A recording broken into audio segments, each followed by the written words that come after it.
Powered by Bowser Chevrolet.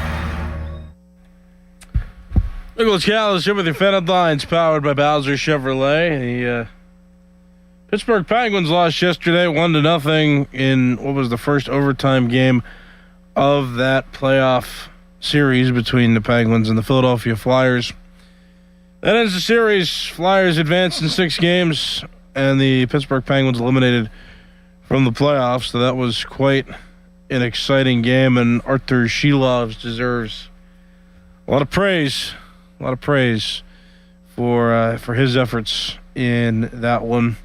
We'll go over that later on. The Pirates also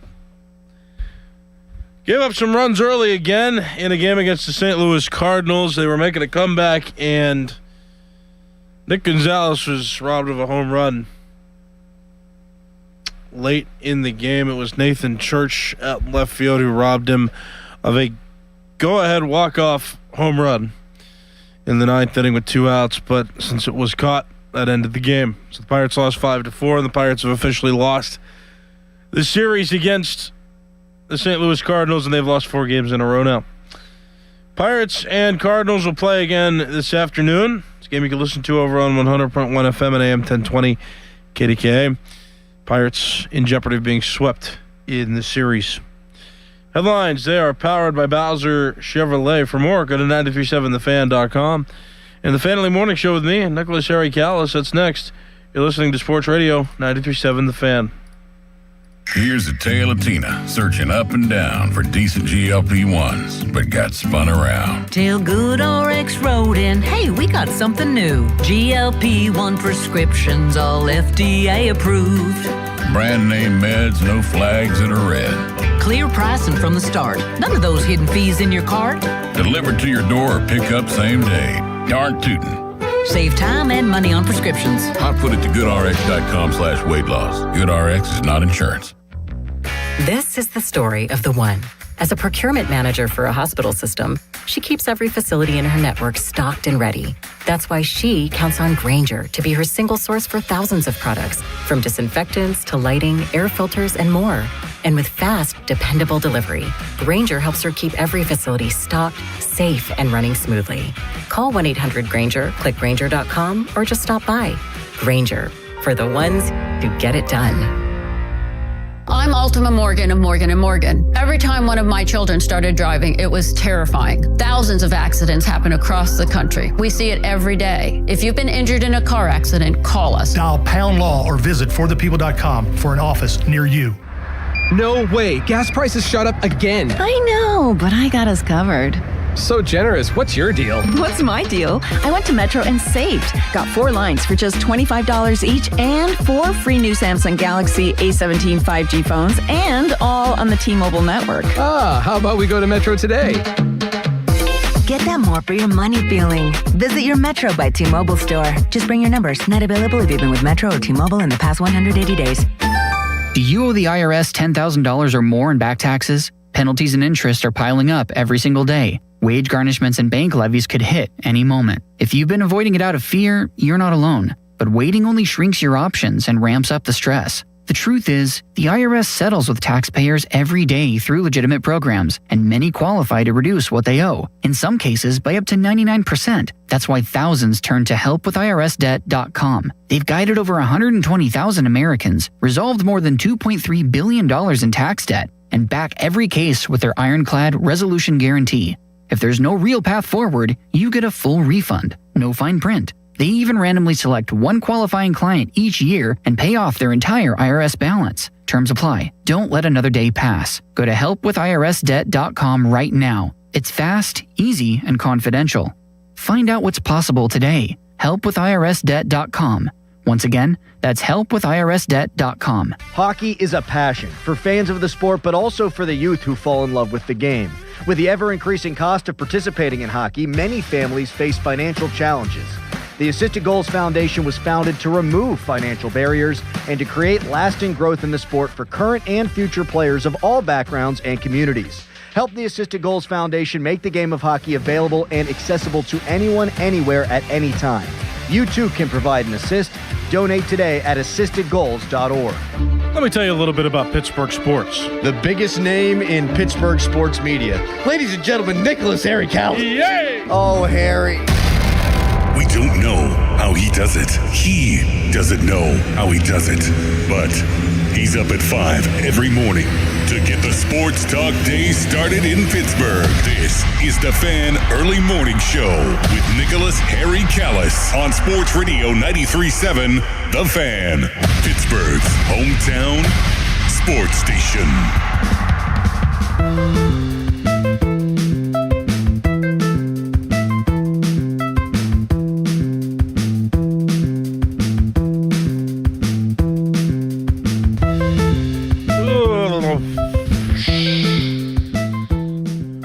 Womp, womp, womp, womp, womp, womp, womp. Yep.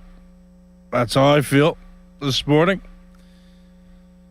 I've never been more depressed going into a weekend than I feel this morning. I've never gotten less sleep. That's not entirely true. That's just a rough one last night, though. I stayed up till 10:45, right? That's around the time the game ended. When Cam York scored the game-winning goal for the Philadelphia Flyers in overtime. It was late. Couldn't go to sleep, though. Couldn't take my eyes off the game. I'm sure you couldn't either. That's one of the best hockey games you'll see between two teams that really, really, really, really wanted it. It was one game, however. And part of my thoughts at the end of that game were feeling the defeat, feeling the frustration of losing a game like that, but also understanding that the Penguins had 3 other games that they lost, that they didn't look overly prepared for. They didn't look overly energetic in. I put that on X yesterday, and I got some thoughts from people, and I still have yet to read a lot more of the thoughts because I immediately went to bed after the game ended. And I just said it. I mean, that's really what summarizes the reality of the series is that, I mean, they looked great in that game. With a few hiccups, Artur Shilovs deserves a medal of his own. He deserves a lot of praise for his efforts in the series to that point. I mean, Stuart Skinner also deserves, I think, some credit. Neither of them were the problem. They were actually contributing to the solution of it all. Shilovs with several impressive saves. I mean, that dude was doing splits. That dude was moving all over the crease. He was skating up, challenging shooters, and blocking shots. And it's extra depressing because right before the game-winning goal was scored, I mean, you have to go back and look at this in the highlights. Hopefully some highlight reels have this because it could very well be brushed aside if you're not actually watching the game. Shilovs did one of the most aware, alert, impressive saves I've ever seen. He knew the situation. It almost looked like he knew he was out of position. He moved to the left of the net in the crease. Then had to adjust because there was a pass that made it toward the middle. And knowing that he needed to make a quick adjustment and spread out and do the butterfly, the big pose, arms spread out, side to side as wide as they could be, he dropped his stick. He dropped his stick so that he could fully open his hand and blocked the shot from going right through the middle of the net. If you didn't see it, I mean, try to go find it. I hope some highlights reflected that happened because it was awesome. And I was watching the Sportsnet Pittsburgh broadcast, sporting the home broadcast there in overtime, and they were as impressed as I was. They were talking about it. And I mean, it was great, and that's why it's so depressing because one of the Penguins ended up laying on top of it. It was they were scrambling for it outside the net, and one of the Penguins fell on it, which forced a face-off in the Penguin zone, and then immediately after that face-off, a couple passes later, the Flyers score. So that's tough. Tough way to lose a series. But again, I kind of maintain the opinion that you got to play like that for the majority of the series, not when your backs are up against the wall like that. And the Flyers, Dan Vladar, their goaltender, I mean, he was impressive, and he was impressive all series for just not letting things through, and the Penguins weren't good enough in the series, and that's depressing to say that a Philadelphia team bested a Pittsburgh team. But there you go. They did. I mean, it's tough. I just wish that they would have had some of that energy and awareness earlier in the series. I don't know if it's still relevant to have the conversation. Did their break, right? Because they had a few days rest before game one of the series. I mean, did that contribute to them ultimately losing the series? Losing the first three? I mean, I'd like to see that effort, early on in the series, and they just didn't look like they had the awareness. They didn't look overly prepared. There were a lot of mistakes that ended up getting made in the early games, and definitely hurt them.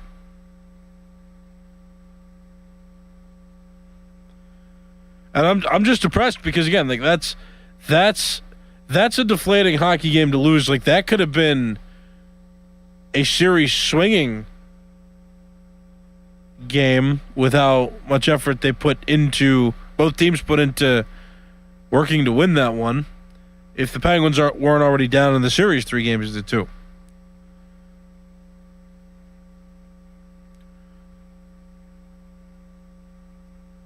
I wonder how the Penguins would have recovered if there would have been a seventh game to be had after that one. Like, that one's tough. Like, I was sitting there thinking too, like, man, if the Penguins win this one, I mean, that is a momentum booster going into Game 7 that, I think could very much hurt the Flyers because they were looking pretty tired as well later on in that game. Like, they were looking gassed. And then they found it. They found an opportunity. One of the Flyers players screened Shilovs as well, which was pretty good. Caused the Penguins to lose.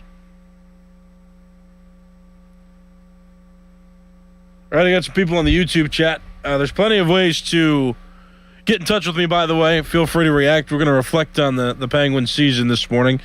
You can talk Pirates, too, if you want. The Pirates had what turned out to be an exciting one yesterday. A few home runs and one that could have... Well, when I say a few, I in my head, I want to believe that Nick Gonzalez's home run went out. It did not. He got robbed of a home run with a runner on base and 2 outs in the bottom of the 9th inning. Nathan Church out there in left field jumped up and made a pretty solid catch and robbed Nick Gonzalez of the walk-off home run that would have kept the Pirates series split hopes alive. But now the Pirates have officially lost the series, and now they're on a 4-game losing streak, which is no good. So we're going to talk about that at all you can, but I'm depressed by the Pirates series too, and although they're not really in consequential territory for losing games, although I've said it before, limiting the streakiness, limiting the losing streaks is important for the Pirates. The pitchers are also walking batters at an unhealthy rate, which again is something we can dissect as the week goes on, something we can dissect if you want to this morning. But again, I want to focus on the Penguins mostly this morning because there's a lot to dissect from the game, and there's a lot to dissect about the future of this Penguins team, and Evgeny Malkin in particular is now up for a new contract. There are reports that he'll be in talks with Kyle Dubas. I can't imagine that that's the first thing on his mind at this moment. I don't know, though. Who knows what he may be thinking? Who knows what the Penguins may be thinking? That might have been the final game where Malkin, Letang, and Crosby are all on the same team with the Penguins. I know Adam Crowley talked about last week that Chris Letang looked like he had lost a step and it might be time. It's also just cut ties with him. I thought he improved as the series went on, but again, I mean, the 3 straight losses to open the series ultimately hurts the Penguins. I mean, it would have been unlikely odds to come back down 3-0 in a series anyway, but I mean, they gave us hope with how they were playing here in the final 3 games that ended up making up that series.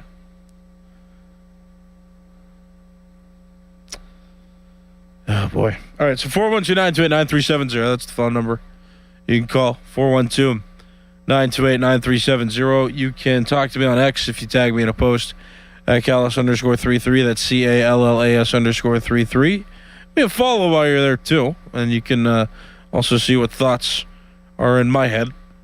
I do, post on there, but you can tag me as well if you want. If you want to reach me, that's one way to do it too. So the phone, X, and you can go on YouTube, youtube.com, search 93.7 The Fan. In the YouTube search bar, you'll find our live stream, and you can join the live chat that is adjacent to that live video stream. So plenty of ways to reach me.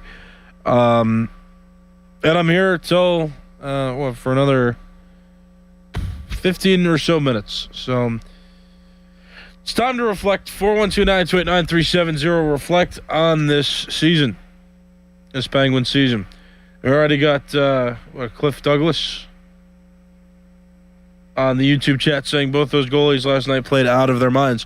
I agree. There's Vladar. I mean, I was watching him, and I've rarely seen goalies go in some positions that he was in. A lot of times, if you're watching a goalie cover an edge of a net, cover one of the the left or the right post, they'll just be on their skates. They'll be kind of hunkered down. They'll be squatted down, and they'll kind of be on their skates to be able to move left and right. I mean, Vladar was so confident in his ability to skate and stay stable on the ice. I mean, I've rarely seen it. Like, he got down on a knee and literally had his shoulder up against the post that he was on. Left or right. He had his left shoulder next to the left post whenever the puck got around that portion of the ice, or, he would move to the right and have his right shoulder up against the right post. And he was literally on one knee. I mean, it looked like, if you ever seen a catcher in baseball, nobody on base, like sometimes they'll put a knee down and stretch out their leg. And just be not in a crouched position, but more of like, just a bent knee, like that. Like, if you know what I'm talking about, like that's what Vladar would do. Like, he put his knees down on the ice and was just shoulder up against the post. Like, I've rarely seen that. But I mean, that's how much coverage he had in the net. That's how much confidence he had, I guess, in his defenders and his ability to get on and off his skates like that. Like, it was wild. And he saved everything. Nothing was getting through. Vladar, tough goalie. It's tough. Arthur Shilovs, though, also deserves, I think, an equal amount of credit, and it's a shame that the one goal that he gives up in that game that ultimately won the game for the Flyers, I mean, it was It was a screen shot. Like Arthur Shilov's got screened. Never saw the shot. It was just a quick wrister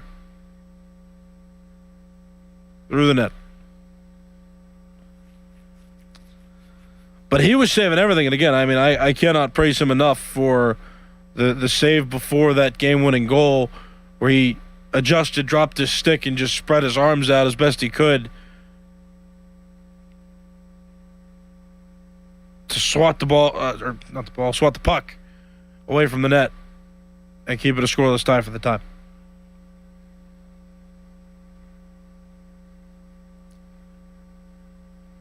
And that's why it's a shame. And I guess we could talk about this as well, because this was a hypothetical conversation beforehand, but now we're in the reality. The Penguins lost in 6 games to the Philadelphia Flyers. Do you think that this is a successful season for the Penguins? At 412-928-9370. Is this a successful season? Would you consider this? Would you define this as a successful season?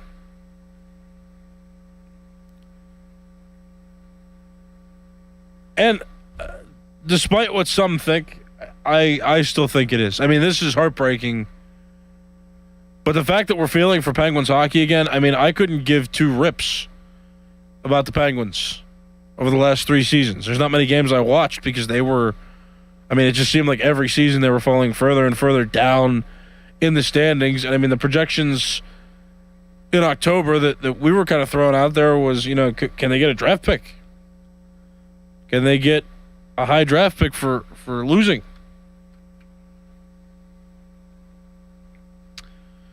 So that's how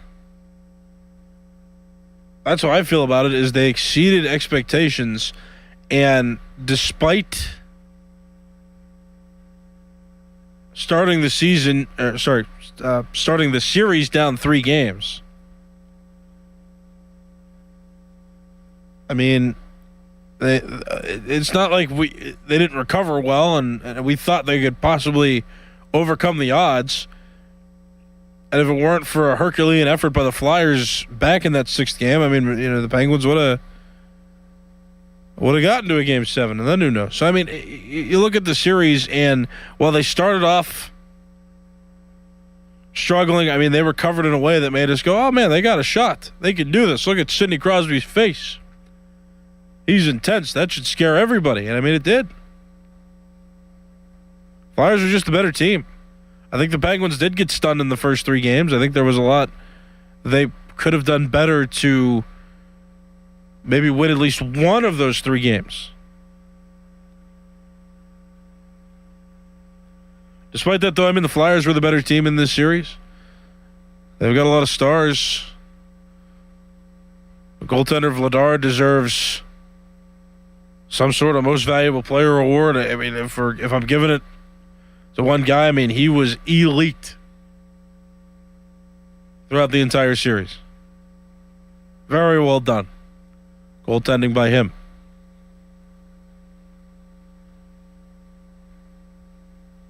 It's tough. It's tough. It's a tough way to lose, but I mean, I can't sit here and say that it's not a successful season. I thought that the Penguins reestablished themselves as a threat.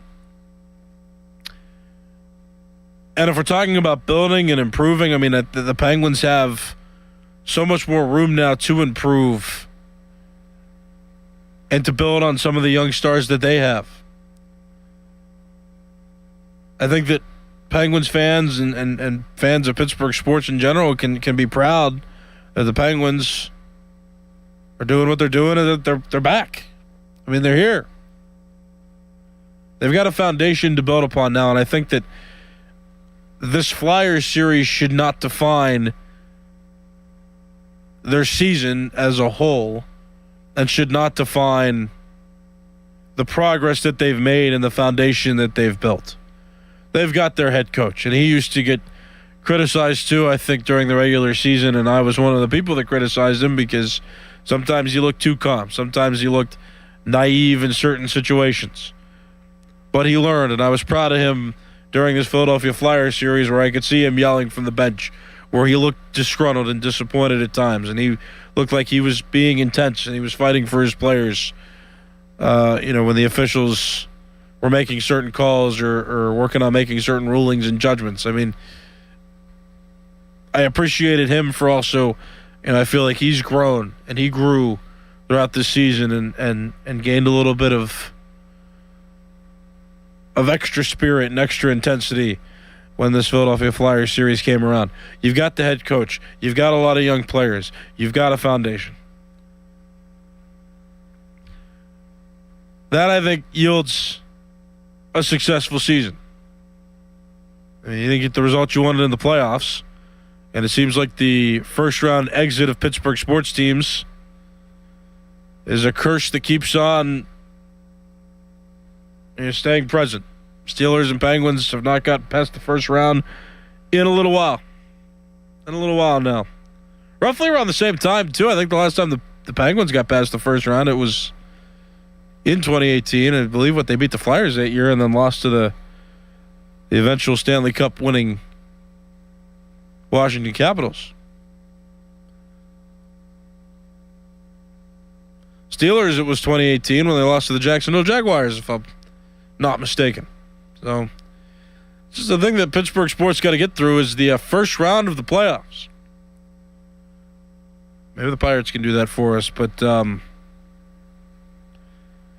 again, you cannot reflect on the entire season and call the season a failure just because of the way it ended. Now, the Penguins also have a lot of thinking to do as it relates to what they want to do with Chris Letang, who I think anybody could objectively agree he's lost a step. And this season kind of revealed that. I think some of his plays and the Penguins' losses this series, contributed to at least their first three losses. When he was off, you could really tell that he was struggling out there. It's just, it's something you got to think about with him. Do you keep him? Do you cut him in the offseason? We'll see. And then Evgeny Malkin needs a new contract. Evgeny Malkin this season has been cited as saying that he could still play. He was kind of thwarting away rumors that he wasn't capable of playing or that he didn't want to play. He wants to play. It sounded like, at least in those moments. I don't know if reality's setting in for him. Not that he played poorly. He scored the first goal for the Penguins in the entire series. Moments he's looked good. There's moments he didn't look good. So the Penguins have some considerations to bring him back. Man, the big three, though, it's another offseason now. We haven't had to think about this in a few years. And I even remember saying back when the Penguins missed the playoffs for the first time, I think I was sitting here saying, I think we got to dissolve the big three and start over. You got to rebuild. So we got another 3 years with them, which was nice. Got another playoff push with them, but reality might be setting in, I should say. Reality might be setting in that case, too, where maybe we've seen the last of Crosby, Malkin, and Letang all together as members of the Penguins. It's just sad to think about, too. That's how their era may end. Such a gut-wrenching loss like that. It hurts. It hurts me. Like I wanted to throw up throughout that entire game, especially as it got late and it was still scoreless. It hurts. It hurts me to think about that. That the end of an era is approaching us. It's the reality of the situation is they can't play forever. They've certainly got some abilities that are hindered by their ages. Crosby still looks pretty sharp. Malkin's had his good and bad moments. Letang's definitely lost a step. So what do you do? So there's a lot to dissect. We got a few minutes to do that. So 412-928-9370.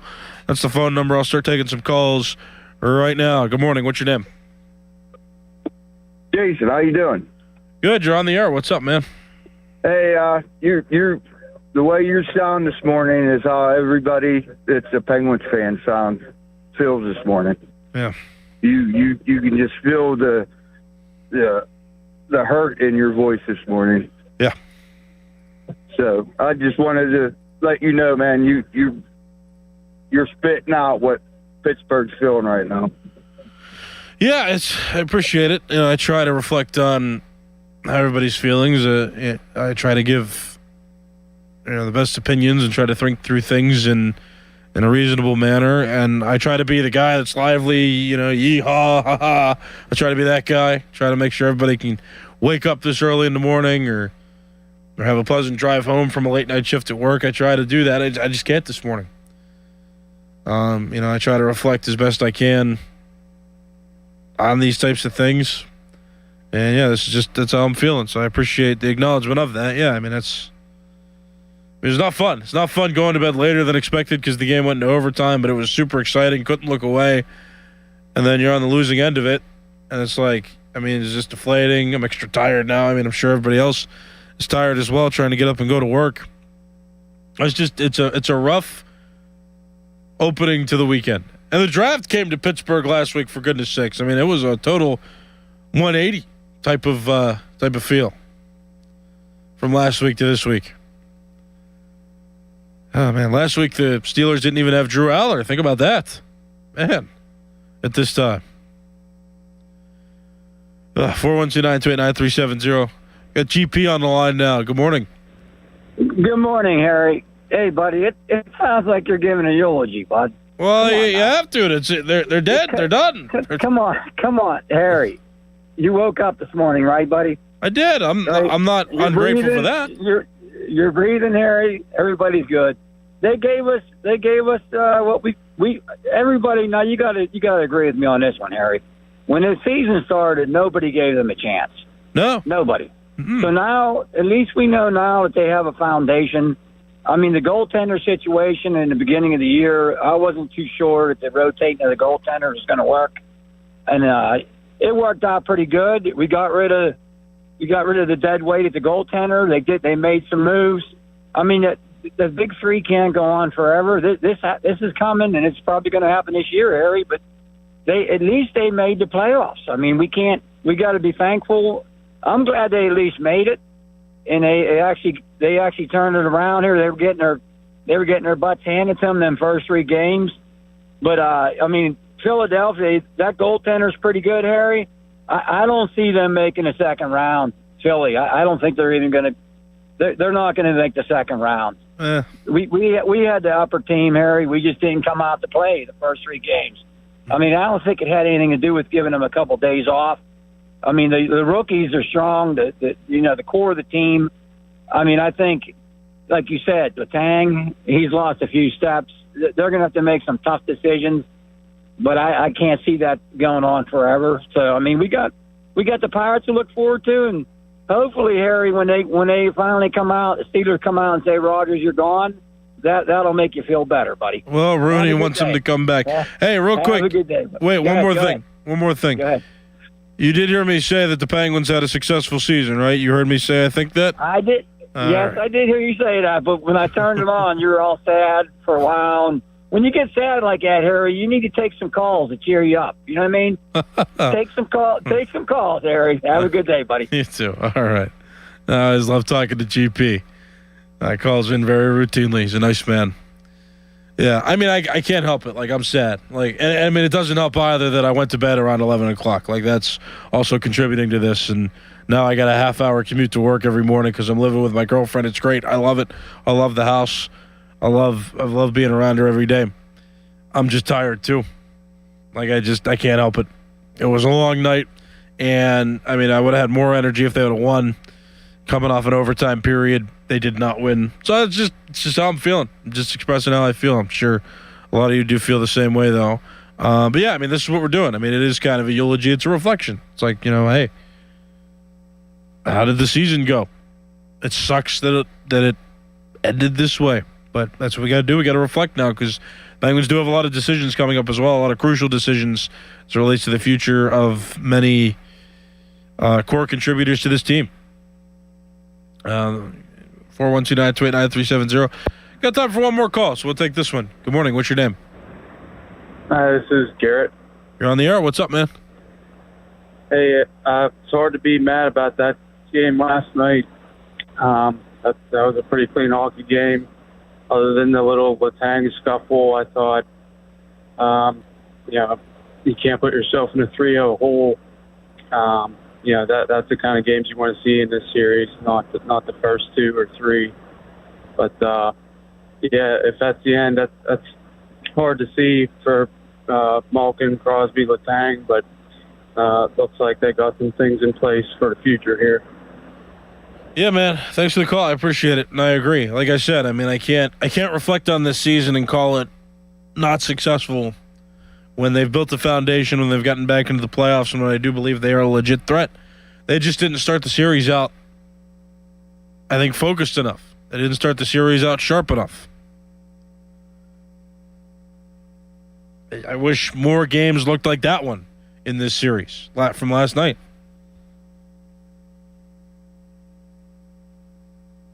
A lot to consider for the Penguins, but again, I mean, I think they have a foundation that can give us hope for the future of this team. And now it's just a matter of what do you do with the core 3 there, the big 3, and potentially ending that era. Who knows what Malkin's going to do?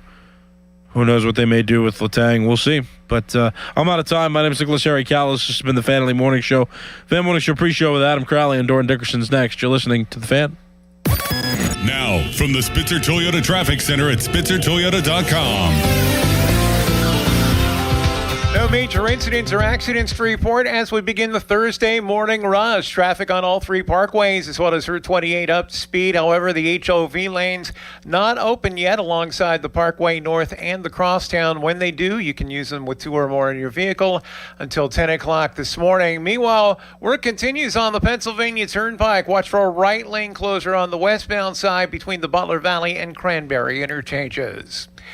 For the voice of Pittsburgh, 100.1 FM and AM 1020 KDKA, I'm Greg McAtee on Sports Radio 93.7 The Fan. Have you or a loved one recently needed nursing home care? This can be very expensive and you could lose your life savings without proper planning. The attorneys at Julian Gray Associates have helped thousands of families navigate these difficult situations. Visit grayelderlaw.com. Okay, here we are. Weather is heating up, so start to think spring, think summer. Get the Schultz Ford. Maybe you want that convertible. Now's the time. Grab it now. That convertible Mustang, and man, are they sharp. You're going to go on vacation. Maybe you're driving. Maybe you're the driving type, right? You want to drive to the beach? How about that Expedition? How about that Explorer? Load in, and the family could take all they want to the beach. Yep.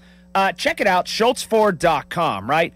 All those great locations. Schultz Ford Wexford, Schultz Ford Harmer, Schultz Ford South in West Mifflin, Schultz Ford down in Wheeling. The customer service, spectacular.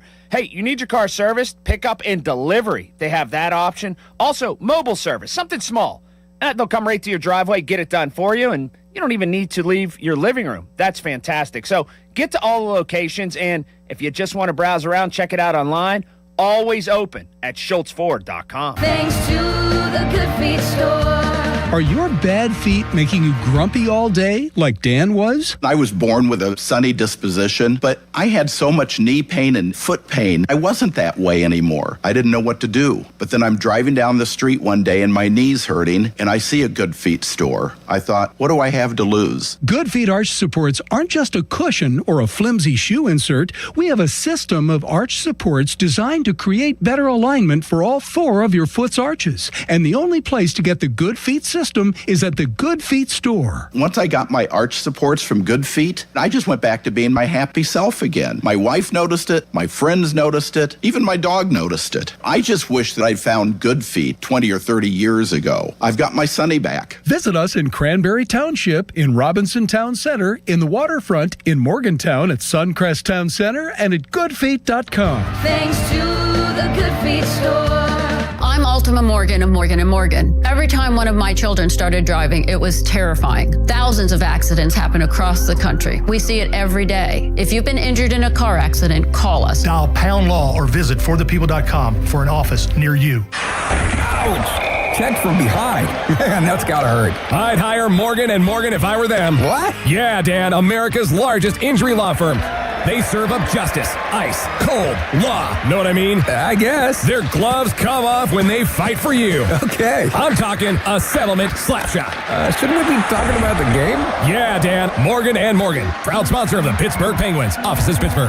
Injured? Dial Pound Law or visit forthepeople.com for an office near you. Is the hope of having your hair grow back going down the drain? It's not too late. If you want your own real growing hair, call New Image now and receive $295 in laser treatments free. No one can offer you the advanced technology of new NeoGraft hair transplants and laser hair therapy. So if you really want your own real growing hair, go to newimagehairloss.com or call 1-800-942-8606 and receive $295 in laser treatments free. Just hearing the word IRS can make people break out in a cold sweat. No one wants to deal with the IRS, and now you don't have to. The good news is Legal Tax Defense has been successfully negotiating with the IRS for more than 15 years. It doesn't matter how much you owe, whether it's $5,000 or $5 million. You deserve the best in the business on your side, and that is Legal Tax Defense. Even if you're working with someone else and just want a second opinion, there is no cost or obligation to call. They can prevent levies, liens, wage garnishments, even file back tax returns. And the best news about Legal Tax Defense is they won't take your case unless they know they will reduce or eliminate your tax debt. Call Legal Tax Defense right now for a free no-risk consultation. 800-284-1238. 800-284-1238. You have nothing to lose but everything to gain. 800-284-1238. Now, from the Spitzer Toyota Traffic Center at SpitzerToyota.com. No major incidents or accidents to report as we begin the Thursday morning rush. Traffic on all three parkways as well as Route 28 pretty much up to speed for you. HOV lanes not yet open alongside the Parkway North, the Crosstown, and the North Shore Expressway. When they do, you'll be able to use those with two or more in your vehicle for the remainder of the morning rush till about 10 o'clock this morning.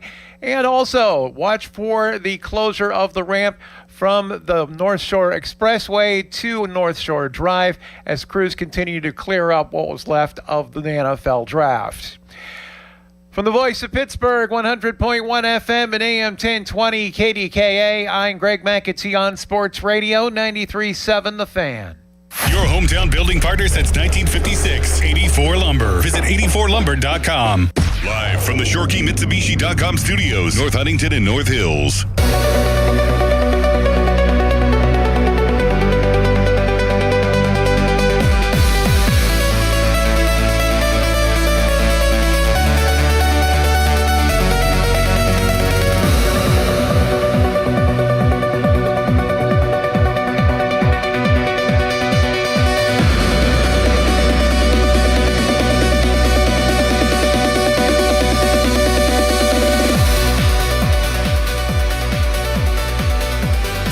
Show pre-show brought to you by Awaken 180 Weight Loss. Check him out online, awaken180weightloss.com. It's Crowley, it's Dickerson, it's Nicholas Harry Callis on a dreary Thursday in Pittsburgh. Penguins done.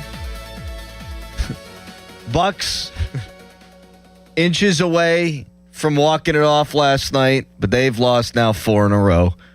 One of those things hurts a lot more than the other. How we doing, Dickerson? Doing all right. Yeah, it's a tough one. Tough day. Tough ending to a series that they fought back in, and we'll get into all that. But, yeah, I'm doing all right. It's Thursday. Time to move on. Kyle's, how you doing this morning? RIP. R.I.P. Dong. Harry, I hate to do this to you. Did you umpire last night? Nope. You son of a bitch! Nope, got rained up. Yep. Golly, it's all your fault! Ah! Would it make you feel better if I put on the uniform for good luck? Do you have it with you? No. Damn it. I was going to wear it tomorrow to show you that but for Game 7. Wouldn't a Game 7 It's not your fault. Don't worry, buddy. It's all Pony's fault. Okay. Yep. It's all Pony's fault. It's impossible, this guy. Yep. What did he do? It's impossible, this guy. I missed it. What happened? They're going to win in 7. Sidney Crosby's going to score the overtime winner. And then you've got, I believe, Potash on Sportsnet Pittsburgh's account after the game tweeting at Pony saying, never mention this team again. Yep. I was featured in the Penguins pump-up video. Did you see that? No. On X. Seriously? Yeah. I said, it's a series again, boys. Woo! They left it in there. Oh, nice. Now, Bechtold was also in it. Which I didn't want to mention because, Who was first? Bechtold. Huh. Bechtold. That's why they lost, because they featured Bechtold. Yeah. Yeah. Oh, man. Well, yeah. Yeah. So last night happened. I feel like we haven't slept in a long time. That's just the way it goes right now with the draft and then these games. And last night obviously goes deep into overtime. So bear with us as we get our bearings. But I'm going to be on a coffee drip all morning long. Tough one. Tough one! And all of our superstitions, none of it worked. I should have worn my jersey yesterday. Represent the club. It didn't change anything. Did you watch the game on the little TV? Of course I did. Yeah. Are you kidding me? I'm a sicko. Yeah, didn't work. You know what? I actually stayed away too. We watched the first 3 games in the basement, and I thought that was bad luck. And when I started umpiring, I would listen in the car, and then I'd watch on my phone when I got up to my bed when I'd get home. So I did not watch the game in the basement. See, you did your part. Yeah. We all did our parts with our superstitions and things of that nature. I love fan superstitions. They crack me up. Like, I mean, and you know, do what you got to do. But, you know, it's funny to me that people think that it's the reason why the teams win or lose. Well, it's the same thing as like Sid wearing his jockstrap. No, it's not. Yes, it is. No, it's not. He's playing. He's playing, but what jockstrap he wears has nothing to do with whether. Yeah, it is. It's routine. Nah. For sure. Nah. Yeah. Now, routine, yes. Routine's different than superstition. He does that for superstition. Yeah. He eats the same thing for superstition. Right. Because it makes him probably feel good, and he needs to do it because he knows that that's what makes him probably plays better. Okay, but that's different. Like, TK has said, like, if they win a game and they go out to dinner, then they go to whenever they go out to dinner before the next game, Sid will have everyone sit at the same seat. That has nothing to do with whether you win or lose. It's the same thing. I have a theory. Routine to me is different. Like, if I eat the same thing, if I wear the same thing, if I sharpen my skates the same way, like, I know exactly. You're right. That matters. But like, TK sat next to me on the bus, and now I'm going to have TK sit next to me on the bus again, even though, you know, our win 3 games ago, he wasn't sitting next to me on the bus. That has nothing to do with whether you win or lose. I have a theory. Or a playoff beard has nothing to do with whether you win or lose. Now, mine does. Right. Like, mine does. Yeah, of course. I can't wait to shave again. All right. I got my stash coming down over my upper lip. Callus. I have a theory. So I think that sometimes superstition can be born on routine because if you get into habits that are good habits, I mean, we see them as weird superstitions, but maybe they're just habits that you want to have a routine of continuing to do. And if you're having success, then you want to make the success a routine. Therefore, you do the same things. It's like Sid. It's like Sid doing the McDonald's before every game. Yes. Like, that's routine and superstition. Yes. And sometimes those things are tied very closely, and sometimes they're not. You know what I'm saying? No. What are you talking about? Because I was an athlete. I know what works and what doesn't work. It's different than a person that's watching the game. It has nothing to do with the game. Well, routine and superstition are sometimes different. Like I'm saying, like if I wore a helmet and you can't do this anymore unless you got grandfathered in. But if you used to wear a helmet for the pregame skate and you're down 3-0 in the series, and now I don't wear a helmet for the pregame skate, that's superstition, and that has nothing to do with whether you win or lose. But they think it would. But if I'm eating the same thing, if I wake up at the same time, okay, but it may affect your mental ability and how you look at the game and how you pre-plan the game as an athlete.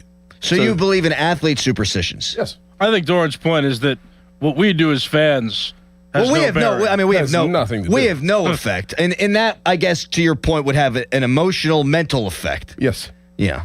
Yes. Fine. That fine. But I think this guy's he sat next to me on the bus the first 3 games and we lost, and now I'm going to have him sit in the back of the bus. Get the frig out of here. Hockey players are definitely the most superstitious athletes. Oh my God, they definitely are. But I just believe it. smacked the hell out of my desk here so much that it screwed my headphones up here. You ever believe it with baseball too? It reminds me of you don't touch the foul lines before the game. Right. Yeah, right. Pitcher steps on the foul line, or any player does. Bad luck. Yeah. I had you know what? If you step on the crack, you'll break your mother's back too. You got to be very careful. Don't step on logos either. I actually had the biggest catharsis with that because I've always been superstitious about the foul lines. And it was in Pony League 14. And I told the guys, don't step on the foul line. And then one kid did. He's like, I don't care. His metal bat broke during the game. It was unreal. See? I was like, there you go. See? It was unreal. You don't believe in the gods either. Sports gods. Well, now I don't. Yeah. I was believing him after Game 5. Now I don't.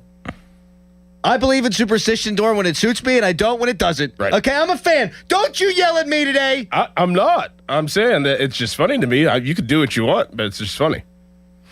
I like feeling like I contribute, though, even if it actually... absolutely. You should feel that I think that's why people do it. I mean, I understand your point, and you're right. What we do has no bearing on anything. It's just I love fun it. to... Only Pony does. Only Pony does. Yes. When the opposite. He picked the Penguins to win the series in the first 5 minutes of the show yesterday. I almost drove in here and beat the hell out of him with a frying pan. Yep. Well, love you, Pony, but you son of a... How did that happen all the time? How does that happen all the time with him? All the time. For years. It's almost impossible. It's been years. It really is. Sportsnet Pittsburgh, remember I told you their account posted under one of his predictions. It was after they won the first game of the series, and they were like, if you know what's good for this team, you will stop saying things like this. I thought that was funny because it's true. It's just the jinx, no good. Yep. I was fine. I was fine. The game ended, and you hang your head, and then you start thinking about the season and the series, and really the last 20 years with the big 3. And I was fine. They won 3 championships. This is the greatest thing that's ever happened to Flyers fans, so they can brag right now. There's a couple Flyers fans in the text congratulations. You guys deserved what you got after the start of the series. But this is all you had in the last 50 years to really get excited about. So you might as well milk it for all it's worth. Yep. Meanwhile, we've seen 3 championships with the big 3. And I'm going to be grumpy. Crap. And now you're going to try to argue it wasn't a successful season. We'll see. Might have to get into that at 7 o'clock. Mm-hmm. Because we know Bostic won't be here at 7. Right. We will not. That is right. Yeah. I might shock you with my opinion. Oh. I might not shock you with my opinion. It's hard to say right now. Oh. I am a glass case of emotion. Yeah. Do you need the F-bomb for the day? You want to squeeze it? I'd appreciate that from you, but I'm good. Okay. No, I'm good. I'm just going to lash out in every direction, I think. Is the way that's going to go. Someone's going to get it today. Someone's getting it. I need that first Flyers fan to call up. Yeah, first Flyers fan calls up, he going to get it. I'll let you talk your smack, but then you're going to get it. Get it. Man. Then we got Pat Bostic. A lot of QB news. Art Rooney II talked about this whole Rodgers situation with Tom Pelissero, so that was big. So we'll get into that. We get Bostic's thoughts on Drew Aller and the Rodgers situation. And Nick Gonzalez missed winning the game last night for the Bucs by 2 feet. If they were in 29 of the 32 ballparks, that's a home run. Yeah. There's only 3 ballparks that's not a home run in PNC Park is one of them. Yep. And he's been hot. Your guy's been hot. Yes, he has. And I was watching that game on mute at the time because of the Penguin stuff going on. When that ball left the bat and I saw he started smiling, running the first base. I was like, let's go, babe. No. Yep. I hate everything. Yeah, it's no good. You know what else happened? Tell me, Harry. No good to me either. I left one of those breakfast rounds in here yesterday, and I forgot it. And what? There's a breakfast round. It's like a bagel with no hole in it. It's flat. Oh, it's a blueberry. A genderless bagel is what I call it. I left it here though, and I can't find it this morning. I thought I left it on the desk in the newsroom outside, but it's not there. And I was going to reuse that container because it was Jada's mom's. And now that's gone too. I think somebody threw it away. It's not in the little kitchen. No. So did you hear Starkey freak out about it? Are you kidding? No, I'm not. So you left your genderless breakfast round in there, and then Bechtold said, hey, do you want it? At least according to Bechtold. And you said no. So then Bechtold didn't want it in there, so he brought it in here, and Starkey was in the middle of his monologue. Do you know how I know Bechtold's lying? I was in the bathroom when the show ended. I never came to see him. That's not the save you think it is. But Bechtold brings it in here, gives it to Starkey. Is in the middle of the segment, Starkey goes, what is this? And Bechtold's like, this is Callus's breakfast. He goes, I don't want it, get it away from me. And Bechtold said, I didn't want it, so I got it away from me. And then he goes, I'm giving it to Bob. And Bob goes, I don't want that. It derailed the entire segment. Texter, why is Pony not resigned yet? Oh, it's right here. The breakfast round. Yeah. Take a peek at that thing. Oh, thank goodness. Oh, thank God. I've never seen him happier in my life. Oh, no, I was more concerned about the container. I know. Because Jada's mom likes to recycle those, and I didn't. I know you're more, I know You can drive by a local Chinese restaurant, you get 16 of those. You popped the, look. Oh, thank God. Thank goodness. Hold up. Wait, are you going to eat the breakfast round? Or it's just a Probably. container? It's in the container, right? Why wouldn't it? Yeah. I brought 2, and I wasn't hungry enough for them. And so Yeah, it's right here. Are there chocolate chips in that? It's blueberry. They said that. Hell. That's really good. I never had one of those. Those are good. I walked by it when I got in, and I was like, what is that? The first time I had one, it was rough, but it's grown on me. Okay. I'm on a health kick. I don't know if I've told you. I'm feeling good. So those. Well, I don't mean to be an ass, and no, you do mean to be an ass. You're upset today. Get the ball. Get the ball. Don't get the. I'm going to ask a question. Just have it in your hand. There. He says the crochet F-bomb. Here it is. He says that he is on a health kick, and he is, and he does look slimmer, and he's running around, and he's doing the umpiring stuff, and I see him at the gym. So I'm not no criticism, but just more of a logistical question. Is it even legit? Let me ask it. Wouldn't a bagel have less calories because there's a hole in the middle, and this thing's got no hole? I mean, the hole's it's flat. This thing's flat. The hole's got to be at least like 15, 20, 30 calories. A breakfast round's flat. Okay. So there's less, I think, breading around. Like the bagel is raised, so it's more fluffy, but there's a hole in it. So, I mean, this also has more grains in it. Now, Doran's taking a peek at the grainy, genderless breakfast round with the blueberries. It's flat, yeah. So it's like a flattened biscuit. Yep. Yeah, Starkey was like, I was wondering viscerally disgusted by it. I'm like, it's not gross. No, it's good. No, I was curious about it when I saw you have one the other day. So what the hell is that thing? Yeah, I forgot what it was called, but then I looked back on the package. That's what it's called, a morning round. Huh.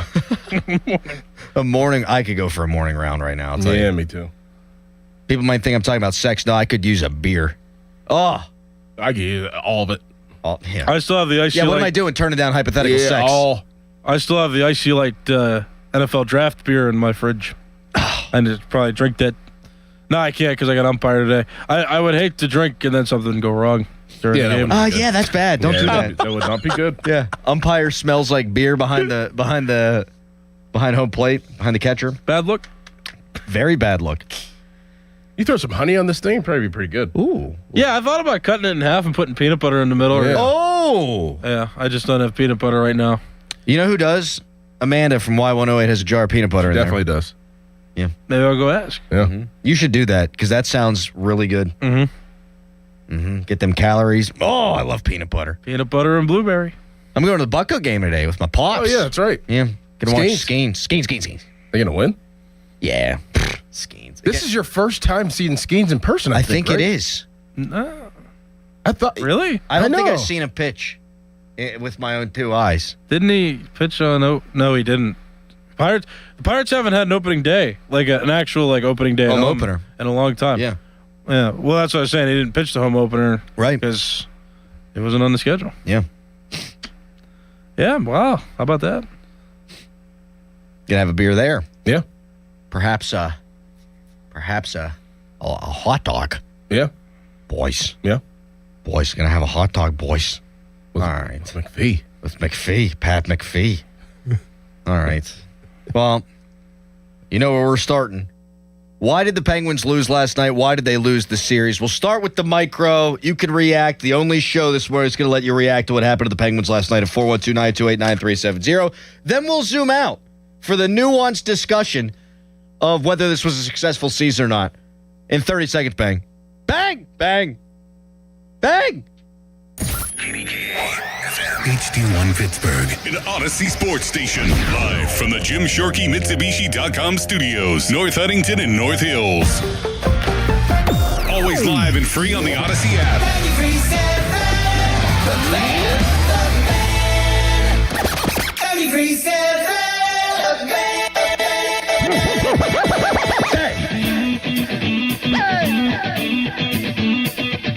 Crowley on the mic, ready to ignite. Doran by his side, giving insight. Award-winning show, Marconi's on the shelf. 412, the numbers mean wealth. Wake up, it's time, morning show grind. 93.7, Pittsburgh crime. Tune in, you see the whole city knows the name. Fan morning show, bringing the A game. The Fan morning show. 93.7, Steel City mornings, legends in their prime. Crowley and Doran. Shot from long range, score! The Flyers win it! Cam York beating the Sheloffs in overtime!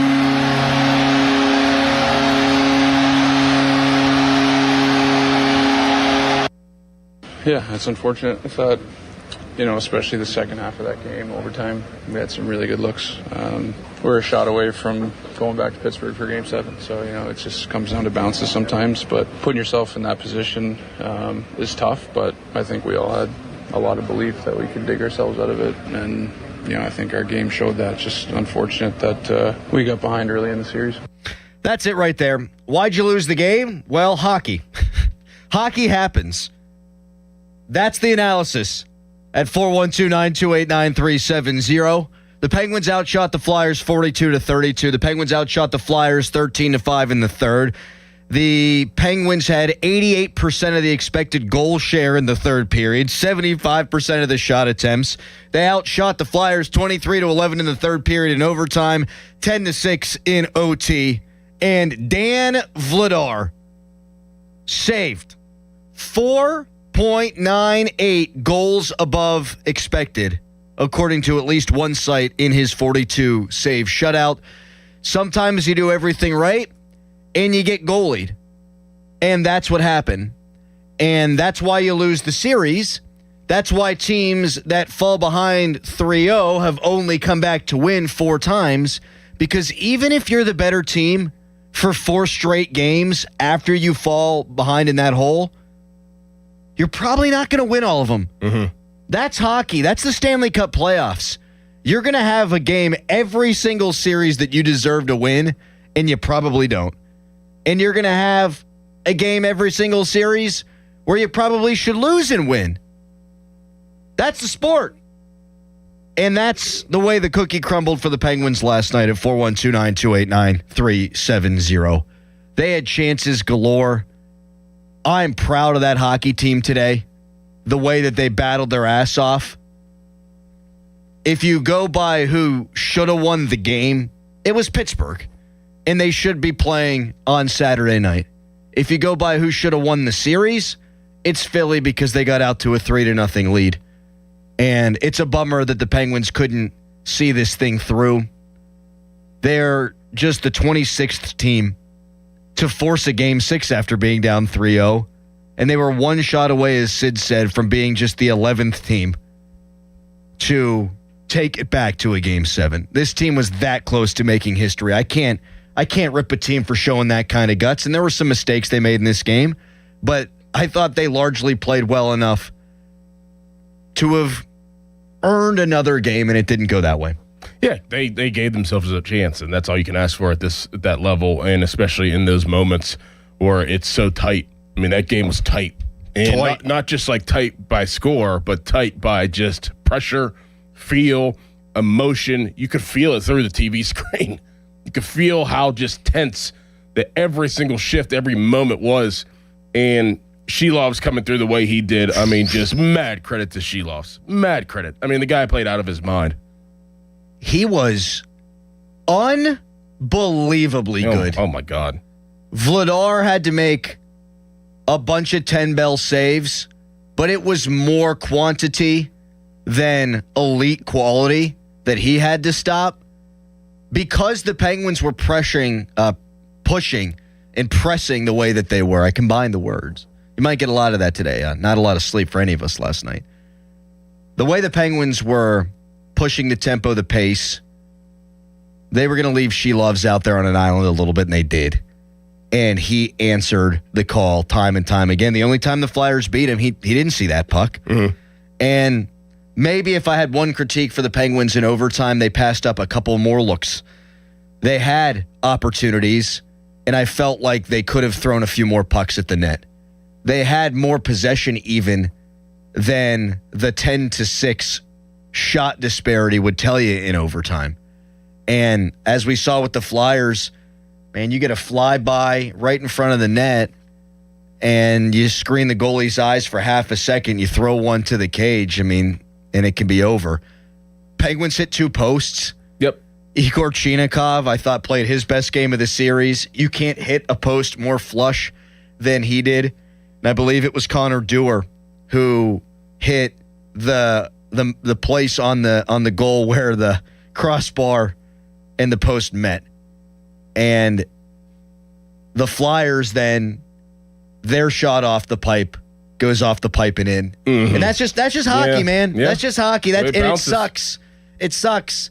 And I'm not going to say the Penguins are unlucky. You're not the unlucky team whenever you fall behind in a series 3-0. I want to be careful with that. I want to give the Flyers their credit.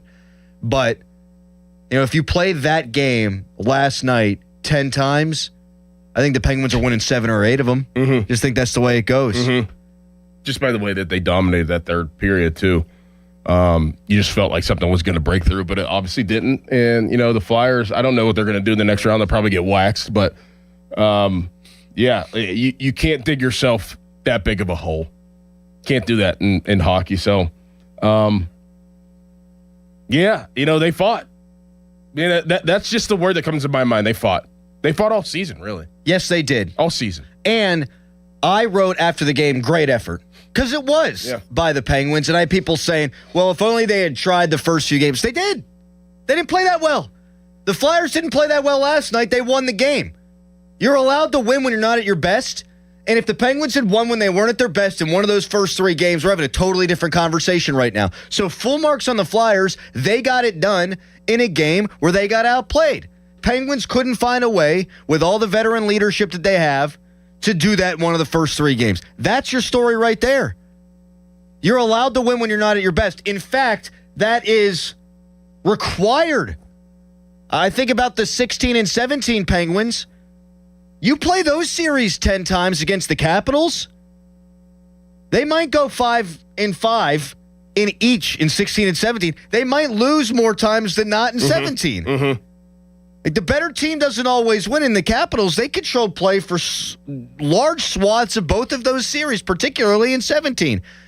You are, if you're going to win the Stanley Cup, it is required for you to win when you're not at your best a few times. It just is. The Penguins weren't able to do that in this series. Tommy Novak, with 17 minutes to go in the third period, is standing alone in front of Dan Vladar. He had the patience of Job, but passes it. It wasn't required. You didn't need that patience. Just throw the thing in his feet. Frustrating, to say the least. And I'm fighting myself here. I'm proud of the team, but at the same time disappointed. And I think a lot of us all feel the same way. To the phones? Yes. We're the only show this morning that's going to hear from you, the people, at 412-928-9370. Series over, season over. Dan in Turtle Creek first up. Good morning. Good morning. First of all, I used to play hockey back in high school and in college. Superstition is huge. You win the game, you score a goal, you stay-at-home defenseman, you don't give up a plus-minus, you don't wash anything. You hang it up in the garage and get mom and dad yelling at you that the garage smells like bad BO. You know what, Dan? I love the smell of old hockey bag. I do too. Thank you. I do too. Thank you. Mm-hmm. It's one of the great smells out there. Yep. Because it just reminds you all the fun you had with your buddies. And that smell never bothered me. In fact, I enjoy it. Mm-hmm. Parents and roommates would disagree with you. Correct. Yeah. Correct. Especially when you have a 3-game winning streak. Correct. Or goal streak. But anyway, proud of the team this year. Disappointed in the first 3 games, and you hit the nail right on the head. Throw the puck more toward the net. We don't need the perfect pass. Yeah, and I thought early that's why when we've been talking, last 40 minutes, Penguins by far the better team. First 40 or so, I thought it was pretty even, but when the Flyers had scoring opportunities, it's because they were doing some of the stuff they did early in the series. The Penguins were playing into it, and I think overpassing east-west, trying to do a little too much, kind of led to that. And if they had been able to play the way that they played the final 40 minutes, the first 40 minutes, we're probably having a different conversation to do. Today. Yeah. How many cups of coffee for me today? Will you have, or have you had I've already? only had one. Probably 3. Yeah. Probably 3. Yeah. I've already done a couple of contractions. I've already combined a few words that shouldn't be combined. Yep. It's going to be like that. Yep. It's emotional, and we're fatigued. You can tweet us, brought to you by South Hills Chrysler Dodge Jeep Ram Route 19 in Peters Township. Text line brought to you by Edgar Snyder and Associates, a personal injury law firm where there's never a fee unless we get money for you. We will let you hear from Penguins head coach Dan Muse when we come back, but it's all about our reaction to your reaction this morning at 412-928-9370. Rob in Chicago, among others, waiting on hold. We'll get to Ian's coming up next. It is 6:12. Time to call Gina G and Petro, RE/MAX Select Realty, if you're looking to buy or sell your home. Right now, it's a Harry headline. Now, fan headlines powered by Bowser Chevrolet. Penguins, they lose yesterday 1-0 in overtime, first overtime game of that series. And the Penguins lost the series in 6 games. And now conversations pivot to as well what the Penguins may do with Evgeny Malkin, who's now up for a deal. For more, go to 937thefan.com. And now here's Dorn. Mark your calendars for Friday, May 15th from 11 a.m. to 4 p.m. It's the Reed Building Supply Retail Store Grand Opening and Vendor Show hosted by me and Christian Kuntz at Reed Building Supply in McKees Rocks. This isn't your typical open house. We're talking 20-plus vendors, live demos, music, food, plus tons of prizes and giveaways. If you're in construction, facilities, or just want to check out some awesome gear and have a great time, this event is for you. If you're interested, call Reed Building Supply, 412-875-6320. That's 412-875-6320. This is an Odyssey Sports Minute. Cade Cunningham saved the Pistons from being the 7th number 1 seed in NBA history to lose to an 8 seed in round number 1 in the Pistons' 116-109 victory in Game 5. It was the efficiency of Cade Cunningham that was really on display. Getting 45 on only 23 shots is incredibly impressive. If he plays like that in Game number 6, this series is going the distance to 7. And a Game 7 with 2 young superstars, sign me up for that one on that day. Baseball is back, and BetMGM, official partner of Major League Baseball, is bringing the high heat all season long. And all season long, you can log into the BetMGM app and receive top-tier promos that put you in the batter's box and up the excitement for America's pastime. Step up to the plate all season with Swing for the Fences, the free-to-play game where every swing could score you rewards. We're talking parlay boost tokens, odds boost tokens, same-game parlay boosts, and even bonus spins all season long. And the action doesn't stop there. Get more out of every at-bat and every inning with MLB same-game parlay boosts. Stack your picks and boost your potential payout. Plus, lock in bigger value with MLB Odds Boost tokens and MLB Parlay Boost tokens all season long. More boosts, more swings, more chances to win. Download the BetMGM app and step up to the plate today. If you or someone you know has a gambling problem, help is available. Call 1-800-GAMBLER. See BetMGM.com for terms and conditions. Must be 21 years of age or older to wager. Pennsylvania only. Existing customer offer. Subject to eligibility requirements. There's a new Chevrolet dealer in Latrobe, and they can't wait to meet you. Smale Chevrolet Latrobe is officially open and now part of the Smale Auto Group family. They invite you to come in and experience a high standard of sales and service, and what better way to celebrate than with Chevy Truck Month. Right now, they're offering the Chevy Supplier Discount to everyone. That's right, you pay what the suppliers pay on Smale Chevrolet's incredible lineup of Silverado trucks and Equinox SUVs. Big savings, and the trucker SUV you've been dreaming of. Visit them today on Route 30 in Latrobe or online at SmaleChevrolet.com. Smale Chevrolet, welcome to our family. Together, let's drive. Hey, it's Pony for my friends at Comer and Cross. Does your garage floor have cracked and stained concrete? Mine did. Maybe your garage floor had a bad epoxy or paint job. A new Comer and Cross garage floor is going to transform your whole garage, and all it's going to take is one day. I love mine, and you'll love yours. If you call them right now, and you should do it, Don't waste another second. They'll take 50% off your installation. So here's that number, 1-800-NEW-FLOOR. A Comer and Cross garage floor is the gold standard. It is guaranteed to never chip, crack, or show tire lift like epoxy or paint ever. And just like they did for me, they will make it so easy for you. Stuff in your garage, they'll take it out. Cracks and pits, they'll fix them perfectly. Look just like new. And they're going to put their proprietary Comer and Cross finish on it. So I want you to call them now and get that 50% off installation. The number is 1-800-NEW-FLOOR. That's 1-800-NEW-FLOOR. 800-NEW-FLOOR. Or go to COMERcross.com. It's Comer and Cross Premium Concrete Coating. Need water heater experts? Call Mr. Water Heater. Call Mr. Water Heater. I'm Piera Palazzolo, VP of Digital Marketing for the American Management Association, a company focused on the management training skills needed to enhance the careers of business professionals. We did our research when it came to the best companies for website development and chose AmericanEagle.com. And we couldn't be happier. AmericanEagle.com worked closely with us to understand the front and back end requirements needed to launch an e-commerce website that could handle the complexities of running thousands of seminars nationwide. Our robust new website and improved SEO saw immediate increases in site traffic and web revenue. If you're in need of managerial effectiveness and success, visit our website at Amanet.org. If you're in need of a website that provides an unparalleled consumer experience, I highly recommend AmericanEagle.com. Transform your business today.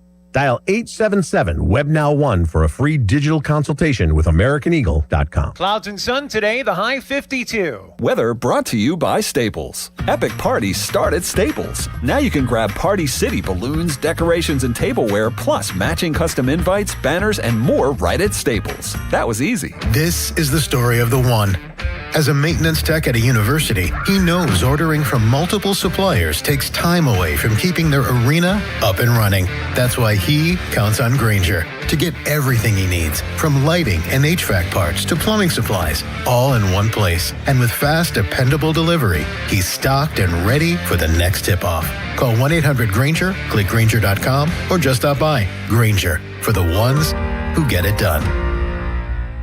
Dell PCs with Intel inside are built for the moments you plan and the ones you don't. For the time you forgot your charger at the gate. Passengers, we are now on our initial ascent. Or when you're bouncing between projects like a ping pong ball. We build PCs with long-lasting battery life, so you're not scrambling for an outlet. And built-in intelligence, so you can stay focused on whatever you're doing.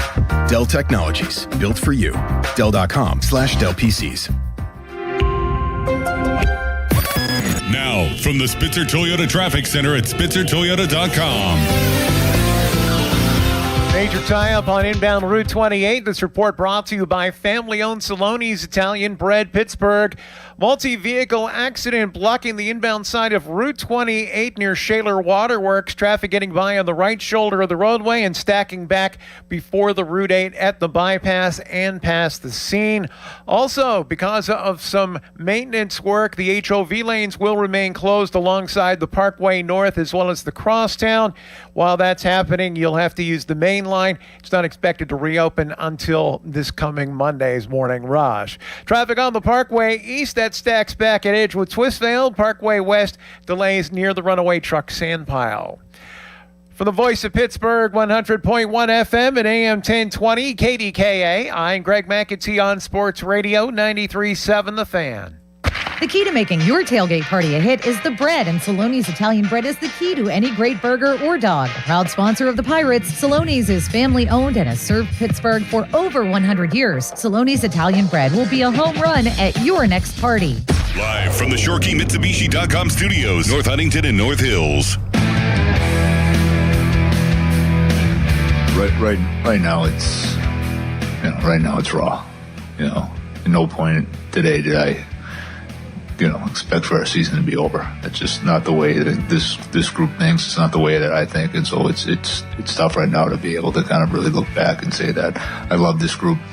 They're awesome. I mean, they from start to finish, just going back to training camp, it just, what the outside expectations were never what the inside expectations were. And all I really cared about was what this group thought and how they believed in themselves and how, when things got hard, they just found a way to dig in and keep pushing. And so,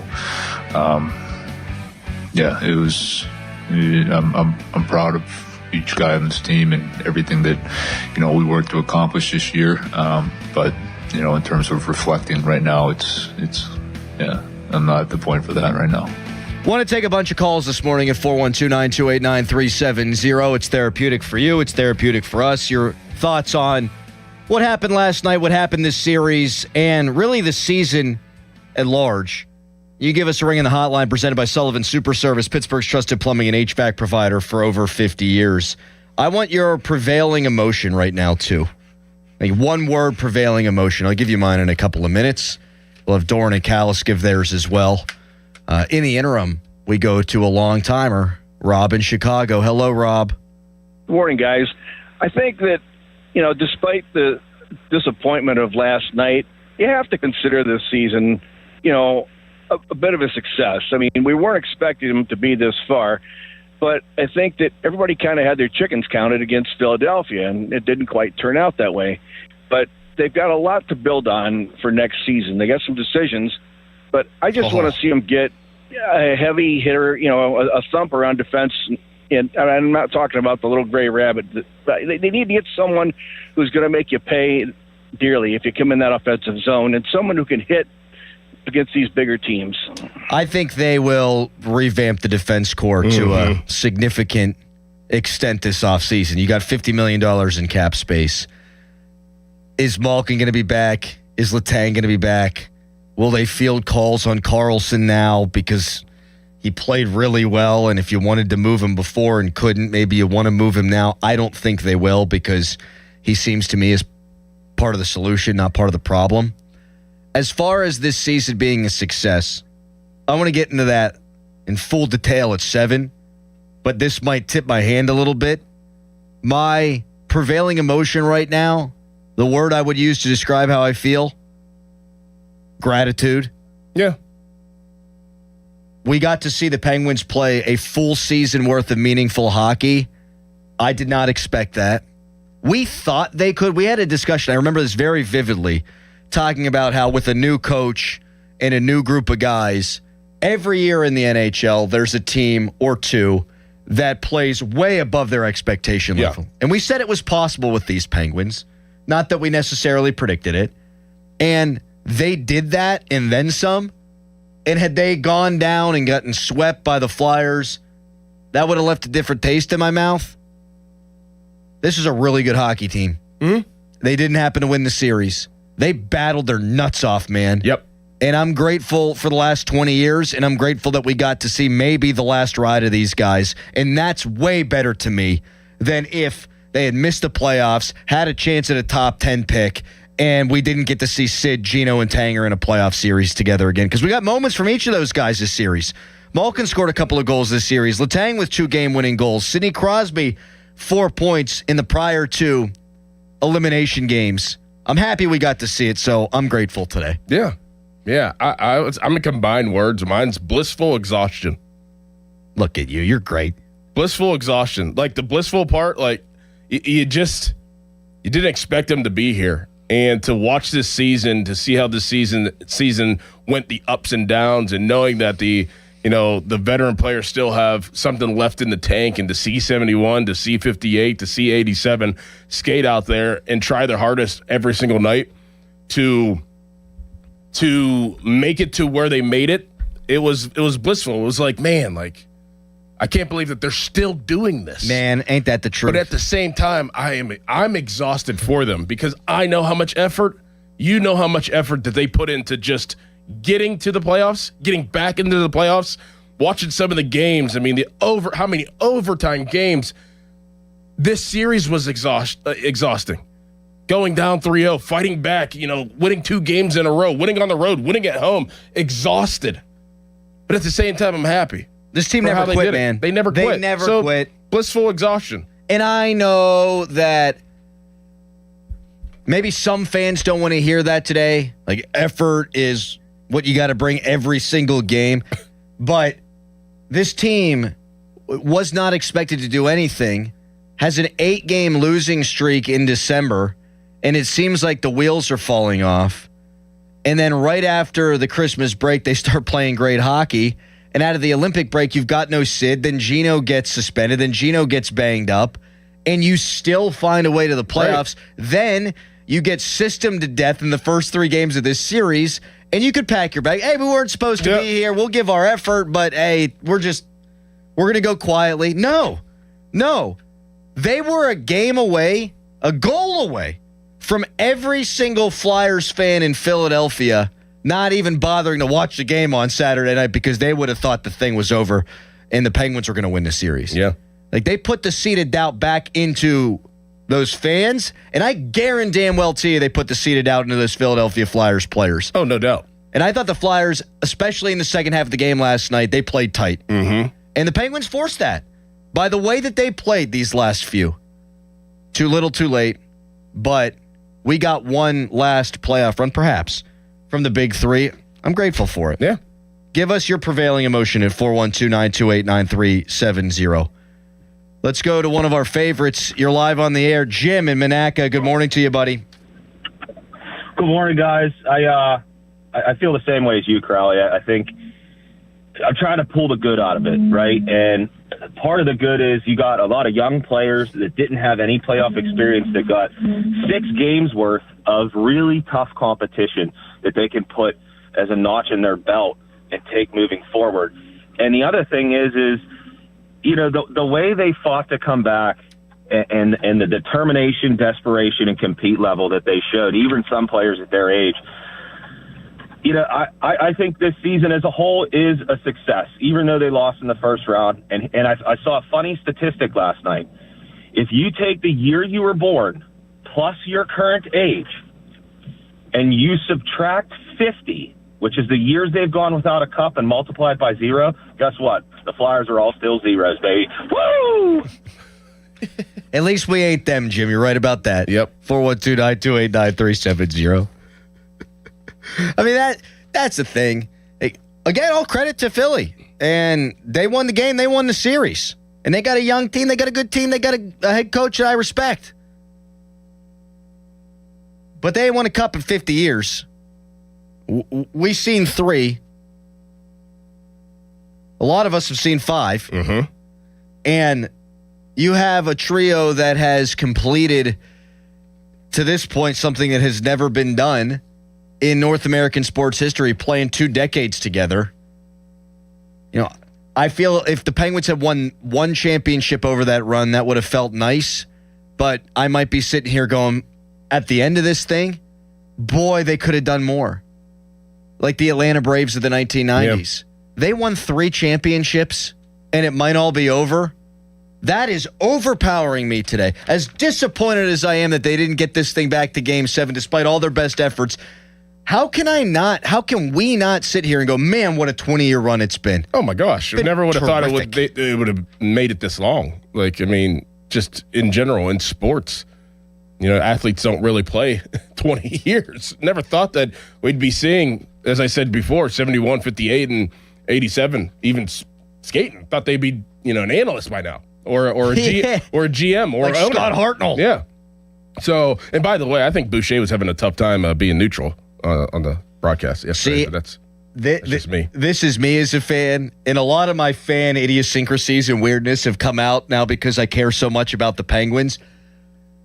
I can't watch national broadcast. Yeah. I need a Borky. Yeah. I need a Borky. I need a Getzoff. It was like they were sitting there in my living room with me, sweaty palms and all. My palms were dripping. Yes. Dripping. My heart rate through the roof. Mm-hmm. Through the roof. All right. Coming up next, your prevailing emotion coming out of this series and season for the Penguins at 412-928-9370. And was that the last game of the Big Three era? Should it have been the final game of the Big Three era? We'll get into all that coming up next. First, it's a Nicholas Harry-Callis fan headline. Now, fan headlines powered by Bowser Chevrolet. Pirates and Cardinals finish up the series this afternoon at 12:35. You can listen to that game live over on 100.1 FM and AM 1020 KDK.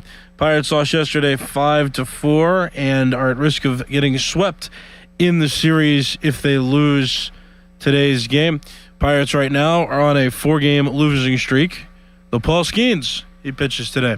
For more, go to 937thefan.com. My name is Christine, and I'm a widow. My husband, Ryan, was a healthy 34-year-old, and 3 months later, he was gone. Thankfully, he had life insurance. Ethos made it so easy. You can get a quote in seconds, apply in minutes, and get same-day coverage. 100% online, no medical exam. Life insurance didn't take away the loss, but it did give us the space to just grieve. Get your free quote at ethos.com/game. Ethos.com/game. Paid spokesperson. Time spent on application may vary. Online health questions required. This is the highlight of my morning. Hey, what's up? It's Island. And I'm Josh. And a little thing we love about the Chick-fil-A Bacon, Egg, and Cheese Biscuit is that it's our go-to morning comfort. You've got that nice golden fluffy egg. With a soft, flaky biscuit. Crispy bacon. Melty cheese. You want something quick, you want something convenient, but most of all, you want something good. There's no better way to start your morning. There we go. Start off the morning with a Chick-fil-A Bacon, Egg, and Cheese Biscuit with Simply Orange Juice. Order on the Chick-fil-A app today. Real guests paid for their testimonials. So you're thinking about asking her to marry you. Hi, I'm Joe Urbanowitz, the jeweler. If you're needing a fine quality diamond engagement ring, you're just in time for our spring sale, which can save you up to 30%. At Urbanowitz Jewelers, we offer the area's finest unique selection of certified natural and lab-grown diamonds to meet any budget. We also stock a huge selection of designer engagement rings, or we can custom make a ring of her dreams. Stop in today, Urbanowitz Jewelers in Peters Township.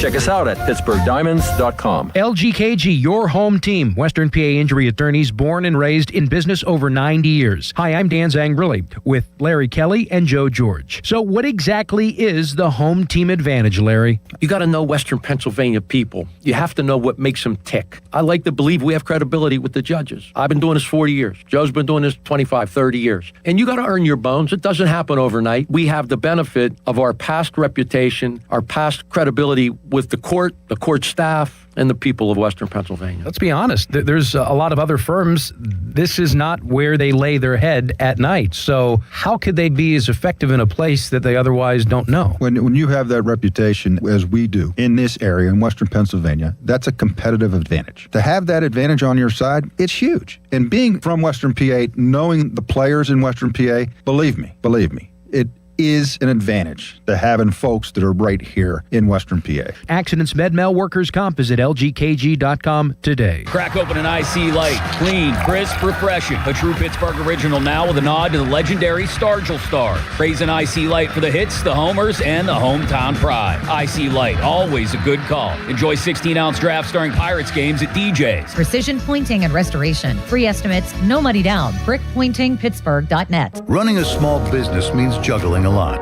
Your network has to handle it all. That's where a fiber-only provider falls short. You need a partner who gives you a greater advantage. Introducing the Total Solutions Advantage only from Comcast Business.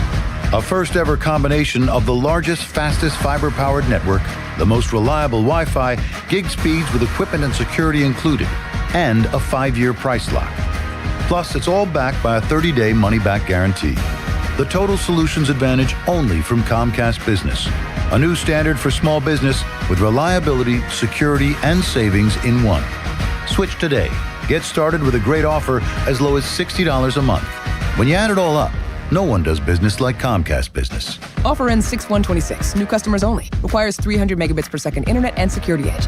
1-year agreement, eco-bill, and autopay required. Equipment, taxes, and fees extra.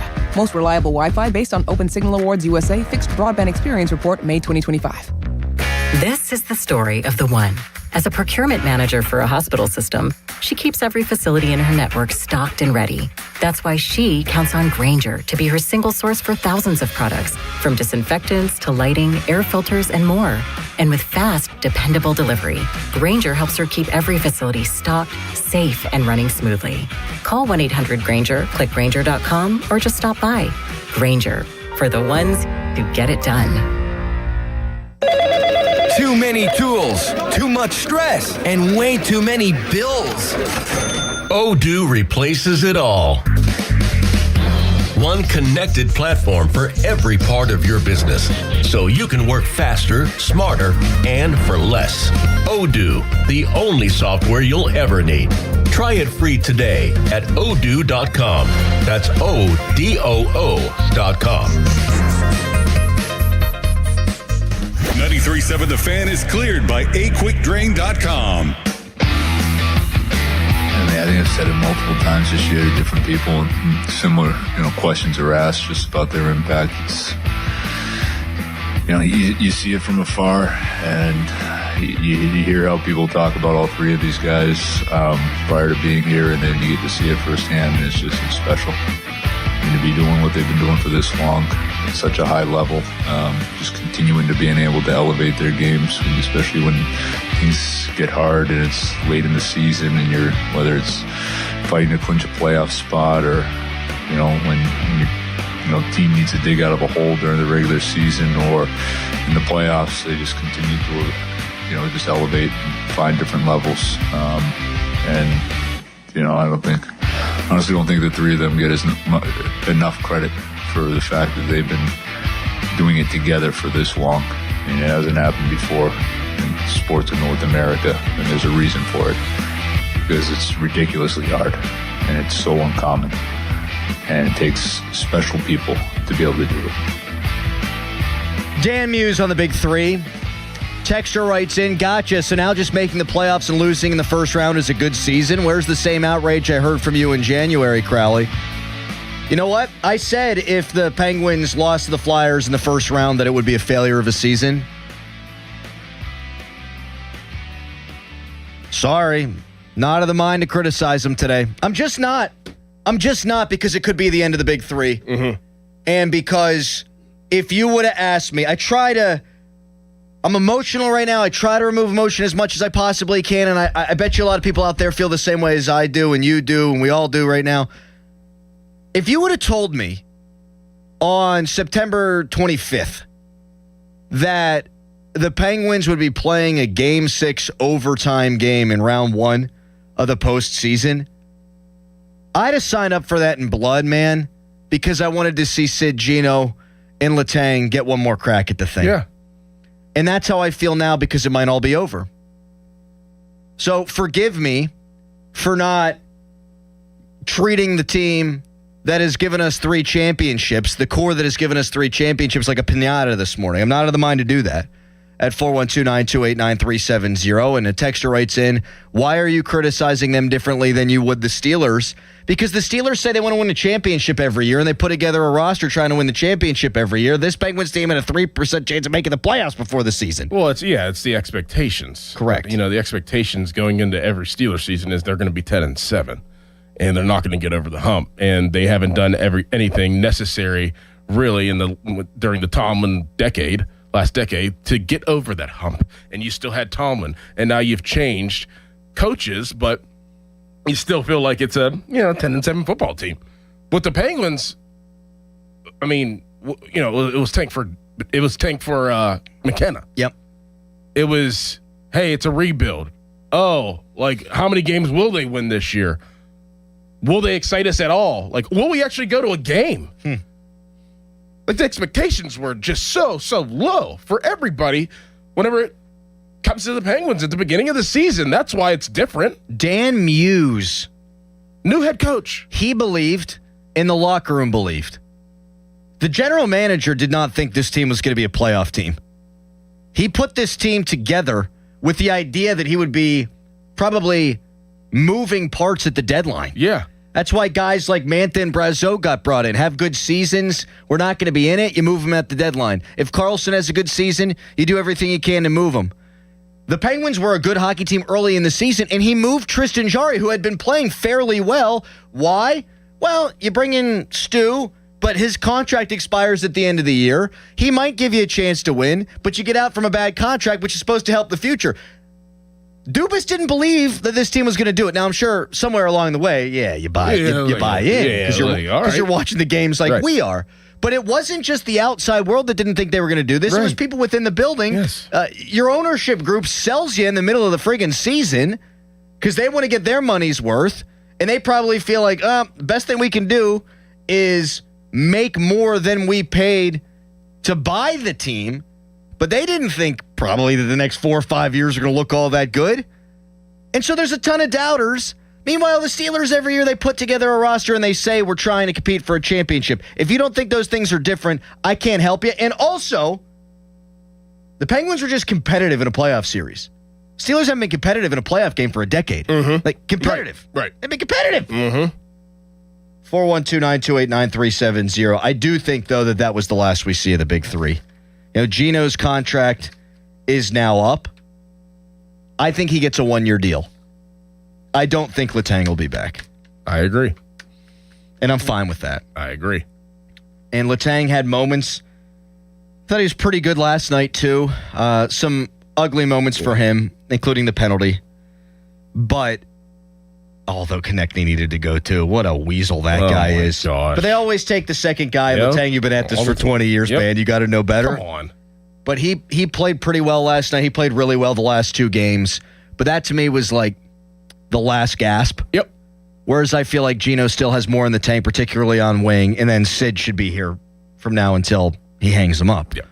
But I don't think the big three will be back. And that's how I would do it. I'd keep Sid, I'd keep Geno, and I'd say, Letang, my God, man, we love you. Thank you for your service. If you want to be traded, we'll trade you. If not, we think it's time for you to hang him up. In your jersey, we'll put it in the rafters one day, and you already hung 3 banners. But thank you for everything you've done. It's just time. Yeah. That's how I'd go about it. Yep. Brady in Pittsburgh, hello. What's up, Brady? Brady, you're on the air. Brady! Jim in Monroeville, good morning. Thank you for taking my call. You know what? I don't think I've ever been excited for the next season for a Penguins in a long time. And I thought this season was a success, considering, as you already stated, we never had a chance, apparently. But you know what? I like what they've done. I think it's promising. I'm not too concerned if the big three aren't back. I think what this organization has done to build the team for the future, I'm looking forward to it. Thank you very much. And to know what they have in the offseason. I mean, $50 million in cap space? Yeah. Mad draft picks in the first 3 rounds. Now you can work with a lot to enhance this roster. Now you know where you're at. You have a foundation. You know what you're capable of. And now you can just add to it. I mean, it could be an exciting offseason. No doubt. And I think it's going to be an eventful one. Yeah. And as far as forward is concerned, there's no big fish free agent, but there are 3 legitimate white whale trade candidates. Maybe 4. Matthew Tkachuk of Ottawa. A lot of rumors swirling there. Boy, wouldn't it be nice to have him in a Penguin sweater. Mix it up, score some goals, add the sandpaper you need, but he's also got the skill. Rob Thomas, who we spent a lot of time on at the deadline. He immediately becomes your second-line center, and you're immediately upgraded. Jason Robertson, who is a hell of a player, would upgrade your top or second line. He'd upgrade your top 6. And the final one is Austin Matthews. Some of the things he was saying at locker cleanout day for the Leafs, he said, I believe in this team, but we got to change a lot. Well, then you don't believe in the team. You believe in your core guys, but you'd like to see a lot of things change. So those 4 guys are the big fish. And Dubas said when he got Erik Karlsson, if there's a big name on the market, he's going to be in on it. So I think it's going to be an eventful offseason. I think you've got your goaltender tandem of the future. Artur Shilovs has been a good playoff goalie in his career and was excellent in this series. And Murashov is a mega prospect. Yep. If those are your 2 goalies, both young, you're in a good spot. Kindle and Chinakhov weren't good enough in this series. Make no bones about that. Chinakhov better last night, hits a post, had a lot of opportunities this series, didn't make good on him. But now he had a taste of it. He's an RFA, you can afford to pay him. And Ben Kindle hit the weight room a little bit. Yeah. And he'll be better for having gone through this too. Oh, yeah. And maybe he's your second line center because he's only scratching the surface. Yep. An 18-year-old shouldn't be able to do what he did this season. No doubt. So, and good on them for letting him do it. Correct.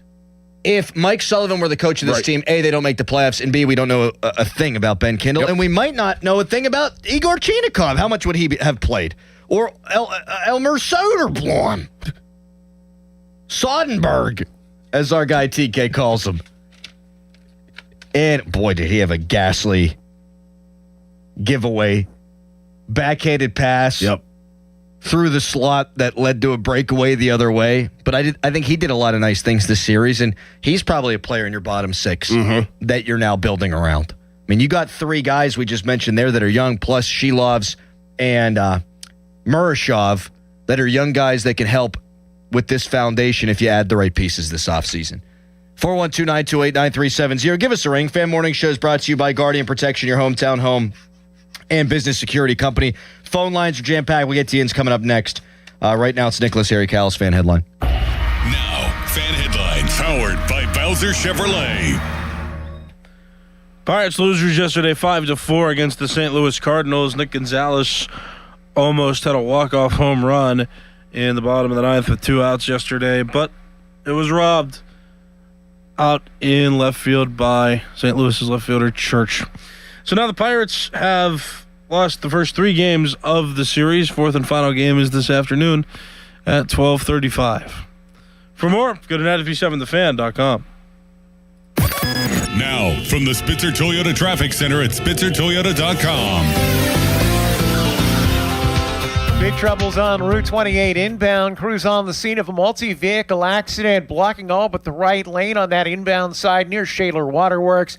It's causing solid delays now just about back to the Highland Park Bridge on-ramp. As you head past the scene, once you do get by it, you're pretty well steady down to the north side. Parkway East, that is jammed at Wilkinsburg down to the Squirrel Hill tunnels, while the Parkway West stacks near the top of Green Tree Hill to the Fort Pitt tunnels. HOV lanes remain closed because of repairs. They won't be back open until next Monday's morning rush. From the voice of Pittsburgh, 100.1 FM and AM 1020 KDKA, I'm Greg McAtee on Sports Radio 93.7 The Fan. BetMGM, authorized gaming partner of the NBA, has a special offer for the playoffs. Sign into your existing BetMGM account and snag an NBA Playoffs Odds Boost token. Then take your shot at scoring more on your next win. Simply log in, add a qualifying bet on the NBA Playoffs to your bet slip and activate the token. If you win your wager with the token attached, you'll pull down extra winnings in unrestricted bonus dollars. Talk about a fast break. Make BetMGM, authorized gaming partner of the NBA, your home for playoff action with bonuses like Odds Boost tokens and more. Claim your Odds Boost token for the NBA playoffs and get in the game today. Make betting the playoffs more exciting. Make it legendary. BetMGM and GameSense remind you to play responsibly. If you or someone you know has a gambling problem, help is available. Call 1-800-GAMBLER. BetMGM.com for T's and C's. 21 plus to wager. Pennsylvania only. Existing customer offer. Subject to eligibility requirements. Rewards vary and expire in 7 days. Please gamble responsibly. We all hear the radio ads about the IRS. They tell you to be afraid, to be scared, and they try to frighten you into calling. I'm not here to do that. Tax Relief Advocates is different. TRA is here to tell you that if you owe money to the IRS, whether it's $5,000, $50,000, or $500,000, we have a solution. It doesn't matter if you're sitting in your car, at work, or with your kids. No matter where you are, call now. 800-518-3899. Don't lose hope. TRA can eliminate or reduce what you owe to the IRS. Generous programs are now available that can give you a fresh start. Our passion is taxes and helping individuals fix their IRS problems. We have over 1,000 5-star reviews on Google and an A+ with the Better Business Bureau. You don't need to be afraid of the IRS any longer. End your tax nightmare today by visiting us online at TRA.com or call 800-518-3899. That's 800-518-3899. Tax Relief Advocates. Real solutions for real people. Text us on the Edgar Snyder and Associates text line at 412-928-9370. Edgar Snyder and Associates reminds you to text responsibly. SchultzFord.com. SchultzFord.com. SchultzFord.com. SchultzFord.com. It's showtime, ladies and gentlemen. It's the Fan Morning Show on Sports Radio 93.7, The Fan. Well, things are looking up. Our good buddy Bubba from 100.7 Star says that he's got a whole bunch of nugget nectar from his restaurant, and there's too much to sell, too much to drink, and it'll expire, so he's going to give some of it to us. Sounds like a lot of it to us. How did he know that you like that? I probably talked about it on the pre-show. Oh, okay. If I'm ranking all-time favorite beers, it's Guinness by a country mile, but Nugget Nectar from Trogs is absolutely up there. Yep. Oh! You got me on that. It's so good. It is. Oh, it's so good! 412-928-9370. A Flyers fan has texted in and said, respect what you guys are doing this morning. I would never criticize those three if I were you. And it doesn't mean that there's not room for criticism, like the way that they played the first three games. Like clearly last night and the previous game, that's what they're capable of, and they didn't get to their game until too late in the series. But because this is probably the end of the big three, I'm not of a mind to kicking them on their way out the door. No. Oh, Letang, you bum, you no way, man. And because I'm such an emotional genius, Doran, I am able to separate my disappointment from last night in this series from the offseason that is to come. And I didn't think I'd be able to do that. I mean, shoot, man, up until the Thursday of draft week, I was like, if they lose, it's a disappointment. The season's a failure. It's not. No. It's not. And I think they got a hell of a coach, these Penguins. I got a little statistic that I think will back that up here. Give me 1 second here. So, first three games of the series, Penguins expected goals. Analytics, Doran. 1.96, then 2.81, then 2.97. Huh. Got better with each passing game. Then the final three games of the series, 3.39, 3.62, 3.6. You know why that happened? They cracked the code. They cracked the code. Hey, the Flyers, they played great. All credit to them. They were on their P's and Q's the first few games. They played that system to a T. But when the Penguins figured it out, they were the better hockey team. Yes. But it was too little, too late, and that's why they lost. But Muse adjusted, and adjusted to the point where they were a goal away from us previewing a Game 7 coming up on Saturday. So just because the result didn't go the way we all wanted doesn't mean Muse didn't adjust. I think he did, and that's a great sign, man. It absolutely is, especially in his first year. Yeah, I like it. I mean, had no idea who the guy was whenever they hired him. But, yeah, I mean, having a year like this under your belt, you can only move forward. Agreed. And I'll tell you, one guy I'm not bringing back is Anthony Mantha. Had a hell of a regular season. Hat tip to you. I thought he played really well in Game 5. Was physical, set up the first goal. I thought he was putrid last night. Yep. And was mostly a passenger for the series. And he's been a guy who has shrunk in the playoffs over the course of his entire career. He doesn't have a playoff goal in, 20 playoff games? And someone's going to overpay for him because he scored 33 goals. You can find a way to upgrade there, I think. I think that when we look back on it, that'll have been the best year of Mantha's career. Yes. Doesn't mean he's not going to be a useful player for whatever team he signs with this offseason, but I don't think he'll ever have 33 goals again. God bless him. Yeah. Thank you for your service. Really bad last night. Almost cost the Penguins the game like a handful of times. And at the end, you got everyone in the blue paint whacking away, trying to pitchfork the thing into the net, and Mantha's, hunched over. Yeah. With the whistle hasn't blown, he's hunched over there with his stick on his knees. Bruh. So thank you, but see you. To the votes. To the votes. Boy, I'm all over the place. That's good. Go Pens. You're allowed to be. Adam in Robinson, hello. What's up, guys? So I was in Philly for Game 4. Was that the first one we won? Yes. Yeah.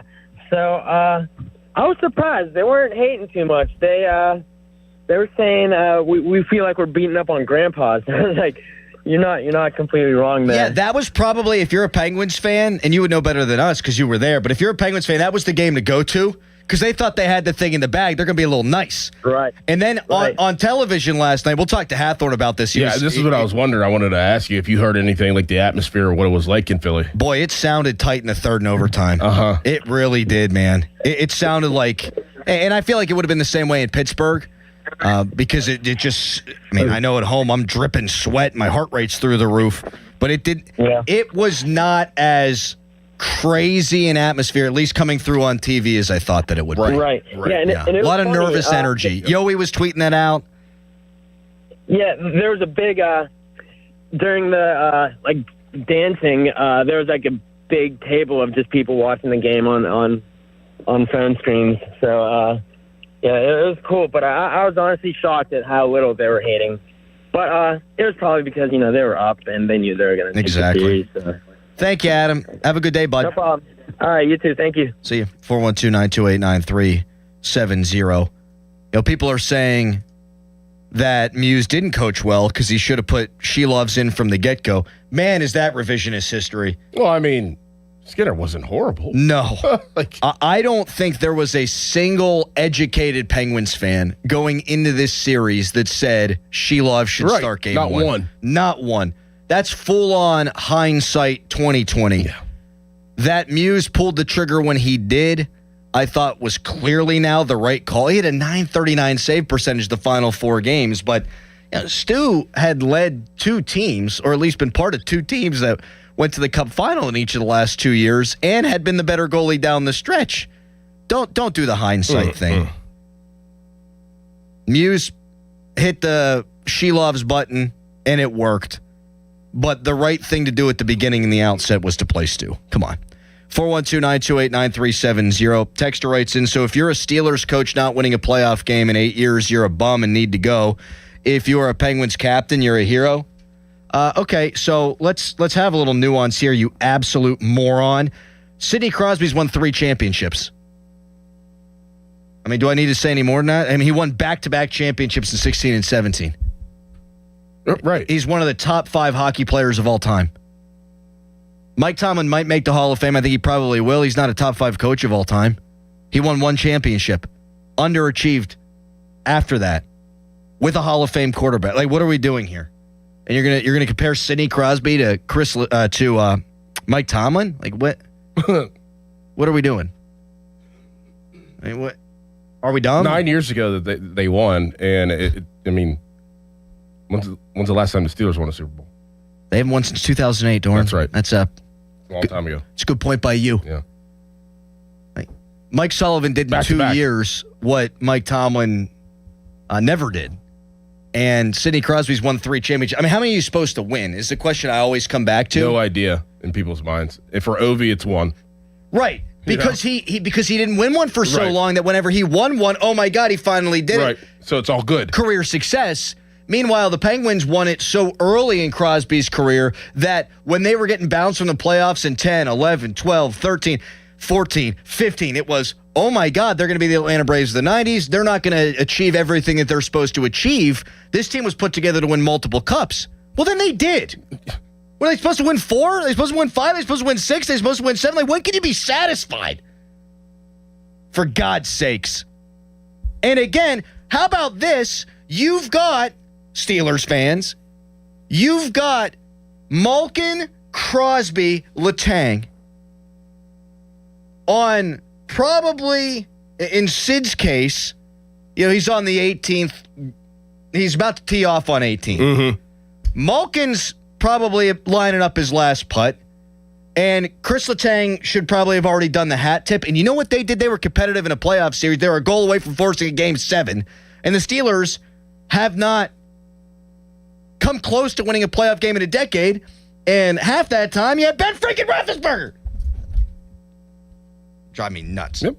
Sorry. Oh, you're good. Hey, you got to let it out. I'm here. I'm here for you. Third annual 5 Alarm event is presented by Allegiant Community Federal Credit Union. It'll take place on June 17th and 18th. Currently looking for 25 fire departments that'll benefit from this year's fundraising. Register your fire department now at 937thefan.com. Up next, your calls on whether or not you think this was a successful season. I had a different opinion in January than I do now. Squirming with a water gun, but I do. 412-928-9370. Give us a ring on that. Pat Bostic going to join us in the 7 o'clock hour. Fan Weather brought to you by Secure Money Advisors. Looking to retire soon? Let Secure Money Advisors get your retirement on track. We'll let KDK take care of that. It's Fan Morning Show. Good afternoon. The cold settled in with morning temperatures in the mid-40s and highs this afternoon getting back to just around 50 degrees. Winds are out of the northwest today at about 5 miles an hour. On top of the chill, light rain will work its way through our area today with the best chance for rain and drizzle happening before 9 this morning. The chill sticks around into your weekend, and in fact, some parts of our area are under a frost advisory tonight and will be just as cold on Saturday morning. I'm First Alert Meteorologist Ron Smiley in the Kitty Weather Center. Your hometown building partner since 1956, 84 Lumber. Visit 84lumber.com. 84 Lumber is partnered with with Anderson Windows and Doors to bring a brand new showroom to Mount Lebanon. From homeowners to industry pros, everyone can see, touch, and interact with various series of Anderson windows and a wide variety of doors to make the most informed decision for their build. 84 Lumber experts are on site to demonstrate product features, answer your questions, and even schedule a visit to the job site for measuring and installation. Your budget matters and flexible financing options are available. Call today to schedule a personal consultation at 570-507-8015. At Liberty Mutual, we love helping people with things like customizing car insurance, just like how we customize a song for you.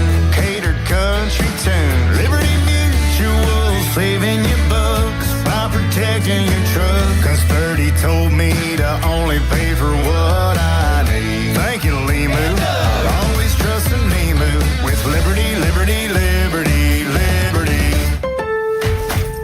It's time to spring into deals for Mother's Day at Lowe's. Shop select 1.5-gallon annuals hanging baskets, 2 for $15, and get Mom the perfect addition for her garden for less. Plus, get 3 free bags of Miracle-Gro 0.75 cubic foot garden soil when you buy 3. Mom's garden is winning with these deals. Our best lineup is here at Lowe's. Valid through 5/6, excludes Alaska and Hawaii, while supplies last. Selection varies by location. My name is Whitney Allen, and I'm a widow. My husband, Ryan, died. We never thought we'd ever have to use life insurance, but the unexpected happened. With Ethos, signing up was fast and 100% online. You can get a quote in seconds, apply in minutes, and get same-day coverage. No medical exams, and you can get up to $3 million worth of coverage. I'm grateful we were prepared. Get your free quote at ethos.com/radio. That's ethos.com/radio. Paid spokesperson. Time spent on application may vary. Online health questions required. Sports Radio 93.7 The Fan, built by Window Nation, home of the buy two, get two free offer. Now, from the Spitzer Toyota Traffic Center at SpitzerToyota.com.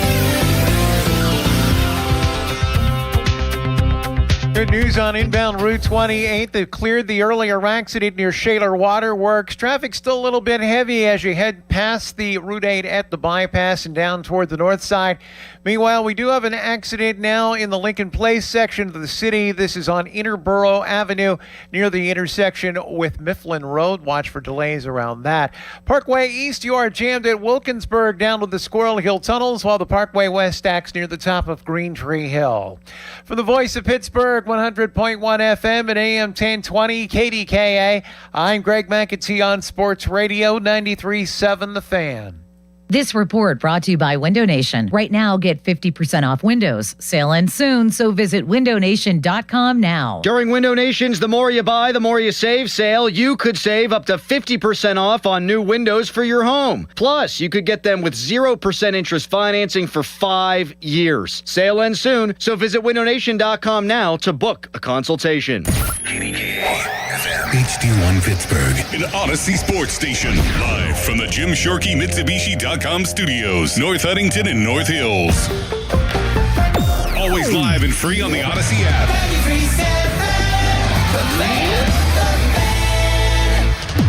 Best thing on the radio! It's the Fan Morning Show on Sports Radio 93.7 The Fan.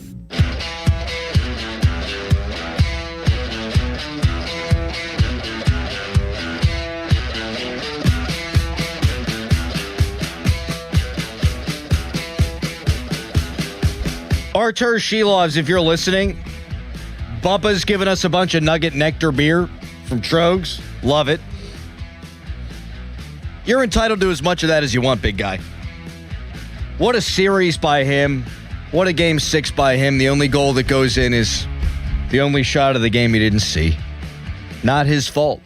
And it goes posted in. Meanwhile, the Penguins hit 2 posts of their own. The Penguins were better at hitting posts. They hit those posts so friggin' flush, man. That's hockey.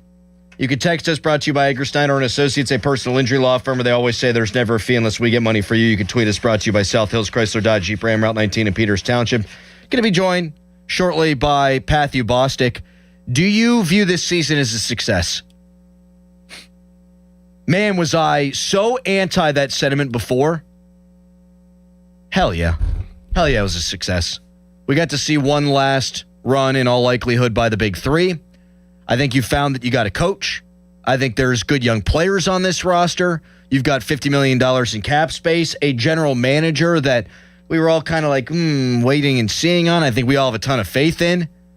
I think Sid clearly can still play at a high level. I think if they bring Gino back for one more year at like $3.5 to $5 million, there's a lot worse ways you could spend your money. I think you got two young goaltenders that we're all excited about in Shilov's, what a series again, and in Murashov. And I would much rather have had my heart ripped out last night than never seen Crosby, Malkin, and Letang in a playoff series again together. So I've changed my opinion. Sorry, I changed my opinion. Sorry, I have nuance. Well, I mean, you had to. I mean, I give you a little bit of grace because your full opinion shouldn't be shaped until the season was over. And now that it's over, you kind of look back on all the moments and kind of where it started and how it ended. And I feel like the goalposts are allowed to shift in a situation like this of a successful season topic. If they lost in 4, it would have been totally different. Exactly. You know how I feel. I've always said it was a successful season. But if they would have got swept, we talked about this last week. If they would have got swept, I probably would have had a different tune. Yeah. I would have had a different tune because you didn't show any fight. You didn't compete. You didn't finish. You didn't go out on, you're not going to go out on your terms whenever you get swept, but go out, as on your shoulders. Like, hey, man, like, listen, at least we fought. And that's the way that they played all season. So, but I've always been in the camp of it's been a successful season just by the way it started. I feel like I'm being redundant when I say that, but I feel like there's some people out there that probably think it's not a successful season because the emotions are so high right now. But let's take a chill pill and think about what we were talking about. And like you said, in September, what were we talking about? A lot of different things. Not this. Not yesterday. No. Not last night. No. We weren't talking about that. We didn't even think that was even a realistic scenario. And we weren't after game 3 either. No. And, man, they were, again, like Sid said, they were a goal away from doing something only 11 teams in NHL history had done before. Now, that's kind of like a damning with faint praise, like making history because you were so bad earlier on in the series. But only 26 teams out of 216 had ever even pushed it to game 6. And you can argue the better team lost last night. The team that played better last night lost. I mean, that's hockey. How can we not say it was a successful season whenever we say that the big 3, that they were all out at portions of the season? Letang, broke his foot, was out for a while. Malkin was out for a while with an injury. Malkin was out for a few games with suspension. Sidney Crosby gets banged up in the Olympics, and they still found ways to win without those guys. That's success right there. In my opinion, you found ways to win whenever the thing that you relied on and everybody thought that you had to rely on in order to even get to this point wasn't even in there. Lovable bunch. I mean, for those that's reasons. Success. Yes, it's a lovable bunch. You're allowed to, we've had this topic before, so I don't want to overdo it, but you're allowed to have enjoyed a season that doesn't end in a championship. No doubt about it. And we don't do that enough. And I think it's different for every team in town, too, before we get criticized as being hypocrites. Like if the Pirates are in it in August, in September, there's a ton of people around here that would probably call that a successful season, just being in it. Yeah. If the Steelers make the playoffs and get blown out in the first round of a playoff game, again, because it's happened so frequently, they're going to get shredded for it when every season they tell you we expect to compete for a championship. When coming into this season, we have Erik Karlsson come on our airwaves and talk to us, and he's like, we hear all the outside noise. Nobody believes in us. We believe in ourselves. But they have a 3.8% chance to make the playoffs or whatever it is, and they make it, and they do it battling through all the adversity that you just so eloquently laid out. Sorry, I'm allowed to think it's successful, and I'm allowed to have thought it was fun. The 0-1 Penguins didn't win a championship, but they went to the Eastern Conference Final, and they got pretty much handled by New Jersey. Great year. The 2001 Steelers, they went 13-3. That was a really fun season. Yes, it was. The 2004 Steelers went 15-1 and lost to the hated Patriots. Sorry, happened to enjoy pretty much every second of that one. Like, ring culture is a real thing. All rings. Because they've already won 3, I'm going to grade them different than the way that I grade the Steelers, who won 1 with Mike Tomlin and probably should have won more. Sorry. 412-928-9370. Should say, sorry, not sorry. Right. I mean, and there's also even like little details that, we are missing that aid to the successful season. I mean, think about the development of young players. Think about the development of Carlson. I mean, little stuff like that we're kind of overlooking because our emotions are so high. This was an absolute successful season. With you. I'm surprised even in myself. I went to bed, I woke up this morning, I'm like, man, I love that bunch. Really fun team to watch and root for all season long. And it gives us something. Up until the end. And you know what? You always want to be left with something, right? In life, right? You know, whenever we pass away or whatever, we want to leave our mark. Gee. I'm just saying, you always want to be left with something when something comes to an end. Like a movie, whenever you're watching the credits and you want to be left with something and you're like thinking like, wow, that was a great movie. I hope that they make a sequel. That'd be awesome to see this again in a different way, in a different direction, right? But the same movie. They left us with something too. That's why it's a successful season too, because now we look into the offseason and know what they have and know what they can work with, and they have a foundation of what they could do for next season. They left us some hope for next season as well. Yeah, they left us wanting more. It's like the M&M in the bottom of the ice cream cone. Yes. A Flyers fan texted in, and was an honest and I think a good question. And they're infiltrating the text line today. And hey, to the Victor go the spoils. Who do you think's got a better future, the Penguins or the Flyers? Flyers got a really young core, and they have an ability to improve this offseason too. What I would say to that is ask me again on July 1st, after the first day of free agency. Ask me again around the NHL draft. Ask me really in September when we've seen what the offseason looks like. Because I'll tell you what, I love the general manager the Penguins got, and they got a lot of good pieces. And we don't know what it's going to look like, but there's a ton of reason for optimism. And as Phil Bourque said as they closed the broadcast last night, the sun will come up tomorrow. Was that Annie? I think that is. The sun will come up tomorrow. Bet your bottom dollar that tomorrow. The sun will come out tomorrow. There'll be sun. Damn it, it is come out. Bob in North for Sales. Hi. I tell you what, guys, this Penguin season was a success because they wanted us. I know I want to see more.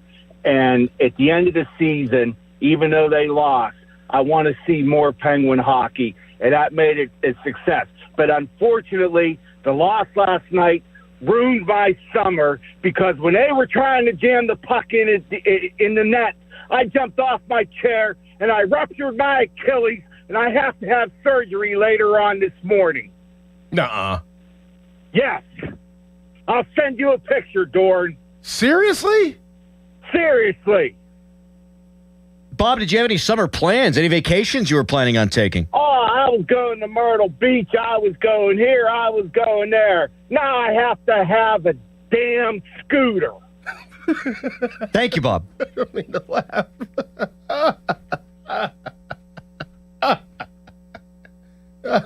It's all worth it if you win and you rupture your Achilles. Right.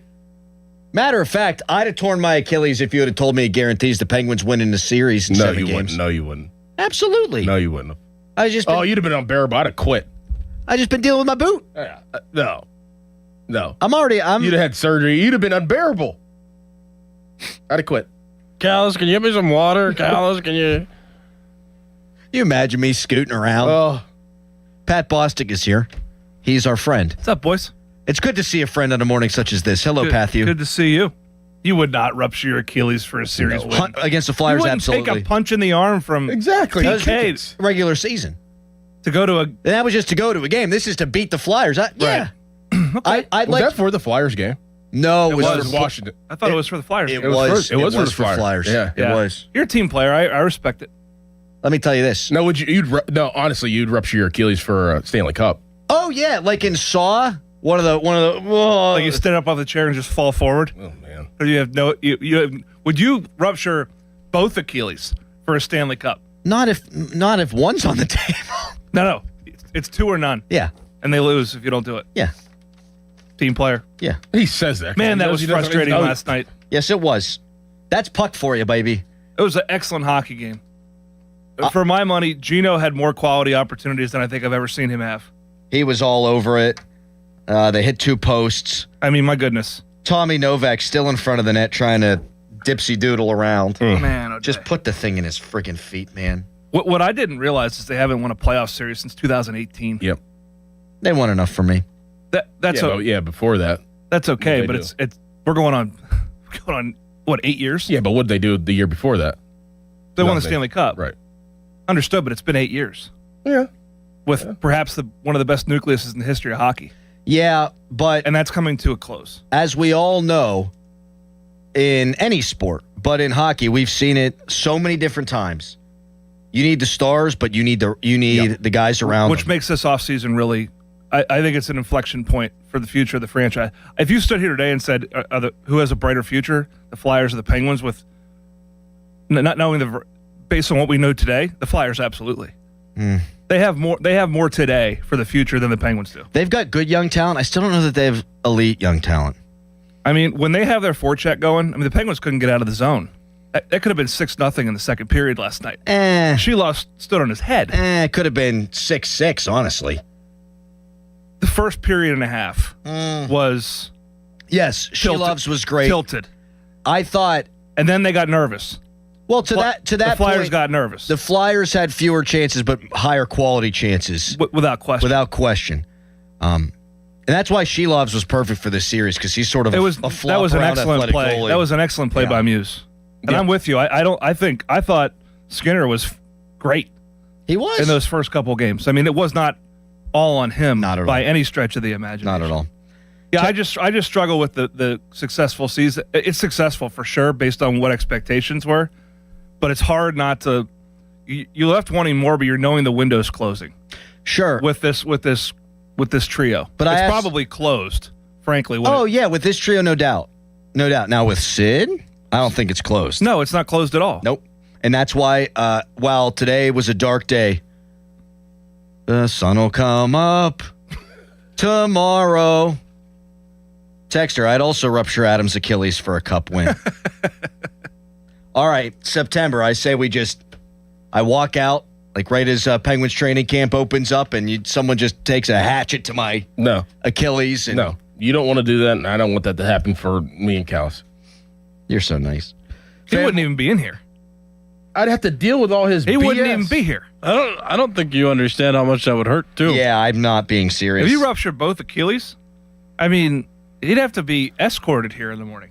Boys, I sprained my foot and was limping around the airport like I... You have to get him like an access van or something I'm to the bring him over here. Yeah, I'm the biggest wuss that you've ever met. Are you kidding me? Gurney. He's laying horizontal doing the show. I did this for the Penguins. I'd be a hero. Fan Morning Show brought to you by Guardian Protection, your hometown home and business security company. Your Penguins calls when we return at 412-928-9370 on whether it was a successful season or not. Sex. And we'll get Bostic's thoughts on this new Aaron Rodgers drama and the Drew Aller pick. But first, it's a hairy headline. Now, fan headlines powered by Bowser Chevrolet. Penguins losers 1-0 yesterday in overtime. It was the most tense game I've ever seen, or I can remember seeing. Well, that's actually not true. I saw the 2017 Eastern Conference Finals. Anyway, it doesn't matter. They lost. They're out. They're eliminated from the playoffs. For more, go to 937thefan.com. This is an Odyssey Sports Minute. The Motor City has its hero.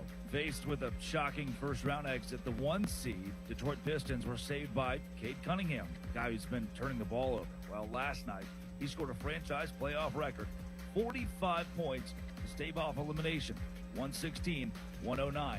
Pistons win. I'm Drake Toll. Hey, it's Tyler Reddick and Bubba Wallace from 2311 Racing. On the track, every second counts. And off the track, the same rules apply. Just fewer pit stops. That's why we're spinning into Chumba Casino. From social live casino to slot masters, the action's fast, fun, and totally free. Rack up points, climb the leaderboard, and take home bragging rights. Play anytime, anywhere. No downloads needed. Join the race at ChumbaCasino.com. Let's Chumba. Sponsored by VGW Group. No purchase necessary. See terms at ChumbaCasino.com. Must be over 21, present in the state where it's legal to play. This is the story of the one. As a maintenance tech at a university, he knows ordering from multiple suppliers takes time away from keeping their arena up and running. That's why he counts on Grainger, to get everything he needs, from lighting and HVAC parts to plumbing supplies, all in one place. And with fast, dependable delivery, he's stocked and ready for the next tip-off. Call 1-800-GRAINGER, click Grainger.com, or just stop by. Grainger, for the ones who get it done. Aviation technicians are considered some of the most skilled and technically capable mechanics in their field. They ensure our most precious cargo from family to goods arrives safely every day. Whether you're thinking about a skilled trade or a 4-year education, if you enjoy combining problem solving with hands-on training, then explore an in-demand career in the aviation industry. Visit EIA's Pittsburgh Campus Open House on Saturday, May 16th at 11 a.m. Take pride in your career. RSVP at PIA.edu. It's time for the Great Haircut Sale at your local Great Clips salon. Your chance to get a great haircut at an even greater price, just $8.99. And money's not all you'll save at Great Clips. When you use online check-in, you can save time too. So download our app today and hurry in for the $8.99 Great Haircut Sale at Great Clips. It's gonna be great. For a limited time at participating salons. The $8.99 Great Haircut Sale runs May 1st through May 5th. Visit their Pittsburgh area salons. Pirates baseball is back, and there's only one way to celebrate, with a Surfside iced tea and vodka or a Surfside lemonade and vodka. Smooth, refreshing, and made for game day. Surfside is the perfect match for a day at the ballpark or catching the game at home. Surfside's only 100 calories with 0 bubbles, so it goes down easy. It's not a seltzer. It's Surfside, proud partner of the Pittsburgh Pirates. Must be 21 and over. Please drink responsibly. Cold shower? Call Mr. Water Heater. Call Mr. Water Heater. At Uline, the prevailing opinion is, if you don't live it, you don't believe it. The people at Uline believe in hard work, and they live it by being there 24/7 to answer your call, having 41,000 items in stock, and offering same-day shipping from 12 locations across North America. Business owners, sellers, buyers, shippers, and packers believe it. Uline is the hard-working, dependable source for your shipping and industrial supplies. Visit uline.com. Spreadsheets, clunky software, 100 different logins just to run your business? There's a better way. Odoo. One simple, connected platform that handles sales, inventory, accounting, and more, so you can focus on growing, not juggling. Make the switch today at odoo.com. That's ODOO.com. In a world in need of a hero, one man rises to the challenge in style. He is... just driving the kids to soccer practice. Make every day feel epic in the all-new Hyundai Palisade Hybrid with up to an EPA estimated 619 miles of range on select trims, advanced tech, and class-leading interior space. Visit HyundaiUSA.com or call 562-314-4603 for more details. And hey, come on, no cleats on the seats. You know that Chick-fil-A sells more than chicken, right? Hello, my name is Jaleesa, and a little thing I love about the Chick-fil-A sausage, egg, and cheese biscuit is how it's all of my favorite breakfast items in one good bite. That fluffy egg, that melty cheese with that perfectly grilled sausage. It just gives you that warmth, that comfort food that you love. It is the best possible option for a classic breakfast. Comfort is calling. Order a Chick-fil-A sausage, egg, and cheese biscuit with Simply Orange Juice on the Chick-fil-A app today. Real guests paid for their testimonial. Now, from the Spitzer Toyota Traffic Center at SpitzerToyota.com. Southside Slopes area. Crews on the scene of a multi-vehicle accident. This ties up South 18th Street between Wachter and Quarry Streets. Watch for delays around that. Meanwhile, Route 28 still recovering from the earlier accident near Shaler Waterworks. You have delays from the Route 8 at the bypass. Pretty well stop and go down to East Ohio Street. Parkway East, you're jammed at Wilkinsburg. Parkway West stacking near the top of Green Tree Hill to the Fort Pitt tunnels. Also, watch for heavy delays across the lower deck of the Fort Duquesne Bridge coming over from the North Shore over toward the Fort Pitt Bridge. From the voice of Pittsburgh, 100.1 FM and AM 1020 KDKA, I'm Greg McAtee on Sports Radio 93.7 The Fan. Gherkin Roofing, call the pickle. Gherkin Roofing, call the pickle. Gherkin Roofing, Call the pickle. Gherkin Roofing and Contracting, a family-owned and local-based company, is your number one choice for roofing in Pittsburgh. They do roofing, siding, and gutters with exceptional customer service for all your needs.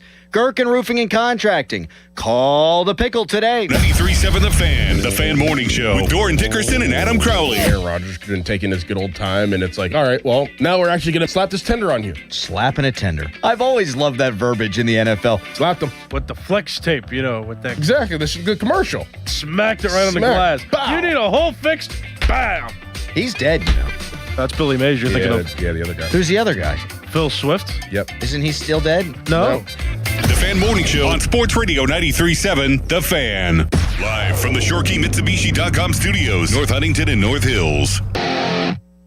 Fan Hotline presented by Sullivan Super Service, Pittsburgh's trusted plumbing and HVAC provider for over 50 years. Takes are flying off mic here in studio about Drew Aller, Aaron Rodgers, Art Rooney II. Spoke about the draft and Aaron Rodgers to Tom Pelissero yesterday. We'll let you hear that coming up at 8 o'clock. Right now, 412-928-9370. We're talking about the Penguin season being over. And I am sad.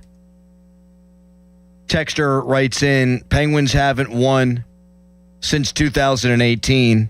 This core should have accomplished more. Again, I ask, how many are you supposed to win? I think people are forgetting how long they've been playing. They've been playing 3 decades. In their primes, they won 3 championships. In their primes, they won 3 championships. So, is Sidney Crosby Tom Brady in hockey? Yes. How many rings did Tom Brady win? He won 6.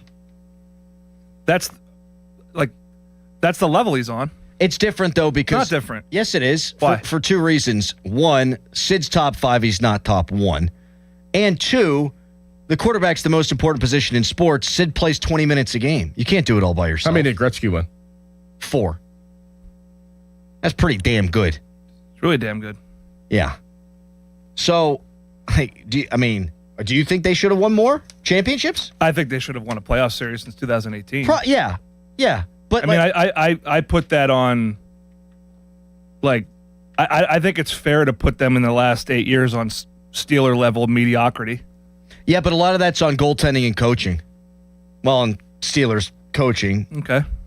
But, you can't make saves for your goaltender. Is it fair to say that in the Muse tenure, this is a successful start, but over the course of the past 2 decades, this isn't a successful enough season?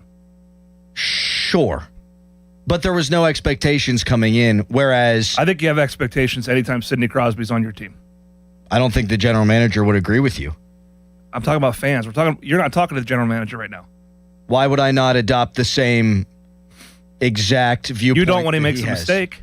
If he makes a move you don't like, you don't adopt his take. Okay, but when the Steelers say every year they're competing for now, and this year the general manager's more or less saying we don't want to just sneak into the playoffs, it's totally different to me. What do you think he meant by that? We don't want to sneak, we wanted to tank? Is that what you're... I think they wanted to tank, yeah. I think you could take it either way. You could take it. We want to win the division. No. Okay. No, I don't think so. I'm seeing both sides right now. I'm seeing both sides. Hockey people are notoriously conservative. They're not going to come out and say we're gonna take it by storm. They traded Jake Gensel 2 years ago. They signed a couple of 1-year free agents, and they traded their goalie who was playing well early in the season.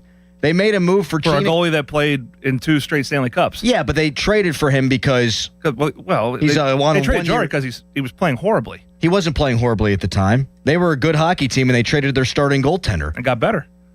If that doesn't tell you that, they had an eye on the future as well as the present, I don't know what will. What future piece did they get from trading Jarry? Cap relief. Significant cap relief. I think... You put it well, though. Over the course of 2 decades, we've come to expect this group to do special things. And anytime you don't advance in the postseason, I can see it macro. You know what? With these guys, it's probably not good enough. But when I narrow it down to the expectations coming in, into what they were able to accomplish, and what I think now is a bright future all of a sudden, and the fact that they've won 3 championships means an awful lot to me. I can't sit here today and be pissed off. I mean, let's look at their competition though too. Like, I mean, we can just zero in on Crosby and the Pittsburgh Penguins, but look at everybody else around them. Like, do we have the same discussion about Ovechkin? I mean, what has he done? I mean, he's won one cup. Do we have the same discussion about McDavid? I mean, he hasn't won a cup. Yeah, I think those underachieving. Is that underachieving too? Yeah, Dan Marino underachieve? Yes. From a winning standpoint. I think organizationally, you can't compare the Washington Capitals and the Pittsburgh Penguins in terms of how their longevity, their track record, what fans expect. They don't care about the Capitals down there. This is a Rust Belt hockey town. No doubt. It's different. But that being said, Ovechkin's probably a top 5 player too. He is. He's got the most goals all time, arguably top 4, he and Sid. He's won one ring. McDavid's the next coming. Well, I'm not talking about comps. I'm talking about expectations for having a nucleus. And Malkin's a top 5 player of the last. Sure. Probably top 25 player of all time. I'm saying like the expectations didn't fall shorter than the expectations that Washington has for Ovechkin. Have they won a playoff series since 2018? Washington? Yes. Well, they won the cup in 18. Okay. I just say that. To me, that's unacceptable. To not win a playoff season in 8 years. I can see that viewpoint. Am I pleased with the progress they made this year? Does it bode well for the future? Absolutely. But is it a successful season? Yeah, but in the prism of looking at what they have and the window closing, I mean, how many years does Sid have left? 5. Yep. 6. Probably till 45. Okay, but his degree of effectiveness is going to go down. Maybe. Okay. How would you categorize his performance in the playoffs, the entirety of the series? Last 2 games, he changed the series single-handedly. He was better than their top guys. He gave them the opportunity to actually play. How about Gino? Night. He was fine. How about Letang? He was great the last because he had a game winner. No, because he was great. He was objectively their worst player through 3 games, and arguably a minus player all season. Okay, arguably their second best player the last 3 games. I'm totally taking devil's advocate here. That's fine. I'm trying to play the opposite because this town is not programmed to in moral victories. If Mike Tomlin, we are not a moral victory town. If Mike Tomlin had won 3 Super Bowls and went 9 years without a playoff victory after that, I would have treated him a hell of a lot different than I did. And these guys... Man, I would love to see that, for instance, because I'm not sure you would have. Why? If he hadn't won a playoff game in 9 years and Ben was the quarterback... I'm doing it right now with the Penguins. If Ben had won 3 championships... won 2 more championships. Why did Ben not get the criticism that Tomlin got? How would you feel today if Mike Sullivan was still the coach? They wouldn't be in this position. They would have made the playoffs. Right. Okay. I think it's obvious the way I treated Ben a lot different than I treated Tomlin because he got 2 friggin' rings. You know, Tomlin won 1, and he should be respected in this town. But Chuck Noll won 4, and he went a decade and a half plus. And there was criticism of him at the end, but you buy yourself a lot of leeway. I also think too that if you're a multiple time winner, I also think too that I'm still hearkening back to the first 3 games of the series, and it's like being a backup quarterback and coming into a game. It's a hell of a lot easier to play free when no one gives you a chance. They got outclassed for the first 3 games of the series by a team that had a 0.5% chance to make the playoffs when the season started? 3.8, something like that, yeah. Who's counting? I just don't. I guess styles make fights, but I don't see that as. I don't forget that either. And you shouldn't. I think that's fair. I think the Penguins. I think the Penguins are the better team, and they lost the series. I disagree with that. I disagree. I think the Penguins are the I don't think you get absolutely outclassed for 3 straight games and you're the better Flyers team. just got outclassed last night for the vast majority of the game. Yeah, and that to me, that's what I'm saying. The Penguins, better team, didn't find a way to win when they weren't at their best. Flyers last night just found a way to win when they weren't at their best. Penguins won the last game because a ball bounced off the backboard. Come on. They played a much better hockey game than the Flyers did. It's the playoffs. That's going to happen. Penguins got the better of the chances last night, the vast majority of the chances last night, and then a seeing eye shot goes in. That's hockey, man. And it works both ways. You didn't win enough whenever you weren't at your best, and they won last night when they were at their best. I think if you play that series again, I think the Penguins win. But what you get? Do I take solace in that? Frig, no. And that's where your point is right. Like, come out and find a way to win one of those first 3 games, different series. And they didn't. And they're the veteran team. They have nobody but themselves to blame for that. There's room for criticism, absolutely. But the Big Three's probably done, and I'm much more of the mind to celebrate them today. 412-928-9370. Right now, it's a hairy headline. Now, fan headlines powered by Bowser Chevrolet. Pirates losers yesterday 5-4 to the St. Louis Cardinals, and a rather heartbreaking ending for them as well. Nick Gonzalez almost went deep, hit a ball to left field, but Nathan Church was out there, and he made the catch. He robbed Nick Gonzalez of the home run, and the Pirates ended up losing that one. And so now the Pirates, they are in position to get swept if they can't win the game today. It's an afternoon game, 12:35 start. Pirates-Cardinals, 4th and final game of the series. You can listen to it live over on 100.1 FM and AM 1020 KDKA. For more, go to 937thefan.com, and now here is Doran. Ever wonder why Fanatics Sportsbook is America's fastest online sportsbook? Other sportsbooks, well, the rewards are just the same old, but FanCash is the ultimate sports currency, and betting with Fanatics lets you stack FanCash. With Fanatics Sportsbook, you can get up to 10% FanCash back on your wagers, win or lose. Use your FanCash to unlock the world of Fanatics with unlimited profit boosts, exclusive merch, collectibles, and so much more. If you want value for your bets, Fanatics will always have your back. And don't forget about FanCash draws. It's simple. Choose your draw and enter with FanCash for a shot at no sweat bets, casino credits, premium sports experiences, tickets, and more. Extraordinary prizes awaits. Did I also mention that they are giving away millions in FanCash this year with games like FanCash Drop? Tap in every Friday and see what the fuss is all about. Switch to the sportsbook that will always give you more to play with. Download the Fanatics Sportsbook app today. Winning hits different here. Must be 21 plus. Gambling problem? Call 1-800-GAMBLER or 1-800-MY-RESET. Hey, it's Andrew Filipponi to announce Pittsburgh's #1 draft pick, Mike's Beer Bar. With 80 taps dedicated to local beers, you're sure to find a winner from their draft beer options. Mike's has over 500 beers and the best craft beer selection around with food that over-delivers. Their steakhouse quality burgers, famous Yinzer wrap, and signature steak on a stone are just a few of their tasty food options. So, make Mike's your #1 draft pick. Get a great meal and watch all your favorite sports action this spring. Tell your friends to meet me at Mike's. Listen up, Pittsburgh. The bow tie means a better buy. And that's why the spring savings at Crown Chrysler Dodge Jeep Ram can't be beat. The tough Ram 1500 Bighorn Hemi. Up to $9,000 off or 4.9% financing for 84 months. Grand Cherokees loaded up to $10,000 off. Hot Wranglers, just $289 a month. Plus up to 125% of KDB for your trade. Crown has your answer to something newer, better, and more affordable. Shop our declaration of deals at crownjeep.com.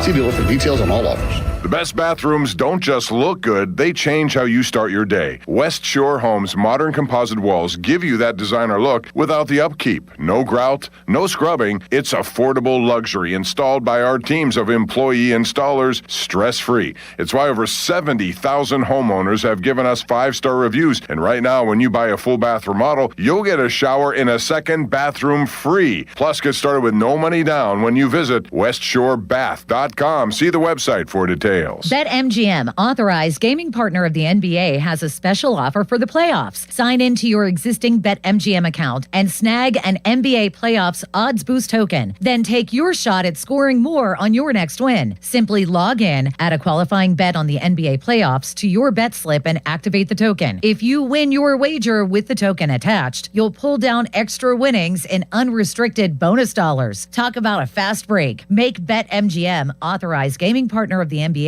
your home for playoff action with bonuses like odds boost tokens and more. Claim your odds boost token for the NBA playoffs and get in the game today. Make betting the playoffs more exciting. Make it legendary. BetMGM and GameSense remind you to play responsibly. If you or someone you know has a gambling problem, help is available. Call 1-800-GAMBLER. BetMGM.com for T's and C's. 21 plus to wager. Pennsylvania only. Existing customer offer. Subject to eligibility requirements. Rewards vary and expire in 7 days. Please gamble responsibly. I'm back to doing what I love and more.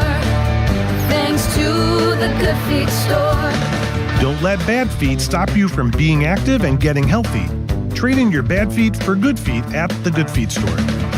Hey, it's Pony back to talk about Xfinity. Imagine all that could happen in 5 years. Jobs change, kids grow up, new memes come out. But what if you had reliable, intelligent Wi-Fi and the price didn't change for 5 years? Well, thanks to the Xfinity 5-year price guarantee, you don't have to worry about that part of your future. You're guaranteed 5 years of Wi-Fi that boosts speeds to your devices that need them the most, that finds and fixes any issues before you even notice them. It's like a super intelligent Wi-Fi that keeps you protected from online threats. You get incredible gaming speeds on multiple devices and no one battling for bandwidth. For the next 5 years, all your devices will be working in perfect harmony, and you get our best equipment with no annual contracts, no fees, and no strings. So even though kids will grow up and you still won't understand what the X67 means, your internet will stay sharp, reliable, and most importantly, the price will stay put. Plus, get online in 5 minutes with same-day Wi-Fi, all with the Xfinity 5-year price guarantee. Lock in your price and unlock possibilities. To get started, call or visit Xfinity.com or drop into an Xfinity store today. Xfinity, imagine that. Restrictions apply. Select plans only. This is the story of the one. As a procurement manager for a hospital system, she keeps every facility in her network stocked and ready. That's why she counts on Grainger to be her single source for thousands of products, from disinfectants to lighting, air filters, and more. And with fast, dependable delivery, Grainger helps her keep every facility stocked, safe, and running smoothly. Call 1-800-GRAINGER, click Grainger.com, or just stop by. Grainger, for the ones who get it done. If you own a small business, the pressure never lets up. Something's always coming at you. That's why business owners turn to LendSeek for funding. I don't need promises. I need options. LendSeek's AI platform showed me real funding choices. Now I can cover payroll, handle taxes, and go after growth opportunities without the daily stress. Up to $5 million with funding in as fast as 24 hours. No upfront costs. No prepayment penalties. Start ready, stay ready. LendSeek.com. LendSeek.com. Create a luxury spa with a customized glass shower door. Visit BoulevardGlassandMetal.com. 93.7 The Fan is cleared by aquickdrain.com.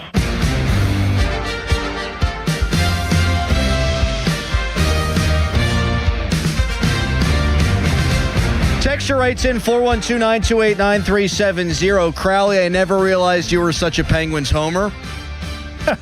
Hand up. Yes. Yes, I am. Sorry. Sidney Crosby is my favorite athlete ever. Evgeny Malkin right behind him. And they've won 3 championships. What about Doran? Doran's 3.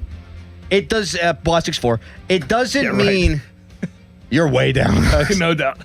It doesn't mean that there's not room for criticism in this series. Like Muse, he switched up the lines way too late. Like the lines that worked all season, he didn't use them until it was win or go home time. Shelovs played well. Some are saying he should have played him earlier. I disagree with that, but he was great. I mean, there were a lot of things to dislike about this series. You win one of the first 3, you probably win the friggin' thing. So absolutely room for criticism. Absolutely. But because this could be the end of the big 3, I don't want my first show. I mean, just me speaking personally. I don't want my first show after maybe the final game of the big 3 to be me throwing dirt on the grapes. I'm a homer. I'm sorry. I don't even look at it as with the big 3 of like if we're talking in the terms of successful season. I look at the positives and the negatives. There's way more positives from the season than there were negatives, and that's a successful season in my eyes, especially with a new coach. That's just where I stand. I can get on board with that. I'm looking at the aggregate and wanting more. And we're allowed to. That's what you should do when you have a generational talent and other generational talents around him. And if you're saying Sid 50 years old. If you said Sid has 5 years left, typically when a guy has 5 years left in his career, he's closer to his prime than he is not. Well, so like the standard's different for him. And I take pride in saying that because he is that good. He's that elite physically. So like I'm not ready to say he's 50. If you say you have Sidney Crosby and he's a damn good player, one of the best players in the league still, and he's got 5 years left, then I'm not going to do the old guy thing on him. I'm not. You can't double standard it. When they do that to Tom Brady? Hell no. He can still play.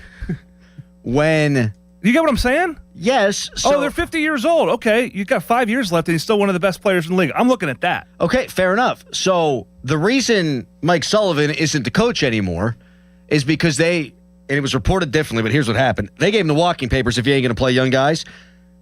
But he really lost the job because they hadn't won a playoff series since they won 9 consecutive playoff series, right? So they probably shouldn't have won another cup. I don't know. You won 3. Should they have won a playoff series in the last 8 years? Yeah. That's why Sully ain't here anymore. That's why Hextall got fired. No doubt about that. But when the Penguins lost that series to the Rangers on, who was it, Panarin's overtime winner, when you had spicy pork and broccoli in net, I tweeted out, have we seen Sidney Crosby win his last ever playoff series? And I thought the answer was yes. I don't think the answer is yes anymore because he can still play. No question. And he's going to be around, I think, for the next 5 years. And they've got a coach and a general manager I believe in. And if they don't win a playoff series the next 5 years, because this is the restart point for me. Okay. If they don't win a playoff series the next 5 years, or for as long as Sid's here, whatever that timeline is, then that will not have been good enough because he can still play and I trust the people around him. But this was, to me, year one of a new, odd transition era. Yep. And maybe I'm in the minority, and that's fine. Maybe people will agree with me in a couple of months. I mean, it's raw. It's raw, man. I say there's like post-OT goal clarity where I'm living it. My wife's trying to talk to me. I love you. Shut it. There's nothing that was more important to me in the world last night than the game as it's going on. That goal goes in, post-OT goal clarity. Yep. I'm like, I knew it was coming. When they iced it, it was... I knew, not even then. I said it to you guys off air. I felt like the Penguins' chances were generated by really good offense. The Flyers got so many chances off turnovers. Like the Penguins, they had so many great opportunities that were born from great hockey and spacing and so puck movement. The Flyers, they were giving them gifts, and Sheelovs was bailing them out. They got rope-a-doped. Totally bailed them out. They got caught with a hook, and it was over. Yep. I mean, that's exactly right. That's what happened, and that happened early in the series too. They could not handle the forecheck at all. Couldn't handle it. I mean, you got Carlson going in front of his own goal, almost scored an own goal. Like, it was mind-boggling at times. And the Girard turnover. For it to be 0-0, given the chances the Penguins, I mean, they were fortunate to be in that situation. The Flyers were fortunate to be in that situation. To me, the Flyers were luckier last night. They just were. Just like the Penguins got the lucky GWG on the Letang goal the previous game. If both goalies played average, it still might have gone to OT 3-3. 3-3, right. It was what a fun hockey game. It was an elite hockey. If it would have bounced the Penguins' way and say they won 1-0, how would you feel going into Game 7 on Saturday? I would have picked them to lose, I think, actually. To me, I couldn't. I was listening to Borky, and he is so good. Just how they handled the forecheck, to me, it was their Achilles heel, no pun intended, the entire. And Philly just looked so fast. When they were heavy on the forecheck, it was just like every puck was contested. It was getting tipped. And then you had these breakaway shots on Sheelovs, and he was making save after save. And it's like, when's the dam going to break? And it didn't. I feel like whatever team in regulation got one, and obviously it didn't happen, but if a team scored in regulation, I think the floodgates could have opened for that Plus, team. how many rebounds were available, and there was no so Penguin within sight? There was none in sight. I would say the same thing about the Flyers, too. Like, Sheelovs, for all his acrobatics and how good of a goaltender he was in this series, his big flaw in his game is the rebound control. Penguins did a really good job of keeping the Flyers off those rebounds. But, hey, too little, too late. Can't dig yourself a 3-0 hole. No, you can't. We will quiz Callis. Shockingly, at 8:50. We've got Jeff Hathorn at 9. I think he's driving back from Philly as we speak, so we'll talk to him. Coming up at the top of the hour, Art Rooney II talked about Aaron Rodgers. On the record, it's noteworthy. First, it's a Nicholas Harry Callis fan headline. Now, fan headlines powered by Bowser Chevrolet. Pirates 5-4 losers yesterday over the St. Louis Cardinals. Walks continue to haunt the Pirates pitching in this series. The Pirates were down early. They were making a comeback, though, with 2 outs in the bottom of the 9th. Nick Gonzalez had a fly ball at the left. Would have been a home run if not for Nathan Church in left field robbing the home run. and securing the Cardinals' victory. So now, fourth and final game of the series is this afternoon at 12:35. If the Pirates lose, they will get swept in the series, and right now the Pirates are in the middle of a 4-game losing streak with Paul Skeens on the mound today. You can listen to the game live over on 100.1 FM and AM 1020 KDKA. For more, go to 937thefan.com.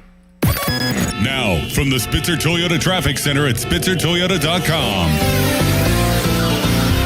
Allentown section of the city, crews on the scene of a multi-vehicle accident. This ties up South 18th Street between Quarry and Wachter Streets. Meanwhile, the Parkway West is jammed near the top of Green Tree Hill to the Fort Pitt Tunnels, heading into the West End on Noblestown Road. You are jammed heading on to South Main Street to the West End Circle. Parkway East jams at Wilkinsburg. Route 28 delays at the Route 8 at the bypass, and then a second delay past the 40th Street Bridge and the Parkway North due to the closure of the HOV lanes. Starting to jam up around Bellevue, Westview to Perrysville. From the Voice of Pittsburgh, 100.1 FM and AM 1020 KDKA, I'm Greg McEntee on Sports Radio 93.7 The Fan. This report brought to you by Window Nation. Right now, get 50% off windows. Sale ends soon, so visit windownation.com now. During Window Nation's The More You Buy, The More You Save sale, you could save up to 50% off on new windows for your home. Plus, you could get them with 0% interest financing for 5 years. Sale ends soon, so visit windownation.com now to book a consultation. Got junk? JunkTruck.com. Catastrophic injuries bring emotional strain, physical pain, and financial stress. You don't have to face it alone. Ogg, Murphy, and Perkoski will fight to get you the compensation you deserve. Call 412-391-FIRM today. Ogg, Murphy, Perkoski, the firm. We're all in. Homeowners, if your home needs a new roof, call a Platinum Preferred Roofing Contractor. Owens Corning only selects the best 1% of all its dealers, and JP Roofing and Signing has earned that honor. They've accomplished this through hard work and customer satisfaction and offer the best warranty in the business. Homeowners receive $500 off any roof or siding installation. Ask about 100% financing, no payments for 18 months, and free estimates. All that, JP Roofing and Siding. Give them a call at 412-829-7711. That's 829-7711. SchultzFord.com, SchultzFord.com, SchultzFord.com, SchultzFord.com. Text us on the Edgar Snyder and Associates text line at 412-928-9370. Edgar Snyder and Associates reminds you to text responsibly. End of commercial. Yep, it's on. Back to the Fan Morning Show. Sports Radio 93.7, The Fan.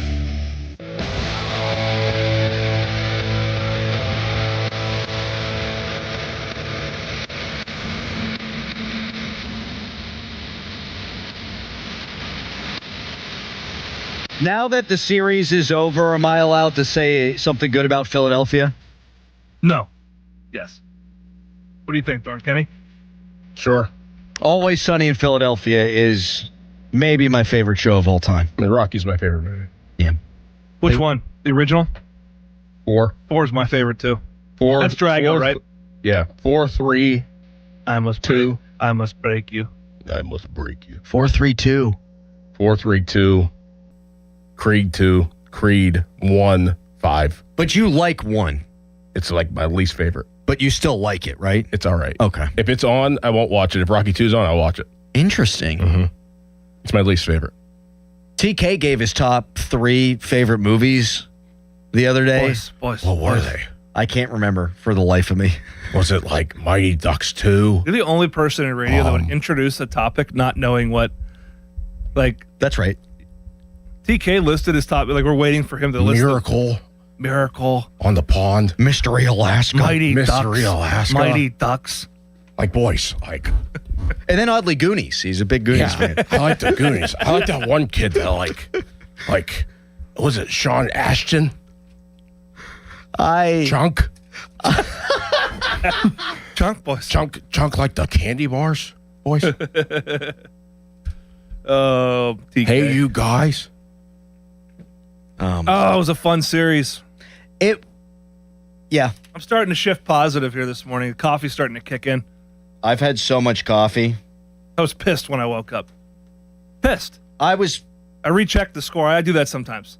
It's like just to make sure I wasn't dreaming. Yep. I do that. Like first thing I did, it still was up, and I'm like, swipe, get off my screen.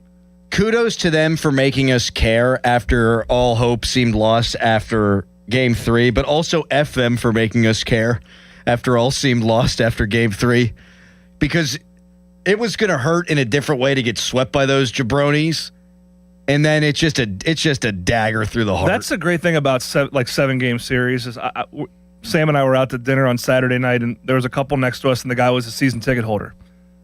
Cafe Io, by the way. Oh, nice. Phenomenal up in Mount. Very good. Very good. So when are we all going to dinner? We got to do that. It's a triumvirate. Yeah. With the wives, of course. Yeah. We're sitting there watching it, and this guy, Jim Smith, he lives down the street. Oh, Jimmy. He's watching it, and he, do you know Jimmy? No. It's a very common name. Hey, you know Jimmy. It's a very common name. You know So Jimmy. there's multiple. It might be his government name. But he goes, they're going to do this to me, aren't they? I go, what? He goes, they're going to win, so I got to buy tickets for whatever night. He goes, then they're going to lose. I guarantee you last day he's like, they have to win. I'm buying tickets. He's ready to go. Like, that's the emotional roller coaster of a playoff series, man. And you're right. They made us care. They made us care, which, again, I'm not into moral victories, but it beats losing in 4 games. It felt good to get hurt, if that makes sense, because I just wasn't. You're a masochist. I wasn't expecting them to make the playoffs. Exactly. And then they did, and it felt like it was nostalgic. Yes. Because it was a rite of spring every year that the Penguins would be in the postseason, and it was either cup or heartbreak is the way that it went, and this one ended in heartbreak. So, yeah, they set the right expectation level, exceeded expectations, and now they have some positive momentum. I still don't think that expectation applies to a Sidney Crosby front-facing franchise. I just don't think. Well, it didn't in the room. They expected it out of themselves. They expect Absolutely in the they did. room. They expected it. I think anytime you walk into a room with Sidney Crosby on your team, you expect to make the playoffs and win.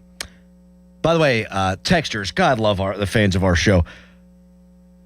Oh, boys, my favorite movie's American Gangster. Oh, isn't that with like Denzel Boston? I think he was in.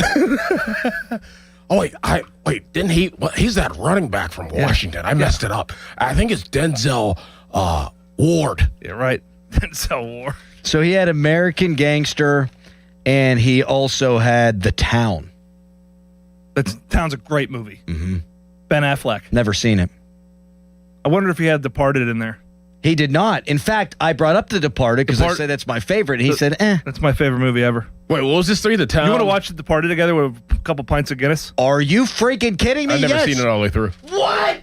I've never seen Dark Knight the whole way through. What? Yep. It's too long. Well, we got time now because the Penguins are Why done. so serious? Okay. I want to see it.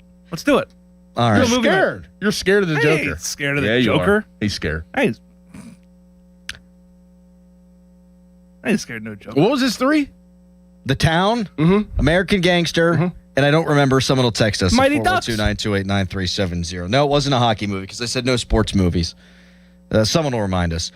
When we come back, for the first time today, we will shift off the hockey talk. We'll get back to it. Jeff Hathorn at the top of the 9 o'clock hour was in Philadelphia in the belly of the beast last night. But up next, Art Rooney II was on with Tom Pelissero talking about this weird new chapter in the Aaron Rodgers saga. First, fan weather brought to you by Secure Money Advisors. Looking to retire soon? Let Secure Money Advisors get your retirement on track today. High of 53. It's Fan Morning Show. Your hometown building partner since 1956. 84 Lumber. Visit 84lumber.com. 84 Lumber has been building America for 70 years. Whether you're a homeowner starting your first project or a pro on the job, 84 Lumber offers the kind of personalized expertise you won't find in a big box store. They're more than just lumber. From windows and doors to siding, trim, and decking, 84 Lumber has the materials you need to get it done right. With 14 locations across Pittsburgh, there's one near you. Visit 84lumber.com to find your store. 84 Lumber, your hometown building partner for 70 years. Just hearing the word IRS can make people break out in a cold sweat. No one wants to deal with the IRS, and now you don't have to. The good news is Legal Tax Defense has been successfully negotiating with the IRS for more than 15 years. It doesn't matter how much you owe, whether it's $5,000 or $5 million. You deserve the best in the business on your side, and that is Legal Tax Defense. Even if you're working with someone else and just want a second opinion, there is no cost or obligation to call. They can prevent levies, liens, wage garnishments, even file back tax returns. And the best news about Legal Tax Defense is they won't take your case unless they know they will reduce or eliminate your tax debt. Call Legal Tax Defense right now for a free no-risk consultation. 800-265-7681. 800-265-7681. You have nothing to lose but everything to gain. 800-265-7681. Hey, it's Crowley here for Window Nation. Spring is a great time to open your windows. And wait, your windows won't open? They leak? Are cracked? They need repainting again? Getting top quality custom fit windows from Window Nation is easy and affordable. During the More You Buy, the More You Save sale, you could save up to 50% off. Plus, you could get them with 0 interest for 5 years. During uncertain times, one of the best investments you can make is in your home. So visit windownation.com now to book your consultation today. Sports Radio 93.7 The Fan, built by Window Nation. Home of the buy two, get two free offer. Now, from the Spitzer Toyota Traffic Center at SpitzerToyota.com. Parkway West inbound delays over the top of Green Tree Hill to the Fort Pitt tunnels. Outbound heavy from Parkway Center down toward Carnegie. Parkway East are jammed at Wilkinsburg. Route 28 delays at the Route 8 at the bypass past Shaler Waterworks. A second delay past Millvale. And the Parkway North, that is slow from McKnight Road down to and across the southbound Veterans Bridge to the Crosstown. From the Voice of Pittsburgh, 100.1 FM and AM 1020 KDKA, I'm Greg McAtee on Sports Radio 93.7 The Fan. This report brought to you by NJM Insurance. If you dread dealing with your insurance more than getting stuck in an elevator with an overshare, bean burrito for lunch. you have Insuranoia. You should have NJM. They go to great lengths to do what's best for their policyholders. Insurance underwritten by NJM Insurance Company and its subsidiaries. HD1 Pittsburgh, an Odyssey Sports Station. Live from the Jim Shorkey Mitsubishi.com studios, North Huntington and North Hills. Always live and free on the Odyssey app.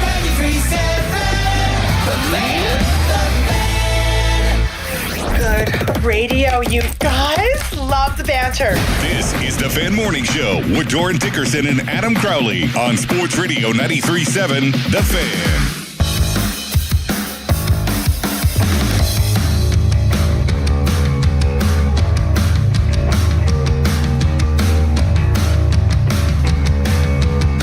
We've been in contact with Aaron on a regular basis. You know, he's been keeping us up to date on his plans. And, you know, even though I thought it probably would have been concluded by now, I think we will come to a conclusion here in the next few weeks. The main thing that the tender gives us is, you know, potential for a comp pick, you know, if Aaron would choose to go to another team. We don't expect that. But by the same token, you never know, and it's just something that you know, we had an opportunity to protect if needed. The deadline was Monday, so if we were going to do it, we had to pull the trigger on Monday.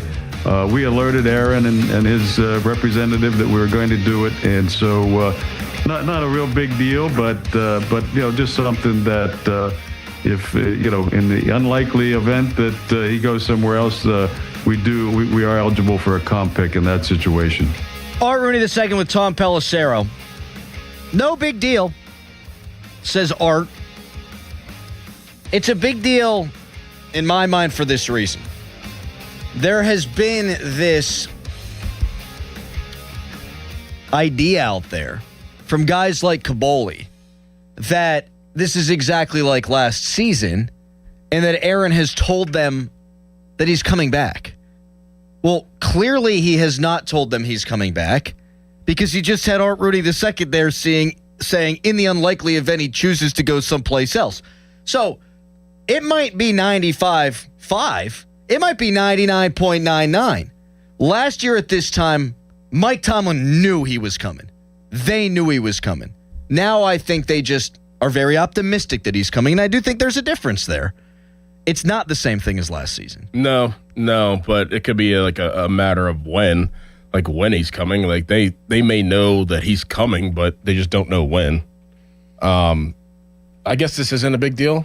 I think it's a big deal because I think I had been operating under the assumption that they knew for sure he was coming back and that it was a timeline thing.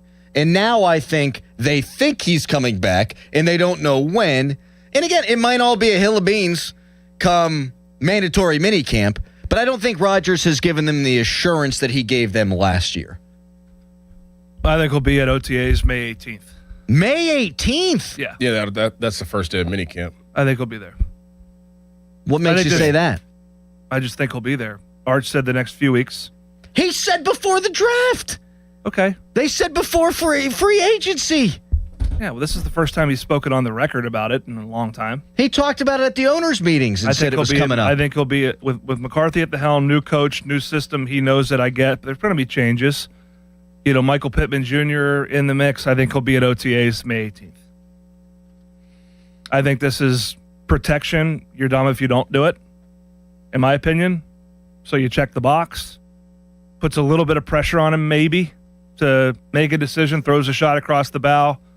If money's an issue, if you're negotiating with him, which all reports indicate you're not, I think he's coming back. So I'm going to operate under that assumption moving forward. I think he's coming back too. I'd like to make a friendly wager with you, though. Because mandatory minicamp's not until June 2nd. Oh, okay, it's June 2nd. I think he'll. Let me rephrase. He'll make his intentions known by May 18th. So we'll know he's coming back by then. This is fun. Let's make predictions. So you think we'll know by May 18th? I do. What do you think? I agree. You think we'll know by May 18th? May 29th is the final OTA before that mandatory minicamp. I think we find out on May 29th, one way or the other. That's what happened last year. Now, again, I've already said this isn't the same as last year because they had already had assurances by this point, but I think it would be May 29th. I don't expect him to go to anything voluntary. I think the first time we see him will be mandatory minicamp June 2nd. That's what happened last year, and he knows this offense. I would not be surprised if he's at some or all of the voluntary stuff. Well, let's do the friendly wager then. What's the bet? I think we go to Cafe Io, and we have ourselves a nice meal, and the loser pays. Unless it's me. I'm fine with that. That's a lot of money for 3 couples, though. Yeah. How about the first round of drinks? No. Bottle of wine? No. You can't just sit on the sideline of this. So you're on my Bottle side. So of we red. split. Listen. Bottle of white. I'm the oldest in the room. I get to hang out. I'm the oldest in the room. I get to hang out. Seniority. Seniority. Yeah. Well, you can't sit on the sidelines of this one, Dickerson. Seniority. Texter, now Crowley will go from waxing poetic about the Penguins to screaming about Rodgers and the Steelers. Yeah, that's right. That's right. I'd like to know what the hell's going on. And I think the owner wants to know what the hell's going on. And he's got a better handle on it than I do, but I don't think they got a great handle on it. I think Aaron Rodgers, the reason why I think he's going to come back May 18th is because he's not a guy that, maybe people think this, but he's not a guy that's just going to show up in right before training camp and be like, all right, like, let's go. I think he needs a period to just be involved, to be, and not necessarily physically, but just be in the mindset of like, all right, I got to wake up at this time. I got to be here. I got to, be in this meeting. I got to go on the field. I got to go watch this type of film. Like, he needs to be in a routine before but last the season year gets he started. Didn't. Well, yeah, I mean, but he came in. Like, I'm saying, like, he'll show up. Like, he showed up before minicamp, right? Last year. No, I think he visited. He definitely visited. He visited for like 4 days. I think he might have shown up for the last day of OTAs last year. Right. And the schedule's bizarre this year, too. Yeah, it's weird. Because they got 2 OTAs, which are voluntary, and then they have the mandatory minicamp. Which they push back. Not for Rodgers. So they say. And then they've got, after the mandatory minicamp, then they've got an OTAs that they say is going to be for more young guys. Right. Meanwhile, on the Tomlin days, it was you'd have all your OTAs. And then the minicamp. And then you'd have the minicamp. So we're still getting used to all the Mike McCarthy-ness of the organization. We will see. I do still expect him to arrive. Like, I know I'm like pushing back a little bit. I still think he's going to be the Steelers quarterback. It's just, I thought it would go pretty much the same way it went last year, especially given the relationship that Rodgers and McCarthy have. And this UFA thing, it's covering their ass. You're right. It's a smart move. It'd be dumb if they didn't do it. Yep. But it's a wrinkle that I wasn't anticipating in a thing that no one knew what the frig was. Yeah, well, they could have done it last year. They didn't have Correct. They didn't have any agency in that last year. So it's a wrinkle because it's available to them. Right, but they also knew at this time last year he was coming. I mean, did Tomlin tell you that? Yes. Okay. You don't think they knew that last year at this time he was coming? I think at this point last year, Minnesota was still in play. Get out of here, Minnesota, please. He thought they were. He was holding out. No, I think he was doing the same thing he's doing now. Why show up to any of this crap if you don't need to? Texter, guys, it's all okay. Sports God sent us Paul Skeens today to fix all our hearts. We're going to need him. Yeah. Pirates on a little slide here. Little slide. You can't let 4 turn to 8. It's going to happen. Yes, but you can't let 4 turn to 8. Yep. And you can't let 8 turn to 17 out of 20. Right. Which is what they'd have done in the past. So, big one for Skeens today. And I freaking hate the Cardinals. They're next up. St. Louis, crappy town. We'll take them out now. You like Weatherholt, though. And they've got Victor Scott. The friggin' St. Louis Mountaineers are shoving it to our Pirates. Bill in New Jersey's been waiting patiently. Hi, Bill. Good morning. How you doing? What's up, man? On the Rodgers thing, I don't really care whether he shows up or not at this point. It doesn't even matter. He's letting the kids get the reps. But going back to the Penguin thing, you guys got to really enjoy when they make the playoffs because we got spoiled having those 17 straight years. Mm-hmm. And I was a Penguin fan before Lemieux was there. Let me tell you, it was probably the darkest times compared to the Pirates when that guy had no talent around him. So we're headed in the right direction. So I'm going to agree with Crowley that there's upside for this team. And Well, Doran feels the same thing, and I don't know that Pat doesn't think that there's upside for the Penguins. No, there's definitely upside. But it's a valid point, and I don't remember those days. I'm just telling you to enjoy it. And for the movie Fast Times at Ridgemont High. Great movie. Bill, you're probably surrounded by Flyers fans right now in New Jersey. Starting with my wife. Yeah, not a good week. Divorce. And I didn't get to see the last 3 games. No, that's not happening. Jeez. You guys have a good one. You have a good one, man. Thanks for the call. What was he going to say about Did Fast you just Times say at Ridgemont divorce? High? Yeah, I said divorce. I think he was just saying it's one of his favorite movies. Oh. I could hear him now, like he's down in the basement. Did he just say divorce? Flyers fan. Yeesh. Hey, man, he's living in Jersey. It's probably married into it. Your wife went to Pitt. I know. House divided. Divorce. Yeah. I'll tell you what, I'll divorce. Yeah, right. If I have to, the only divorce happened is she divorcing you. Well, if I have to pay for this dinner, I might divorce just so there's one less mouth to feed. Wow. Tell you That's that right messed now. up. That's messed up. Over a bet. Unbelievable. I like Fast Times at Ridgemont High. Good movie. It's not in my top 10. You think Brendan Sorsby would take that bet? Wow. Pat? That's messed up. Jeez. Not messed up. Kid's got an addiction, Pat. My God. Yes. You know the question I asked myself? Would he be betting that much money if he wasn't making that much money? No. No. But I think he'd still be betting. Probably right. He'd be betting money he didn't have, and that might be It's worse. just a question I have about where we're at in college sports. Bet you the Steelers Cause get and him. effect, my friend. Bet you Steelers get him in the middle. Middle rounds. Middle rounds. Yeah. Yeah. Like him better than Aller. I don't like him. Okay. We saw him up close 2 years ago. He's talented. Yeah. Yeah, he's talented. I saw him at Cincinnati, and he threw 4 picks against a horrific West Virginia team. Gunslinger. Red Raider, baby. Guns up. I do hate the thing. Just a real quick aside. When people are like, oh, you're in bed with gambling, so he's going to gamble. I mean, the NFL has sold you boner pills and beer for 60 years. And it doesn't mean players are going to get addicted to boner pills and beer. Well, That's the irony of college sports. Didn't what do you think? I can cite one example actually while I'm thinking about it. Henry Ruggs. Callis? Henry Ruggs created a tragedy because Jeez Louise! he did. He was driving drunk. I know. It's not because the NFL goes, hey, 1999 cases of Busch Light. Because he's an idiot. Tweet us. Brought to you by South Hills Chrysler Dodge Jeep Ram, Route 19 in Peters Township. It is 8:13. Step up to the plate. Call Buell Insurance 443-5610. Much more on the Penguins in the 9 o'clock hour. Our sports director, Jeff Hathorn, who was in Philadelphia last night, is going to jump on with us. We will quiz Callis before the hour is up. But up next, we will get Pat Bostic, our quarterback guru's thoughts on the Steelers' selection of Drew Aller. First, it's a hairy headline. Now, fan headlines powered by Bowser Chevrolet. Penguins losers yesterday 1-0 in overtime. And so that series is over. The Philadelphia Flyers won in 6 games.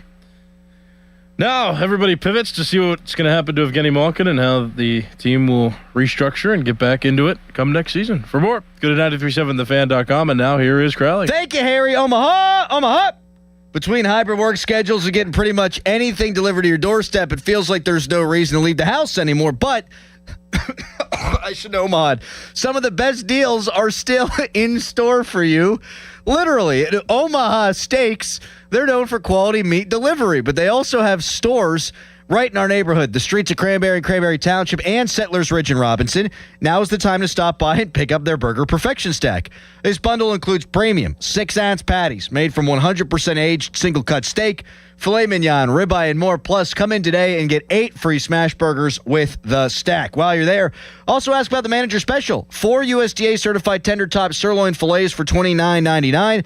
These buttes are aged for over 35 days. Super tender. Grab dinner from your local Omaha Steak store at Cranberry Township or in Robinson tonight.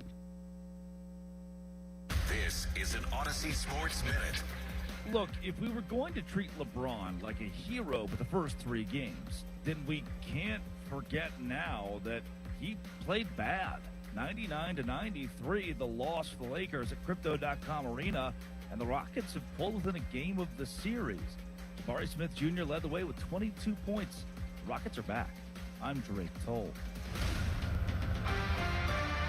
Baseball is back, and BetMGM, official partner of Major League Baseball, is bringing the high heat all season long. And all season long, you can log into the BetMGM app and receive top-tier promos that put you in the batter's box and up the excitement for America's pastime. Step up to the plate all season with Swing for the Fences, the free-to-play game where every swing could score you rewards. We're talking parlay boost tokens, odds boost tokens, same-game parlay boosts, and even bonus spins all season long. And the action doesn't stop there. Get more out of every at-bat and every inning with MLB same-game parlay boosts. Stack your picks and boost your potential payout. Plus, lock in bigger value with MLB Odds Boost tokens and MLB Parlay Boost tokens all season long. More boosts, more swings, more chances to win. Download the BetMGM app and step up to the plate today. If you or someone you know has a gambling problem, help is available. Call 1-800-GAMBLER. See BetMGM.com for terms and conditions. Must be 21 years of age or older to wager. Pennsylvania only. Existing customer offer. Subject to eligibility requirements. Sean Whalen here from family-owned Whalen Exteriors. Spring is in full bloom, but what was left behind from winter?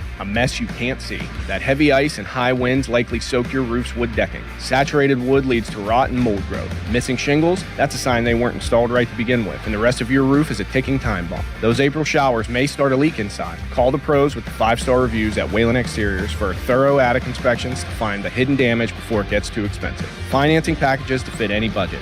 Visit WhalenExteriors.com today. Must finance HMF low APR tier 1 through 2. Atlanta 24 monthly, 7,500 miles per year. $39.99 due at signing. MSRP 24,110. All offers plus tax, acquisition fee, title plates, and dealer doc fee. Not all buyers are qualifying in stock units only. Offers end 4/30/26. Get to Mike Hamlin Hyundai for huge spring savings. Drive the new 2026 Hyundai Tucson SE with 0% financing for 60 months. Or lease the new 2026 Hyundai Elantra SE with payments as low as just $69 a month. MikeHamlinHyundai.com. All Mike Hamlin Hyundais are backed by Owner Assurance, America's best warranty, 10 years, 100,000 miles. And the Mike Hamlin Advantage oil changes for life. If you own a business, you've heard it all. From fast funding to easy approvals, everyone says the same thing. LendSeek is different. We show you what you actually qualify for. LendSeek's AI-enabled platform matches you with funding options with no guesswork.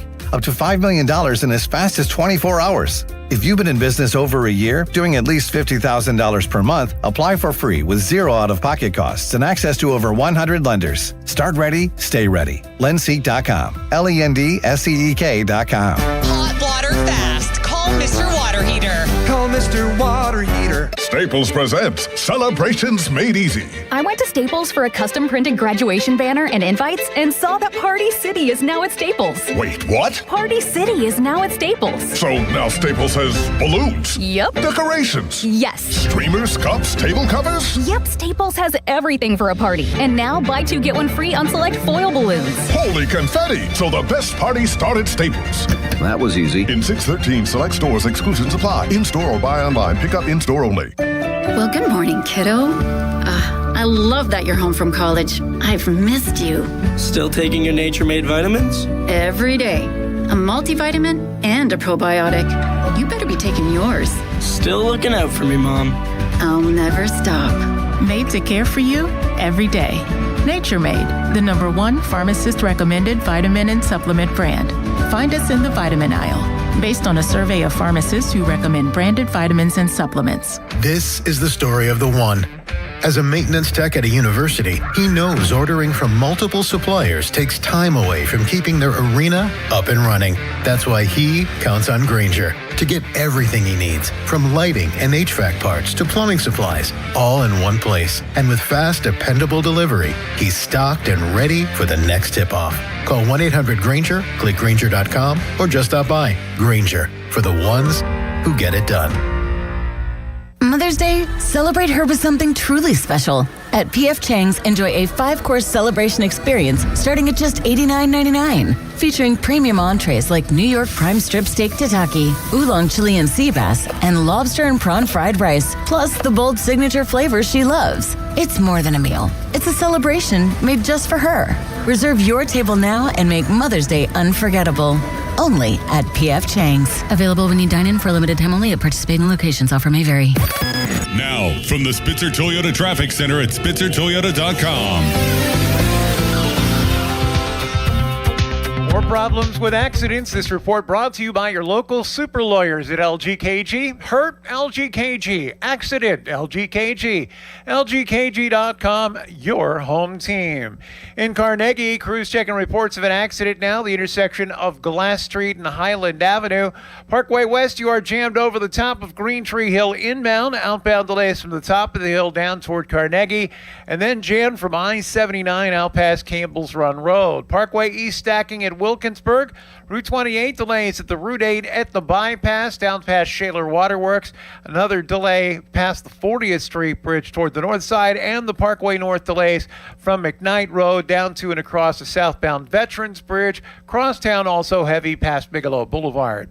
From the voice of Pittsburgh, 100.1 FM and AM 1020 KDKA, I'm Greg McAtee on Sports Radio 93.7 The Fan. Car accident? LGKG. Work accident? LGKG. Dog bite? LGKG. Med mal? LGKG. Born and raised in Western PA? That's us. LGKG. We try cases and insurance companies know it. A 90-year reputation. LGKG.com, where your case becomes our cause. Live from the ShoreKeyMitsubishi.com studios, North Huntington and North Hills.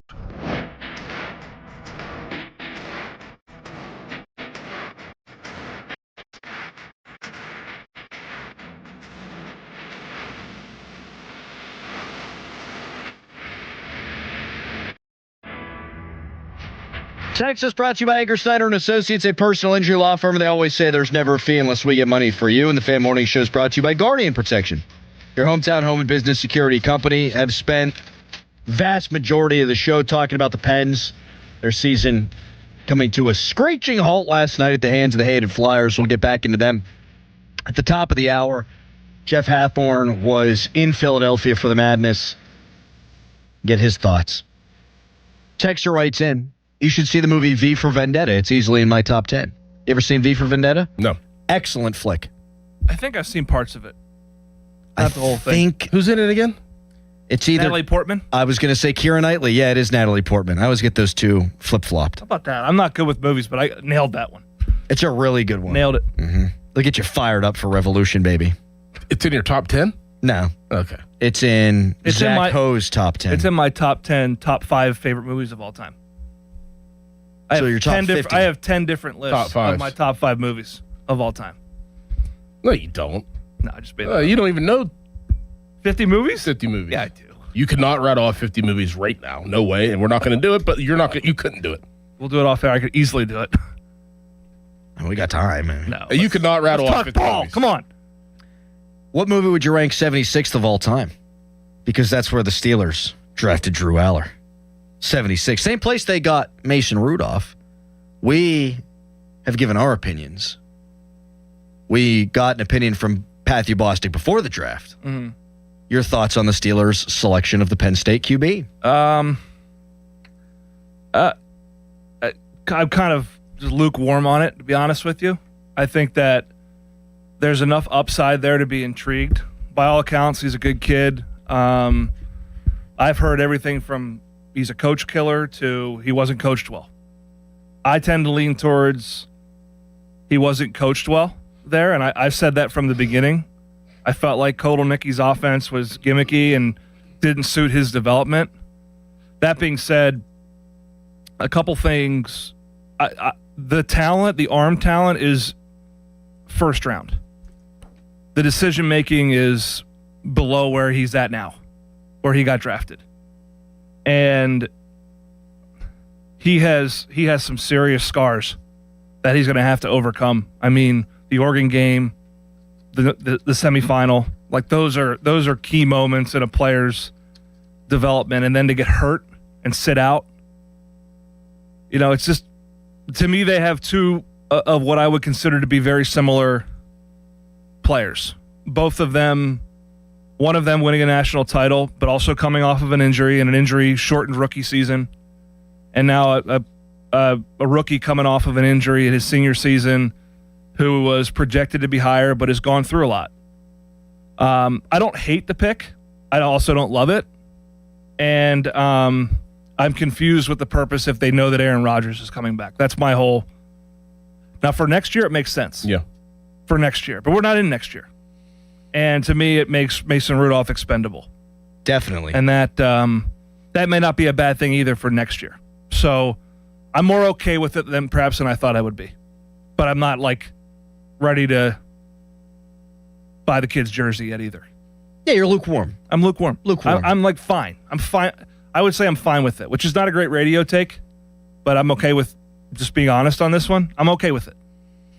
And I hope the kid does great. The one thing people are overlooking here, and I think it could have factored into their decision-making on drafting Aller is, and you and I have talked about this, Doran, what if next year's quarterback class sucks again? Right.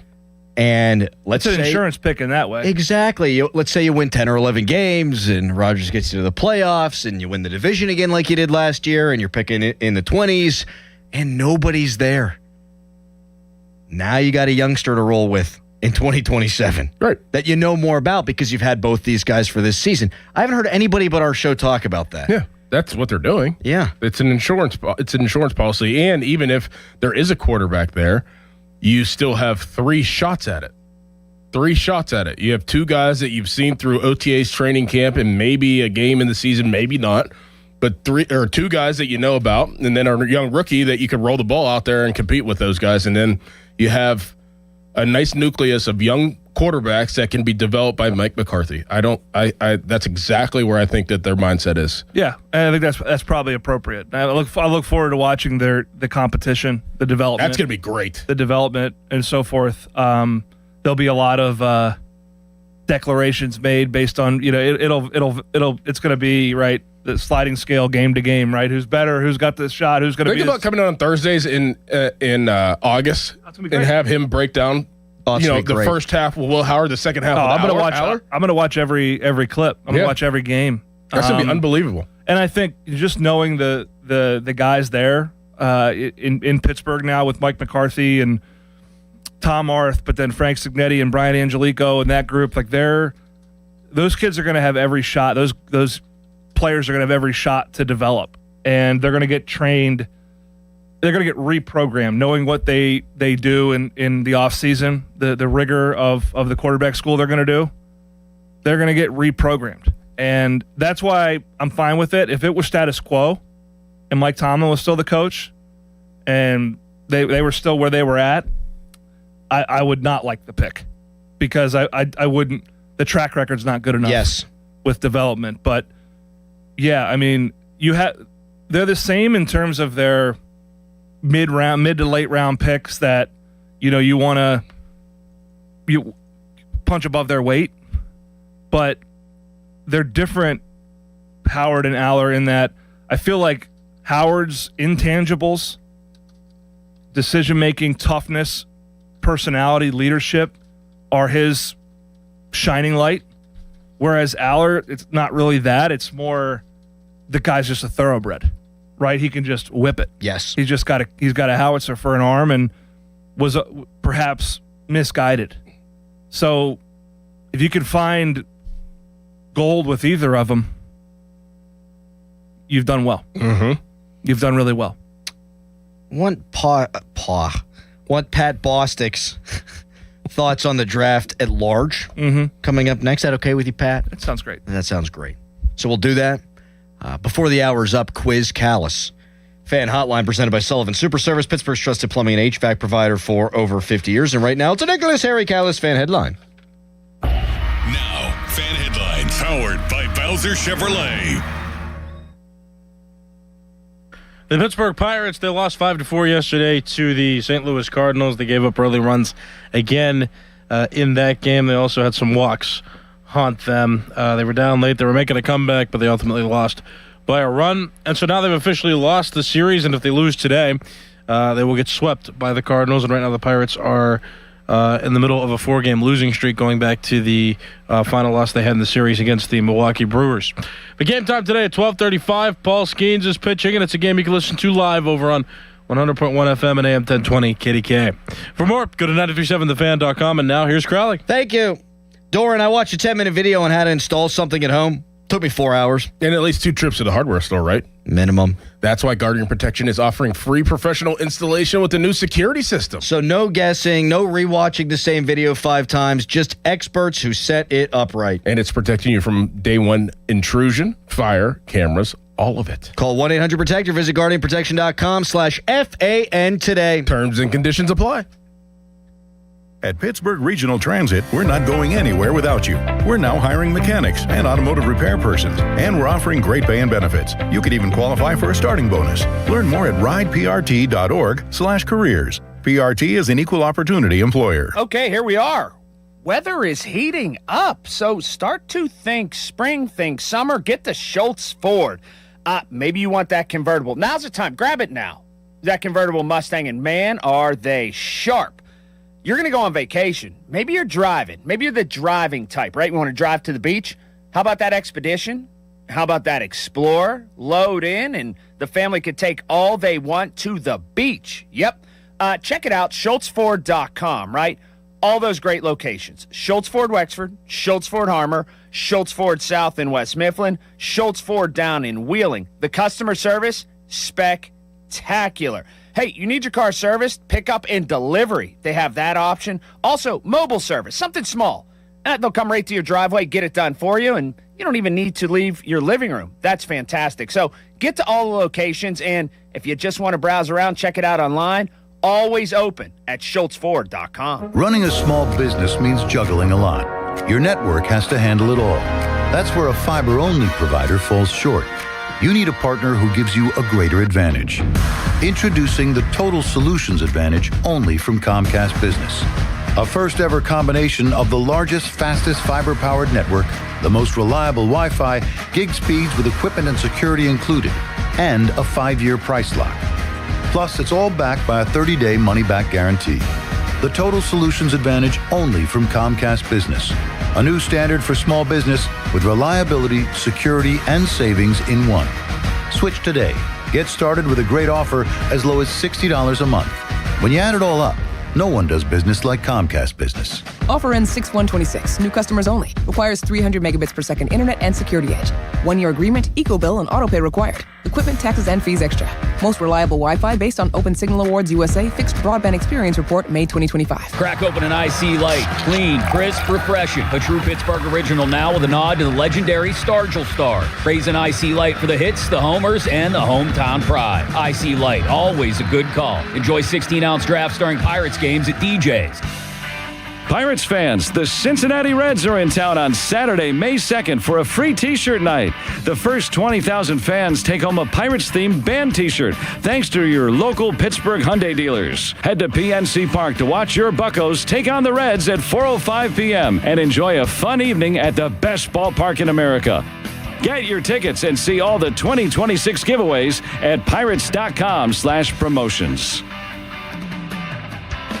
Allegheny County is looking for poll workers to work the election on May 19th. Poll workers earn $150 to $175 for the day plus paid training. For more info and to apply, visit AlleghenyVotes.com. That's AlleghenyVotes.com. I'm Bob Burke, founder and chairman of Burke America Parts Group, a family of brands that includes RepairClinic.com, an appliance and HVAC parts solution company that's grown into an international brand. Before AmericanEagle.com, we partially launched a new technology platform developed by another firm. American Eagle helped take our technology to a whole new level with digital marketing, software development, and business insights into our key markets, appliances, HVAC, and outdoor power equipment, and did so both on time and on budget. AmericanEagle.com has the resources, experience, and talent needed to produce solutions. Our new technology platform, developed by AmericanEagle.com, has produced tremendous results with higher traffic, conversion, engagement, and online revenue. If you have any home repairs you need to take care of, check us out at RepairClinic.com. If you need a world-class website or technology project, then I would highly recommend AmericanEagle.com. Call AmericanEagle.com at 773-NETWORK. That's AmericanEagle.com, 773-NETWORK. 93.7 The Fan is cleared by aquickdrain.com. Melanie from 100.7 Star just popped a Pop-Tart in the toaster oven. One of the top 10 smells. Pretty good. Love the smell of a toasting Pop-Tart. Pretty good. Favorite Pop-Tart flavor? Wild berry. Blueberry, but wild berries. So good. I haven't found one that I hate. S'mores out of this world, too. S'mores. Brown sugar too. cinnamon's really good, too. Oh, God. Hate it. You hate What? brown sugar Yeah, cinnamon? don't like it. Really? What about chocolate chip? Don't like it. Really? I'll just eat a cookie. Do you remember? Have you ever toasted an Uncrustable? Go on. Two people that do it. Pat Narduzzi, Alan Green. Swear by it. If you read the label, you probably shouldn't. But smells decadent. Toasting an Uncrustable is a delicacy, I'm told. Huh. No, I don't. You don't want to overdo it. But just a little. You want it a little bit. Just a little crispy. Yeah, because I can imagine biting into that. It's like biting into a molten volcano. Pizza rolls. Oh. Totino's pizza rolls. Yes. It's like you bite into that whenever it just Yeah, you gotta comes be out. careful. Yep. No guy who lost his tongue. Do ya? Totino's pizza roll. Yeah, right. No, I couldn't even sell it. Couldn't even trickle out of my mouth. Harry you was remember all, when I yeah, go brought ahead. Pop-Tarts to Bradenton? Yeah, they were like lemon blueberry. Yeah, what the hell's that? Lemon blueberry. Were they lemon blueberry? Yes. Yeah.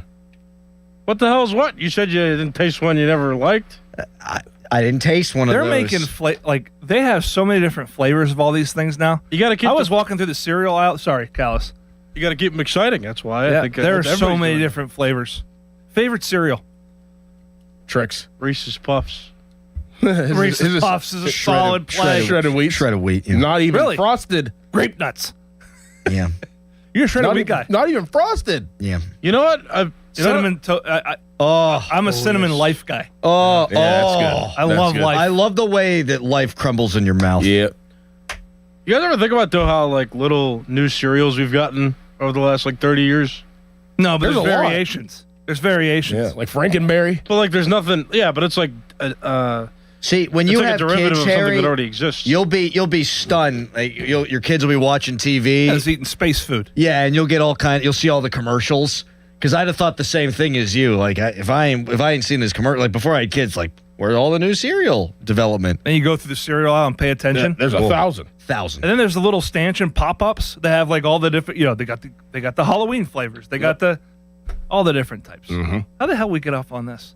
I didn't get It's off a on it, Thursday. but- You said Mel was popping some Pop-Tarts in a toaster. Oh, I also startled her to the point where she urinated in her pants, she said. She said, "You can't do this to a woman who's had multiple kids." I'm sure she wanted you to share that. I just peed myself. I'm sure she wanted you to share that on the No, air. because I busted in on their show and she was talking about it. Crowley just scared me. I peed myself. You busted in on. Easy there, Harry. Fan Hotline, presented by Sullivan Super You're Service. teaching the youth well. Pittsburgh's Adam. trusted plumbing and HVAC provider for over 50 years. Bostic, your grade of the Steelers draft. B Applejacks. minus. B minus, B. I don't hate the first round pick. What is it, Ianachor? How do you say it? Ihanachor. I know he played at a JUCO, but like everyone's like, oh, he hasn't played. I mean, how many games did he start in his career? 31. How many were at a JUCO? Half of them.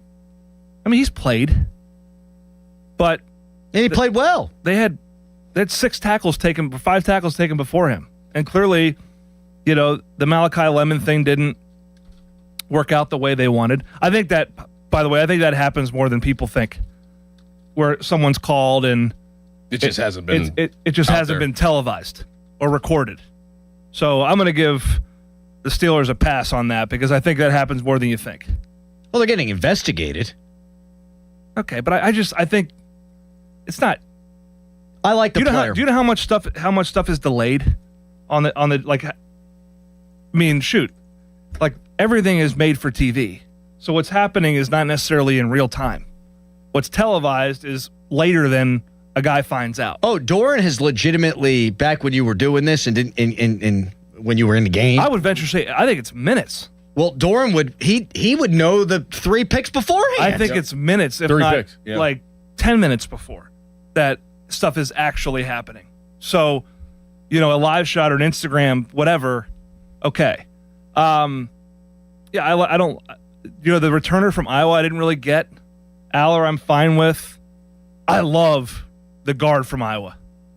Jennings Dunker. Love it. And then the Heidenreich thing was pretty sweet. Awesome. That was really sweet. So I think they got some depth, is what I would. I agree with Doran. We talked about it all. I think they built for depth, and tells you they feel like they feel pretty good about where they're at. Especially taking a corner in the third round. Like, does that make sense? Absolutely not. Look at the corner situation that they handled in free agency.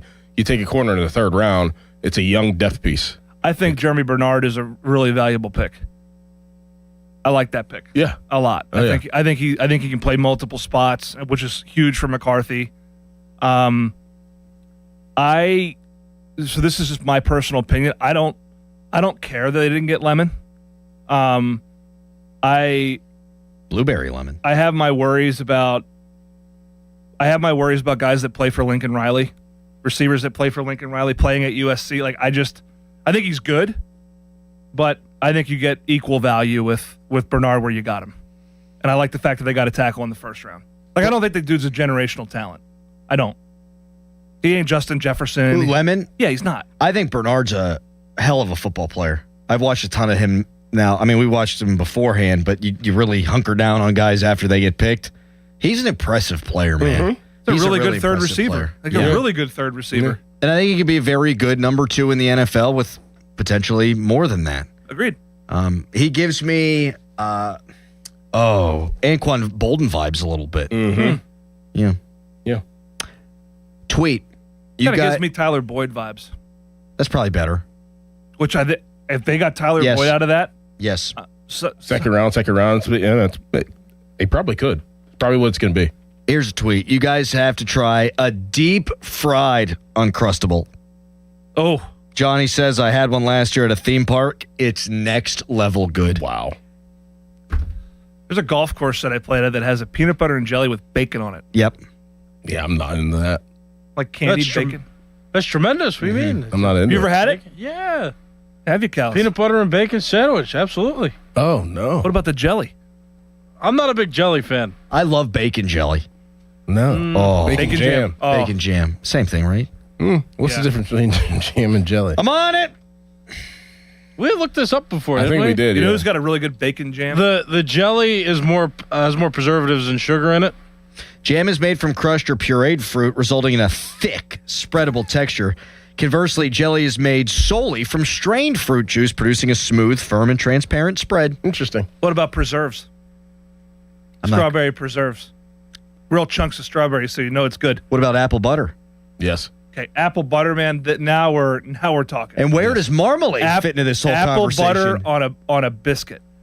Yes. Phenomenal. Yes. Apple butter jeans. Boots with the fur. Apple bottom jeans. Callus.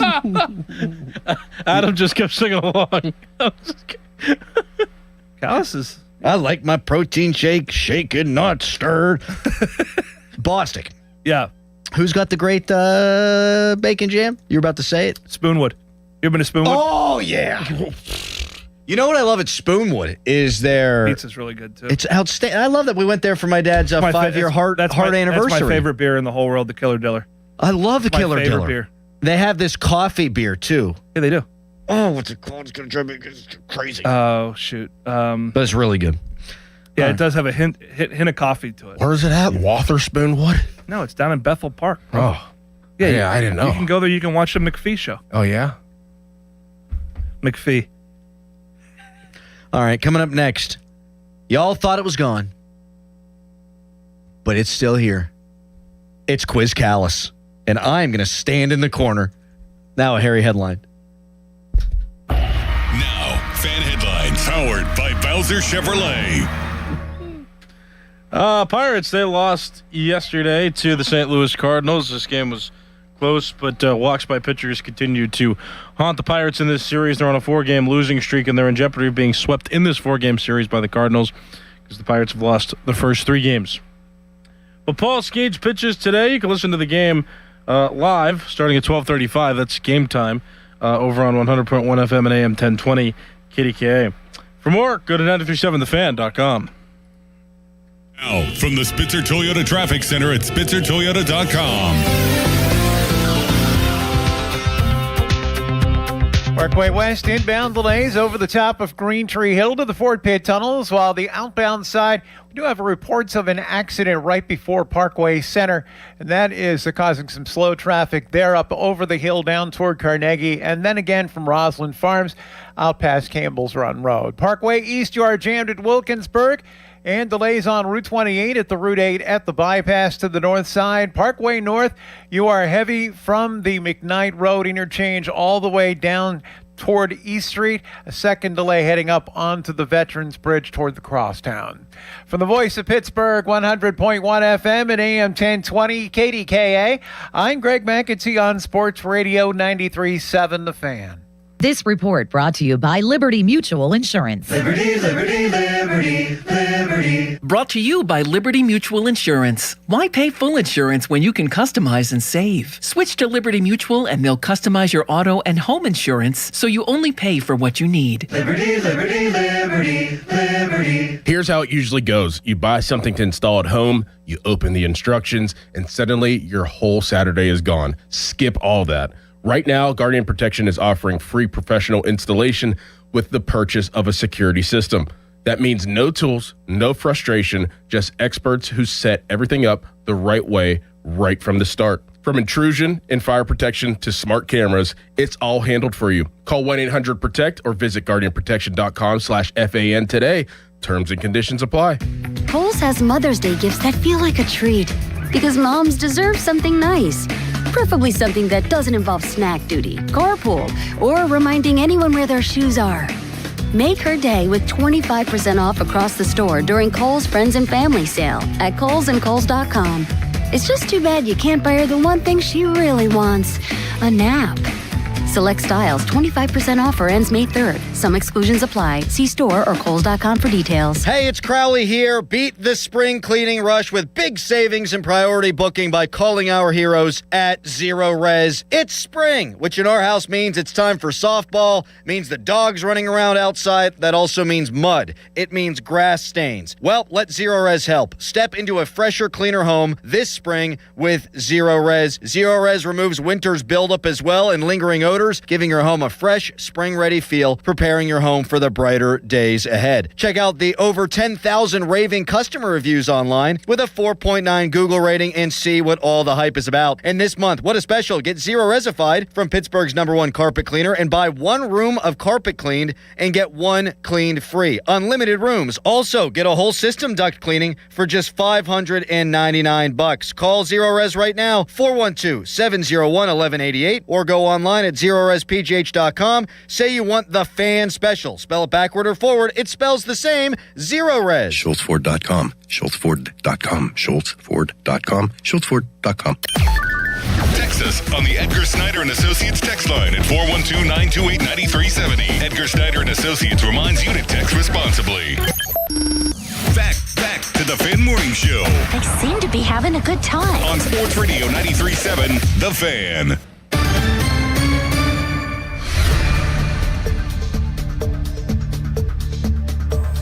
Fan weather brought to you by Secure Money Advisors. Looking to retire soon? Let Secure Money Advisors get your retirement on track. Today, high of 53. It's a Skeens day. Jeff Hathorn joining us in 10 minutes to talk about the end of the Penguins season. He was in the barn last night. Looking forward to that. Now it's Quiz Callis. Thought it might be the last one last week. Yeah, I wonder why. I'm not going to mention chicken. I'm not. Well, there's no 9-year-old here, and I'm just going to slide away from the microphone as Doran lobs you softballs that we hope that you answer correctly. Yes, this is a softball version, Callis, and if you've been paying attention, you should get all these correct. I thought they were all softball questions. They are, but they have gotten harder over time because you've gotten better. Huh. But now we're going to rewind.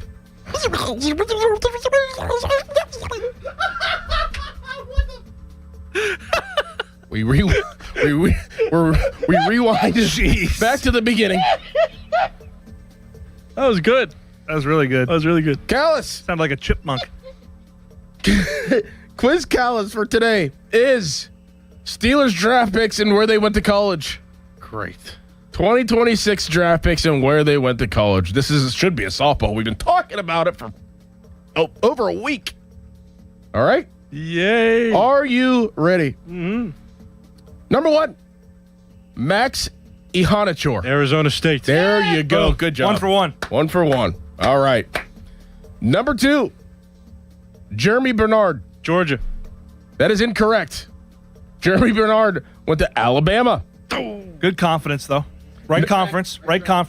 Number 3, Drew Aller. Penn State. That is correct. Good job. Good job, Callis. Number 4, Dalen Everett. USC. Incorrect. He went to Georgia. Oh. Number 5, Jennings Dunker.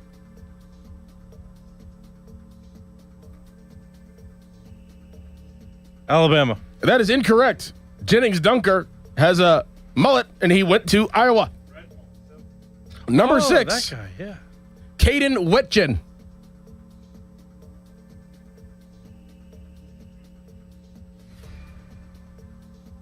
Wisconsin. That is incorrect. He also went to Iowa. Oh. Number 7, Riley Nowakowski. Isn't he the guy that went to Navy? That is incorrect. Nah. Riley Nowakowski went to Indiana.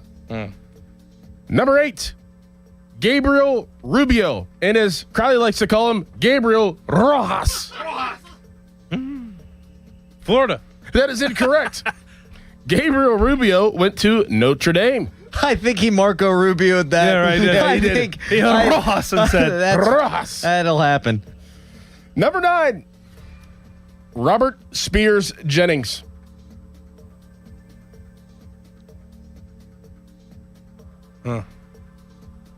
Georgia. That is incorrect. Drat. He went to Oklahoma. And last but not least, bonus question. Eli Heidenreich, where'd he go to college and where'd he go to high school? He's the local guy. I don't know. Well, he was wearing that captain's uniform. He looked like a Take sailor. a guess. Where'd he go?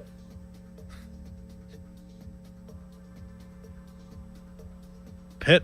No, he didn't. I would have known that. Penn State. No. This might be the lowest point in the entire history of Quiz Callus. Oh, be careful! I'm not being. I mean, where'd he go to college? He's wearing a captain's outfit. He looked like a sailor. Navy. He went to Navy. That's the guy that went to Navy. That is the Follow guy. your train of thought. Trust yourself. Where did he go to high school? Mount Lebanon. My man! There we Boom! go. Good job. All right, that's it. Totally Good job. redeemed yourself.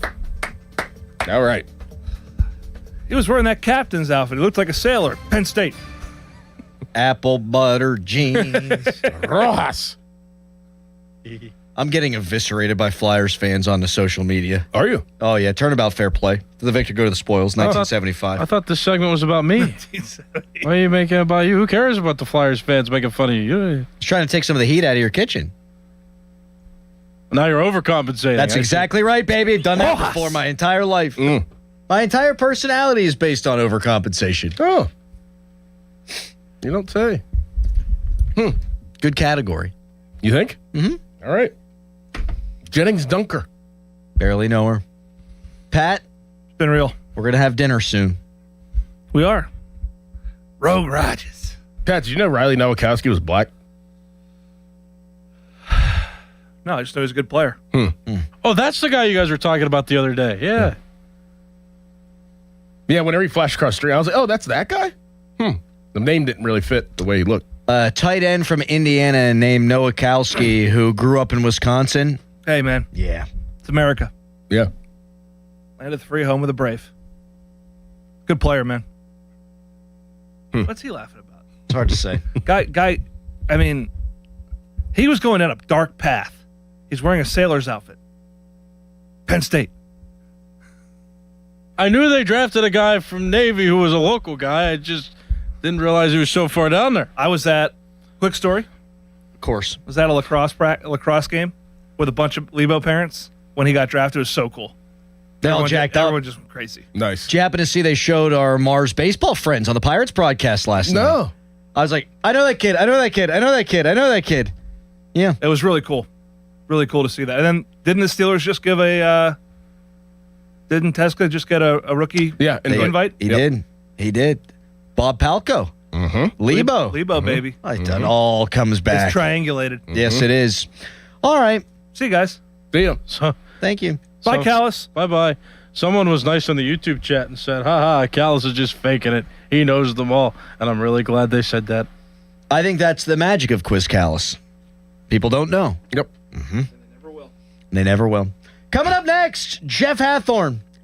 Is he still driving on a turnpike back from Philly? I don't know, but he was there last night. His thoughts on the game, the series, and where things go for the Pittsburgh Penguins. First, I already did Fan Weather. It's Fan Morning Show.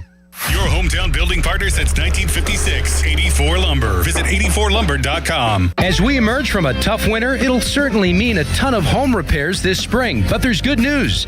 Great home equity loan rates at Allegiant Community Federal Credit Union have already blossomed. It's Dan Zangrilli. I've been a member for a few years, and right now you can get a home equity loan for as low as 5.25% APR. Visit AllegiantFCU.org for full terms and conditions and to see if you qualify. It costs just $5 to become a member at Allegiant Community Federal Credit Union, an equal housing lender. Hear that? That's the sound of a car rolling into Valvoline Instant Oil Change. The sound of another savvy driver getting an oil change from trained pros. The sound of not having to leave your car while we quickly change your oil. At Valvoline Instant Oil Change, there's no hassle with appointments or dealer wait times. That's one smart bell. Download to see if you qualify. Not all customers will qualify. Transfer fees may apply. No Albert subscription required. Albert is not a bank. Albert Instant Loans are issued by FinWise Bank, member FDIC. Not an actual client. Terms apply. Kylie, what's wrong? I just got hit with a car repair bill. I'm behind on rent, and I feel like I can never save any money. Have you tried the Albert app? Albert is your financial assistant, helping you find ways to save and create custom budgets to actually grow your money. Plus, you can get up to $10,000 for big expenses or advance up to $1,000 fast when you need cash right away. Albert can get me up to $10,000? Exactly. Albert spots you in a pinch and helps you grow your money in the long run. I'm downloading Albert right now. Download the Albert app and use promo code MONEY to borrow up to $10,000 for whatever you need. The Albert app helps you budget better and save more money so you reach your financial goals faster. Download the Albert app right now and use promo code MONEY to borrow up to $10,000. Use code MONEY to borrow up to $10,000. Sports Radio 93.7 The Fan, built by Window Nation. Home of the buy two, get two free offer. This report brought to you by Window Nation. Right now, get 50% off windows. Sale ends soon, so visit windownation.com now. Now, from the Spitzer Toyota Traffic Center at spitzertoyota.com. In Killbuck Township, crews are on the scene of some downed power lines that is tying up the intersection of Duff and Toms Run Road, so watch for delays around that. Meanwhile, an accident reported on the outbound Parkway West near Parkway Center, and that's jamming traffic coming up the hill from Banksville. You remain heavy past the scene down toward Carnegie. A second delay at Roslyn Farms past Campbell's Run Road. Parkway East are jammed at Wilkinsburg. Route 28 delays at the Route 8 at the bypass, and the Parkway North is heavy past Venture Street down toward the East Street off-ramp, and then jammed on the Crosstown past Bigelow Boulevard toward the Boulevard of the Allies. From the Voice of Pittsburgh, 100.1 FM and AM 1020 KDKA, I'm Greg McEntee on Sports Radio 93.7 The Fan. Gherkin Roofing, call the pickle. Gherkin Roofing, call the pickle. Gherkin Roofing, call the pickle. Gherkin Roofing and Contracting, a family-owned and local-based company, is your number one choice for roofing in Pittsburgh. They do roofing, siding, and gutters with exceptional customer service for all your needs. Gherkin Roofing and Contracting. Call the pickle today. HD1 Pittsburgh, an Odyssey Sports Station. Live from the Jim Shorkey Mitsubishi.com studios, North Huntington and North Hills.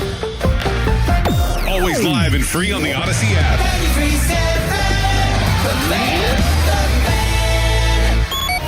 Now it's time to showboat. Back to the Fan Morning Show. Wow. On Sports Radio 93.7 The Fan.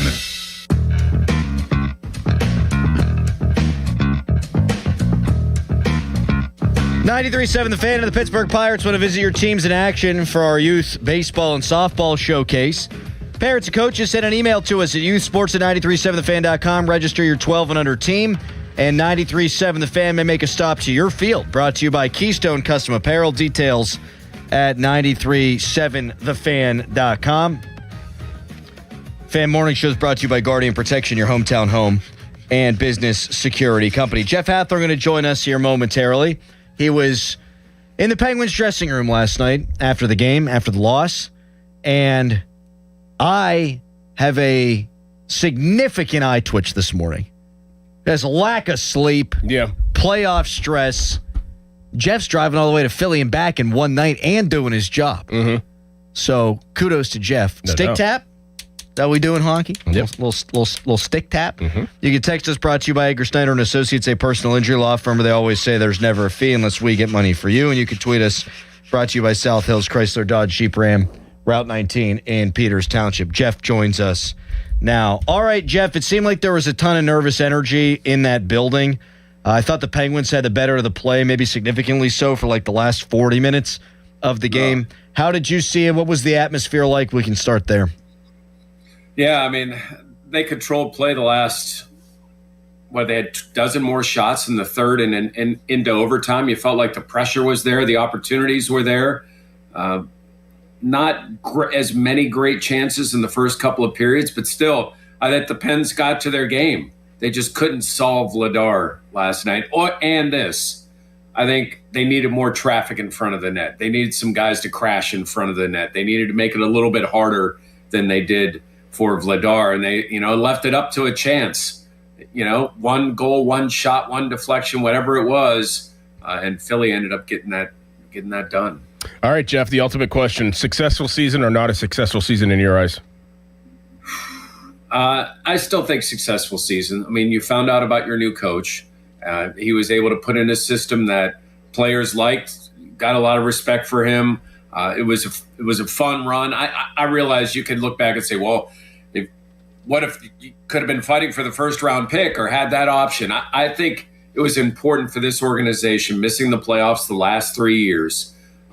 You gained some confidence in what Kyle Dubas could do as well. I mean, he made some great trades along the way, and you hope that continues because there's a lot of moves that still need to be made because for as good as a run as I think this, or as fun as this was, there's a lot of pieces that need to be filled and a lot of big questions to answer, including, as I'm sure we'll talk about, 71. We sure will, and he led the handshake line, and not a dry eye in the place. But before we get into looking forward, Jeff, what was the dressing room like last night? I thought Carlson and Sid pretty much captured the spirit of the thing. Yeah, and it's tough because, I think a lot of us, and I say a lot of us, the fans included, want to kind of get an overview of the season.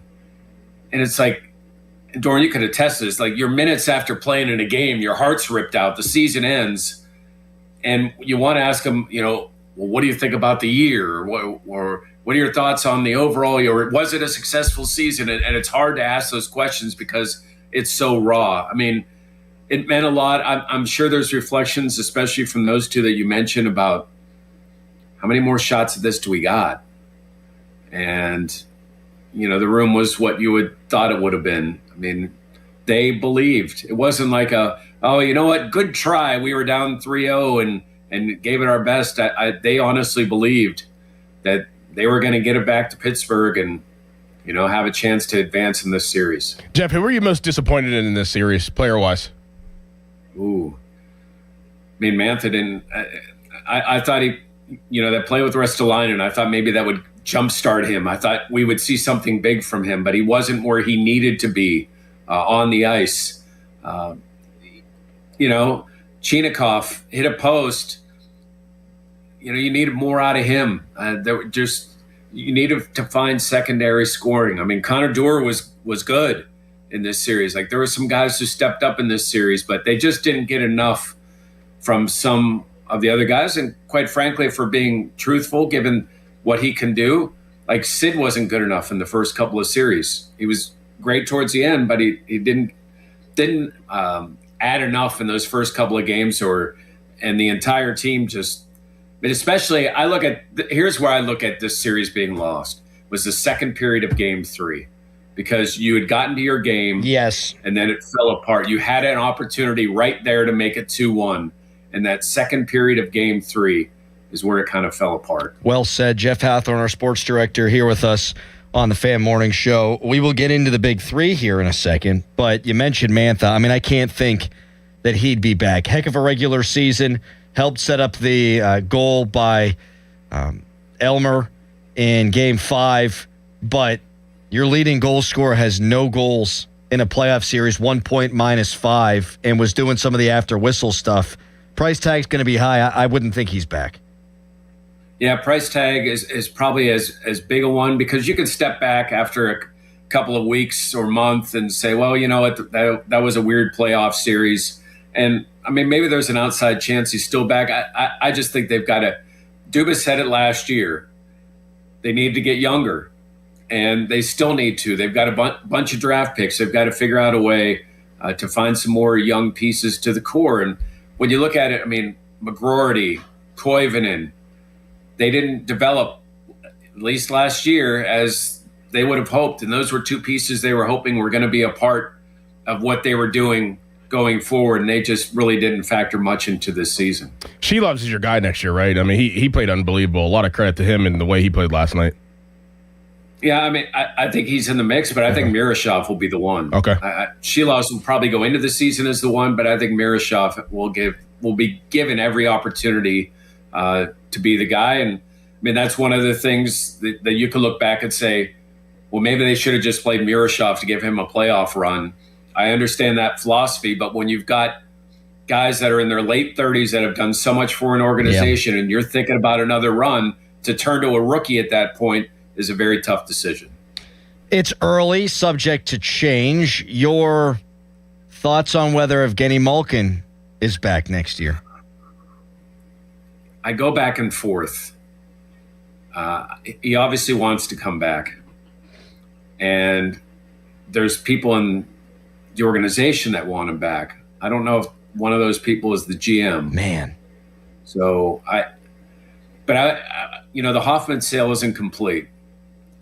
How much does it matter to them to have Malkin for ticket sales?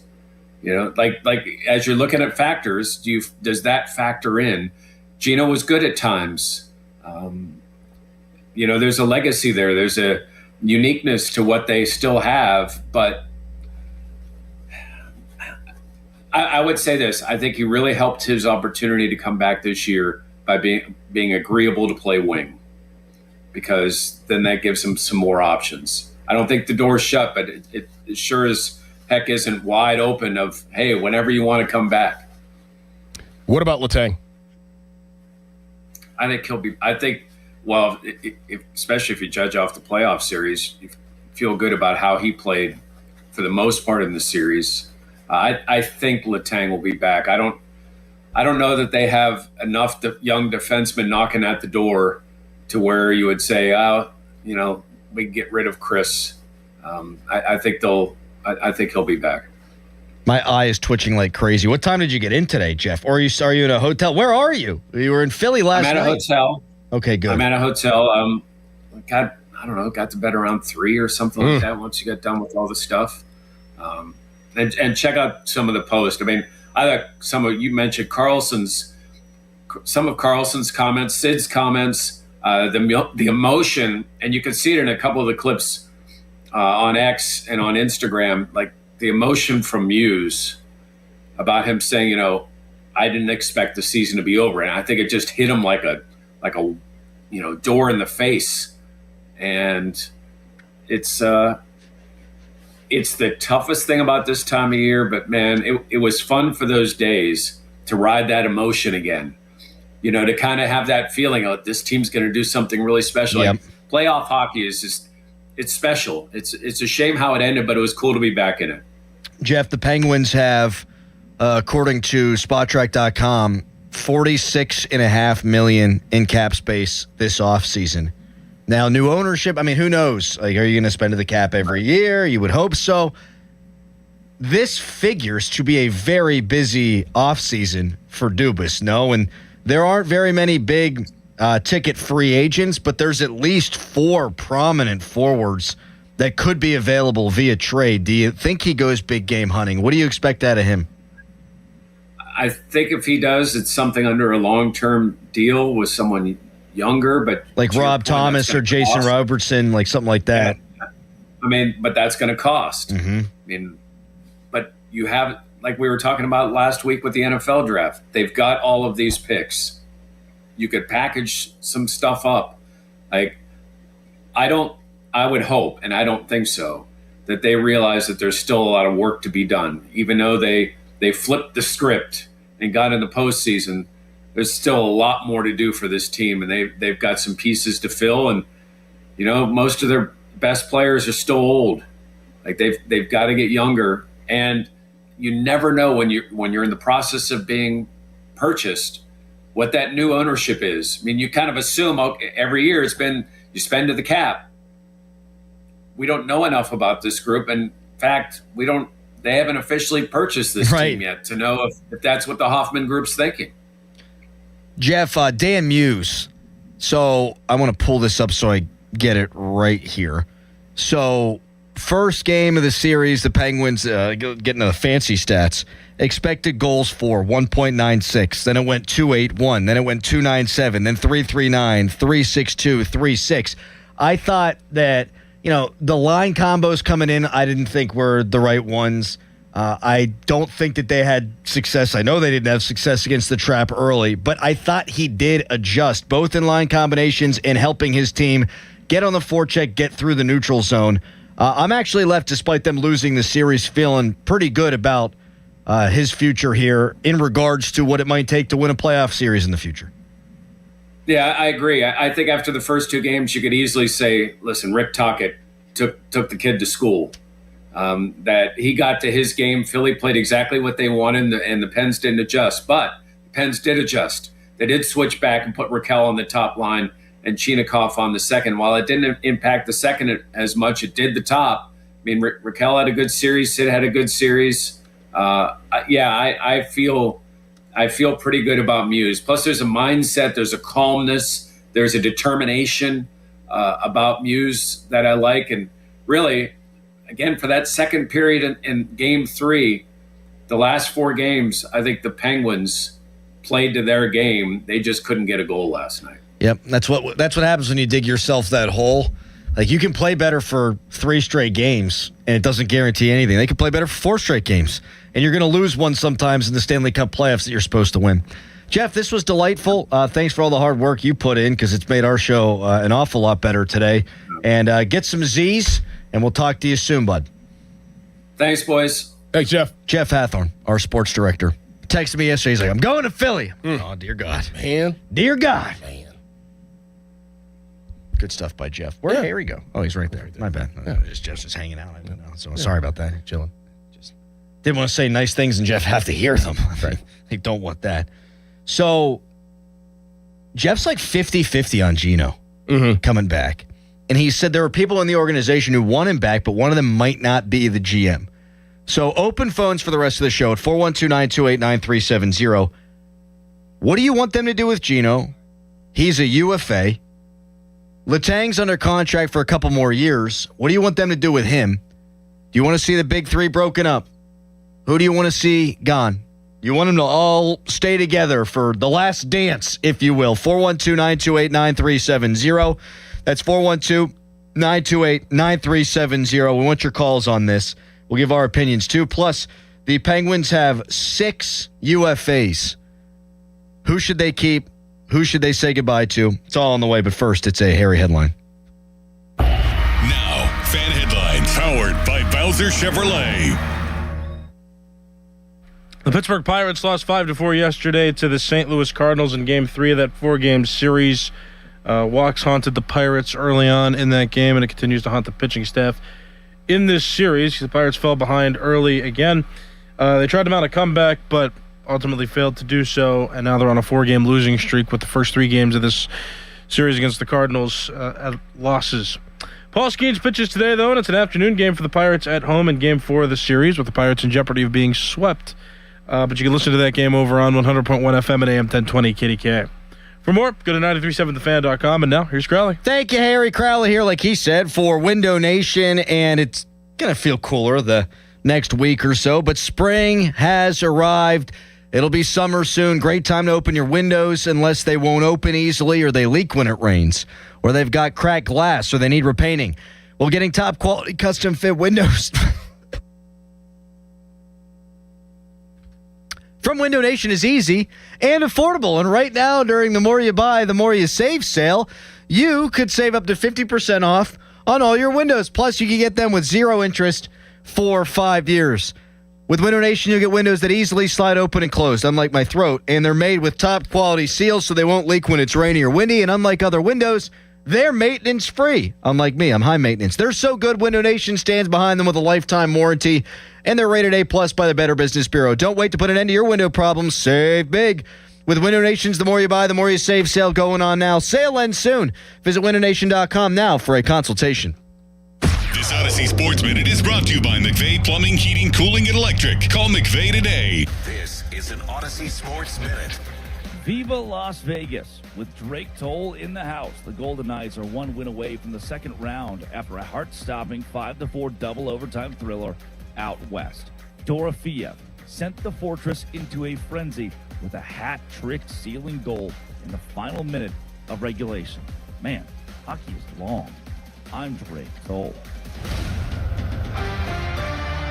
Baseball is back, and BetMGM, official partner of Major League Baseball, is bringing the high heat all season long. And all season long, you can log into the BetMGM app and receive top-tier promos that put you in the batter's box and up the excitement for America's pastime. Step up to the plate all season with Swing for the Fences, the free-to-play game where every swing could score you rewards. We're talking parlay boost tokens, odds boost tokens, same-game parlay boosts, and even bonus spins all season long. And the action doesn't stop there. Get more out of every at-bat and every inning with MLB same-game parlay boosts. Stack your picks and boost your potential payout. Plus, lock in bigger value with MLB Odds Boost tokens and MLB Parlay Boost tokens all season long. More boosts, more swings, more chances to win. Download the BetMGM app and step up to the plate today. If you or someone you know has a gambling problem, help is available. Call 1-800-GAMBLER. See BetMGM.com for terms and conditions. Must be 21 years of age or older to wager. Pennsylvania only. Existing customer offer. Subject to eligibility requirements. You've heard me talking a lot about Precision Pointing because they're a winner, and I like winners, and who knows, it might be a winning summer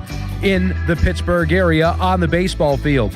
I love Precision Pointing because the way that they go about their business is top-notch, first class. They are growing so fast because their work is so good that they need more people. So, if you don't like where you're at, call Precision Pointing. You'll learn about great pay, great benefits, and you'll be part of a big-time winner in Pittsburgh at Precision Pointing. Hey, Donnie Football here. Maybe you heard 40 by the 4th last year and you thought, yeah, I should probably do that. 40 pounds gone by July 4th. That would be huge. And then you didn't. Life got loud. The calendar started moving. And the next thing you knew, it was the 4th. You're standing there in the same body, feeling the same way, wondering why you didn't call Awaken 180. That's the part that gets you, right? Knowing you had a window, just let it sit there. So this year, do something about it. Take the opportunity to lose 40 by the 4th with Awaken 180 weight loss. Because 40 pounds is not just some number on the scale. It's better sleep, less pain, more energy, clothes fitting right. And for me, it's my shirt off by the pool on my honeymoon. I dropped my first 40 pounds in under 9 weeks. The results are real, and we are real proof. And when you hit your goal, Awaken 180 Weight Loss gives you free support for life to help keep it off. Medication-free by the 4th is doable. Go to awaken180weightloss.com. Growing a brand is hard, but reaching the right customers shouldn't be. Meet Outcomes from Viant. We've built an intelligent platform that handles the complexity of digital advertising for you. Powered by advanced AI, we help your brand show up in the right places at the right time and ensure that every dollar you spend leads to a real business result. It's smarter advertising made simple. Visit Viant.ai. If you own a business, you've heard it all. From fast funding to easy approvals, everyone says the same thing. LendSeek is different. We show you what you actually qualify for. LendSeek's AI-enabled platform matches you with funding options with no guesswork. Up to $5 million in as fast as 24 hours. If you've been in business over a year, doing at least $50,000 per month, apply for free with zero out-of-pocket costs and access to over 100 lenders. Start ready, stay ready. LendSeek.com. LendSeek.com. This is the story of the one. As a procurement manager for a hospital system, she keeps every facility in her network stocked and ready. That's why she counts on Grainger to be her single source for thousands of products, from disinfectants to lighting, air filters, and more. And with fast, dependable delivery, Grainger helps her keep every facility stocked, safe, and running smoothly. Call 1-800-GRAINGER, click Grainger.com, or just stop by. Grainger, for the ones who get it done. Doug. There's nowhere I wouldn't go to help someone customize and save on car insurance with Liberty Mutual, even if it means playing in a football game. Boom! 42! You're going down, Doug! Oh, yeah? Your price on car insurance when you customize and save is going down. Hey! Limu? What are you doing on their team? Only pay for what you need at libertymutual.com. Liberty, liberty, liberty, liberty. Now, from the Spitzer Toyota Traffic Center at SpitzerToyota.com.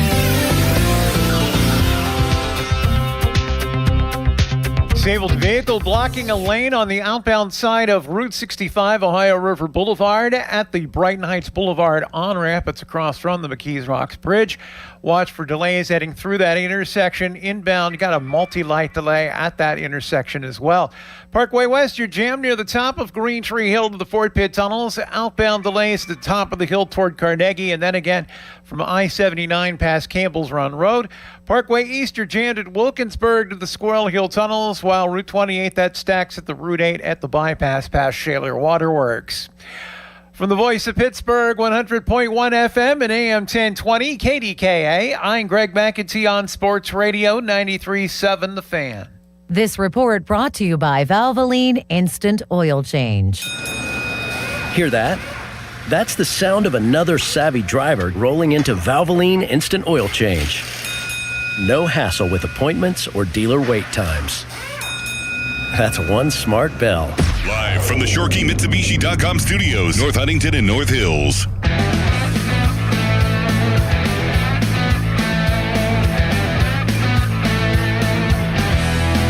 I think I've said it multiple times this year to different people, and similar, questions are asked just about their impact. It's, you see it from afar, and you hear how people talk about all three of these guys prior to being here, and then you get to see it firsthand, and it's special. I mean, to be doing what they've been doing for this long at such a high level, just continuing to being able to elevate their games, especially when things get hard and it's late in the season, and whether it's fighting to clinch a playoff spot or, when your team needs to dig out of a hole during the regular season or in the playoffs, they just continue to, just elevate and find different levels. And I honestly don't think the three of them get enough credit for the fact that they've been doing it together for this long.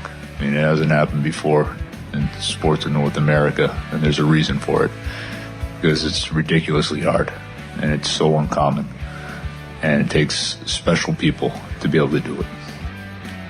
And the big three battled their ass off last night and throughout the season and this series, and Crosby got hurt in the Olympics and came back and had him a goal away from forcing a Game 7, and Gino was suspended, and Chris Letang had a bad beginning of the year and bad middle of the year and got hurt and had a decent end of the year and then a really good last 3 games.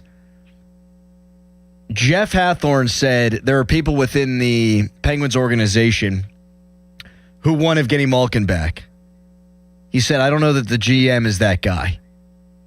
Do you want Malkin back, Mr. Dickerson? For 1 year. 1 year. Yes, I think he's valuable where he's at, the position he's at now.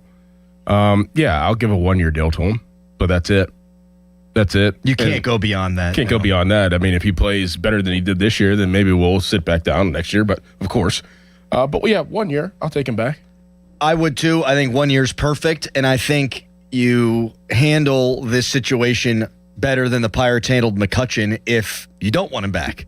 Dude, yes. Like, if you don't want him back, you tell him today. Like, let him spread his wings.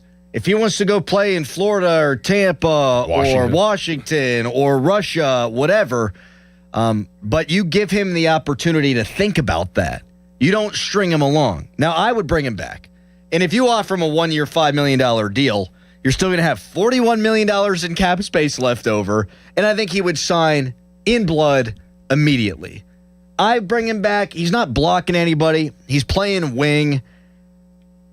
You're not going to find players that are point per game players, and that's what he was this year, for $5 million. Mm-hmm. It just doesn't happen. Like, Anthony Mantha scored 33 goals and his playoffs were bad, but he's going to make a pretty penny. Yeah. Probably a long-term deal on the open market. If you can bring back a player that can add some scoring punch to you and it keeps Sidney Crosby feeling good on the cheap, I don't see why you wouldn't do this. Mm-hmm. It'd be different to me if you could only play center and you wanted Kindle to be your second-line center and you didn't want to block him, but that's not the case. So I think it's a no-brainer to bring Malkin back. As for Letang, I'd have a tough conversation with him. Yeah, it's probably a tough conversation, but it may lead to like a third line or a third pairing where where you do less and maybe you're on the PK and it's the minutes are just dwindled down. Yeah. Where you're still, and maybe he could be more effective that way. We know that he's more effective whenever he is playing more minutes, but at this point in his career moving forward, maybe it is effective consistently him playing less and less and being a third pair on the defense. So, I mean, I think that's probably where they settle. I don't know if. Yeah, you might be right. I don't think he's too old to buy out. Right. You can't, and he's got a no move clause, so you'd have to ask him basically to go home and collect money on the couch. Yeah. I would, but I could see him playing a more diminished role and coming back next year. Yeah. Now, if a team like Montreal wanted him, I mean, that hockey team's really good. It's a team he grew up rooting for, French-Canadian guy. Maybe he would waive his new no-move clause to go someplace like that. I don't know. That'd be the first conversation I'd have. Would you waive your no-move clause? Right. And if he says no, would you retire? If he says no, well, there might be some hurt feelings. All right, well, I guess you're on the third pair. Right. Justin in Columbus, good morning. Hey, man. Hey, good morning, guys. I'm right on board with you both. I think you bring back Malkin for one more year. I'm also on the same board on the same boat with you guys on what you do with Letang. I almost beg him to move the no movement clause, to waive the no movement clause. Tell him you'll send him wherever he wants to go, and then I know you have to get on the phone with that team. But throw a draft pick with him. And if I'm Dubas, the first move I make right now is I'm already on the phone with St. Louis. Rob Thomas, baby. I go for Rob Thomas, and I go for Colton Parayko, the right-handed defenseman that didn't waive his clause to go to Buffalo. Right. But he was on the Olympic team with Sid. I mean, he would be he's a monster. He's 6'6", like 240. And then you have Brunick to play on the right-hand side on the third pair. I think you go next year with Thomas as your second-line center, Malkin and Chinakhov on his wings. And I think you're back in business. But, it's a disappointing end of the season, but I'm thankful for the ride that they gave us for sure. That's well said. What a great call. Perfect call. From a guy in Ohio, too. Wasn't expecting that. Yep. Yoey just wrote a column. I thought it was really good in The Athletic, where he said this season became, it was something between a rebuild and a nostalgia tour, but losing in the first round of the playoffs shows you how far away you are from winning a Stanley Cup. I think Dubas knew that. I think him not being like guaranteed to bring Malkin back is him understanding what this team is. Yeah. But if you got the space and you got the resources, if you got a Robertson, if you got a Robert Thomas, if you got a Brady Tkachuk, if you got an Austin Matthews, and I think that's probably the most unrealistic of the four, you're back in business. Oh, man. yeah. Oh, yeah. And I don't want people throwing stuff at me. No one thought they could get Carlson, and they got him for a bunch of guys that nobody wanted. I think Dubas is going to be in on the big game hunting, and then I think apart from that, he's going to keep up with the youth movement. I really do. But as far as Letang, that would probably be the best case scenario. Is, hey, nothing's set in stone, buddy, but like, would you be willing to move your no trade clause? We'll let you go wherever you want. Mm-hmm. And if a team again like Montreal said, yeah, okay, sign me up. Yep. But I think he's going to be here, and I think that the tough conversation is actually going to be the diminished role, which is probably, to me, that will be the toughest conversation, not the no move deal. Yeah, because eventually, if you're going to stay here, you can't be playing 22 minutes a night. You're almost 40 years old. Years old, as Bostic would say. Tony in Massachusetts. Hey, Tony. Hey, how's it going? You guys did a great job this season covering the Penguins. Thank you. Hey, thanks, bud. Thank you. So definitely, as far as Malkin goes, I would sign him for one more year, but I would also say, listen, you can't play on the first power play anymore. I mean, he shouldn't be out there on the number one power play. Well, I don't know why the hell Novak's out there. I'll disagree. I think Malkin should be out there, but I think one of the things I'd question about Dan Muse is like, why did Chinakhov never appear on the top power play? Mm-hmm. But I think Malkin. That was crazy. It was nuts. And thank you for the call, Tony. I think Malkin I think he provides a lot on the power play still. I don't think he's quite as good 5-on-5, obviously, as he used to be. Texter writes in, Malkin likely wants at least as much as he earned this season. I don't know about that. I think he's supposed to be here. Right. I think give him a 1-year, $5 million deal. He'd take it or leave it. Yeah. The McCutchen contract. Yeah. And I think he's got more than McCutchen did last year relative to his sport. 412-928-9370. What do you want to see happen to the big three? Simple question, emotional conversation. We'll hear from Yins about this coming up next at 412-928-9370. Right now, it's a Nicholas Harry Callis fan headline. Now, fan headlines powered by Bowser Chevrolet. Pirates 5-4 losers yesterday against the St. Louis Cardinals. Walks by the pitching staff continued to haunt the Pirates in this series. Pirates did almost make a comeback, though. They were down 5-4, bottom of the ninth, 2 outs. Nick Gonzalez hit a deep fly ball to left, almost went over the fence, but it was robbed by the outfielder Church of St. Louis.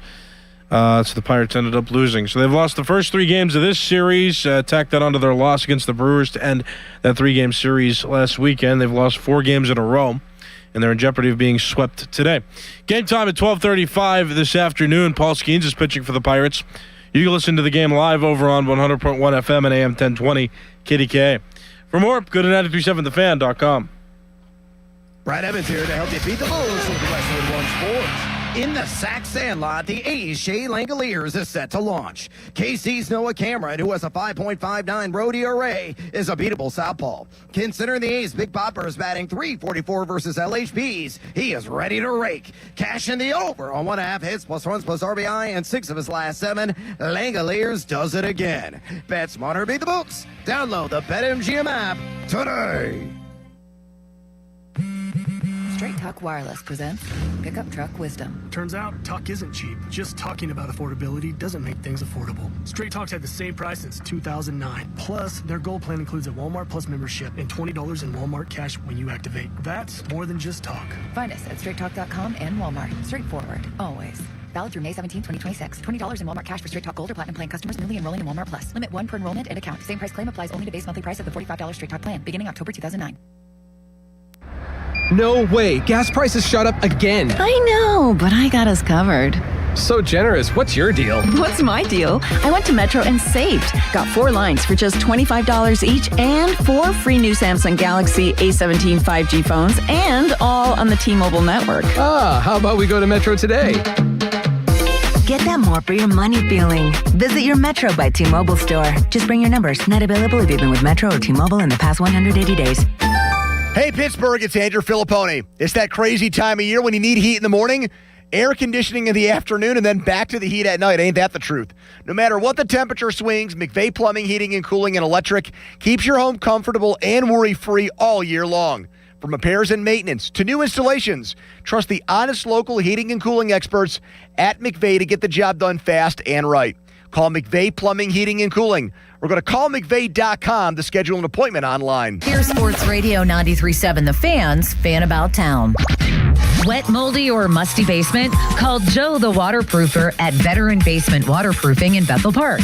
724-217-0677 for a free estimate and lifetime guarantee on all basement repairs. Veteran Basement Waterproofing, Bethel Park. Happy home improvement season from Allegiant Community Federal Credit Union. Home equity loan rates are as low as 5.25%. For full terms and to see if you qualify, visit AllegiantFCU.org. Membership eligibility required. Equal housing lender. Federally insured by the NCUA. Warmer days are right around the corner. Is your AC system ready? It's time to schedule your AC maintenance with McVay Plumbing, Heating, Cooling, and Electric. And if you need a new system, get 0% financing for 60 months on Bryant Equipment. For more information, visit 937thefan.com. Listen up, Pittsburgh. The bow tie means a better buy. And that's why the spring savings at Crown Chrysler Dodge Jeep Ram can't be beat. The tough Ram 1500 Bighorn Hemi. Up to $9,000 off or 4.9% financing for 84 months. Grand Cherokees loaded up to $10,000 off. Hot Wranglers, just $289 a month. Plus up to 125% of KDB for your trade. Crown has your answer to something newer, better, and more affordable. Shop our declaration of deals at crownjeep.com. See dealer for details on all offers. If you dread dealing with your insurance company more than you dread being stuck in an elevator with a total stranger. Hey. Who's an oversharer. Oh, bean burrito for lunch. Then you might have Insuranoia. And if you have Insuranoia, then you should have NJM. They go to great lengths to do what's best for their policyholders.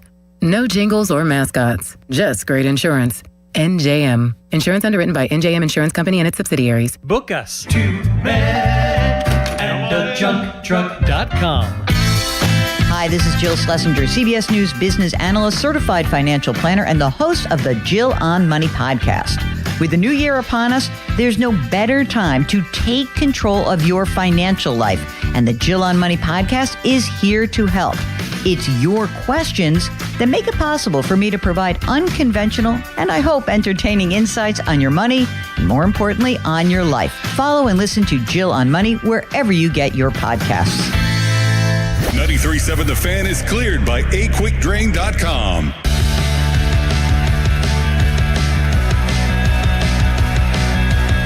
These guys are giving me hell.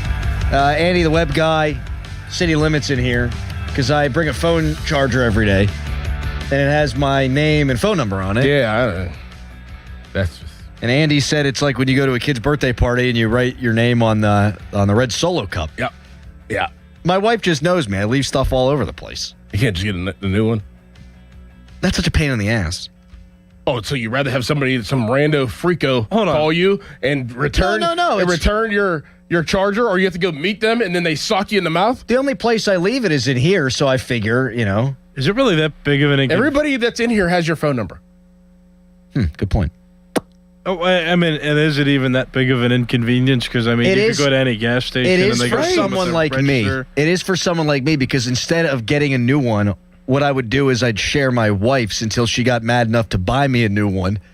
Because I'll just deal, if something, like, case in point, like a year ago, Microsoft Word stopped working on my computer, so I would type up the show notes in my email and then send it to myself and then print it.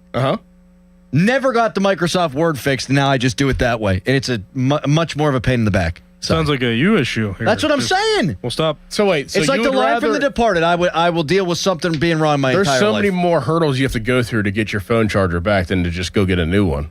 That if you write your number and your name on it, that you're going to have to receive a text or a call from somebody that says they have the phone charger. Then you have to go meet that person to get the phone charger. It could be a random person. It could be somebody in the office that you never talked to. And then you have to hold a conversation to get the phone charger back. And they're going to ask you about you having your name and your number on a phone charger because nobody does that.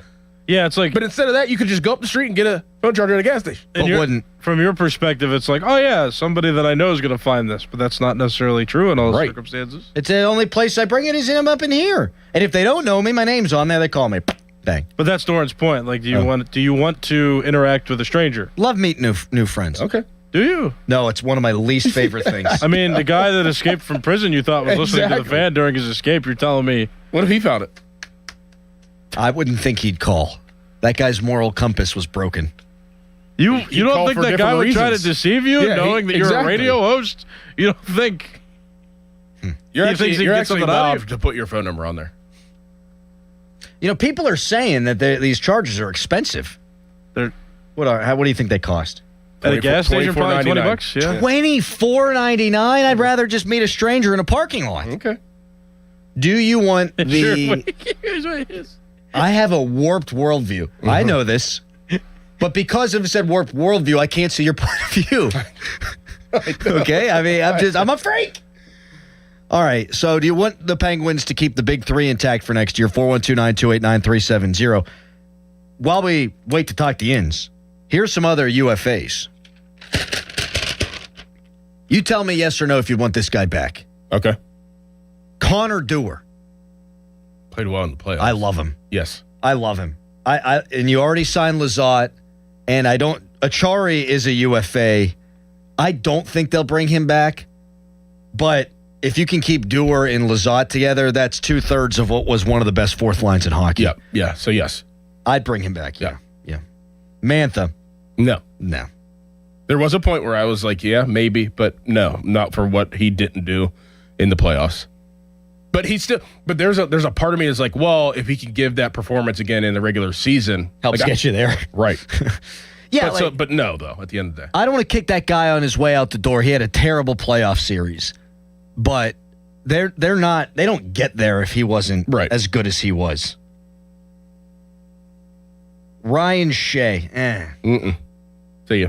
He's a take it or leave it guy for me. See ya. If he's on your bottom pair, I think you're fine. Skinner. See ya. Malkin. Bring back.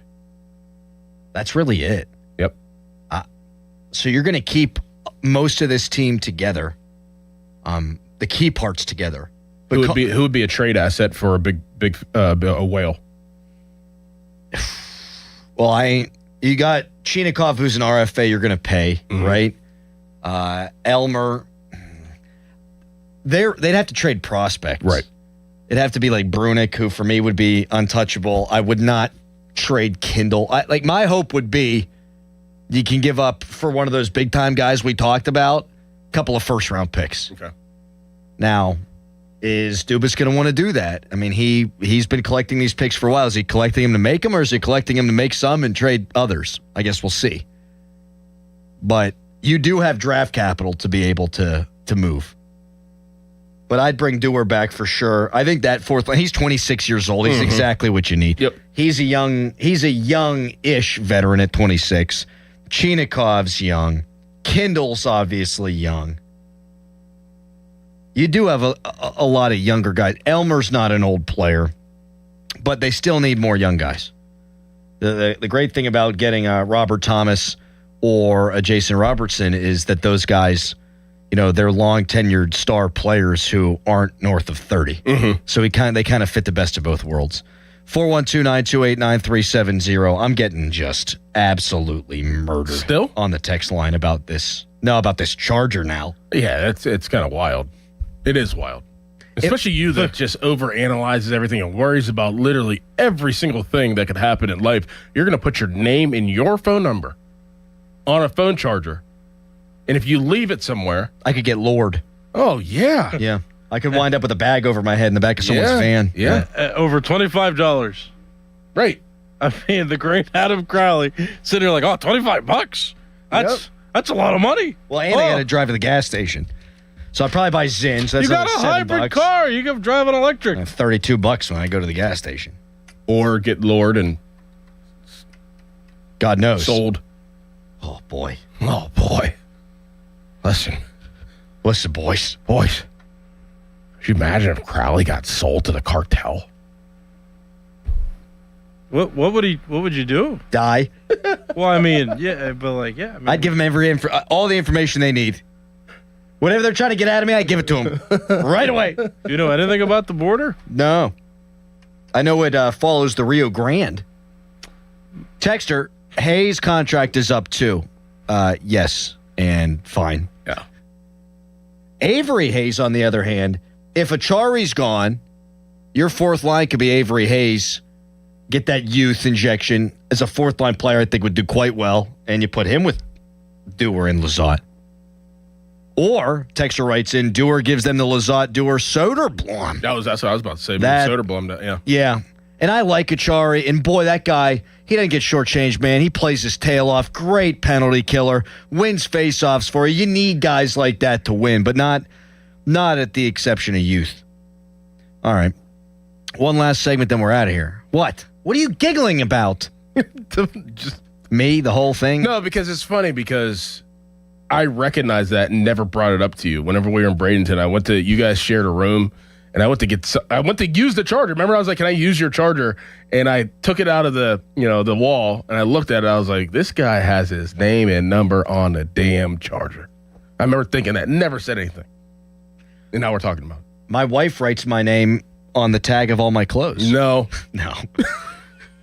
Texter, $25 is more than the ransom to get Crowley back. Hey, screw you, man. You know what we should do, actually, just to be safe? Why don't you give your phone number to all the listeners right now? Right. Just in case they find anything that you lose, and then they can call you. Yes. Back when I worked at the old place, I did that once by accident. Gave my number instead of the call-in number. Yeah. Oh, okay. And Tim Benz once did that doing a broadcast on St. Patrick's Day and was getting prank called all day. Had to change his phone number. Jeez. Texter, if Crowley got kidnapped, once they knew him, they'd give him back like, no thanks. You'd talk their ear off. They'd be like, all right, we got to give this guy back. You try to plead and negotiate with the cartel. hey, look, I got a wife and kids. Like, I can't be here. Okay, I mean, I'll do anything. I got kyphosis. I got a mid-foot sprain. I'm damaged goods. You can break my Achilles. You can tear my Achilles. Just take them out. Just let me go. Put me on a scooter. This begging for my life brought to you by Fan Weather, brought to you by Secure Money Advisors. Looking to retire soon? Let Secure Money Advisors get your retirement on track. Today, high of 53. That's what I'd be like. I mean, please don't hurt me. By the way, you could text the Fan Morning Show, brought to you by... All right. This complaining brought to you by Fan Weather, brought to you by... What was that? Now a hairy headline. Now, Fan Headlines, powered by Bowser Chevrolet. Adam Crowley, safe from the cartel. For more, go to 937thefan.com. From the Spitzer Toyota Traffic Center at spitzertoyota.com. More trouble with accidents and other midday things. This report brought to you by your local super lawyers at LGKG. Hurt, LGKG. Accident, LGKG. LGKG.com, your home team. Crews on the scene of an accident on the southbound side of Route 51, Sawmill Run Boulevard near Ansonia Place in the Carrick section. Watch for delays there. Parkway West, you are jammed near the top of Green Tree Hill to the Fort Pitt Tunnels, while the Parkway East stacks at Wilkinsburg. Some moving road work for you. This is on the outbound side of Route 28 between the Veterans Bridge out toward the Millerstown interchange. From the voice of Pittsburgh, 100.1 FM and AM 1020, KDKA, I'm Greg McEntee on Sports Radio 93.7 The Fan. Want a big law firm with no continuity? That's not LGKG. Don't care about having access to a name partner? That's not LGKG. Prefer working with those who have no clue of what makes Western PA people tick? That's not LGKG. Don't care about courtroom reputation? Then don't call LGKG. We're not for you. No hot water? Call Mr. Water Heater. Call Mr. Water Heater. Greetings from Breeze Airways, your hometown carrier for nonstop flights from Pittsburgh to Louisville, Kentucky, and 5 other destinations. Vacation is closer than you think when you fly Breeze. Enjoy nonstop flights and send a postcard home from somewhere new this year. Breeze makes it easy with nonstop flights, flexible change policies, and a seriously nice onboard experience. Enjoy premium seating with Breeze Ascent, plus high-speed Wi-Fi and tasty snacks. Book today at flybreeze.com. Breeze Airways, seriously nice. Is the hope of having your hair grow back going down the drain? It's not too late. If you want your own real growing hair, call New Image now and receive $295 in laser treatments free. No one can offer you the advanced technology of new NeoGraft hair transplants and laser hair therapy. So if you really want your own real growing hair, go to newimagehairloss.com or call 1-800-942-8606 and receive $295 in laser treatments free. Kid Rock, a celebration 250 years in the making. Freedom 250 Tour, The Road to Nashville. Saturday, June 20th, the Pavilion at Star Lake. The American Badass, Kid Rock, with John Party. Got a little dirt on my boots, but I'm taking you uptown tonight. Get tickets now at livenation.com. The ultimate American party, Kid Rock. Straight Talk Wireless presents Pickup Truck Wisdom. If you're only good to your new friends, you're not going to have any old ones. Straight Talk gets it. That's why new and existing customers get free 5G phones on Verizon's 5G network. Pretty simple, really. You keep good people by being good people. Find us at straighttalk.com and Walmart. Straight Talk Wireless. Straightforward. Always. Taxes and fees apply. Plan purchase required for free phone offers. Copyright 2026 Verizon. SchultzFord.com. SchultzFord.com. SchultzFord.com. SchultzFord.com. Text us on the Edgar Snyder & Associates text line at 412-928-9370. Edgar Snyder & Associates reminds you to text responsibly. It's showtime, ladies and gentlemen. It's the Fan Morning Show on Sports Radio 93.7, The Fan.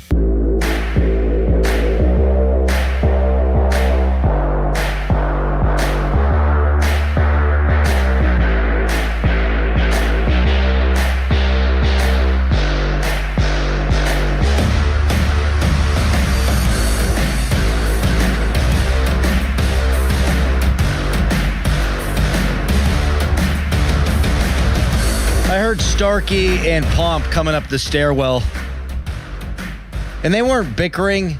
They're like, do we want to take the stairs? Yes, we should take the stairs. Like the odd couple. Like the odd couple. It's good for the heart to take the stairs. Well, maybe we should do the elevator.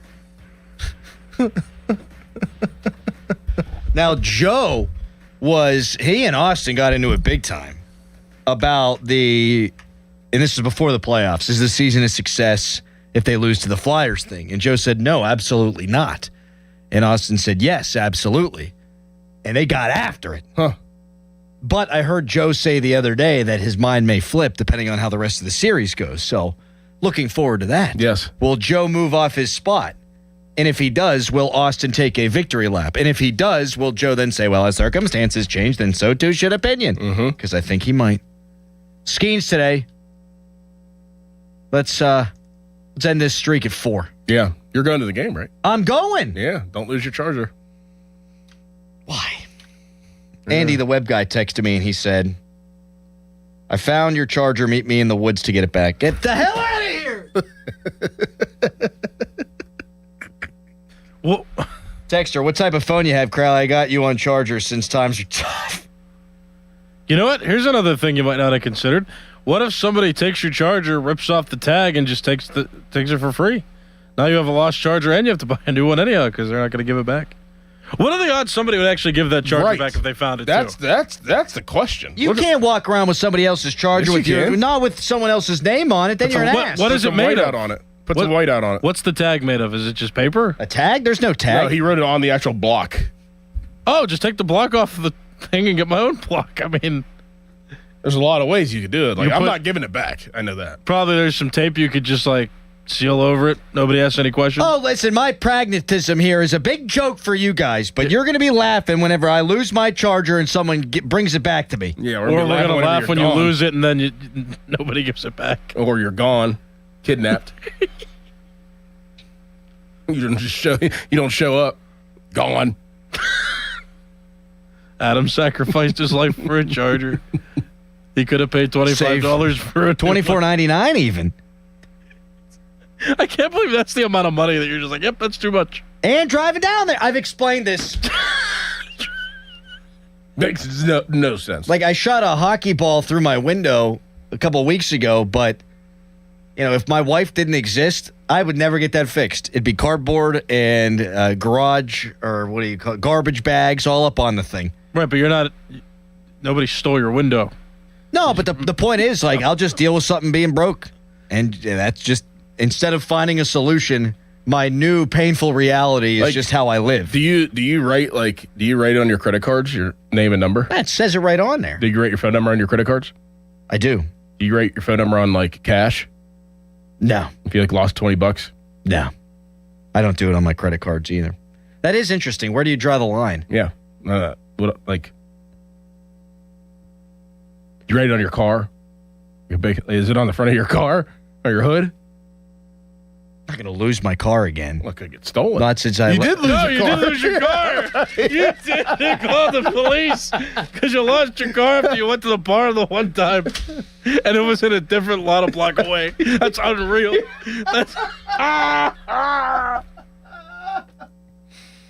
write on your boot?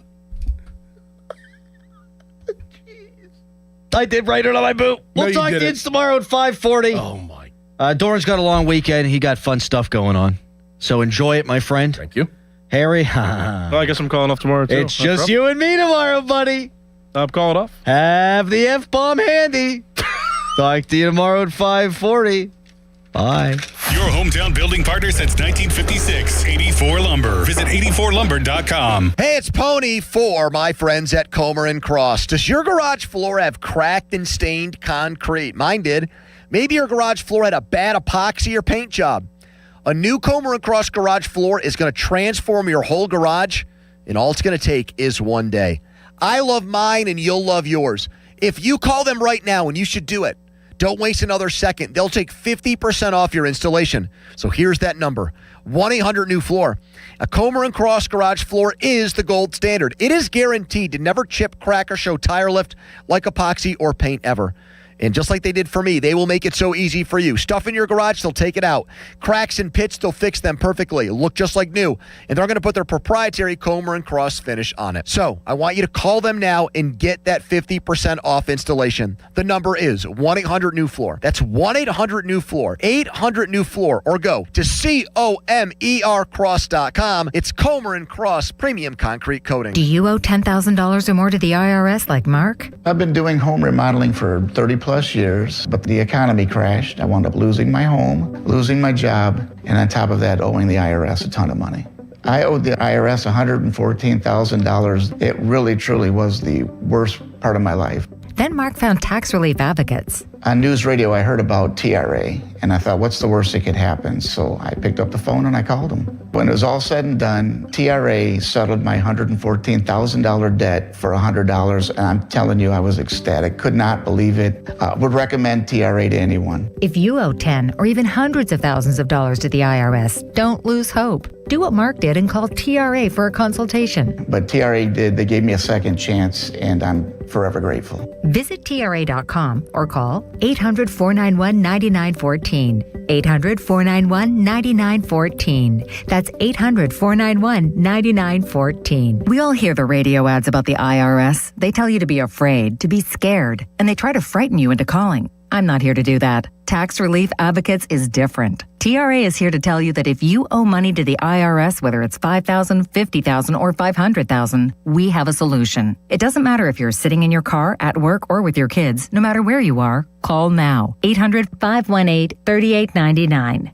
Don't lose hope. TRA can eliminate or reduce what you owe to the IRS. Generous programs are now available that can give you a fresh start. Our passion is taxes and helping individuals fix their IRS problems. We have over 1,000 5-star reviews on Google and an A+ with the Better Business Bureau. You don't need to be afraid of the IRS any longer. End your tax nightmare today by visiting us online at TRA.com or call 800-518-3899. That's 800-518-3899. Tax Relief Advocates. Real solutions for real people. Homeowners, if your home needs a new roof, call a Platinum Preferred Roofing Contractor. Owens Corning only selects the best 1% of all its dealers, and JP Roofing and Signing has earned that honor. They've accomplished this through hard work and customer satisfaction and offer the best warranty in the business. Homeowners receive $500 off any roof or siding installation. Ask about 100% financing, no payments for 18 months, and free estimates. All that, JP Roofing and Siding. Give them a call at 412-829-7711. That's 829-7711. Sports Radio 93.7 The Fan, built by Window Nation, home of the buy two, get two free offer. Now, from the Spitzer Toyota Traffic Center at SpitzerToyota.com.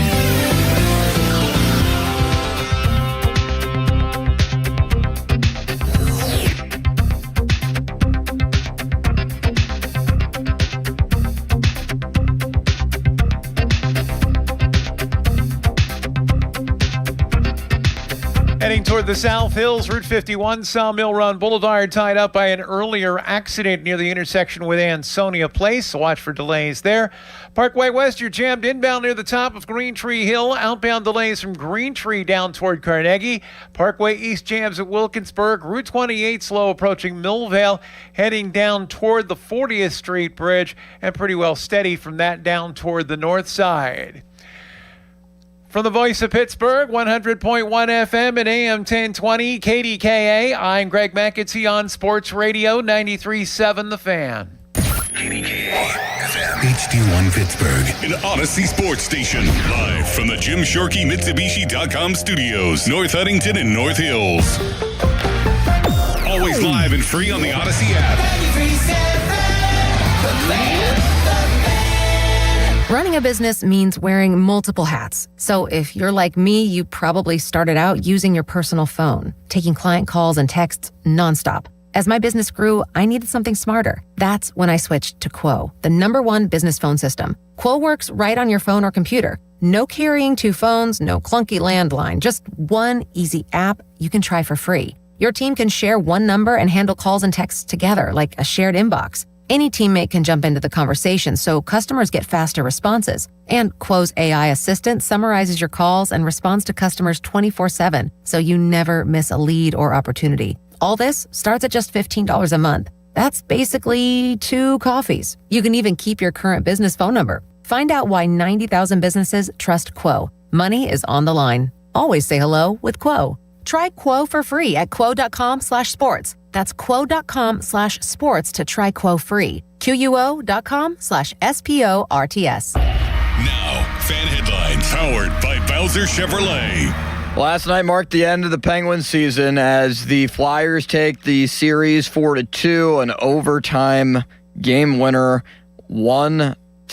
The only goal scored by Cam York, a Philadelphia defenseman that during the regular season only had 4 total goals in 74 games. Dan Vladar pitches a shutout. Archer Shilovs with a terrific performance, 31 saves on the 32 shots, and it was just 3 minutes in overtime, or 3 minutes left, I should say, in overtime, that the Penguins ended up falling to Philadelphia in what was a thrilling series over the last 3 games, but the Penguins season is now over. More headlines, 937thefan.com. Headlines, they're powered by Bowser Chevrolet. It's showtime, ladies and gentlemen. Now, more Bob Bobbiani and Joe Starkey. I say bring it. It's the Bob and Joe Show on Sports Radio 93.7 The Fan.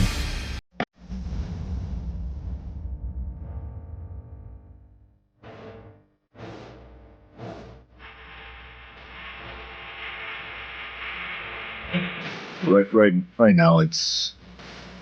now it's raw. No point today did I expect for our season to be over. It's just not the way that this group thinks. It's not the way that I think, and so it's tough right now to be able to kind of really look back and say that I love this group. They're awesome. I mean, they from start to finish, just going back to training camp. It just what the outside expectations are were never what the inside expectations were, and all I really cared about was what this group thought and how they believed in themselves, and how when things got hard, they just found a way to dig in and keep pushing. And so, it was. I'm proud of each guy on this team and everything that we worked to accomplish this year. But in terms of reflecting right now, it's I'm not at the point for that right now.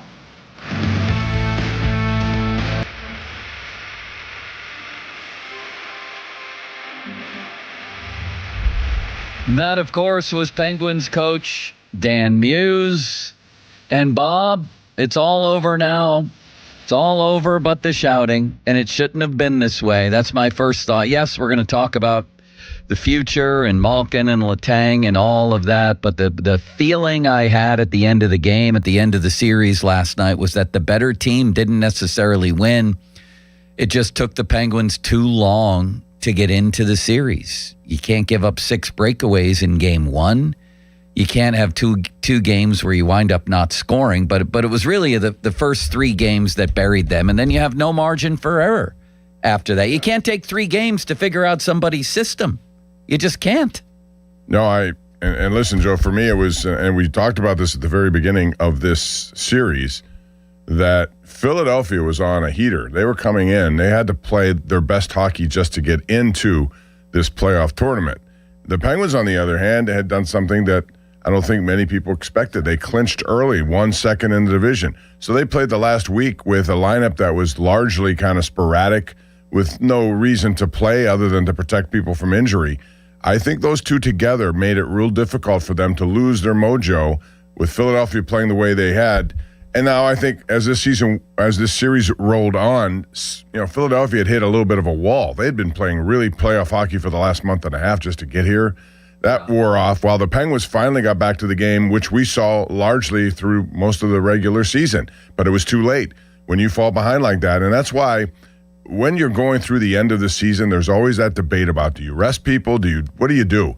Because it could have an impact. And I think, it's an intangible kind of thing right off the bat, but man, it had an impact. I thought it took a while for them to get back to where they were because they just didn't play the kind of hockey down the stretch they needed to play. So where are we with how the season ended? Like, how do we characterize this season? We talked about that even before the series. I mean, the cynic in me would say nobody looked at the Penguins this year as a team capable of winning a playoff round, and they didn't win a playoff round. So were those people right? Did they actually flip the script as the Penguins put out there before this series? But then as I watched last night, I mean, it was certainly a more competitive playoff appearance than your average Steelers appearance. They went to overtime in Game 6, and there were some memorable things about the season as well. I'm glad that they bounced back and made the playoffs. I am glad about that. But in the end, is it a failure? No. But it's a major disappointment to lose to the Flyers like that. Now, if they would have gotten swept or even lost in 5 and lose all 3 games at home, then it's an abject failure. But at least they fought back to where it's just a major disappointment. Yeah. That's how I would characterize it. You? Yeah, I think I still look at this as a really fun, entertaining, and successful season, largely because of what they were able to accomplish. A lot of moving parts, including a new coach. They're trusting an 18-year-old kid. They made some really nice trades, which I think will help them in the future. They came together and played, and every time they faced that adversity, I think they responded. And you can say the same in this series. Now, it was maybe self-inflicted, the way they started this series, but they had to overcome it, and they almost did. If they win that game last night, I think I would have been with you thinking that Philadelphia was not going to win Game 7. And it may have been a decisive loss for them. So they could have, they should have, it didn't happen. So, yeah, it's a disappointment, but I thought it was something certainly to build on. It just hurts to lose to the Flyers, man. And when that final shot goes in, right after Shelovs makes the save part 2, that would have gone down in history as a legendary Penguin save. Oh, it was Martone was all alone. He had him at his mercy, and somehow he dropped his stick, got his blocking, whatever he used to make that save was incredible. And I thought, that's it. That's the save that's going to get them to Game 7. And we'll talk about that. I thought so, too. In fact, I was starting to write that, and as soon as I started to on social media, the goal, Cam York scores. And that goes to show you about traffic. That's another thing. Flyers provided plenty of that on that goal. The Penguins didn't do enough of it. Although I got to tell you, Brian Rust had the game on his stick a couple of times. Man, it felt like everybody did at one point or another. It felt like everybody had a chance. Yeah, they did. I mean, every one of them. Chinakhov hit a goal post. Ben Kindo had a good shot. I thought Tommy Novak. But all those guys, in the end, didn't do much in terms of offering something on the stat sheet. No. None of them, no points for Kindle or Chinakhov. 1 point for Mantha, no goals. Novak. That's what they had in the regular season, and it dried up in this playoff series. Yeah, I thought Carlson might win it. It honestly felt like every single Penguin had a chance at some point in the game, like a golden opportunity. And they finally got to their game. That's the annoying thing, is they dominated for large stretches. That was their best game of the series by far. But the old Penguins bugaboo, like before Kessel and Hornquist and those guys got here, even with the Stars, was being able to finish, being able to score enough, ironically, in playoff series. And you can't get shut out twice. Vladar was very good, but they didn't make him. They didn't make him work hard enough, in my opinion. I mean, he's not Dominik Hasek. He's not.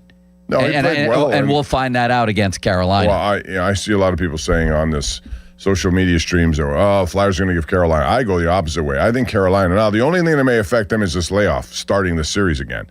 And maybe that's going to bode well for the Flyers. But as this series moves on, the better team is clearly Carolina. And I would be shocked if you didn't see what you saw at the end of the Penguins series, which was complete domination in the attack zone. I think Carolina is better at that than even the Penguins are. When they get to their game, they put a lot of pressure, and they do not get out of it. I thought last night the Flyers were content with just dumping the puck to center ice because they were always back on their heels. And that was their only way out of a lot of this stuff. So I also thought there should have been a delay of the game penalty on what the Flyers did after the icing. The Penguins had like 2 minutes of sustained time. That was crap. And whatever they did was the official should have done that. The referee should have said, wait a minute, no, this is an icing. You get your butt on here. Yeah. And they I don't know how long, it was like a timeout almost. That's how much time elapsed. It was ridiculous. So what are you left with out there as a fan? Like, how do you characterize this season? 412-928-9370. 928-9370 off the top, presented by JP Roofing and Siding. You know, as I was thinking last night and this morning, I remembered what Kyle Dubas said after last season. And what he said was, I don't equate just getting into the playoffs with being a contender. Those two things are not the same, he said.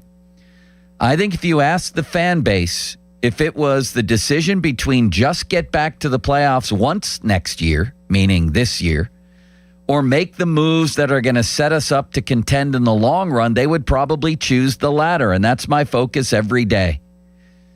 Somebody had asked him, like, basically you're walking this line between quasi-rebuild and getting back to the playoffs. Could you get back to the playoffs next year? And he stopped just short of saying, probably not, because we're focused on the long term, but instead he gave that answer.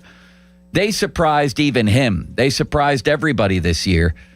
And yet they lose to the Flyers. And then, like, where are they, Bob, in the rebuild? Because it's still a rebuild of some sort.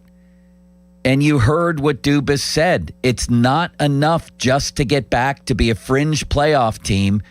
Look at the Capitals. They won the President's Trophy last year and won a playoff round. Looked like they were building towards something big, but they're still old in some areas, and they're not that good. So here they are taking a step back this year. They did what Dubas warned of. They got back into the playoffs, but they maybe weren't really a contender, and now they're definitely not. So where are they? And where are the Penguins moving forward? I still think the Penguins are in a pretty good spot. I think their goaltending is going to be really good moving forward, and I anticipate Shelovs and Murashov to be the two goalies there. That's not, you got a 21-year-old and a 24-year-old. That's pretty good, and they're both highly thought of. That's a good start. I also think they have a lot of money to spend, over $46 million, which means they can go out and add to this group with younger players too. They could either make trades, sign guys, whatever the case may be. So I do think with Chinakhov, with Kindle, and I was very impressed with Elmer Soderblom. I had no idea what he was capable of. And Connor Dewar, I thought, is good. Yeah, I mean, they have guys who can certainly contribute. Now, they need more help defensively. You may have to see them make a deal to get something defensively or sign somebody that, that could add a different element to their defense. But they still have Harrison Brunick, who's many thought would make this roster. He's 19 years old. They got, I believe you're going to see Will Horkoff here next year. He's also 19 and played his butt off, not unlike what Porter Martone did in college. So you have that. You add to it, you still have a team, I think, that could be a contending team. And I believe that. I also think the big question will be, what do they do with Malkin? That's the big question. Some will say Letang, but I don't have any reason to think that they can't contribute. Maybe not as the upper echelon guys on their roster, but man, Evgeny Malkin was willing to move off center to a wing. He's willing to do a lot. He seems to be willing to come back here too, and maybe at a discounted rate. And if that's the case, what's the harm in that? I agree with you. And I wrote that this morning for the Trib, is the reflexive response here for a lot of people is, okay, that's it.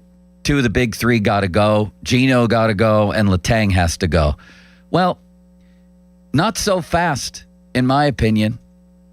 I mean, when I'm looking at things to change and I'm looking at next season, I'm not sure the two guys who led the team in goals in this series, along with Dewar, are the two places I'd look to get rid of them. And I realize there's a bigger picture there, but you mentioned it with Malkin. I'm especially bullish on keeping him.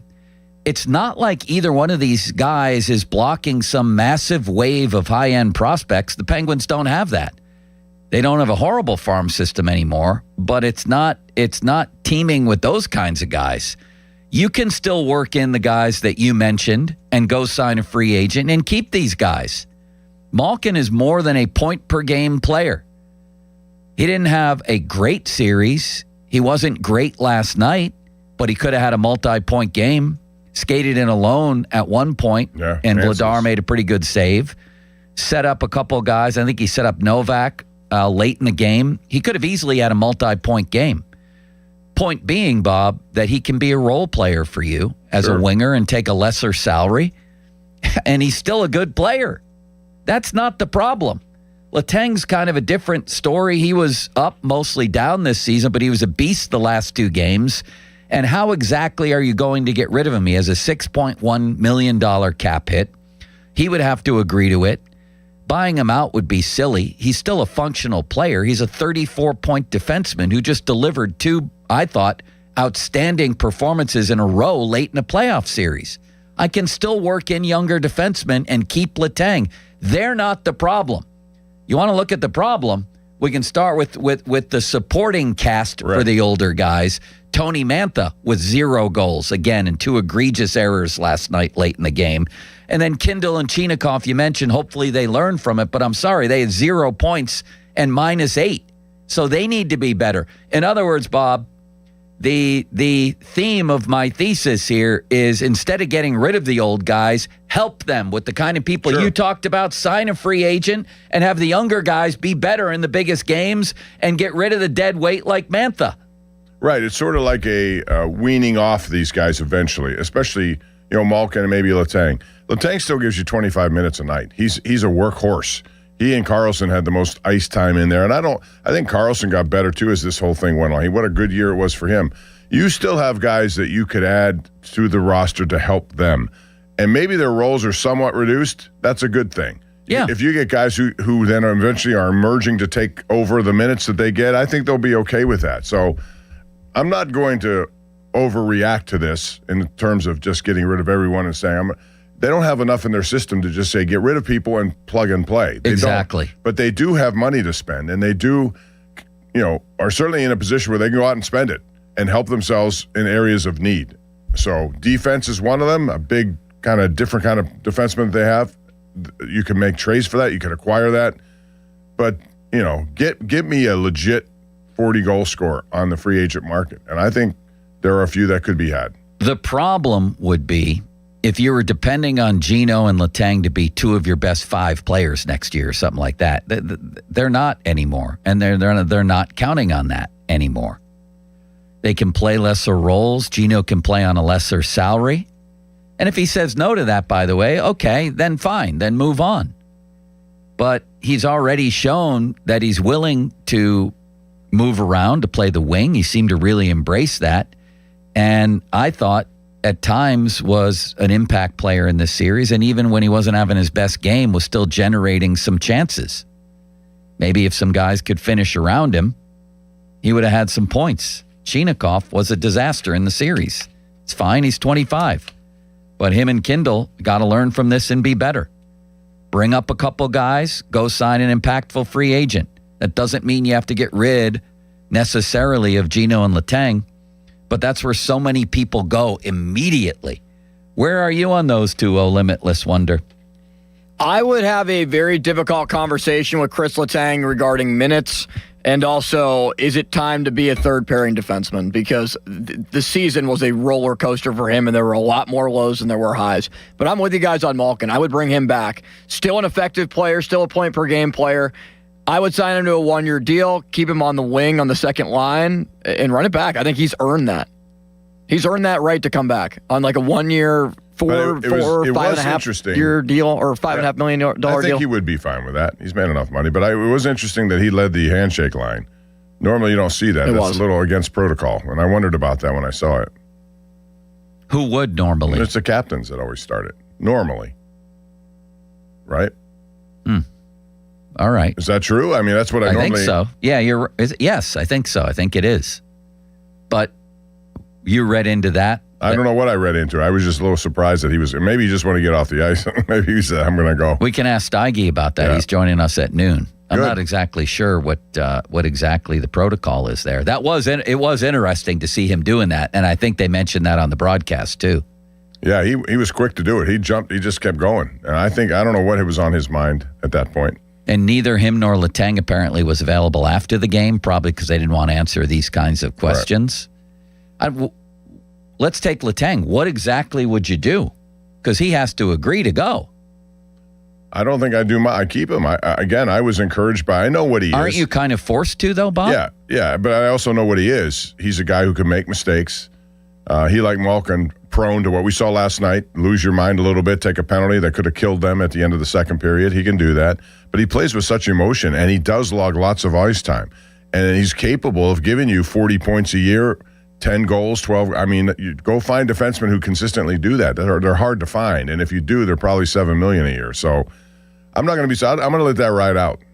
Well, he's at 6.1 right now. I will acknowledge that that's not a great cap hit for what you're getting. It isn't. I just don't know that I see answers. And as we saw later in the series, he can still be an impactful player. That was a dumb play last night. Of course, Konechny, the cross-checker, got him too and got him first, but you can't retaliate there. Although the ref is looking right at it when Konechny, hammers him. It was the way with a that cross-check. Letang responded. Yeah, you If can't he had punch just a guy in the face. not like that. I mean, he just it was a roundhouse right. But do you buy him out? I don't want that cap hit on there. To me, the bottom line is he's still at least functional. Oh, he's right? more than functional compared to a lot of defensemen you see around the league. Yeah. Now he's prone to mistakes. Fine, I get it. Try to get him off of that. So was Carlson for the first couple of years. I thought he was much better this year in that. That's just not my focus in the offseason. For a lot of It's people, adding that's the right. primary focus. My focus is let's go out and get an impactful player here, an impactful, youngish free agent. Let's dig into the farm Let's dig into the farm system a little. You're right about the goaltending, I think. But the idea that this is some sort of, young team that's rising up right now, and this was just the first step. No, they're an older team, and the older guys need help. They don't need to be gotten rid of. Although Mantha is 31, and you just let him walk, Bob, correct? Yeah, same with Skinner. And you'll save those salaries right off the bat. You don't have to worry about them. Not that Mantha was I think making all that Achari will much, probably be gone. Mantha will get more money on the open market, but they don't have to pay it, so. As long as this next team doesn't make the playoffs, you'll be fine. Yeah, he's had a career now. I think it's 20 games, is it, with no goals in the playoffs. You don't want that on your back. No. So this was something to watch. How gut-wrenching was that last night, by the way? It should have been over so many times. I mean, I really thought the Flyers were playing just get the puck out of the zone hockey. Every time the Penguins put on sustained pressure, and the fourth line started it several times, and they were able to make line changes to keep the puck in the zone and wear guys out who were on the ice for Philadelphia. They had to just lift it to center and hope to get to the bench. Yeah. And they couldn't score, though. That was the problem. They had so many great chances, could not score. For sure. Looking at Jesse Marshall, I like him a lot. It's fair to have your list of concerns about the Penguins. It's part of being a fan, and there is plenty to talk about. However, I'm not going to significantly challenge those of you who are putting Ben Kindle on that list. Your emotion should be excitement. I'm going to significantly challenge, he says. Your emotion should be excitement, not concern. Don't get me wrong on Kindle. That was a fabulous pick, and I'm looking forward to his future, but he's one of the reasons they lost, obviously. Him and Chinakhov didn't produce a point. Two very different things. He's a guy you build around. He's a guy absolutely you're excited to bring back. But He's got the smarts. He's a good defensive player. He's aware of everything on the ice. For 18 years old, that's pretty impressive. For sure. He also, unfortunately, lost the faceoff that led to the game-losing goal. When you're doing the autopsy under these bright lights, he's a reason they lost. Sure. And he's a reason to be excited about the future. Both can be true. And the same with Chinakhov, by the way. He's a big reason they lost. Second on the team in goals per game to Sid during the regular season. But again, this is the autopsy right now. I like having him back next year, and I love having Kindle back, and I love the young goaltending situation right now. Those are nice things to build around. Give me a little more of that, and a little more of that does not have to come at the expense of Gino and Letang. That's my whole point here. 412. And Soderblom's another you didn't mention, but I really thought he came on. I had my doubts about Brazeau being scratched in favor of him, just because Brazeau's been around all year. But this kid, he threw his weight around. He's faster than I thought he was. I liked him. Yeah. He's a find. And as long as he stays away from the pirouettes, Bob, he had one play there, I think it was the second period maybe, where anytime he tries anything fancy except when he scored the goal that buried Pony and gave Donnie his payoff against the Red Wings, just keep it north-south, Big Elmer. He almost won them the game, though, didn't he? Yeah. He created chances for himself. He certainly did. Let's hit the phone lines, shall we, Bob? 412-928-9370, a little old-school sports talk as we pick apart this series and look to the future with the Penguins. How is Tyler Kennedy not here? The dude is here every week during the season. I don't know. He did not tell us. He's here the night after a random game against Nashville on a Thursday, And now he's not here today No. after the playoff series, Bob. What's happening? I was all ready to give him the proper introduction, and I can't do it. So This is unbelievable. TK said, "Call me coming up here next segment." So Okay, we can let's check do in that. with him We're gonna for sure. Check in with him. Oh, come on, TK. Let's go. What do you mean, call you? He was in with the morning guys yesterday, I think, for like an hour. And he was Yesterday in or here. Tuesday. Yeah. And yet he bails on us. with Who he's Crowley, every week. who insulted him. Yes, he did. Tyler Kennedy, well, when he does get here, brought to you, or on the phone, brought to you by SaveYourSettlement.com, helping injured people and their families plan for the rest of their lives. Fan Twitter brought to you by South Hills Chrysler Dodge Jeep Ram. Route 19 in Peters Township, and you can get on the text line with the Limitless Wonder. Let's hear random text today from time to time, Limits, if we could, and bring the texters into the fray. The texters need to step up their game. There haven't been many great texts yet. Let's do this. Brought to you by Edgar Snyder and Associates, a personal injury law firm, where they always say there's never a fee unless we get money for you. Who's up? All right, Bob. It's Ryan in New Jersey for the end of season recap. Ryan's a real good hockey observer, and he always brings very salient points. I'm a real good hockey observer that lives 10 miles from downtown Philadelphia, so you tell me how good of a spot I'm in right now. Well, I mean, you're transplanted, right? Yeah. Okay. Yeah. Oh, yeah. I'll give you that excuse. Very much so. Little Washington. Anyway, so hey, here's the problem. So what the Pens need to do, and Dubas is fully aware of this, is they need to build a team kind of like the Flyers moving forward. And in a few years, like a lot of youth, but you're not going to have your lottery stars anymore. I think they're kind of splitting the baby trying to build around these guys. And I get it. I mean, I think Malkin's coming back, contrary to what some people in that town very loudly every day try to say. I think he's coming back because they need to sell tickets.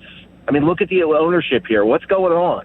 They can't close the sale. Yeah, I don't know that Malkin and Letang sell tickets I think anymore. Malkin does. I think Malkin always has. So you think I don't know about Letang, if they traded but I think it's a or if financial decision. you think if Malkin doesn't come back, there's like a noticeable dip in season tickets?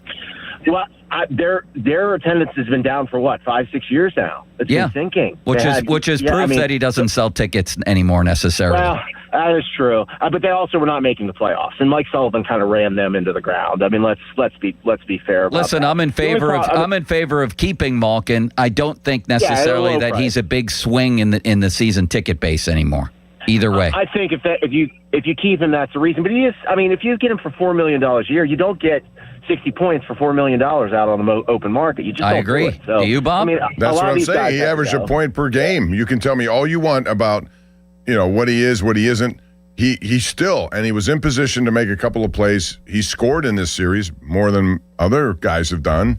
There's a lot to like about him, especially because he seems really responsive to moving around and not being the second line center. He'll do what's necessary. Right. So I'm encouraged by that. Do you think, however, here's the part we didn't ask. Do you think Kyle Dubas thinks like we do on that, or do you think he's ready to move on? I think he might be ready. He might be, but that's why they left that conversation until after the season. Now, maybe Malkin already knows something, and which is why he quickly left, did the handshakes and didn't talk afterwards. Maybe he knows, but maybe not. Maybe they have to get that settled out. So, a man named Patrick Roberts, a faithful listener and contributor to the mailbag, I might add, says, "Good morning, Joe. The Pens had a Steelers season." Well, not really, because they were actually competitive in the playoffs. You didn't have a national announcer wondering if they were quitting like Kirk Herbstreit did 2 years ago while they were giving up 300 yards rushing to the Ravens. Wasn't great losing to the Flyers, but I would say it was a more competitive appearance than the average Steeler playoff appearance. Would you agree? Yes, and also it was a new coach. Not many people knew about. I think he really showed his system, how he employs lines, what he does with lines, his belief in lines was far different than what Mike Sullivan had done the last couple of years, where he rode guys, until the wheels came off, to use an expression that Mike Tomlin likes to use. And he didn't trust some of the other guys. I saw Kindle out there in big-time moments again last night. Penalty killing, a lot of things. I like the way, Dan Muse thinks, and I think whatever he's done to change that component of their game is something to build on. I do. Wonder Twin, do you agree with Patrick Roberts? The Pens had a Steelers season. You agree with me and Bob? No, I agree with you and Bob. Just because of where the expectations were. Like, I'm not going to move the goalpost significantly because... Well, you're giving a different rationale, though. You're saying because they overcame expectations, so do the Steelers from time to time. They weren't expected to win the AFC North. No, but the Steelers were expected to finish right around 10-7. The Penguins were expected to finish bottom 5 in the NHL, and they finished second in the division. Their over-under was 8.5, so they exceeded it by a win and a half, which is significant in the NFL. My reasoning is the Penguins were more competitive in a playoff situation than the Steelers have been. Well, also with that logic, if let's say that the Penguins are hypothetically playing in the NFL, their win-loss total would be right around 4.5. So they well exceeded that to be able to make the playoffs and finish second in their division. So I think the Penguins ultimately had the better season. The Steelers did. I don't think that's debatable. Like, I don't care if you win your hat and T-shirt game with winning the division. How did you ultimately perform? Like, partly, the AFC North is a down division. Carolina's a juggernaut that might end up going to the Stanley Cup final. I mean, I think it's worthy of a conversation. I'm not going to paint it as wildly different seasons. They both overcame expectations to make the playoffs, and they were both dismissed. I just feel like the Penguins were more competitive. Yeah. The Penguins were more competitive. Yeah, I mean, unfortunately, they weren't in their first 2 games at home, and that's where when you get home ice, you can't go away down 0-2 the way they lost. Yeah, they buried themselves. Yeah, they did. That's why the numbers are what they are. 4 teams ever. Right, exactly. I mean, that was my reasoning yesterday for picking the Flyers to win the game. It doesn't happen. It just doesn't happen. You think it'll happen in the NBA? You think the Rockets will do this, Bob? No.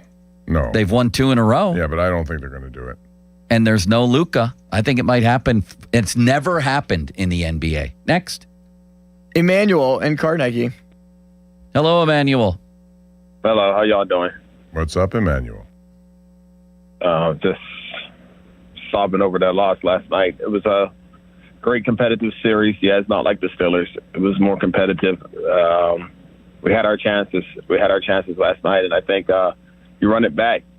Malkin definitely should come back. I think Letang should come back, but maybe more in a decreased role.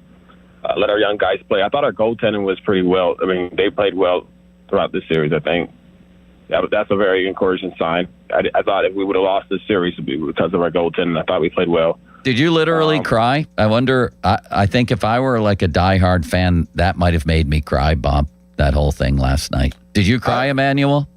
No, I didn't. But I was looking forward to going to Game 7. I was there Game 5. It was a phenomenal atmosphere, and I was ready. I was on my SeatGeek app ready to book tickets to Game 7 because we were like dominating that whole third period in and overtime. I was trying to go to Game 7, and it didn't happen. But, the future is still bright for us. I'm not going to, call this a failure as a season, but it's still disappointing.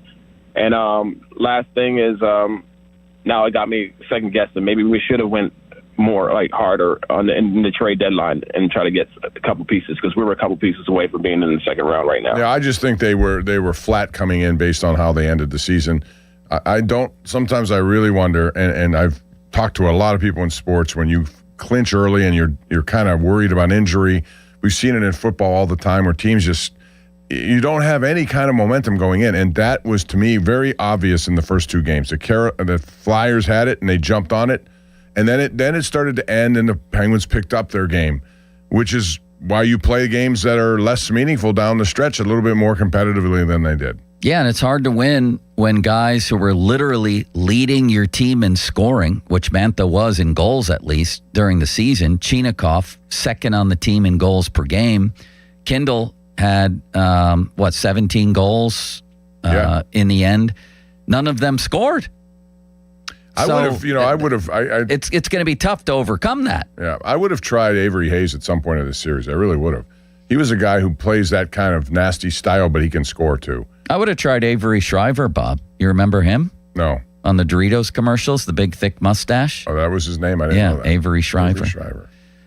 Speaking of that, is Michael Bursch? Is that the guy's name at the Steelers? Steelers, yeah, PR guy. Mm-hmm. He has a beard now, Bob. Is that right? Yes, I think it actually looks pretty good on him. So do I. I haven't seen him in a while, but I'm looking at this the video of Drew Aller meeting Mike McCarthy, and Michael Bursch looks like he's in ZZ Top. When did this happen? Yeah. He must have been growing this for over a year. I think it's been there, but you haven't seen him in a while. Not a long time. So, yeah, no. I think it looks good. Some guys it looks good on, some guys it doesn't. I mean, that is incredible. It's one thing to grow a beard. It's another to grow it down to your belly button, Bob. Have you ever tried? Yeah, I'm not really too good with that, I don't think. Are you? Have you tried? I've tried. Not like that, though. No. And then there's the maintenance involved. Have you asked him why he did that? And I think it looks good. No, but I will when I see him the next time, sure. We could have him on the show, could we? How to demonstrate. To keep your beard belly button What's length. the word when you I don't know. Manicure it? Is that a word I guess for manicure. beard? Yeah. That's something. Okay. Coming up, your calls on the Penguins. What happened here and what about the future? It feels like with a lot of people, it's chop off Gino and Letang. That's where you start. Not for us. Not for any of us. Limits a little more on Letang. And believe me, if you could find a taker for Letang and find a trade and get him to waive his no movement, I'd sign up for that. I would. I don't think that's happening. I don't think that's going to happen.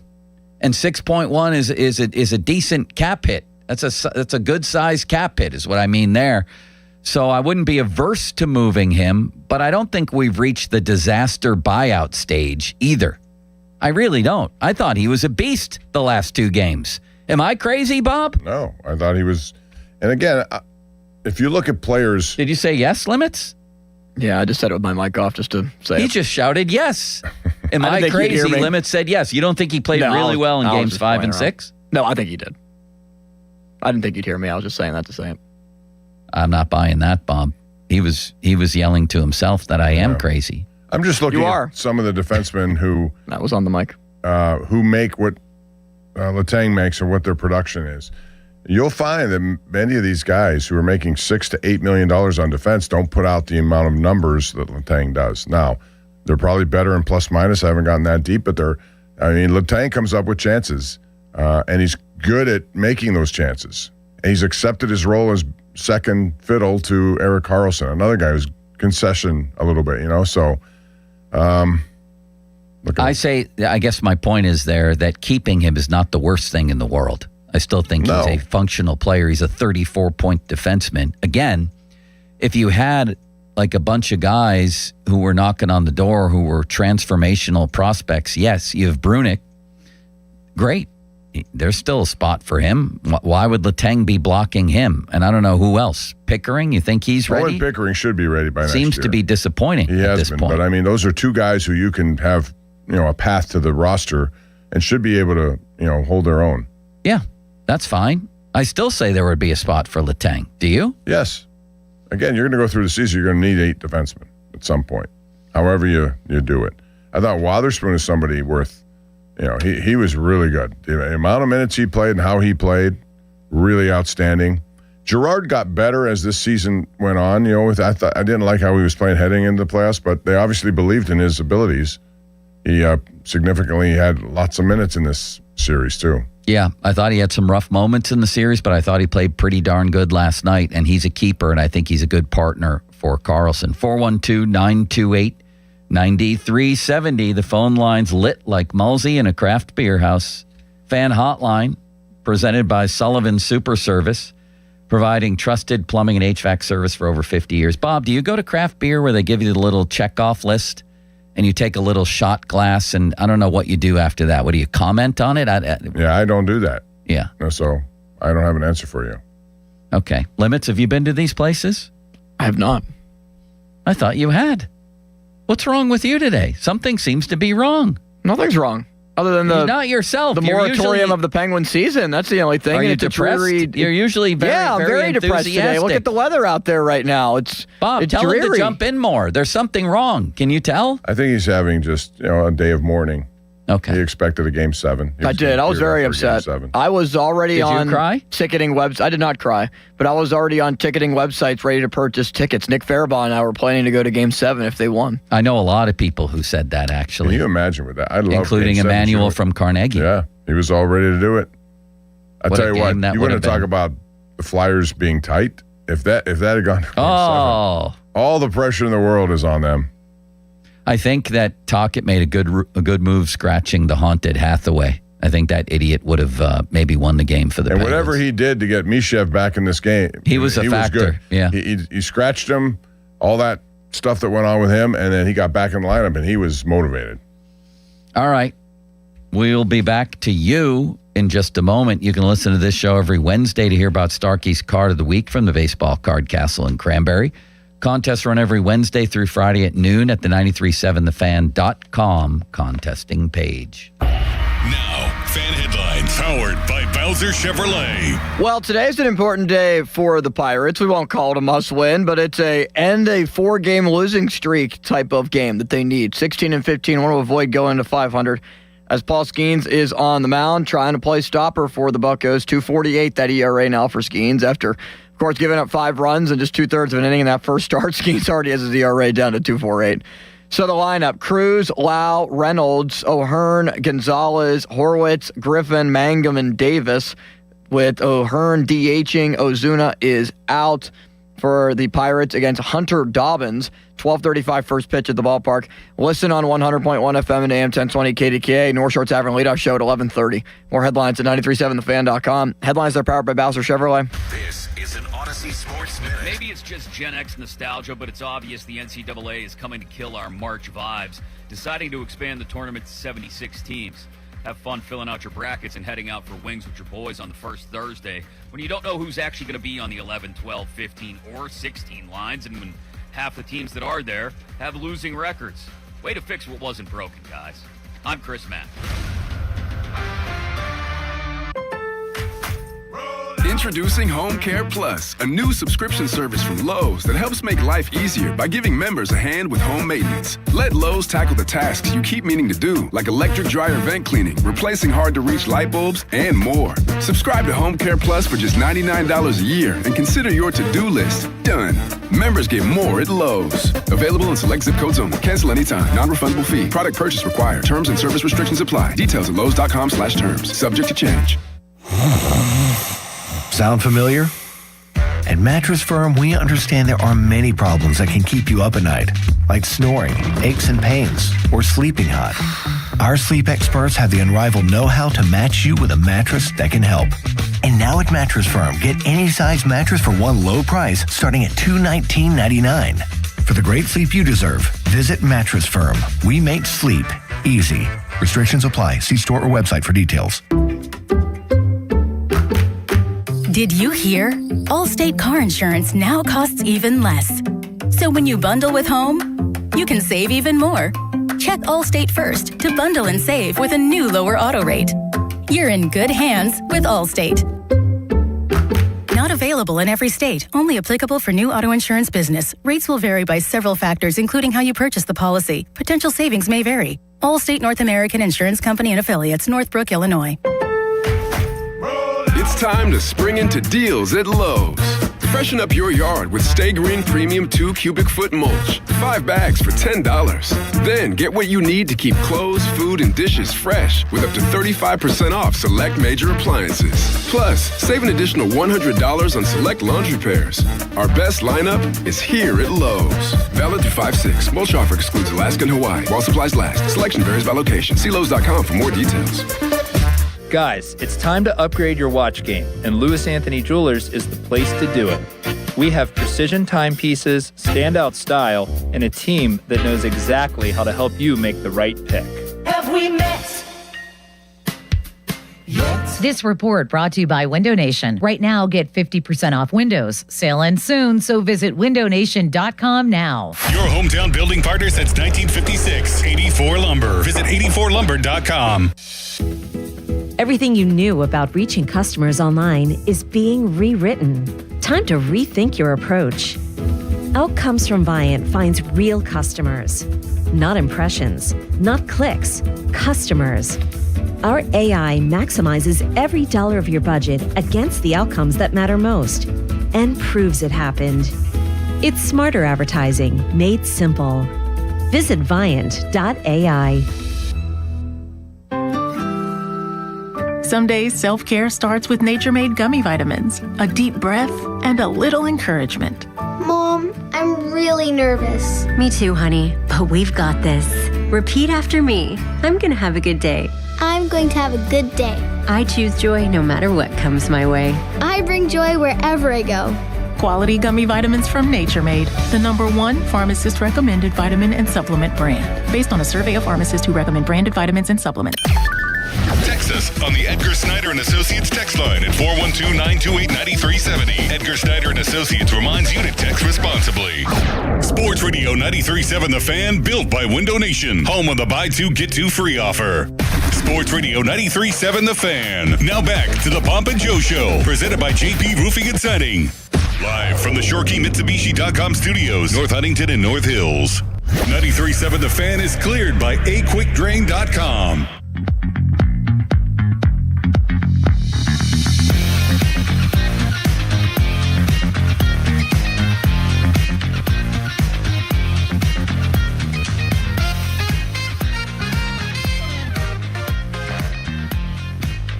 It's a sad day.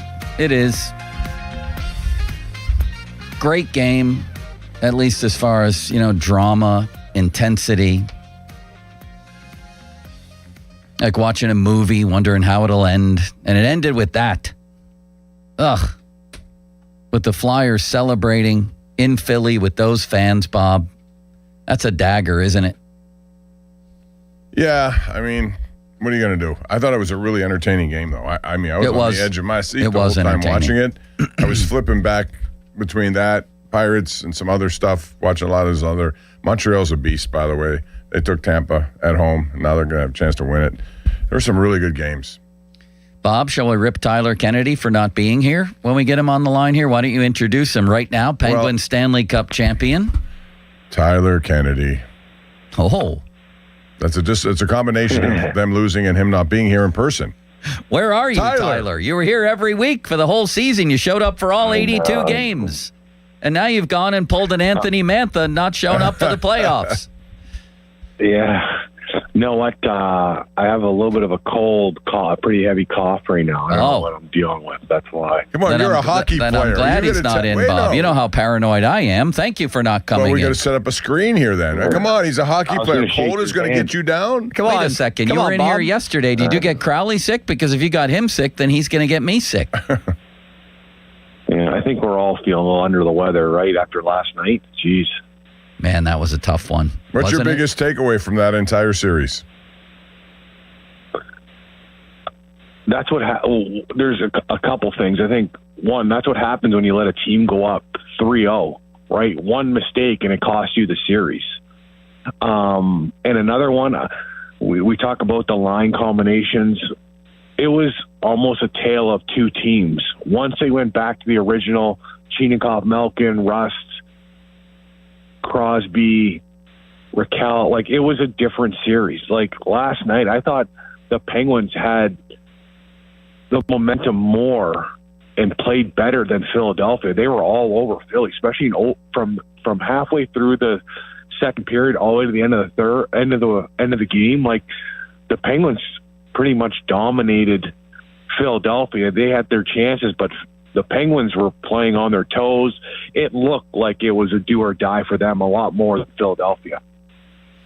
So when you look at the goaltending performance by Vladar, Tyler, was he great, or did the Penguins sort of make life easy on him, or maybe a little bit of both?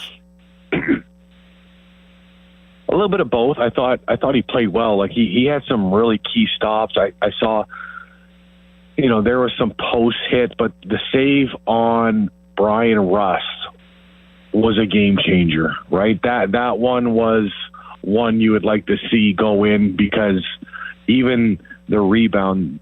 But when you have a goalie that he believes in himself, you hear him talk, he's very confident, all that stuff, like he's a guy that kept them in the game when he needed to, and that's why they were successful. He made those huge stops, and he played very well for struggling the last two games. He's had some rough goals go in, and now he comes in a game 6 and puts his best performance of the playoffs against us. Like that's a big difference maker for me. Well, I thought this series was lost in the beginning, and my theory on it, and yes, as a former player who's been at high-level hockey, I'd like to get yours.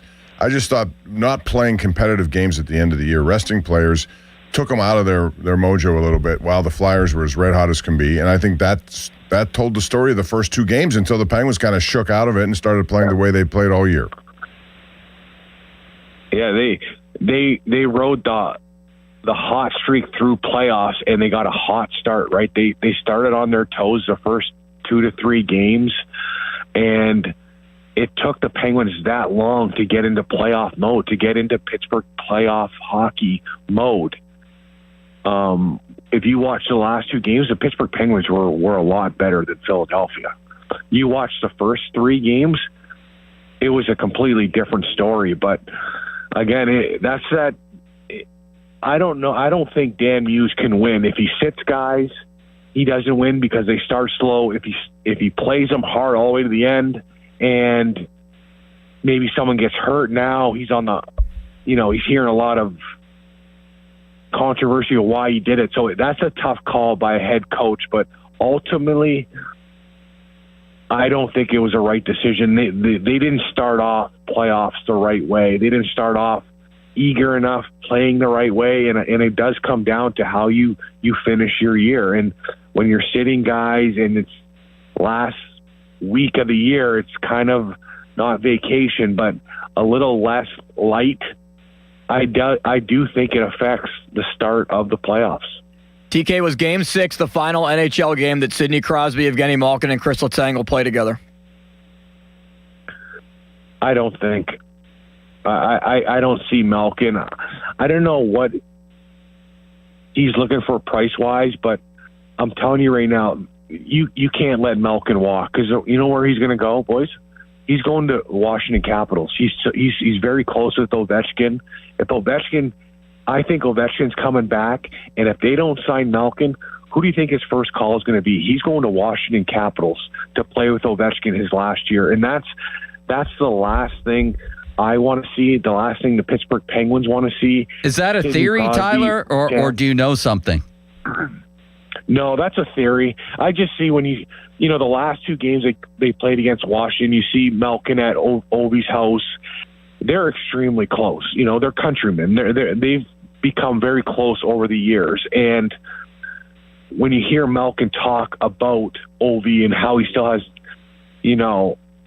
gas left in the tank, and I think he would probably want to play with a guy that he's competed his whole life and that he looked up to, or maybe not looked up to, but they pushed each other through, and now they have an opportunity to maybe end their careers on the same team. Both Russian guys. Like, I think that's an opportunity I think Malkin would probably take. And knowing Sid, I don't think he's going to let that happen. It's just, how much does Gino want to sign for? Is he willing to play 3rd, 4th line minutes? Because we do need to turn the page. We do need other guys getting bigger minutes. We need Ben Kindle getting more minutes than Evgeny Malkin next year. And that means Evgeny Malkin has to take a little bit of a back seat to him. And if he understands that, yeah, I'm very happy having him back. But understanding the situation he's coming into. I thought if anywhere he would go to Florida just because he likes it down there, but whatever the case. It's hard for me to believe he would go to Washington. I don't care about. He's so close with Ovi. I know, but to go to the Capitals? A lot of Russians on that team. All right. Yeah, I think Ovi would convince him, and I think they'd overpay him too. Do you buy that, Bob? I don't know if I'd. No, I don't. You don't think that spark? You don't think that spark Malkin and Ovechkin together? I think that would light a candle under their butt for one last year. Well, then why not bring Ovechkin here? Right? He's out of a contract. Just bring him here. Let's go. Our whole team will be over 40. But I do think I think he's. I've seen signs that he's willing to do things that he never was willing to do before, and so that's encouraging. Again, this is a 1-year deal, and it's not like he's gonna, as Joe said, we're not blocking anybody from doing anything. He's just got to take a lesser role and be effective at that role, and I thought largely he was this year. Same is true of Letang. He took a lesser role. He gave up being number 1 on the power play. the point man for Carlson. I think they get older and they start realizing, you know what, I just want to complete this and see if we have a chance and give it one last chance. Now, again, this has nothing to do with what they need to do in the offseason. They have a lot of work to do still, but they can help those guys achieve what they want to do before they say that's enough. And I think having Malkin back will help Chinakhov a ton too. I think they have a great relationship too. I think Malkin understands that he has to mentor Chinakhov on how to get to the next level, because when we think of guys that you would probably want to see on the scoreboard that needed to get going in the playoffs was Chinakhov, right? Like, he didn't score. We needed him to be a goal scorer for us. You know, we needed him to get that big goal last night, but having Malkin there and showing him and teaching him and all that, I think would help him. It's tough for an older guy in his career to take a step back, especially those guys. Me, it wasn't too hard because I had no choice, but those guys, when they've always played those big minutes, and as you get older, it's harder to play hockey with less minutes because you cool off, right? When you're older, as soon as you stop playing for that 5 to 7, 8 minutes, it takes you that many more shifts to get warmed up again and get back into the game. So it's going to be a tough call. And even with Kyle Dubas, and Bob, you said they have a lot of work to do. They do. Like, a lot of the moves Kyle Dubas did this year, they all worked out. And is that going to happen next year? Who knows? But we have cap space. We have some money that we can spend. I think this is going to be a big summer to turn the page and start building something for the next generation of Pittsburgh Penguin fans, right? Like, hey, this is the future. This is the guys. We still have some of the former guys that have won Stanley Cups, but these guys are, this is their time to start taking over the team. How about Letang then? What do you think of his future? I mean, I don't know what they're going to do because he is a $6.1 million cap hit and a no movement clause. I don't think it would be the worst thing to have him back, but I'm not sure what exactly the options are if you don't want him back. Yeah, like having Chris Letang on the, 5'6" defenseman, I have no problem with that. I think it's more of getting those guys to understand the situation, and be like, hey, you're going to start here. You can move up the lineup with your play, but we're going to start you here, and you're going to be more of that veteran leadership in the room, what they have now, but in a different way. And at that price tag, like, that's a lot of money to pay your 5th, 6th defenseman. But again, you're kind of stuck with them, right? Did he have a great playoffs? I thought he played really good for, say, 2.5 of the 6 games. I thought he played really good. I think the first 3 games, I think Chris Letang struggled. Oh yeah. Anybody in mind, Tyler? Anybody in mind for the offseason, forward or defense, that you'd love to see the Penguins go get? I'd love to see him maybe throw an offer sheet to Brady Tkachuk, right? There's a lot of rumors with him in Ottawa and all that stuff, and I think he's a guy that he's already captain of the team. He's a heart and soul guy. He brings a sandpaper to the top 6 that we haven't had since Hornquist or Chris Kunitz. I think a guy like that, or that kind of player, I think we're looking for and willing to spend money on, because those guys, when you look at the playoffs and how they're being played, the really fancy, like, high-end skill teams, they're not getting it done. It's the guys that have some sandpaper up front, the Andersons, the guys like that, the Hagels, like those guys that bring a different element to the game are the ones that are being successful. You look at Florida Panthers, they could have beat you a lot of different ways. They had toughness, they had skill, they had a little bit of everything. And I think for the Pittsburgh Penguins, we got to keep adding a little bit more sandpaper every year. I think we did a great job this year, but we still have to keep adding.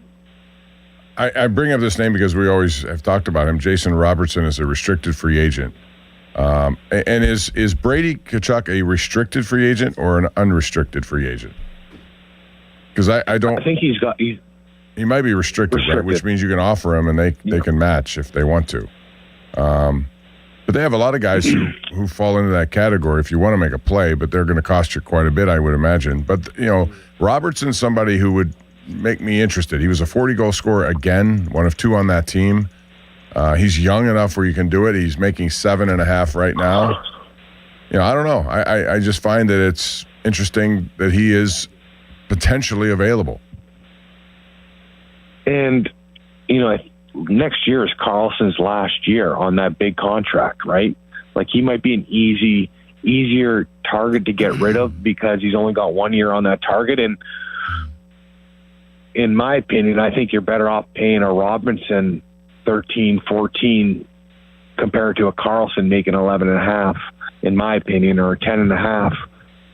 But, right now, Dallas, they know he's like the cornerstone guy. It is so hard in the NHL to find a young guy that can score 40 and score goals consistently. That's the hardest thing in the NHL to find right now. Well, all right. Oh, go ahead, Bob. No, I was going to say Chinakov's also a restricted free agent, which means he could take offers from other teams. That'd be interesting. All right, Tyler. 15 seconds left here because we're over time. The number one reason the Penguins lost this series is what? Slow start. First 3 games kind of crushed them, and the first 3 games they didn't have enough, and it was one opportunity that made them pay, and Philly got their chance and they scored. Appreciate it, man, and do appreciate you coming in the whole season. It was great and a lot of fun. Thanks, Tyler. Get well. Thanks boys. Have a great day. Thanks, boys. I think he's golfing. I think the truth is. So do I. Are you golfing? Is he still there, Limits? He hung up. He's definitely golfing. He's on the tee right now. He had to hit his shot. Except it's raining out, isn't it? Doesn't matter. He's in an indoor dome facility. Bob, I'm going to give you a choice. Are you ready for this? Yep. Because Limits and I are torn. Would you rather talk about what Art said regarding Aaron Rodgers and what Mike McCarthy is saying regarding Aaron Rodgers, or talk about the Pirates and how that game had a horrific ending as well? I would prefer Pirates just because of the way this has gone and some of the things in that game, which could have been completely different. Let's do it. We'll do that next. Cloudy today and a high of 52. Mike Webster, a low of 43. Troy Polamalu. Fan weather brought to you by Secure Money Advisors. Looking to retire soon? Let Secure Money Advisors get your retirement on track. Now, fan headlines powered by Bowser Chevrolet. Thank you, Bob. Let me tell you about last night's Pirates game a little bit, or at least some of the outskirting of news surrounding it, whatever that's supposed to mean. 5-4, St. Louis beats the Pirates last night as they've taken the first 3 games of this 4-game series. Bubba Chandler takes the loss. He went 5, gave up 3, walked 4. Walks remain an issue, 6 strikeouts. J.J. Weatherholt, he's the new Pirates killer, and of course he's from Pittsburgh. Double in the top half of the 3rd inning that drove in a run. Alec Burleson, 2-run home run in the top half of the 5th as well. Cardinals added on 2 more in the 7th. Pirates got 2 back in the 7th inning. Also got 1 in the 8th on a Nick York single to center field that scored 2 runs in the 7th. The 8th inning run was a force out by O'Neal Cruz that ended up scoring a run, but that was it for the Pirates. Not able to win it. Riley O'Brien with the save. And it forces Game 4 today with the Pirates looking to avoid being swept in a 5-game losing streak. Paul Skeens on the mound, 12:35 first pitch, 11:30. Our coverage begins, presented by Keystone Custom Apparel. More headlines at 937thefan.com. Headlines that are powered by Bowser Chevrolet. Allegheny County is looking for poll workers to work the election on May 19th. Poll workers earn $150 to $175 for the day plus paid training. For more info and to apply, visit AlleghenyVotes.com. That's AlleghenyVotes.com. HD1 Pittsburgh. An Odyssey Sports Station. Live from the Jim Shorkey Mitsubishi.com studios. North Huntington and North Hills. Always live and free on the Odyssey app. Injured? Call the expert personal injury attorneys at Shenderovich and Fishman. They handle all types of injury cases. Their fee is only 25%, not 40% like other law firms. They're smart, aggressive, experienced, and they have a 99.7% success rate. So that means they win. Car accidents, 25%. Motorcycle wrecks, 25%. Tractor-trailer crashes, 25%. Dog bites, 25%. Any accident, 25%. Shenderovich and Fishman, 888-98-TWINS. Twins. They've got your back, not your wallet. If you dread dealing with your insurance company more than you dread being stuck in an elevator with a total stranger, hey, who's an oversharer, bean burrito for lunch. then you might have Insuranoia. And if you have Insuranoia, then you should have NJM. They go to great lengths to do what's best for their policyholders.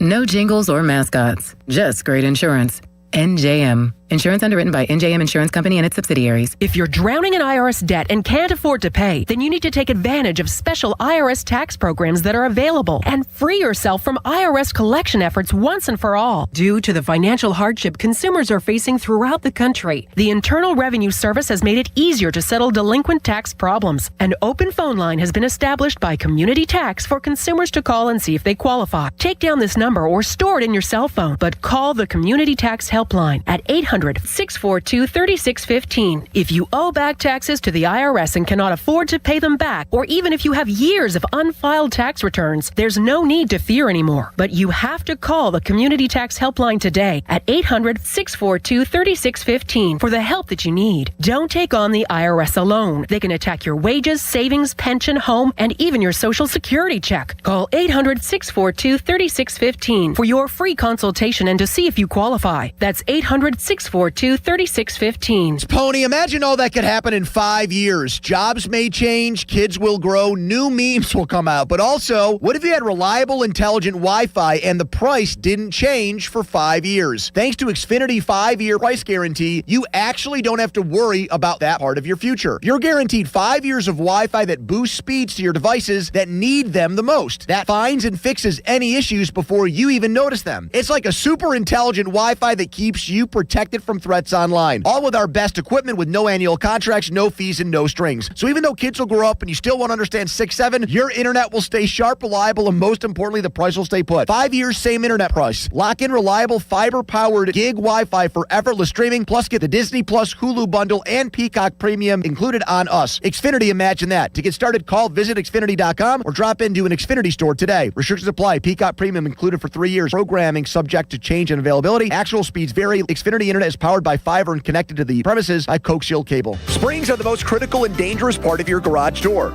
It's not unusual for springs on a 250-pound door to break after only 5 years. That's extremely dangerous for people or pets nearby. Don't gamble. Call 1-844-345-4737. That's locally owned Precision Garage Door Service, the only area company with springs engineered to last up to 10 times longer. Precision Garage Door offers a preventative maintenance and 25-point safety inspection program in Pittsburgh and surrounding areas for only $39.95. That's peace of mind. As America's #1 garage door service company, Precision has locations in over 80 cities. Need a new door? Repairs, replacement springs, openers, or rollers for your old door? Precision provides free estimates. 1-844-345-4737. Garage doors are their only business. Precision trucks are stocked to roll 24/7. Online, it's PittsburghGarageDoors.com. Precision Door Service, a name you can trust. PA 060566. SchultzFord.com. SchultzFord.com. SchultzFord.com. SchultzFord.com. Now, fan headlines powered by Bowser Chevrolet. All right, the Penguin season is over following yesterday's 1-0 defeat in overtime against the Flyers. Flyers take the series 4-2 after winning Game 6. Vladar, a shutout, 42 saves. Was good for Philadelphia. Artur Shilas was great for the Penguins as well. Faced 32 shots and saved 31 of them. It was Cam York for Philadelphia winning it for the Flyers in the final few minutes of overtime for Philadelphia. Penguins had 10 shots in overtime as well. They dominated the third period and in overtime, but no margin for error after losing the first 3 games of the series, and the season comes to an end. More headlines, 937thefan.com. Headlines, they're powered by Bowser Chevrolet. Here we go. They've got Pittsburgh sports on lock. It's Bob Papiani and Joe Starkey. It's powerful. The Papa Joe Show on Sports Radio 93.7 The Fan.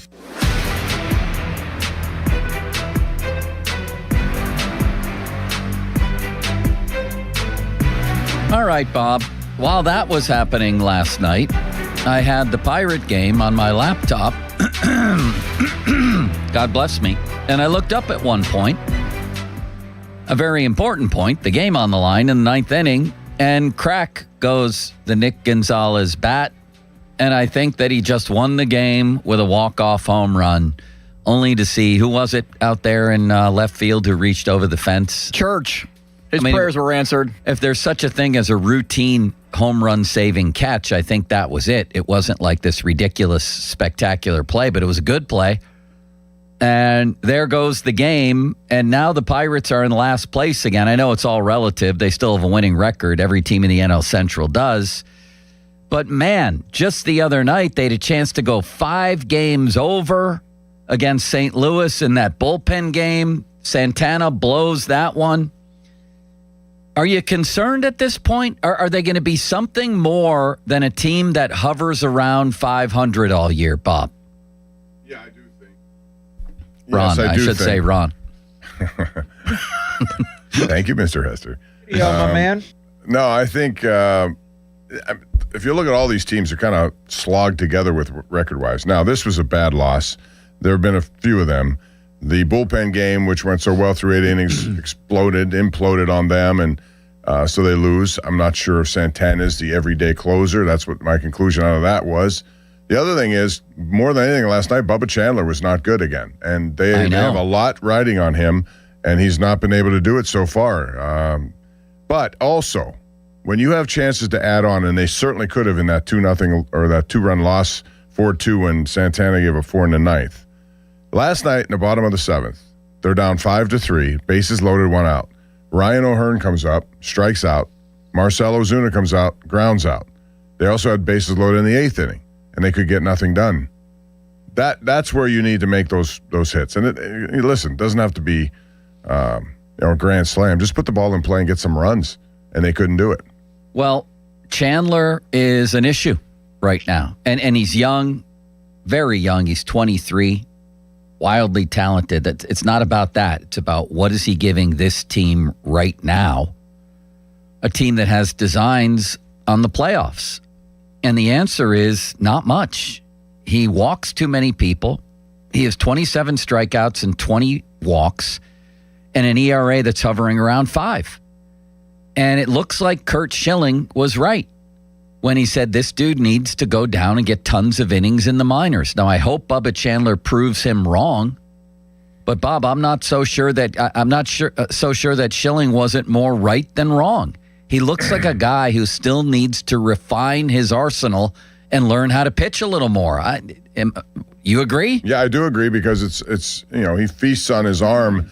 And, while if you can get up there at 100 miles an hour, that's good. But you have to still place it. These guys in the majors now know how to hit that kind of pitch. They see it an awful lot, 99 to 101. By the way, Jared Jones hit that a few times last night in the rehab stint where he was really good. But I think, he has to be more of a refined pitcher. I mean, I'm sure he watches closely what Paul Skeens does and how he does it. That should be a big, opportunity for him to learn from a guy like that. All those pitchers surround him and wonder how he does it. He has an insane work ethic. He's created and used new pitches. It's about pitching, not just throwing. I still think Chandler sometimes gets a little too wild. When he falls behind, then he becomes hittable. Yeah, I mean, there's only, 4 pitchers in the majors, 3 who have more walks than Bubba Chandler, and they've all pitched more innings than him. So it's been rough. On the other hand, the game against Tampa looked really good. The talent, nobody would dispute, is there. And I'm not saying send him to the minors tomorrow either. I want to see how this plays out. I'm just not sure that Schilling was too far off base with that appraisal.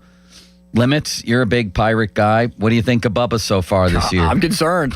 Like, the walks were a problem for him in the minor leagues. They're a problem this year. He only had 4 a year ago, and I think right around 30 innings. Maybe that's because of how they utilized him first out of the bullpen and then finally starting the last 4 or 5 games of the year. But he's a problem. He's got a lively arm, great stuff, but if you can't control it, it's the same conversation we've had with pitchers that have gone onto the bullpen and have been wild. He has everything in his arsenal to be a great starting pitcher, but you cannot just give out free passes, especially with the way he throws. You're going to have a lot of hard contact against you. If it's fast coming in, it's going to be fast coming out, and he has not done a good job of being able to find any consistency. No, and their bullpen also, it's sporadic at times. It's good, sometimes it's bad. They bring up guys, insert them, and when they do, they give up runs. But I also have to wonder, only because now we're heading into May, and I'm not by no means is this the panic take here, but Marcell Ozuna's coming up with guys on base.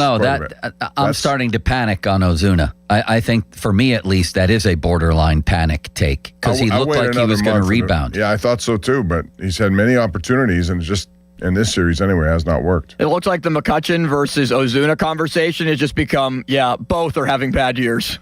I mean, when I look at this whole team, I think two guys that are holding them back from what they could be as far as what expectations were compared to performance are the two guys we're talking about. Yeah. Chandler and Ozuna.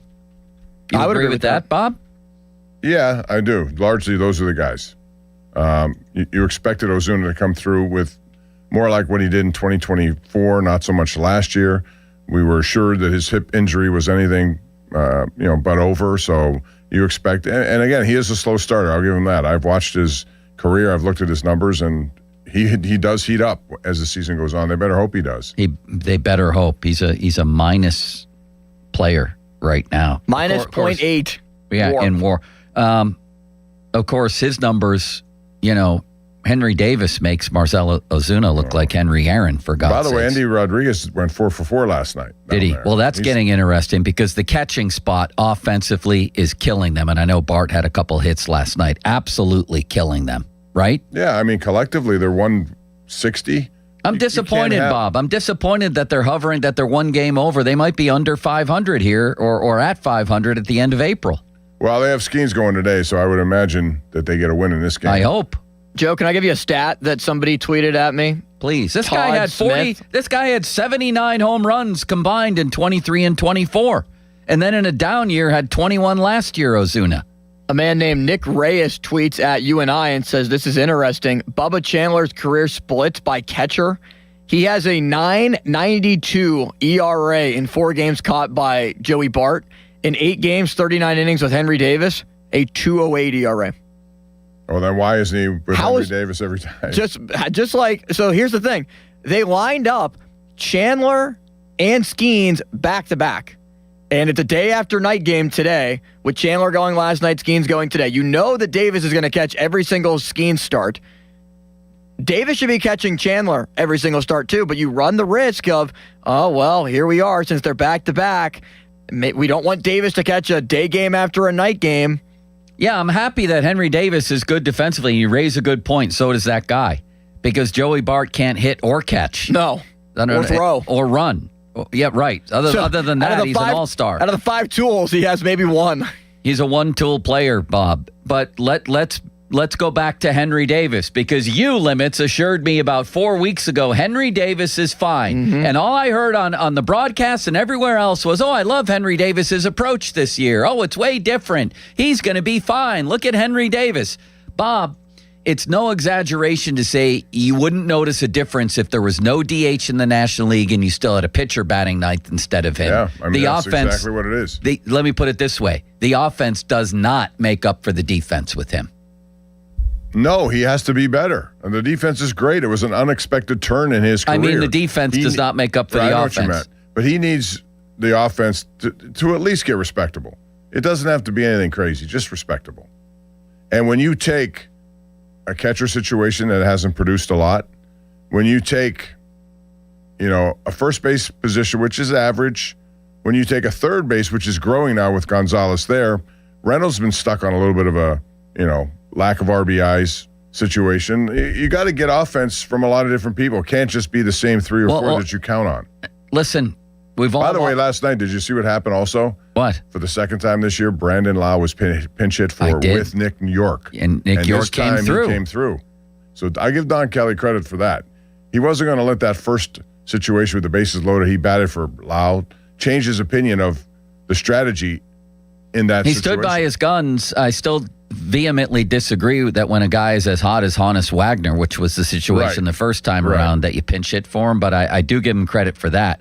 But back to Davis, because we've all seen a lot of baseball over the years, and even guys who are defense first, no matter the position, teams reach a point where they say, listen, man, if you're hitting 160, we can't live with that, no matter how good your defense is. Henry Davis, that's borderline major league right now. Like, the other teams would say you have to go to the minors, you're hitting 160. So I guess his defense is saving him. With Bart, I don't know what's saving him. What's he batting? It's less than 200. He's under 200 as well. He went 2 for 3 last night, which, given his playing time, might have him up to 190. You tell me, oh Limitless Wonder, what he's up to. So Davis is at 161 and Joey Bart is at 195. Your catchers are right at the Mendoza line. You can't have it. You can't have that. No, because so I'm ready for Endy or Flores. How are they doing down there, Limits? Can you look both them up? It's like the catching version of Jared Triolo. You have a guy who's playing good defensively, but he doesn't get a lot of hits. Endy's hitting 360 over his last week plus. Then he should be up here. He went 4 for 4 last night. Yeah, I would go so far as to say Joey Bart's days here are numbered. Yes.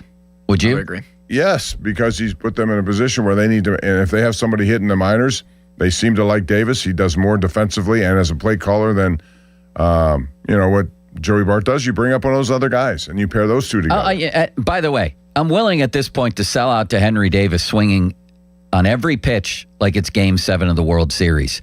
I think he tried a different approach this year. I think they tried it with him. We'll go opposite field. We'll try to get bat on ball, maybe strike out a little less. He tried to stand more straight up, more upward. Forget that. Go up there and try and hit a homer, okay? It can't be worse. You're at 160. You were at 167 last year. It's hard to bat 160. So go back, watch tape of your college days, watch tape of the Ohtani game, although we later learned that Ohtani was injured that night, and just swing for the fences, Bob. Give me a home run, 2 home runs a month. Well, they're striking out anyway. What's the difference if that's the case? Give me 2 home runs a month and your defense, and then have somebody else here who can hit. I get that philosophy, but I would try to do the other thing with him. And I look at O'Neill Cruz as a good example to follow. If you look at his bats this year against left-hand pitching, he is willing to just put the ball in play, go with the pitch. Never have I seen that from him. But he's also hitting homers. He is, but I mean, when the left-hand pitching is dealing with him on the outside of the plate or off the plate, he's still going with the pitch and he's getting hits. I think maybe Henry Davis needs to go right back to that. Just try to put the ball in play so that you can get something. I think that's what he's trying to do. I don't know. I still see some wicked swings. I don't know what. I think he's, for a catcher, he falls behind in the count as an offensive player quite a bit. Limits, you love the approach, and you told us he was going to be okay. Yeah, I thought he was going to be okay. You were Hopefully wrong. this is a slump for Henry Davis. A slump? His whole career's been a slump. Yeah, but make no mistake about it, he's not going anywhere. The numbers that we gave with how he catches Bubba Chandler and Paul Skeens' his personal catcher, there's no chance he's going anywhere. I know he's not, but my point is, in all of baseball history, anybody who's a regular lineup who's hitting 160 is a candidate for the minors. Yeah, very true. Like, if But this they have was 2 of them. Here's the thing, though. If this was, and look, his hitting has been bad. I'm not excusing that whatsoever. But I think this is a different conversation than what we had with Key Brian Hayes, where his hitting was so bad and continues to be awful. How is it a different conversation? He was an elite defender, probably the best in all of baseball at his position. But don't you think that catcher is the most important defensive position on the field? Don't you think that it's a different story when you're catching a pitching staff and the numbers that I gave you with the difference between Chandler with Bart and Davis, that changes games significantly, I think more so than third base defense. By the way, Key Brian Hayes is hitting 130. Yeah, he's been awful. Hey, at least Key Brian Hayes was up around 235 with 5 home runs last year. Again, compared to Davis, he's Mickey Mantle. Yeah. Yeah, he's Yogi really Berra struggled this year. What is his RBI total? Because he went through a stretch of like he has 12 1 games. RBI, Bob, in 77 at bats. Entire season, 1 run batted in. Think about that. And Henry Davis has 3. By the way, he's also like a barometer for Henry Davis in that sometimes in that sport, once it goes south for somebody, they never come back. Jack Sawinski. That's the worry with Henry Davis. Henry Davis never really arrived offensively, although it looked in his first year like there might be something there. Is this ever going to get better? With Key Bryant, it's only gotten worse and worse and worse. He's unplayable now. Yeah, but they're stuck with him. They traded for him and they have his contract on. And not that it's overwhelming, but that's still money spent for a guy who has 1 RBI so far this season. That's crazy. Henry Davis's career at this point needs to be Martin Maldonado, who is known as somebody who has batted 9th for the Astros, won World Series there, has bounced around the league, good defensive catcher, handles a pitching staff, but he hits right around 210, 220, a couple of home runs a year, and you just do enough. You know what? The batting average doesn't even bother me if he his share me of some run power. production. Yeah. That's all he's got to do. I Batting mean, averages around Maldonado the has league had are years with terrible. 15 home runs limits. I'll take 191, which he batted in 2023 with 15 homers. Give me something. Give me something, right. That's all you need. And you're not getting anything from that position at all.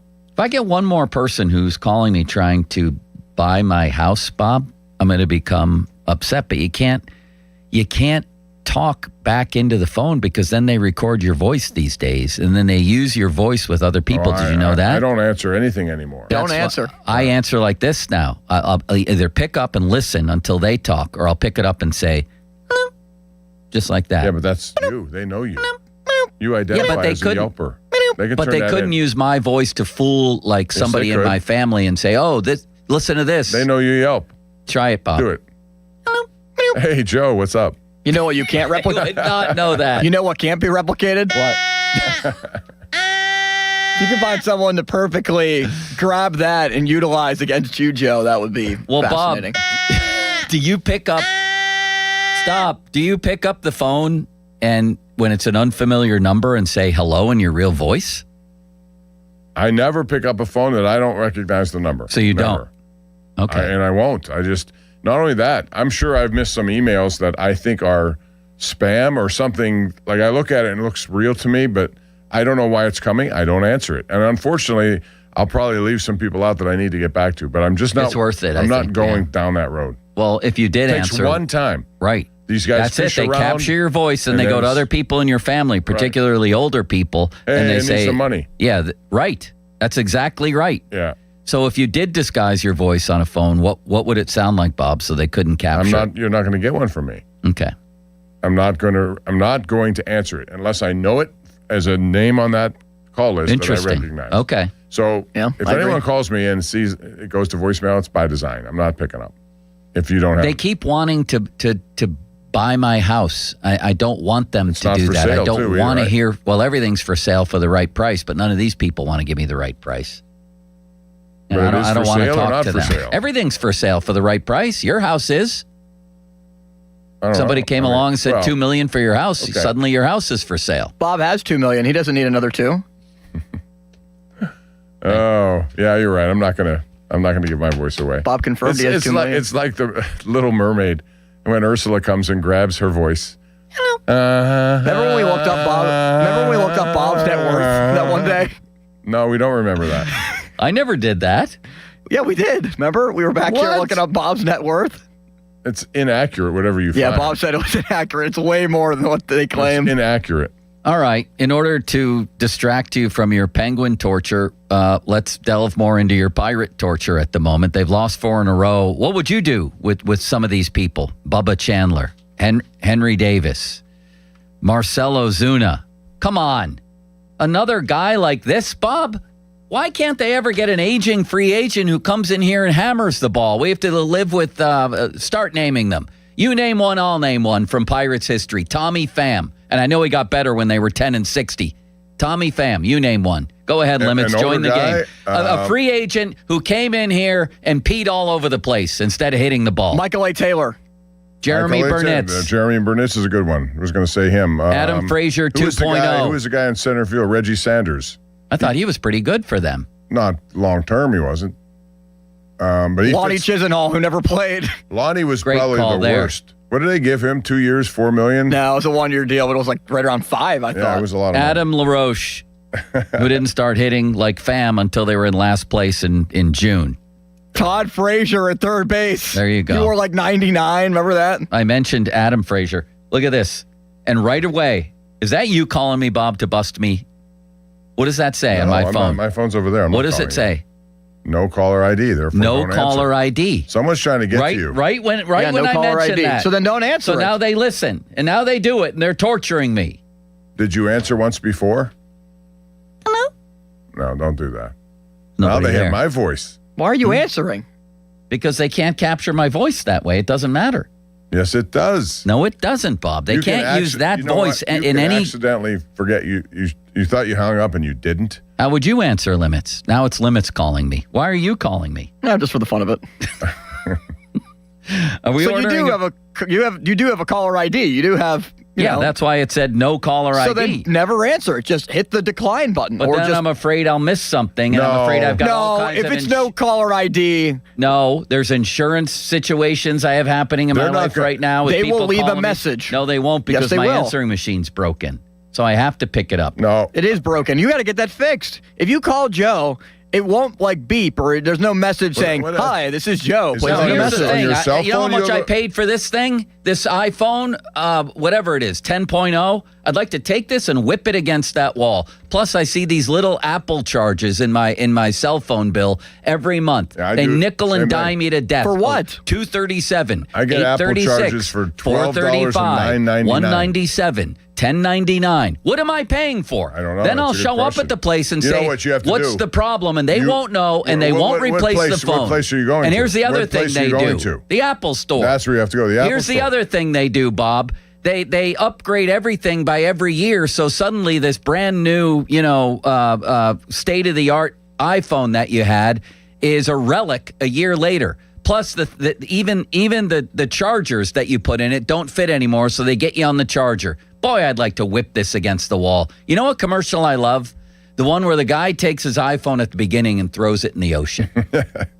I would love to do that forever and never see this blank, blank, blank thing again. Joe, you don't know how to set up your voicemail? I can help. Let alone what it's done to society. Oh, yeah. Well, that's true. Bob, growing up with social media and phones, it was a nightmare at times. Yeah, you're too bad you missed out on the days without it. I know. I wish I had that. Created a much better atmosphere. There were much better ways to numb ourselves. Yes. Nintendo was one. Yeah. Plus, we went outside then. Outside and play and just run around. And That's right. That is why Baldwin Wiffle Ball was created. That's Go right. outside, have fun. And I get to see all my friends. That's how we can. That is the good thing about social media, Bob, because you get to still connect with people that you were friends with so long ago and you don't lose touch. It's nice. Someone calling you again? No. Oh, my. I don't think. What is going on here? If someone keeps calling you, they are fishing for you, Joe. And I don't even, that's the other thing is I don't actually mouth the word hello. So it's more like, just like that. Try it, Bob. No, because. Just in case. No. Do a practice round. Ew. Go. That's it. Why like would I play that game? Like a sick Don't little even cat. answer. Just try it again. Right. That's right. They could never capture that. I can go low. Hello. There you go. All right. Where are we headed here? I was going to say Mulsey. Limits. Do we have phone calls?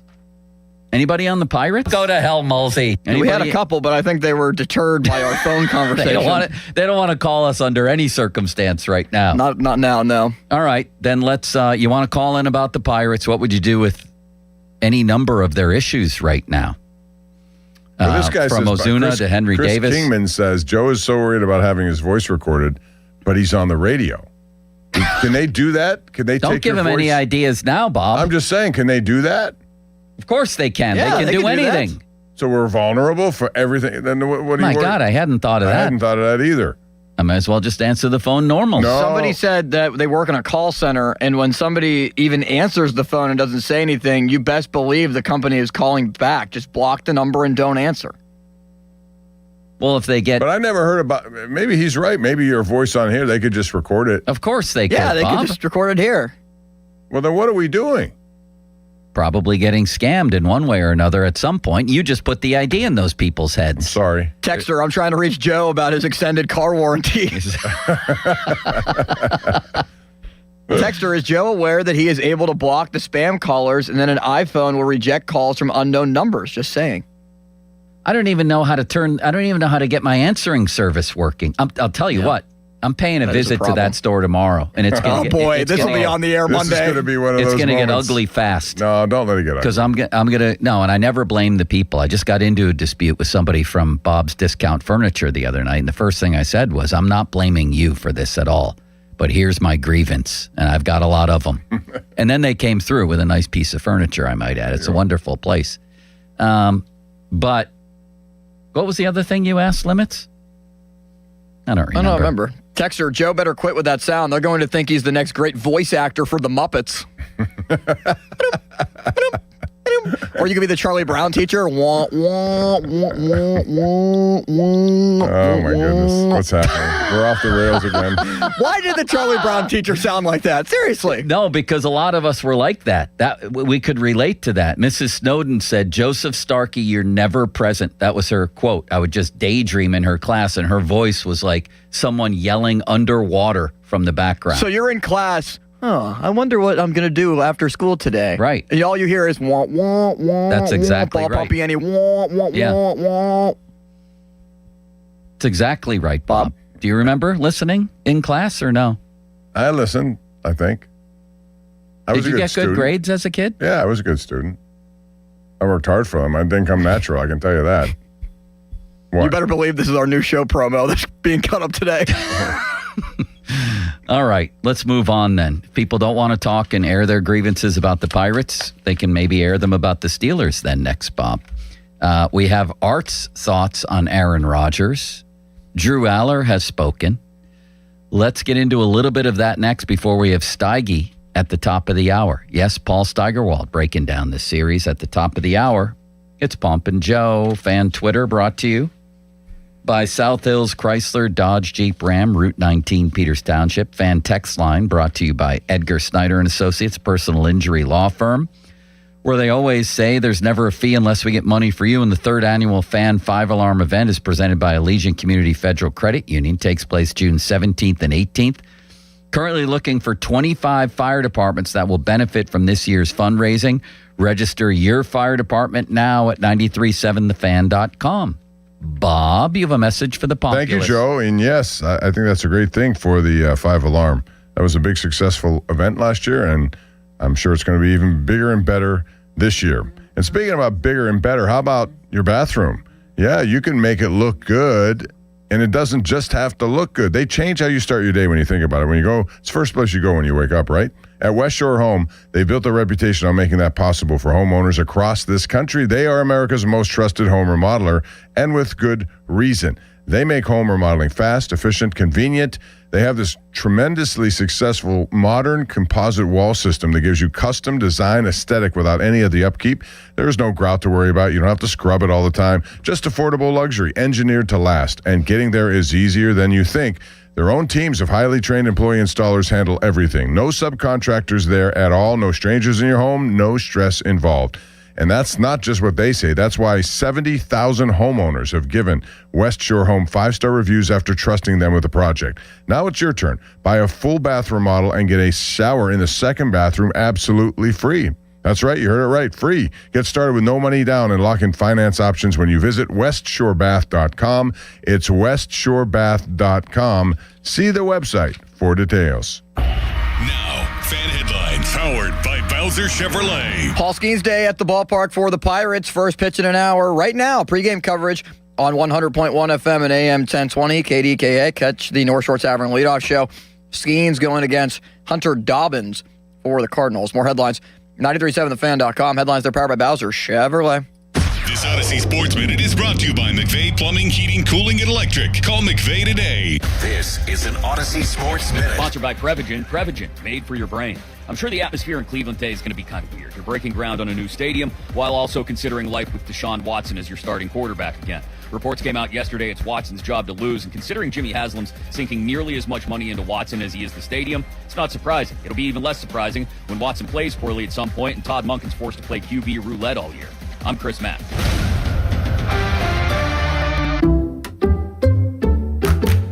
You like saving money, right?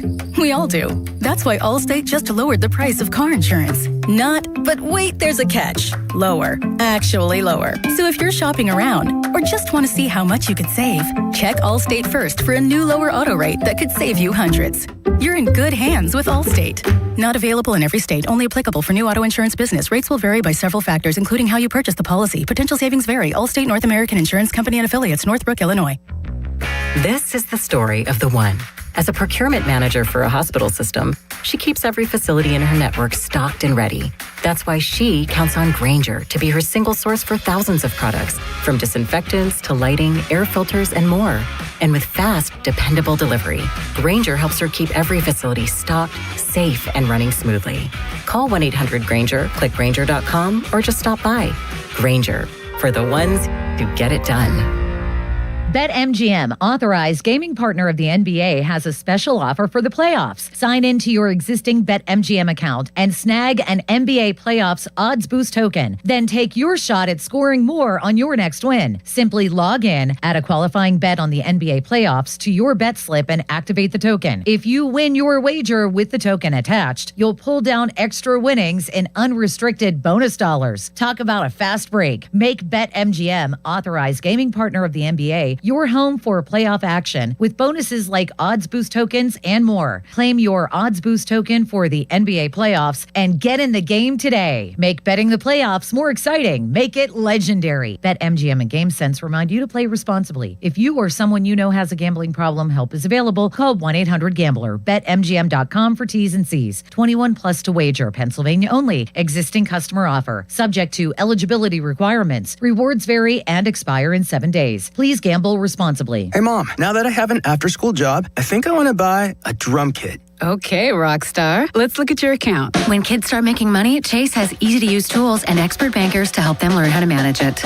And next month, I'll buy the bass drum and the cymbals. Oh, and maybe some noise-canceling headphones for you. Aw, you've thought of everything. Help kids save, budget, and build financial independence, all with Chase. That's good for kids and good for parents. Visit your local Chase branch and get started. Account subject to approval. JP Morgan Chase Bank, N.A. member FDIC. This is the story of the one. As a maintenance tech at a university, he knows ordering from multiple suppliers takes time away from keeping their arena up and running. That's why he counts on Grainger to get everything he needs, from lighting and HVAC parts to plumbing supplies, all in one place. And with fast, dependable delivery, he's stocked and ready for the next tip-off. Call 1-800-GRAINGER, click Grainger.com, or just stop by. Grainger, for the ones who get it done. Get a $15 O'Reilly gift card after rebate when you buy 5 quarts of Mobil 1 full synthetic motor oil at O'Reilly Auto Parts. O'Reilly Auto Parts. There's a new kind of energy at Starbucks. When your day needs a reset, try the all-new energy refreshers. Strawberry acai, mango dragon fruit, or the all-new mango strawberry. The refreshers you love, now with extra caffeine. New energy refreshers only at Starbucks. Your hometown building partner since 1956. 84 Lumber. Visit 84lumber.com. Text us on the Edgar Snyder and Associates text line at 412-928-9370. Edgar Snyder and Associates reminds you to text responsibly. Carpal tunnel syndrome, heart failure that doesn't improve with common medicines. These are some signs and symptoms associated with ATTR-CM, or the cardiomyopathy of ATTR amyloidosis, a serious heart condition with symptoms that get worse over time. Amvuttra, vutrisiran, is a prescription medicine given by a healthcare provider that treats ATTR-CM in adults to reduce heart-related death, hospital stays, and urgent visits. In a clinical study, Amvuttra was proven to help people live longer and have fewer heart-related hospital stays and urgent visits over 3 years compared to placebo. Amvuttra lowers the amount of vitamin A in your blood, which can affect vision. Other side effects include pain in the arms or legs, pain in the joints, and shortness of breath. These are not all the possible side effects of Amvuttra. For prescribing information, call 1-833-256-2748 or learn more at amvuttra.com. Ask your doctor about Amvuttra for ATTR-CM. Sports Radio 93.7 The Fan, built by Window Nation. Home of the buy two, get two free offer. Clouds and sun with rain this afternoon, the high 52. Weather brought to you by Duke's Mayo. Welcome to Duke's Mayo Country, where the mayo is so smooth and creamy, it makes every bite better. Duke's Mayo. Look for the yellow lid. Sports Radio 93.7 The Fan. Now back to the Pomp and Joe Show, presented by JP Roofing and Siding. Live from the ShoreKeyMitsubishi.com studios, North Huntington and North Hills. 93.7 The Fan is cleared by AQuickDrain.com. Bob, surely you're not buying this notion that Mike Tomlin could replace Mike Vrabel if he moves along. There was a story I'm reading via Benzie here in Trib Live, the U.S. Daily Mail in London, one of the great NFL chronicling websites, saying, yes, if this proved to be too much for the Kraft family to handle. Of course, he's had some things in his past as well, if I recall. What if they have to fire Vrabel or he quits? They say Mike Tomlin's an option, and here's the thing. WEEI and the Sports Hub in Boston don't seem to be ruling it out, as Ben says. And if you listen to the clip, they're talking about this like it would be legitimate. I say beyond ludicrous. You? Yeah, I don't think that's going to happen. Just for a whole bunch of reasons. Number one, I don't think Vrabel's going to quit a job like that. I just don't. Whatever's happening there. Well, forget about that. If Vrabel were to be gone, I do not see Mike Tomlin. No, I don't either. Coaching that team. I think he's, from what I understand, he's getting a pretty handsome paycheck to do what he's going to do on television. I didn't think he'd ever do it, but the money became apparently too good to pass up. So, yeah, he's going to do that. I just, the whole thing there is just ridiculous. It's such, I guess the bottom line and lesson to be learned is the camera never blinks. If there are cameras everywhere. If you think you're going to get away with something, you're never going to get away with it. And they were trying to get away with something, obviously. I hope they don't look at Tomlin's record against the Patriots in Foxborough if they decide to hire him. That's probably a good point. No. I just, first of all, do you think Vrabel would walk away from that? No, I think it would have to be a situation where the Patriots decided that whatever, the publicity or the situation was bad enough. Would that ever not go away? If they lose, that's one thing people will be talking about all the time. And all the memes and everything you see will happen. If they win, then it's not an issue. They'll just win and forget about it all. All right. But more than anything, it's between those two. Figure it out in your families. The fact that he started one way about, this is nothing, blah, blah, blah. Now he's in counseling. What's next? Maybe that is something that could happen. I doubt it. I still doubt it, but. And 100% it wouldn't be Tomlin. We agree on that? No, I don't know. I think it would not be Tomlin. Not at all. What were you going to ask? No, do you think that would actually happen? That Vrabel will not be coaching their team? Not unless the Patriots got pressure from the NFL or something like that. And I don't see that happening. I don't either. All right. So in the meantime, Art on the flagship at some point in the last day or two tells Judy Batista that the franchise, quote, alerted Rodgers and his reps that what are we calling this tag? The UFA tag. This was on the NFL Network, Joe. Tag. Yeah, this is NFL Network. Let's hear it. Oh. The main thing that the tender gives us is potential for a comp pick. If Aaron would choose to go to another team, we don't expect that. But by the same token, you never know, and it's just something that we had an opportunity to protect if needed. The deadline was Monday, so if we were going to do it, we had to pull the trigger on Monday. We alerted Aaron and his representative that we were going to do it, and so not a real big deal, but just something that if in the unlikely event that he goes somewhere else. We are eligible for a comp pick in that situation. So this is all normal, Bob? We're now in the you never know phase of the Aaron Rodgers drama? That's a big difference in what we heard about everything's fine. It's just a matter of when, and it'll happen before this, it'll happen before that, and it's still not happening. So to me, it reads like we don't know. And so we're going to cover our butts here with this potential thing just in case, but also we don't know. They make it sound like this is just, a regular old transaction. We're covering our bases, which they are. And Whaley said it was a smart thing for them to do, but that's really not the point. The point is, why did they do it?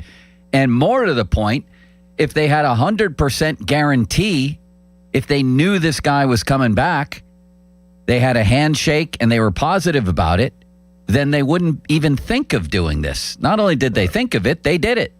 Yeah, I think it had to be tied in some way to the news out of Denver over the last couple of days that Bo Nix needed more surgery, and that he may not be ready to go for a while. And if that's the case, maybe they reached out. So there had to be a reason that they did this if everything was fine and you knew he was going to come back. Because honestly, he doesn't have many other options other than retirement. But this Denver situation might get, I don't know what the long-term timeline is on a Bo Nix, but if he's not there, we saw what happened to them in a playoff game. They might want a veteran guy who can do it. They might have won the Super Bowl with Bo Nix. I honestly believe that. They also should have taken they should have kicked a field goal when they had an opportunity, because that deprived them of points that could have won that game potentially. Fan Hotline, presented by Sullivan Super Service, providing trusted plumbing and HVAC service for over 50 years. Listen to this show on demand on Apple Podcasts, Spotify, wherever you get your podcasts. Pomp and Joe. Cloudy today with a high of Mike Webster, 52, a low of Troy Polamalu, 43. Fan weather brought to you by Secure Money Advisors. Looking to retire soon? Let's secure... What's that, Bob? Sorry, I forgot to turn my phone off again. Answer it the way you would. Sorry, I forgot to turn my phone off again. Say, I'll get back to you. Love you. Love you. Love you. Looking to retire soon? Let Secure Money Advisors get your retirement on track.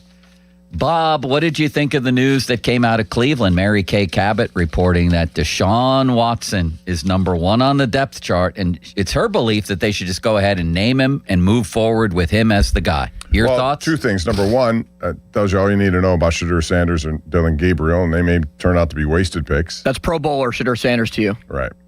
You may as well just put Dylan Gabriel in there too. Make him an MVP, whatever you want to do. It also makes me Deshaun Watson, despite everything we know about him, what he's gone through, all the things that have happened, he's still only 30 years old. Now, do I believe he could be a good quarterback again? No.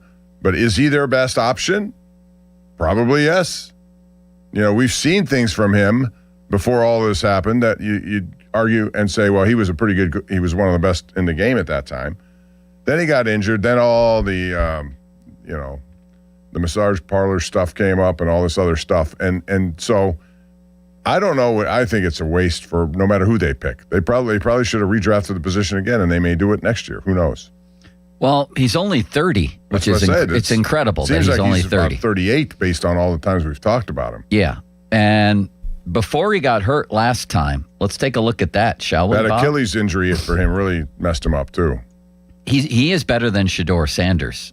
What if he recaptures, his early career magic, and he was really, really good?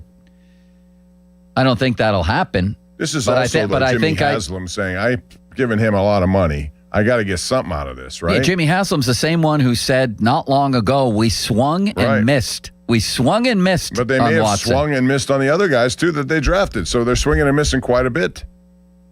16 of 23 against the Eagles, 15 of 17 against the Bengals for 128 yards when he got hurt. He had passer ratings above 90 in both of those games, Bob. Giants, 21 of 37, 200 yards, 2 touchdowns, no picks. He's better than Shedeur. That's what I'll say, So, if he's allowed to play, which he is, I guess he'd be the best of the options there for me, too. Well, they've done a pretty good job with their draft this year, and they have some really intriguing talent. They brought in 2 wide receivers who I thought maybe the Steelers might want to get with their pick to add to what they have. Really good young tight end who emerged last year, although he got injured in that Steelers game. But, if they get any sort of average to below or better than average quarterback play, they could be a team that can score some points. But I don't see that. I do. Do you see that with him? I don't. With Watson? Yeah. No, I don't. But I think it's possible, and I think there were signs of competence at times late in his Browns tenure. Signs of competence. Believe me, I'm only talking in the context of your other option is Shedeur Sanders. Jeff Darlington said that Watson's deal is, quote, the worst contract and transaction in sports history. It's hard to argue that, isn't it? It is hard to argue that, yep. Given what they gave up, how much they gave him in guaranteed money, and what they got after that, by far the worst contract. The best game he had, he was playing well in Baltimore. That was like 3 years ago. That was his best game, I thought, as a Brown. Anyway, Bob, back to the Steelers situation. How does this play out over the next few weeks? Wonder Twin, you want to take a stab at that? Is Rogers going to be here? We continue to wait around. The beginning of June comes. It's the start of mandatory minicamp. And it's, hey, here comes the Malibu pulling up to the Steelers facility on the south side. Aaron has arrived hours before the first workout. That's what I think will happen. You agree with that, Bob? Again, there's part of me that thinks it's going to end up in retirement. I don't know what part I'm talking about, but the fact that they went through this little exercise and no, they couldn't have done it last year. We have some people asking about you can't do it to a free agent you don't even have and you're out to get. This is about somebody you've had and you can utilize it, and they've done exactly that. But it's certainly the narrative has changed from this is fait accompli, he's going to be here, there's nothing to worry about. That's for sure. The fact that even Art brought up the fact that just in case he decides, never know, he said. That's real different than what it was early in the process. All right. Coming up, our friend Steige to take one last look at the 25-26 Penguins after a pretty fun and entertaining season, but a devastating defeat to their arch rivals in the playoffs. And where do we go from here? Should be mighty interesting. Did I already do the weather limits? I can't remember. No. You did everything else but the weather. Cloudy and a high of 52 today, Mike Webster. A low of 43, Troy Polamalu. I could have sworn I did this, Bob. Fan weather brought to you. And you did. I want to hear it again. I wanted to hear it again, too. Fan weather brought to you by Secure Money Advisors. Looking to retire soon? Let Secure Money Advisors get your retirement on track. Steige coming up.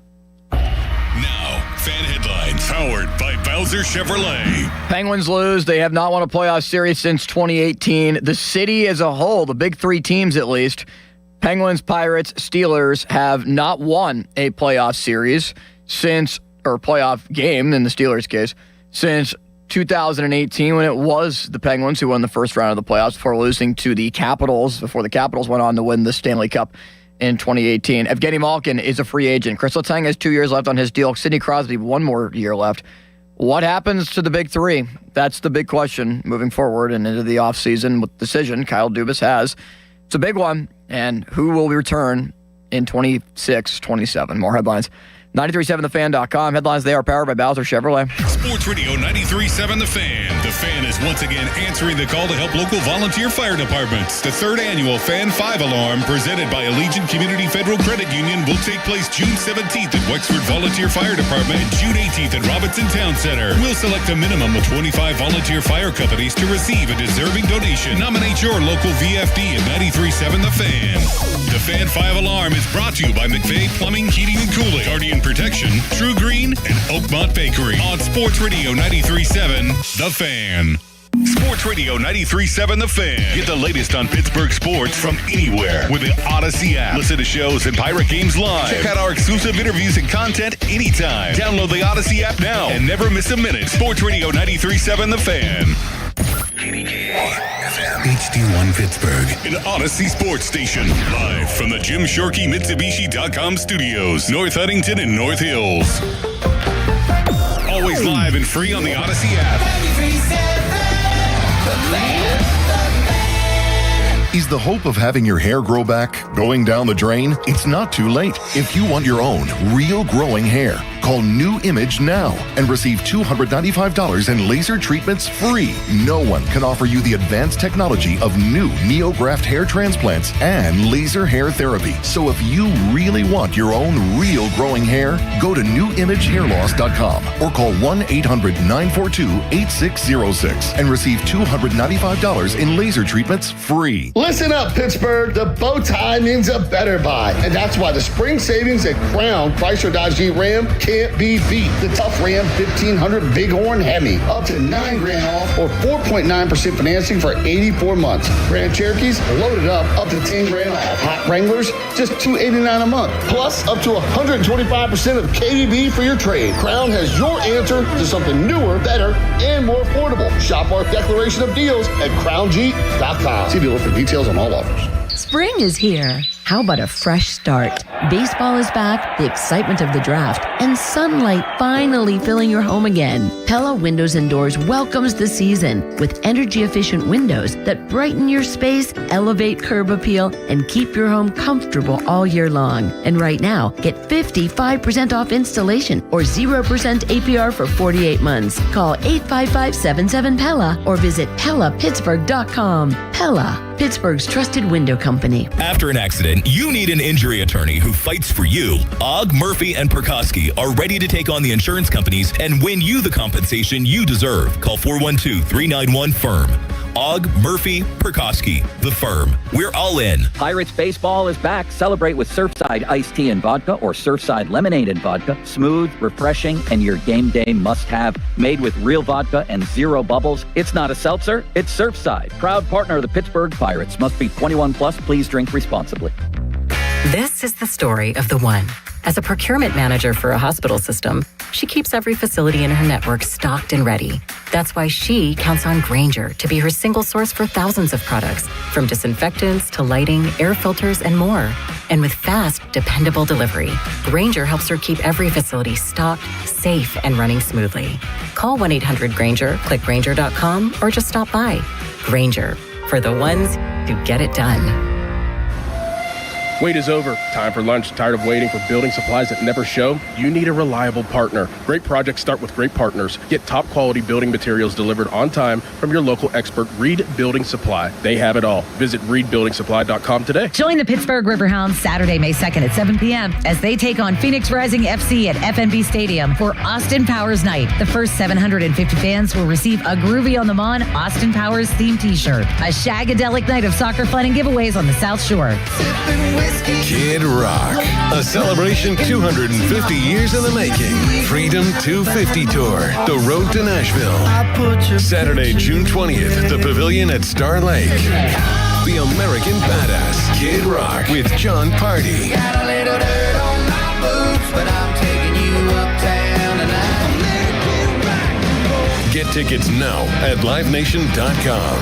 The ultimate American party, Kid Rock. Baseball is back, and BetMGM, official partner of Major League Baseball, is bringing the high heat all season long. All season long, you can log into the BetMGM app and receive top-tier promos that put you in the batter's box and up the excitement for America's pastime. Step up to the plate all season with Swing for the Fences, the free-to-play game where every swing could score you rewards. We're talking parlay boost tokens, odds boost tokens, same-game parlay boost, and even bonus spins all season long. And the action doesn't stop there. Get more out of every at-bat and every inning with MLB same-game parlay boosts. Stack your picks and boost your potential payout. Plus, lock in bigger value with MLB odds boost tokens and MLB parlay boost tokens all season long. More boosts, more swings, more chances to win. Download the BetMGM app and step up to the plate today. If you or someone you know has a gambling problem, help is available. Call 1-800-GAMBLER. BetMGM.com for T's and C's. 21 plus to wager. PA only. Existing customer offer. Subject to eligibility requirements. Pittsburgh International Airport's on-site parking provides the most convenient and cost-efficient parking options. The shuttle lot is in close proximity to the new terminal with a less than 10-minute travel time by shuttle, offering the lowest price parking option when you book early at parkatpitt.com. Visit parkatpitt.com to review all parking options and receive special offers. That's parkatpitt.com.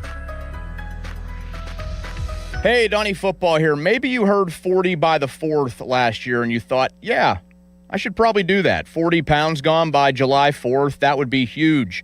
And then you didn't.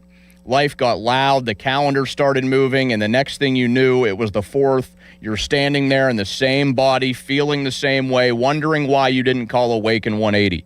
That's the part that gets you, right? Knowing you had a window, just let it sit there. So this year, do something about it. Take the opportunity to lose 40 by the 4th with Awaken 180 weight loss. Because 40 pounds is not just some number on the scale. It's better sleep, less pain, more energy, clothes fitting right. And for me, it's my shirt off by the pool on my honeymoon. I dropped my first 40 pounds in under 9 weeks. The results are real, and we are real proof. And when you hit your goal, Awaken 180 weight loss gives you free support for life to help keep it off. Medication-free by the 4th is doable. Go to awaken180weightloss.com. SchultzFord.com. SchultzFord.com. SchultzFord.com. SchultzFord.com. Welcome to Radio Rental. like the scariest stories you've ever heard in your life. All told by real people. And off we go. This wasn't a human being that I saw. There's something here in this house, something not of this world. There was a woman moving through the hall. I stepped back and I was completely alone. Radio Rental is available now. Listen for free on Apple Podcasts, Spotify, or wherever you get your podcasts. Now, fan headlines powered by Bowser Chevrolet. Half an hour away from first pitch, Pirates and Cardinals. Buccos are looking to avoid a 5-game losing streak and losing all 4 games against the Cardinals at home, PNC Park. So the stopper is out. Paul Skeens, he will take the mound 4-1 this year for Skeens. 29 innings, a 2.48 ERA. The lineup as it goes: Cruz in center, Lau at second, Reynolds will play in right, O'Hearn will DH today, Gonzalez at third, Horwitz at first. Horwitz with a home run last night. Griffin will play at short and bat seventh. Mangum's in the left. Davis will catch Paul Skeens. More headlines at 937thefan.com. Headlines, they're powered by Bowser Chevrolet. Sports. Back to Bob Fabiani and Joe Starkey, the Pomp and Joe Show. Hey, I'll take it. On Sports Radio 93.7, The Fan. We're back, Pomp and Joe Show, Sports Radio 93.7 The Fan, with Austin City Limits back behind the glass. We're going to have Paul Steigerwald on here momentarily as we go back and kind of review this entire series, which ended up with a loss last night, as you know, 1-0 in overtime. Man, it was a goalie game. There's no question about that. Both those guys did very well. Vladar was excellent, but I thought Shilovs actually played better than him. But the Penguins, for a team that was one of the top scoring teams all season in the NHL, could not muster more in that game. They had certainly their chances. Their zone time was incredibly good, but they got no goals. And when you don't score goals, you're not going to win games, period. A lot of blame there to go around from guys who you expected it from based on the regular season, which was Anthony Mantha, Igor Chinakhov. He had some chances, but they couldn't get the puck to get in the net. Were they the better team as this series evolved? I think so. But the better teams don't always win, especially when you give a team a fast start. And that's exactly what they had by winning first 3, especially those 2 at home. I still believe that the way they ended the season carried over into the postseason for both of those teams. That is, the Flyers were playing very good hockey. They had to get into the playoffs. They carried that into the first couple of games. That's when they were at their best. And the Penguins, on the other hand, were just trying to get to the finish line. And with really a limited lineup, or a lineup that changed based on, protection of players. So let's delve into it with a man who's lived and died with the Penguins his entire life. One of the best play-by-play guys when he was doing his job there. He knows a lot about the Penguins, was the first guy to greet Mario Lemieux when he came into town. You have so many great moments. Paul Steigerwald joins us here on the Pomp and Joe Show. What's up, Steige? How are you? How you doing, Bobby? Good to talk to you. Yeah, you too. So I look back at the beginning of the series as I want to get your assessment on all of it. But the way it started to me was a carryover of 2 teams that were going in opposite directions at the end of the year. Did that at all play as big of a role, I think, in the first 2 games as maybe I'm making it out to be? Well, I think, it does help when you're playing the kind of hockey the Flyers were playing down the stretch, where they were, really trying to play as best they could just to get in. They ended up with the same point total as the Penguins in the final analysis, but they were playing better hockey at the end. I think their identity had been forged very well down the stretch, and they knew exactly what they wanted to do to foil the Penguins, if you will. I think they had a good game plan for the Penguins, and I think that they were in a position to be able to execute it right from the start of the series. And it took a little while for the Penguins to kind of warm up to the task and figure out how they were going to deal with what the Flyers were doing. So, yeah, it wasn't good that the Penguins fell behind 3-0, and I think if they could have avoided that, it would have made a big difference. But, you blow the first 2 games on your home ice. It's not just that you lost the first 3. You lost the first 2 at home as well. It just had a bad feeling about it. But, once again, it was a case of the Penguins being challenged and their ability to overcome adversity being challenged. And their DNA or their identity this year was sort of overcoming the odds and defying the predictors and all that. So how it unfolded was kind of typical of the way the whole year went for the Penguins. They just didn't have enough at the end to make it happen. The one thing that really was disturbingly different than I expected in the regular season, when they scored, I don't know how many goals, almost 300. They were one of the best teams in hockey scoring goals in the Sidney Crosby era. They scored just 6 or 11 goals in 6 playoff games, and there were a lot of people blamed for that. How do you attribute it just to Dan Vladar, who was very good? I'm going to give him his props there because he was. What else contributed to that? Well, first of all, the regular season, anything that happens during the course of the regular season, I'm not going to say you dismiss it, but you have to sort of put it in its proper perspective. Playoffs are a completely different animal. That's the first thing. The Penguins didn't win a game 2-1 all year. They won 2 games this season, 3-2. One of them was in this series, Game 5. So that's more playoff hockey. They outscored a lot of teams this year, and they did have the nights where they just exploded because they had players who could do it. But in the final analysis, they didn't necessarily play playoff-style hockey all year. And I'm not saying that there is such a thing even, because regular season and playoff hockey are 2 completely different things almost. Well, let's put it this way. They're both fruit, but they're apples and oranges. And, to me, if you look at what happened in this series, it's kind of typical of sometimes of what does happen in the playoffs.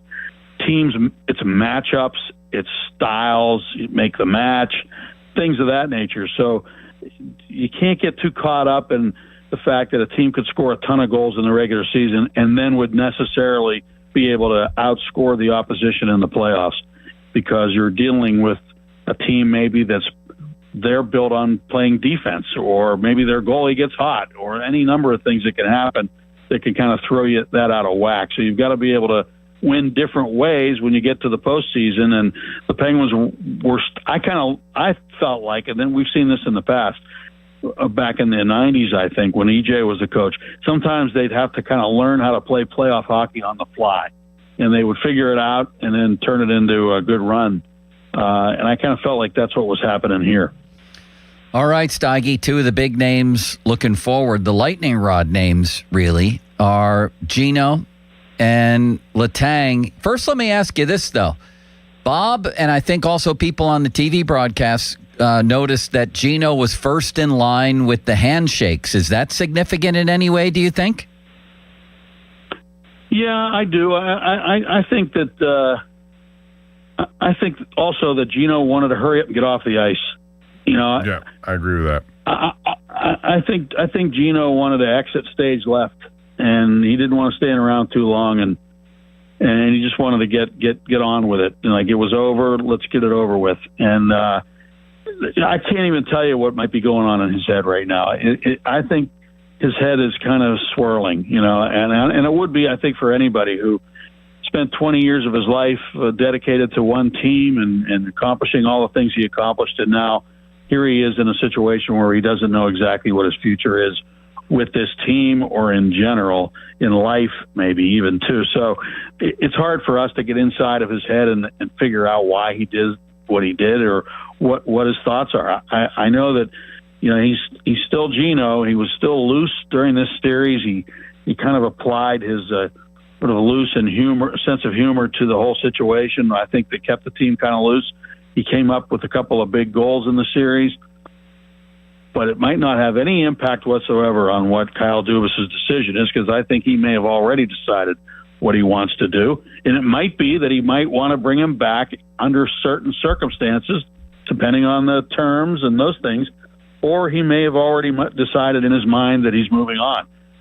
Yeah, whatever it is, he's not. Whatever it is, guys, he ain't telling us right now. So no. It's all speculation, right? But Malkin did tell us that he wanted to stay. He campaigned for a contract, not just 1 year, but 2 years. If I remember, part of the quote was, "I want to retire in Pittsburgh." So I think he threw that out there in the hopes that something would trigger, but so far nothing has. Totally. I mean, he did say what he wants. We know that. And Kyle has said, we'll wait till after the season. So I think it's a tough situation Kyle's in general. I think he inherited a tough situation. It's both a blessing and a burden in some ways to have the big three where they are at this stage of their careers. And when you know that the team's trying to kind of return to Stanley Cup contention, you look at what it requires to get to the top of the mountain, how most teams that get there have to go down to the bottom first. If anybody knows that, it's Pittsburgh. It's the Penguins especially. It's happened a couple of times. So he's in a tough spot where he's trying to thread the needle, kind of like what the Washington Capitals have been doing in the Alex Ovechkin era. Ovi's done. So now it'll be interesting to see how the Capitals approach things. I give them credit for remaining competitive, but they missed the playoffs. And, I think the Penguins, having missed the playoffs 3 straight years and then getting back was awesome because it gave us all a taste once again. There are probably some people who got to go to those games who'd never seen a playoff game. And I'm sure they were really, really thrilled with the product and what they saw all year. And why wouldn't they be? It was extremely entertaining. It was awe-inspiring, actually, the way the Penguins overcame adversity and defied the odds. It was a great story, but it was a story. It was kind of magical. And Kyle Dubas isn't a magician. It may seem that way because of what he put together this year, but I think you have to look at the big picture, which is that it's at some point the Penguins, if they're going to get back to the top, are probably going to have to go closer to the bottom. And they made a great pick in Ben Kindle, 11th overall. But if you look at the teams at the top, most of them have players who were picked very high in the draft. One team that's been very competitive is the Minnesota Wild. They have Kirill Kaprizov, one of the top-paid players in the league, one of the best players. He was a 5th-round draft pick, so sometimes you can get lucky, too. But Matt Boldy is one of their best players. I think he was taken 10th overall, so that's one position ahead of Kindle.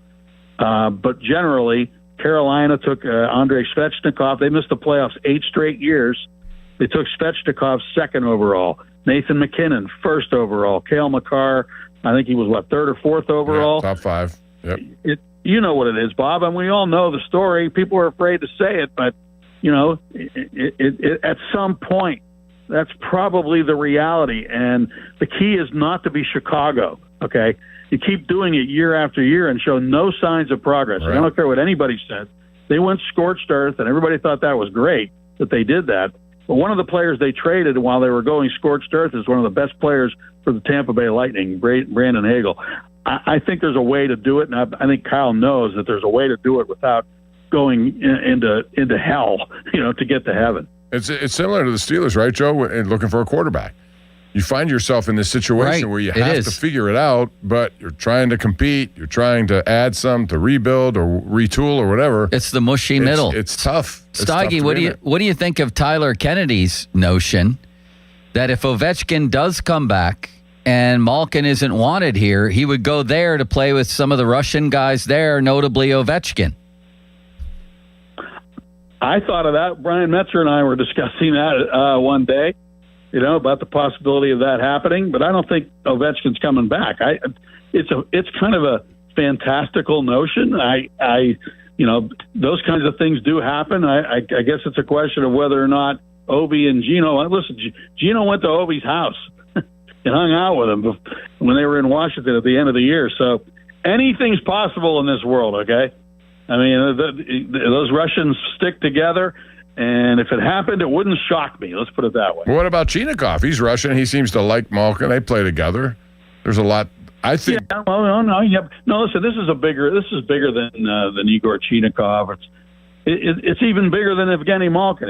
It's business, I mean, all good things come to an end. There's a point at which you have to make these tough decisions about your personnel, and it just happened. Like Sidney Crosby's in a world of his own in this regard, But even Sid and his agents and his dad and the people who influence him, and it may come to the point where we have to decide what to do about Sid. I mean, you love the story of a player playing his entire career with one franchise and retiring and doing like what Andrei Kopitar did in Los Angeles.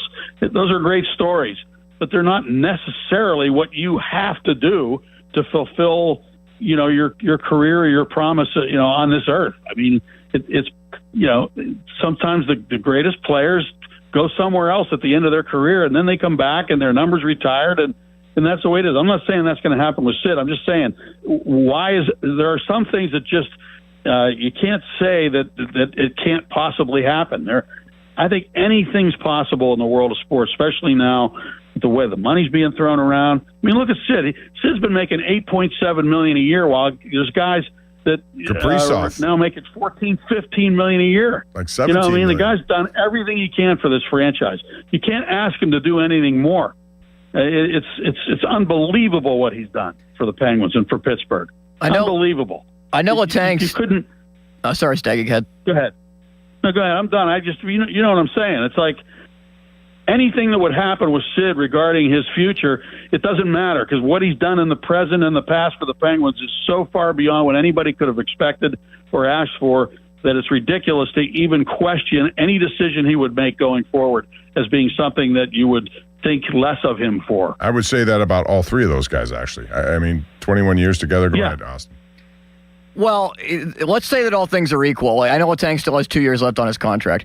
Who do you think it would benefit the Penguins most to bring back, Letang or Malkin, if all things were equal? Well, it isn't just a question of who you bring back. It's like Chris Letang's in a unique situation. He's of an age where you can't buy his contract out. So there are things like that you have to take into consideration when you're making decisions about personnel. And these are tough decisions that are made at the very high level of the organization. Don't forget, the Penguins have new owners coming in, too. They may have certain things that they would like to see happen, to maintain a certain standard of excellence, or at least a standard of competitiveness that allows their business to be, a successful business.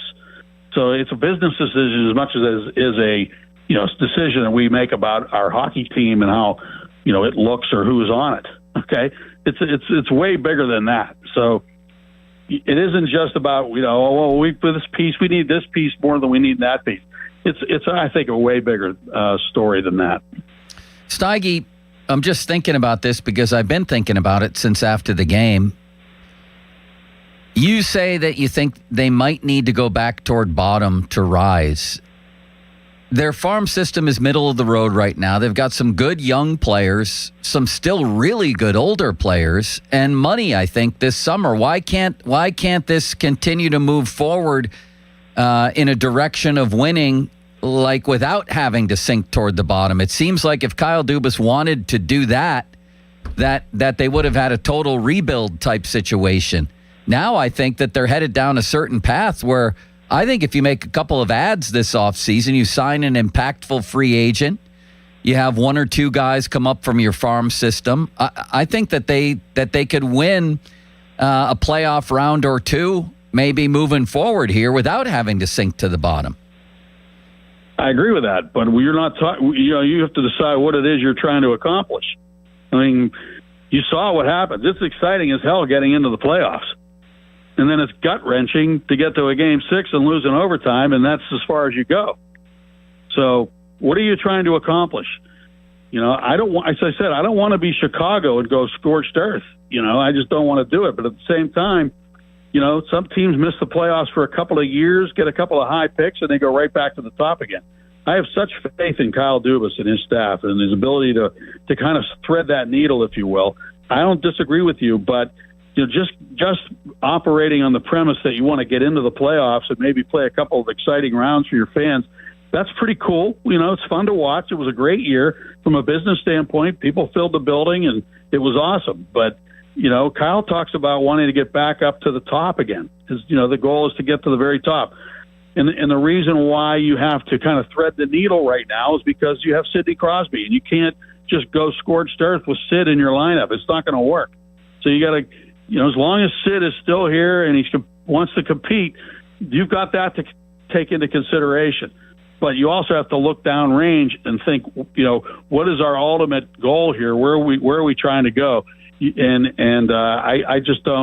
don't think you can really do that without putting yourself in a position to get a high draft pick who can make a really big impact on your team. But even that, might take a couple of years. So it's it's been a tough thing to kind of reconcile these last couple of years. And Kyle, to me, what he did this year was almost miraculous. Okay, so if Kyle can keep working his magic, yeah, I think the Penguins could be competitive. But ultimately, I think you're going to have to get one of those high-end players.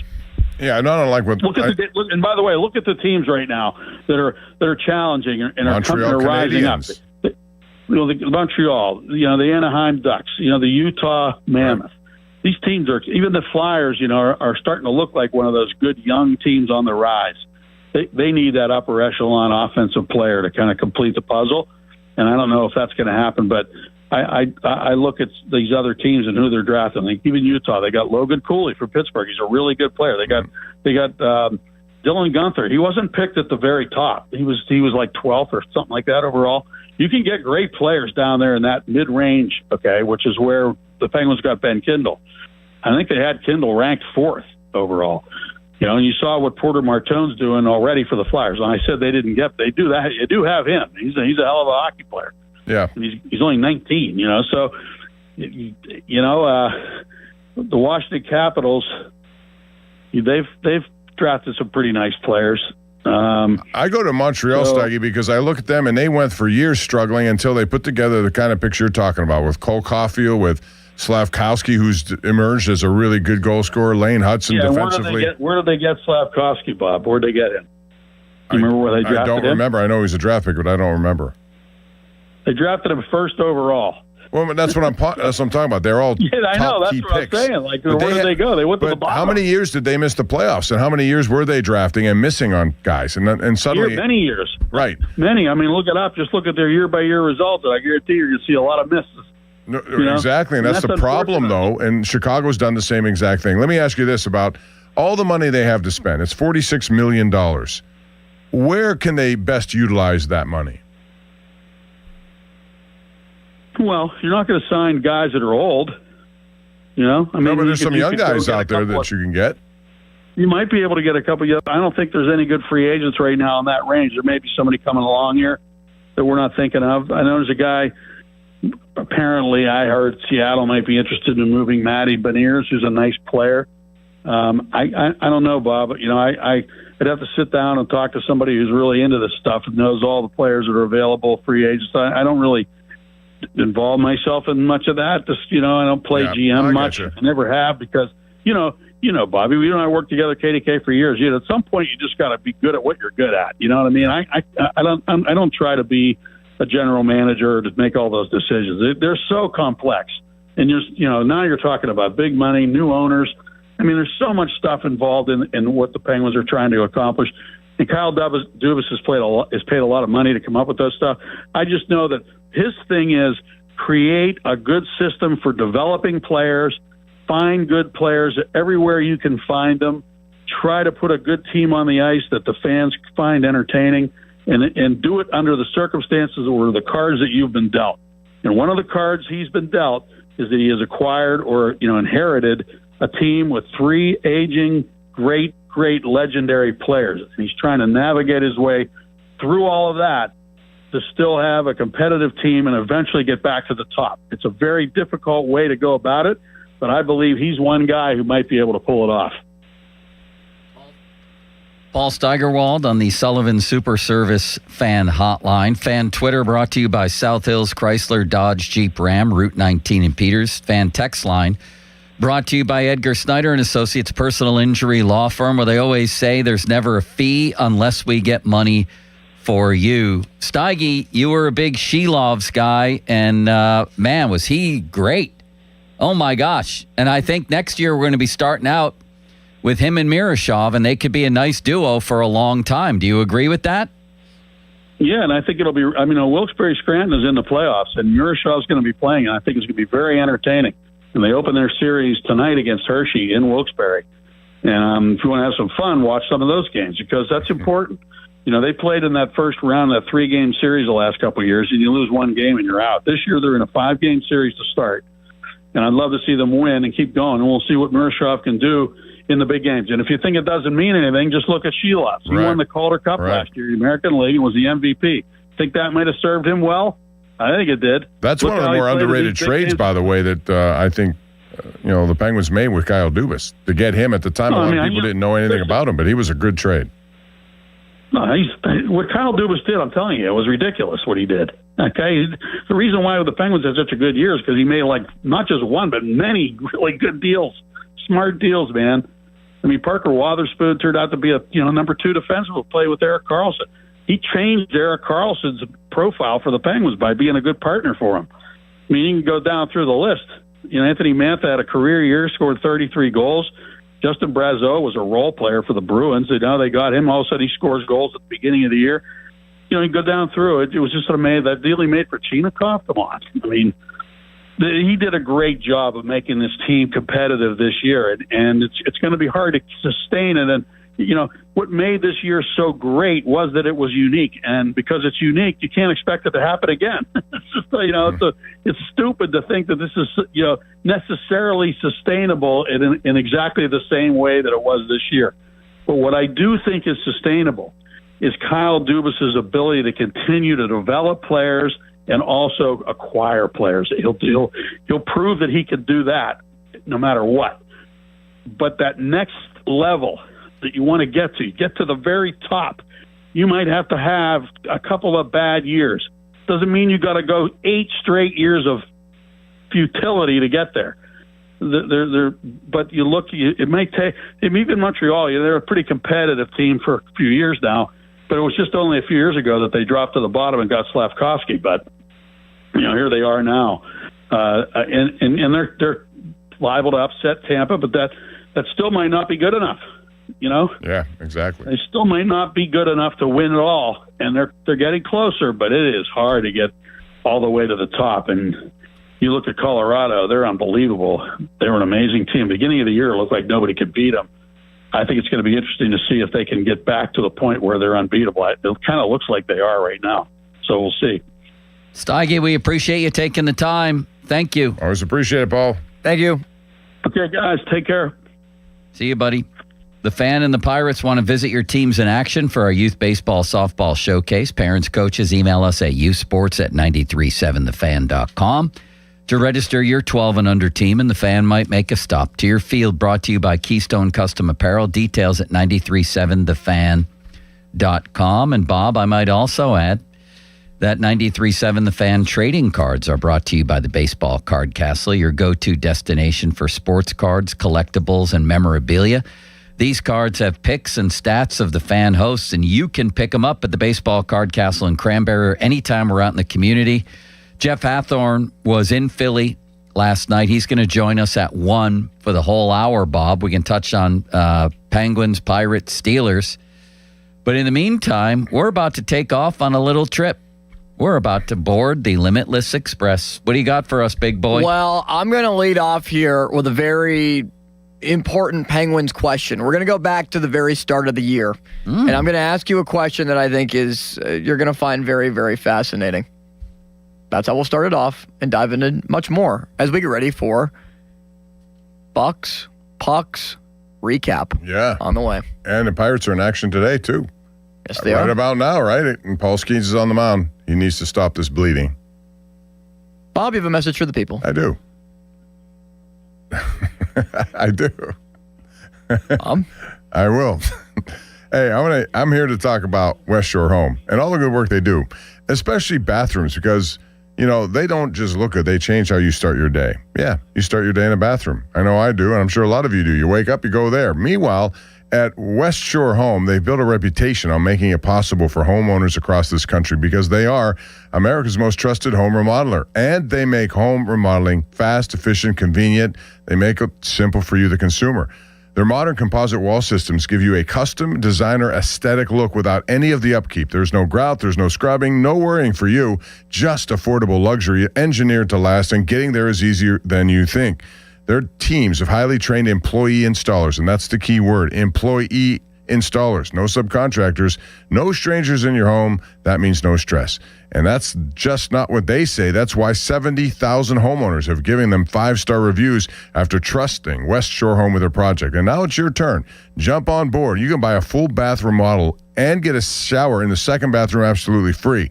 So you get started, you have no money down, lock in finance options that suit you when you visit westshorebath.com today. Do it, westshorebath.com. See the website for details.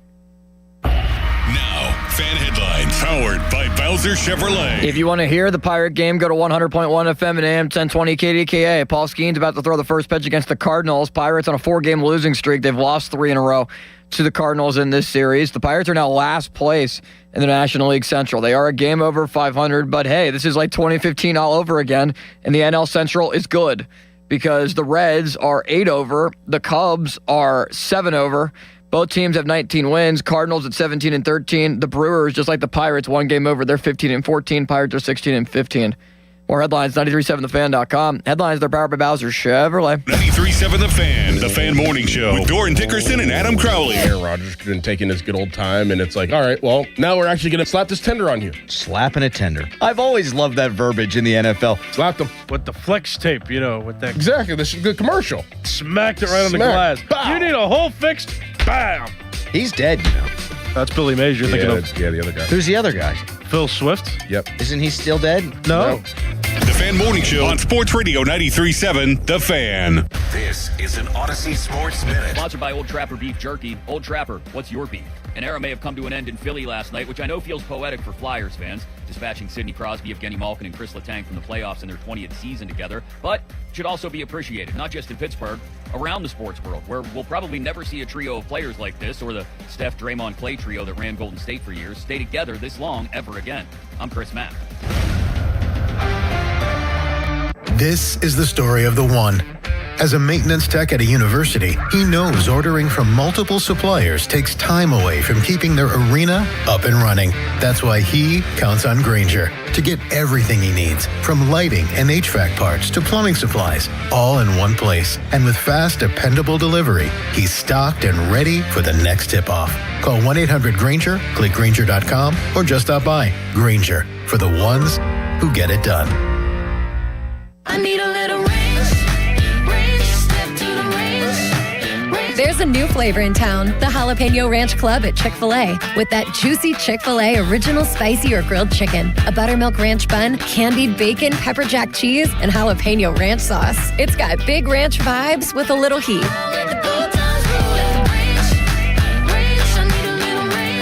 Chick-fil-A's new Jalapeno Ranch Club, available for a limited time only. Order ahead on the Chick-fil-A app.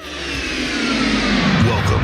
You are in the Beer Garden with Gene from Vicini Distributing Company. Beer since 1933. In the Beer Garden this week, we're enjoying a Bell's Oberon, the iconic American wheat ale, because Oberon season is here. Bell's Oberon, a beer with the color and scent of a summer afternoon. Slight hints of spice, a smooth mouthfeel, and a citrusy and refreshing finish. Made with only 4 ingredients: wheat malt, hops, water, and Bell's signature house ale yeast. Enjoy it as it is, or try Oberon with a slice of orange. Bell's Oberon pairs delightfully with herb chicken, brie cheese, grilled salmon, orange flan, peanuts and popcorn, and baseball. Bell's Oberon contains 5.8% alcohol by volume. Look for Bell's Oberon wherever better beer is sold, and enjoy responsibly. This message has been brought to you by Vicini Distributing Company. Beer since 1933.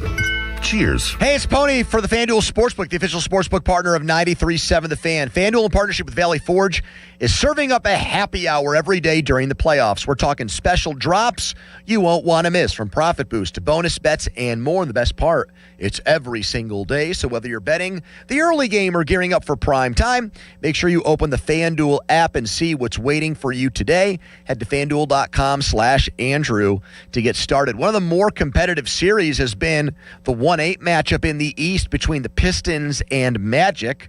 Detroit was a big favorite here, but after losing Game 1, the series shifted to Orlando. The Magic showing some fight, and maybe they can pull off one of the very few upsets in NBA 1-8 history on FanDuel. Bet it today. FanDuel, an official partner of the NBA. 21 plus and present in Pennsylvania. Opt-in required. Rewards are non-withdrawable. Restrictions apply, including bonus and token expiration, leg requirements, and max wager amount. Gambling problem? Call 1-800-GAMBLER. In digital advertising, everyone talks about clicks, but clicks don't pay the bills. Sales do. Outcomes from Viant is a new way to advertise that prioritizes your bottom line. Our AI-driven technology looks past the noise to find the customers most likely to buy your product. It's smarter, faster, and designed for real-world results. It's smarter advertising made simple. Visit Viant.ai. This is Modelo Especial, a full-flavored golden lager with a crisp, refreshing taste from start to finish. Brewed with time, effort, and determination to get the balance just right. Because when a beer is made right, you can feel it. Modelo Especial, the model for everyday beer.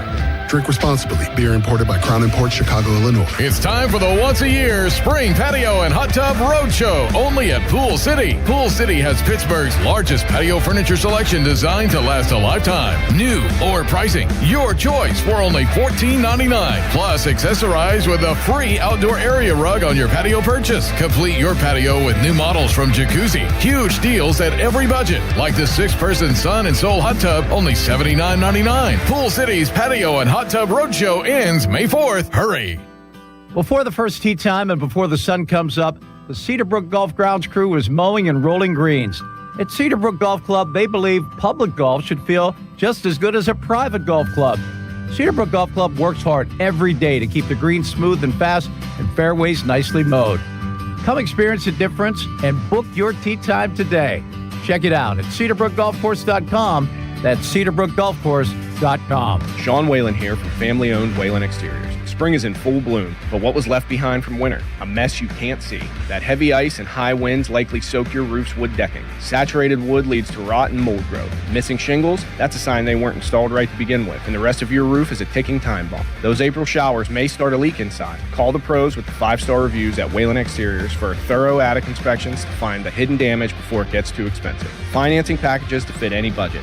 Visit WhalenExteriors.com today. As we emerge from a tough winter, it'll certainly mean a ton of home repairs this spring. But there's good news. Great home equity loan rates at Allegiant Community Federal Credit Union have already blossomed. It's Dan Zangrilli. I've been a member for a few years, and right now you can get a home equity loan for as low as 5.25% APR. Visit AllegiantFCU.org for full terms and conditions and to see if you qualify. It costs just $5 to become a member at Allegiant Community Federal Credit Union, an equal housing lender. Straight Talk Wireless presents Pickup Truck Wisdom. Trust is earned. That's why I've stuck with Straight Talk. Same price since 2009 on Verizon's 5G network. Cause shoot, anyone can make a promise. Keeping it for years, that means something. Now plans starting at $25 a month with 4 lines. Find us at straighttalk.com and Walmart. Straight Talk Wireless. Straightforward. Always. Same price claim applies only to the base monthly price of our $45 plan from October 2009 to present. And Doug. There's nowhere I wouldn't go to help someone customize and save on car insurance with Liberty Mutual, even if it means playing in a football game. Boom! 42! You're going down, Doug! Oh, yeah? Your price on car insurance when you customize and save is going down. Hey! Limu? What are you doing on their team? Only pay for what you need at libertymutual.com. Liberty, liberty, liberty, liberty. Your hometown building partner since 1956. 84 Lumber. Visit 84lumber.com. Download to see if you qualify. Not all customers will qualify. Transfer fees may apply. No Albert subscription required. Albert is not a bank. Albert Instant Loans are issued by FinWise Bank, member FDIC. Not an actual client. Terms apply. Kylie, what's wrong? I just got hit with a car repair bill. I'm behind on rent, and I feel like I can never save any money. Have you tried the Albert app? Albert is your financial assistant, helping you find ways to save and create custom budgets to actually grow your money. Plus, you can get up to $10,000 for big expenses or advance up to $1,000 fast when you need cash right away. Albert can get me up to $10,000? Exactly. Albert spots you in a pinch and helps you grow your money in the long run. I'm downloading Albert right now. Download the Albert app and use promo code GOAL to borrow up to $10,000 for whatever you need. The Albert app helps you budget better and save more money so you reach your financial goals faster. Download the Albert app right now and use promo code GOAL to borrow up to $10,000. Use code GOAL to borrow up to $10,000. Text us on the Edgar Snyder and Associates text line at 412-928-9370. Edgar Snyder and Associates reminds you to text responsibly. Sports Radio 93.7 The Fan, built by Window Nation, home of the buy two get two free offer.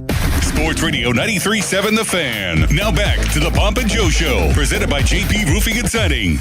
Live from the ShoreKeyMitsubishi.com studios, North Huntington and North Hills. 93.7 The Fan is cleared by AQuickDrain.com.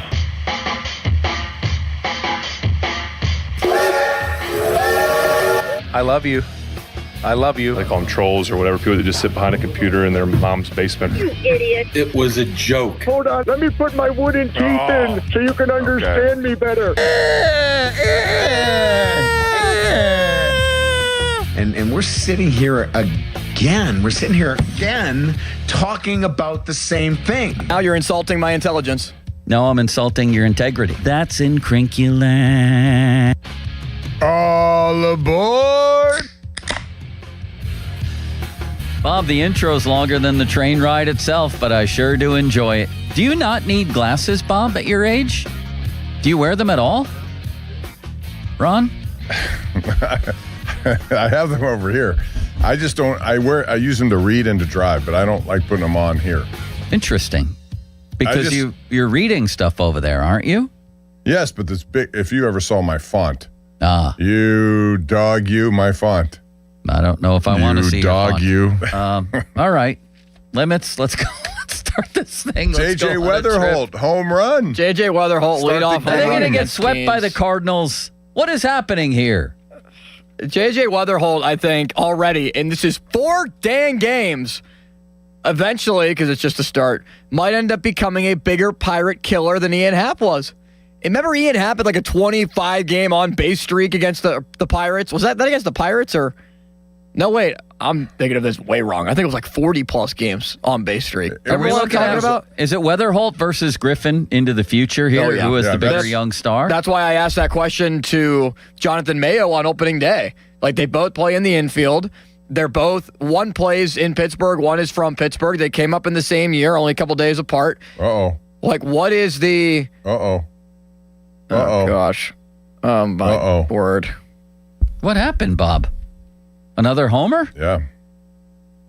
They're going to get swept by the Cardinals. They're going to get swept by the Cardinals. Skeens isn't even out of the first inning yet, and he's giving up 2 It's Jordan Walker. I drafted him last year in my home run pool. He hit like 4 homers. Now he's hitting homers off Skeens and has 10. Yeah, he has 10 home runs now, I think. So he finally figures it out the year after I draft him.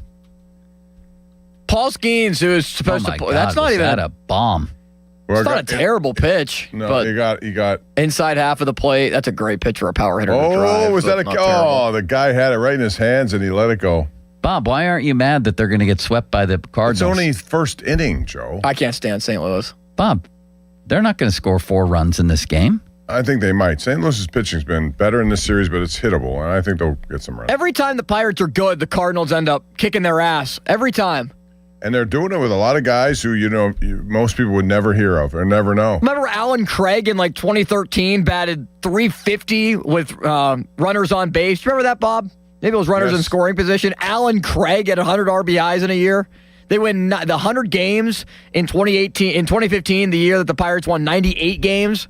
Oh, no. Yeah, and they've had some Pirate killers over the years. Now they hit 2 home runs off of Skeens. Jordan or JJ Weatherholt's going to become one of them. JJ Weatherholt is the new Pirate killer, just like Ian Happ was. Who was the second baseman who always hit? Colton Wong. Colton Wong always hit the Pirates, no matter what. Bob, I'm in big trouble. Uh-oh.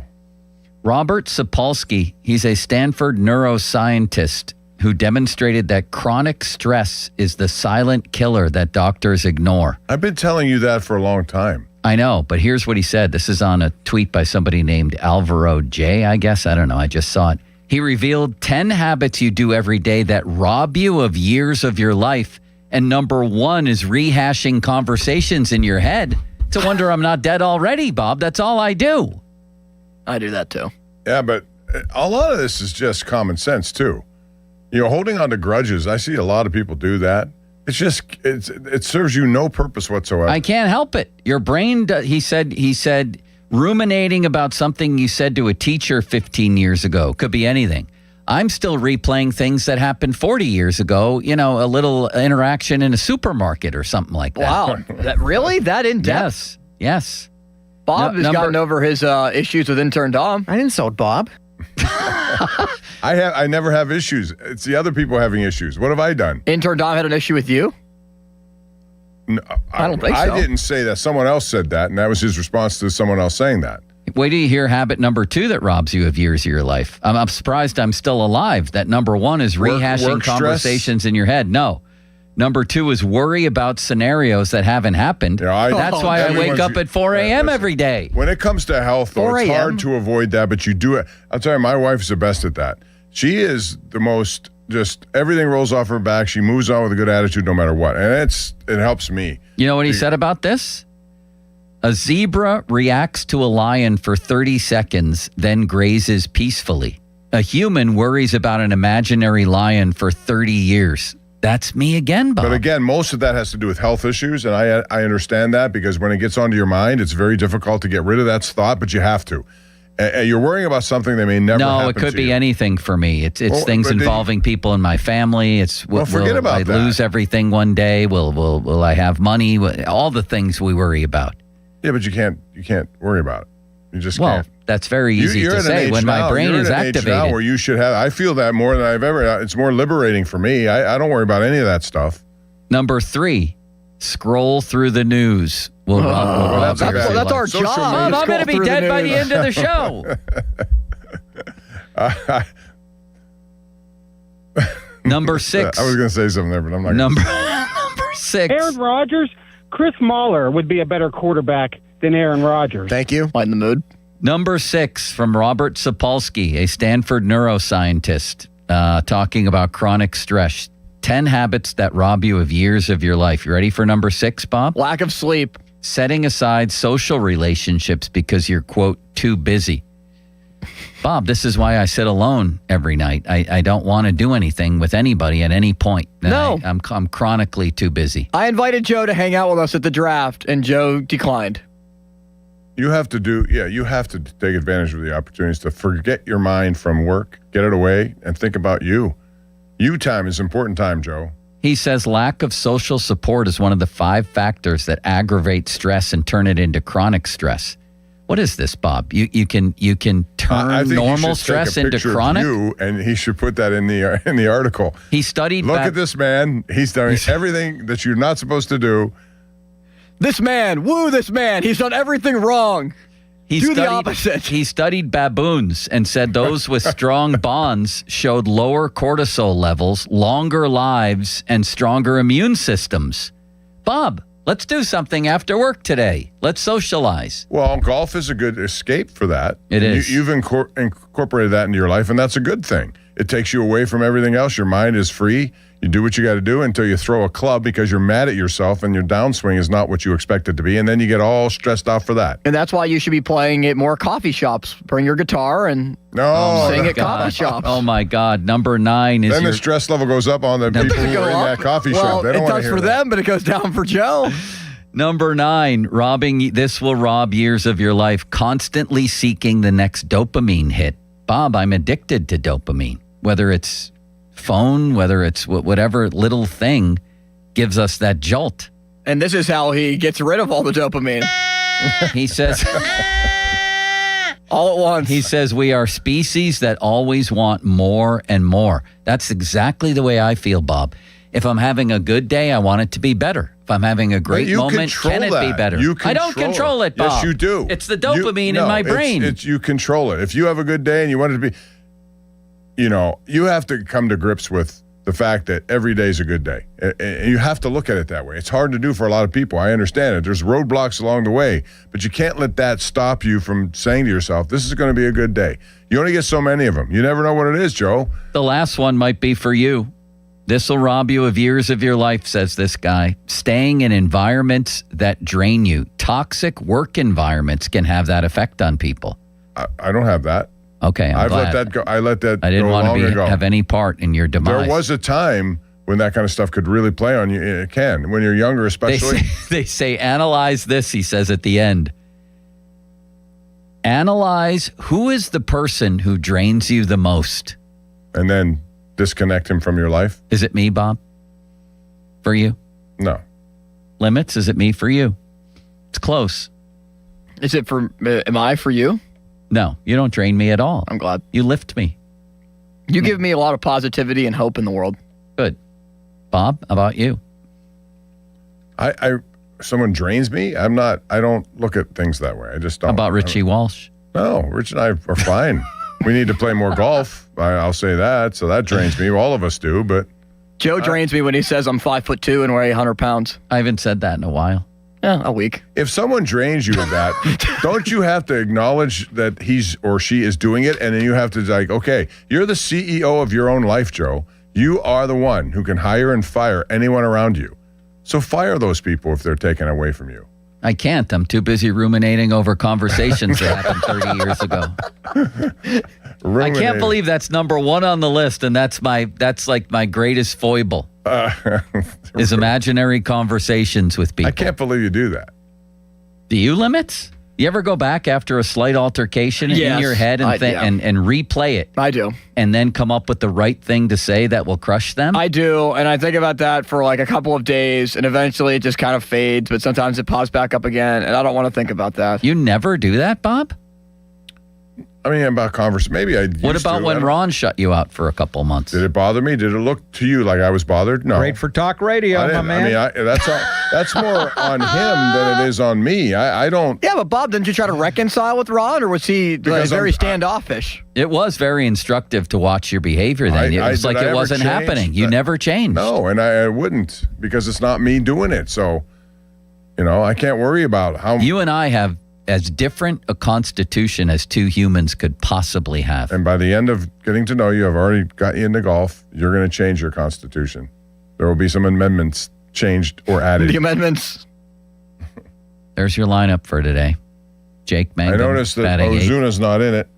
Thank God. No, he's not very good, Bob. All right. They should just have the password when he's healthy come up and be the DH. Yeah, he's really doing well. You can't even calculate his average. It's so low at AAA. Well, who cares? What would you rather have, a young guy who's got some upside and potential compared to Marcell Ozuna at this rate? I mean, I still think you have to give him time, but it's been horrendous. Yeah, it has been horrendous. He's running out of time. It'll be better. It's getting dark early right now. You'll see some different numbers. It's getting late early. I did it again.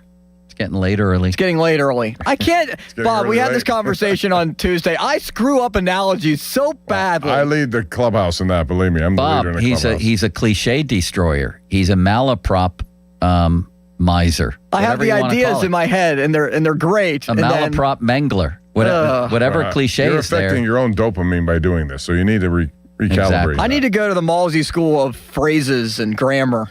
Here's the crazy Chris thing. is very articulate about everything. His recall is great. He and Pony both can do that. Who? Chris and Andrew. They're very good with the recall and expressing themselves. Yeah. All right. Well, I'm glad that we did all that. Do you have anything else, Limits? Do we have anything for the Limitless Express? Are you stressed over it was the 3-0 sabotaged again lead by St. Louis? Are you stressed? The only thing I'm stressed about is the Cardinals. The sight of them annoy me, and the fact that it was the Flyers last night, simultaneous to the Cardinals sweeping them, is a little bit much to take. Would you agree with that? Limitless one. 1,000%, because the Cardinals are just a team that you love to hate because they do the fundamentals well. Their pitching staff came in, I think, with the third lowest ERA in baseball this series, and they haven't won a game. And this is all happening on top of the Eagles swooping in to embarrass the Steelers on their first pick. This has not been a good week and a half. No. I mean, the draft was fun, and there was a lot of people, but... No, I'm just talking specifically to that. You're right. The draft was wonderful. It sucked. All right. Jeff Hathorn coming up next. Who's Hunter Dobbins, Bob? Is he any good, the Cardinals pitcher? Don't know enough about him, but Limits? I think they can get some runs off of him. He's got an ERA and I think the threes. So he's been fine. The guy last night, who was it? Palante? Palante's very good. Palante's like been good him for them for years. Yeah, he's been very good. Dobbins' ERA is actually 4.75, but he's only pitched 20 he'll innings. shut us down. Yeah. I'm depressed about the Pirates right now, Bob. Let all your anger go. It's not anger deep yet. Breath. All right. Coming up, Jeff Hathorn was in Philly. He saw the whole thing happen. Let's talk to him next about what that locker room was like after the game. Cloudy today and a high of 52. Mike Webster, a low of 43. Troy Polamalu. Fan weather brought to you by Secure Money Advisors. Looking to retire soon? Let Secure Money Advisors get your retirement on track. Now, fan headlines powered by Bowser Chevrolet. 3-0, bottom half of the first inning. Pirates give up 2 home runs. J.J. Weatherholt a solo shot. Walker a 2-run shot. Weatherholt to right. Walker to left. All off Paul Skeens. Yes, Skeens 3 runs allowed in the first inning. as the Pirates trail, and we'll go to the top half of the second. More headlines, 937thefan.com. Headlines, they're powered by Bowser Chevrolet. Sports Radio 93.7 The Fan. Boney and Muller think they know football until they talk to Aditi Kikawala every Wednesday at 4:15. You see Aditi each week reporting on the sidelines. Tune in as she tells us what she saw and talks about everything going on across the league. Aditi is brought to you by Mr. Water Heater, 2 Men in a Junk Truck, Tri-State Office Equipment, Hampton Beer Outlet, and Joe Ball GMC. Sports Radio 93.7 The Fan. Get the latest on Pittsburgh sports from anywhere with the Odyssey app. Listen to shows and Pirate Games live. Check out our exclusive interviews and content anytime. Download the Odyssey app now and never miss a minute. Sports Radio 93.7 The Fan.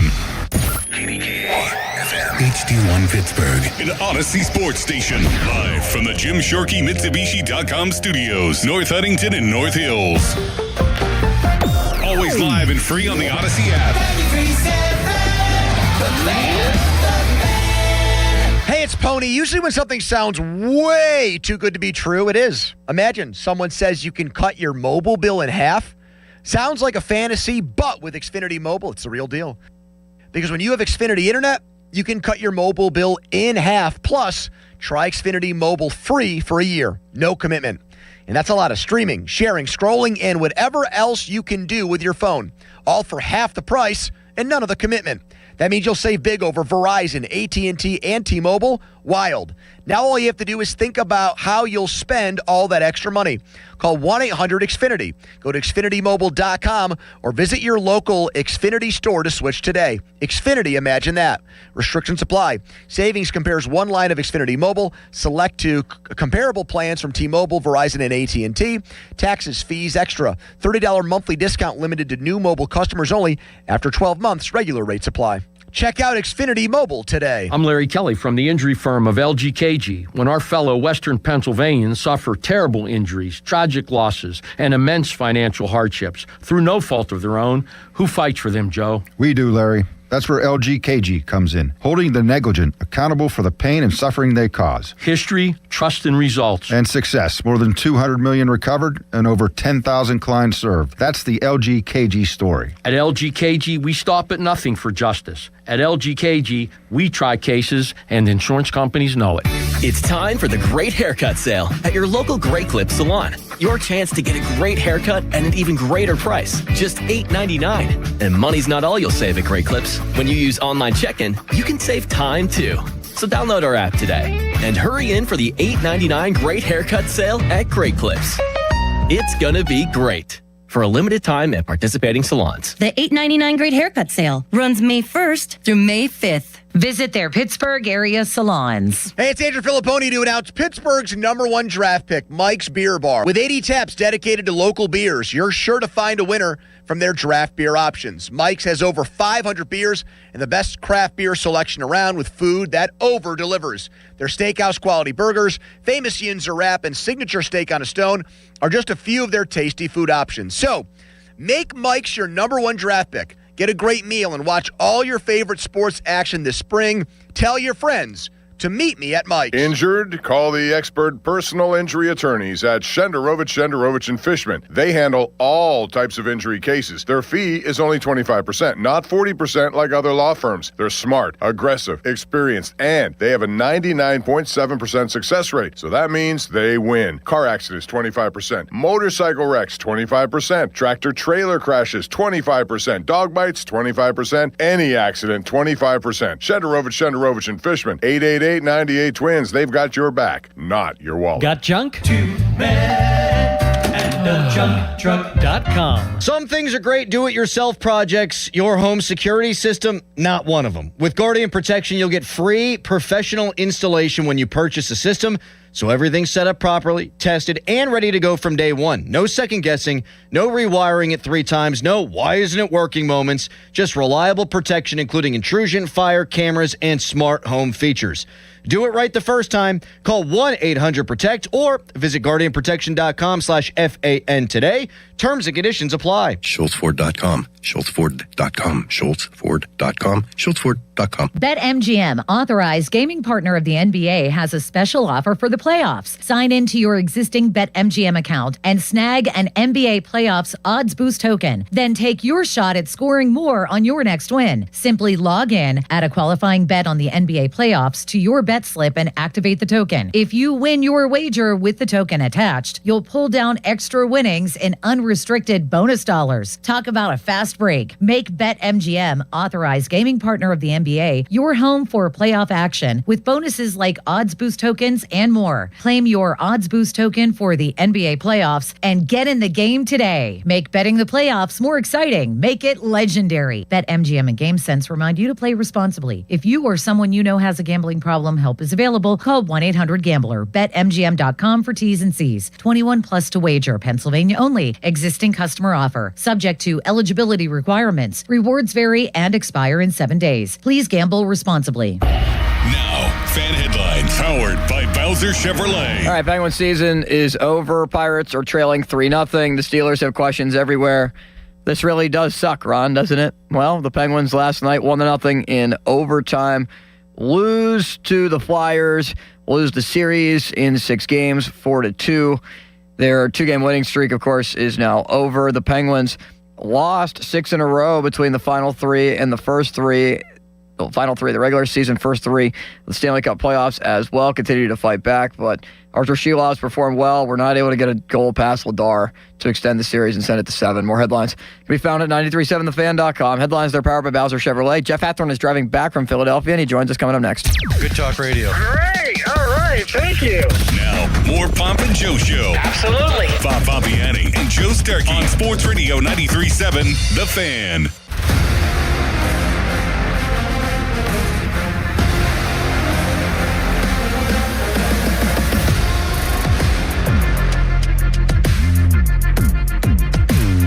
Fan Twitter brought to you by South Hills Chrysler Dodge Jeep Ram, Route 19, Peters Township. Text line brought to you by Edgar Snyder and Associates Personal Injury Law Firm, where they always say there's never a fee unless we get money for you. Jeff Hathorn was in Philly.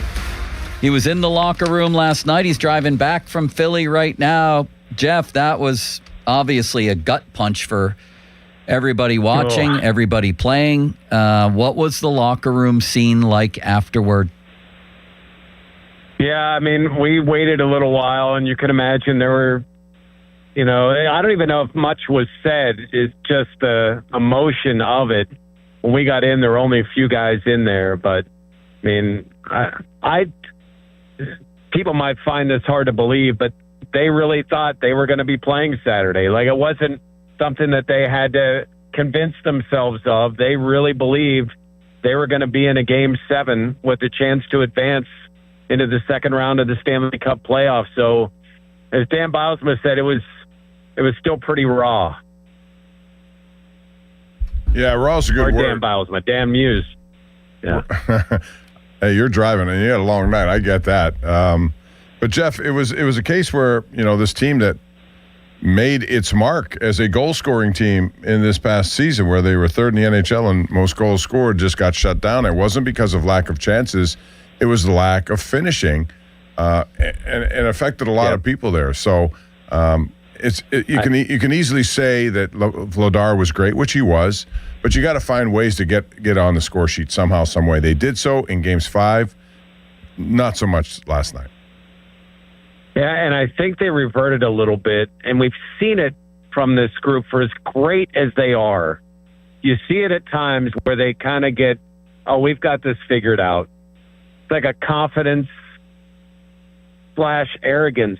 And what they did to be the third highest scoring team in the league was they got bodies in front. They got dirty goals. They made it hard on the goaltender. Who was in front for a projected period of time, whether it was power play or 5-on-5? They often didn't have those opportunities. That's what made what Mantha did in Game 5 so great, where he battled Ristolainen, got that puck, found the center of the ice, because they went into those areas and worked hard. Yeah, they had 42 shots. Yes, Vladar stopped them all. Kudos to him. But a number of those he could see as plain as day, and there should have been more bodies in front, and they didn't do a good enough job of establishing that in this series. Jeff, is it fair to say that if the line combinations were what they were the last 3 games, that the Penguins would have won this series? Maybe. I mean, I think the Pens really in the last, with the exception, I think the series was lost in the second period of Game 3, because in the first period they'd established themselves and then they fell back into that same crap and ended up losing Game 3. Line combinations were better, but the line combinations were changed last night and they couldn't get a goal. So I think it was as much about a mindset. I do agree with that line combination change, but it was as much a mindset that at times they just didn't have enough offensively. Defensively, they played their tails off. They were very responsible, but they didn't get to the areas they needed to get to in Philly zone. I mentioned this earlier in the show, so I'll repeat it for you, Jeff, and tell me what you think.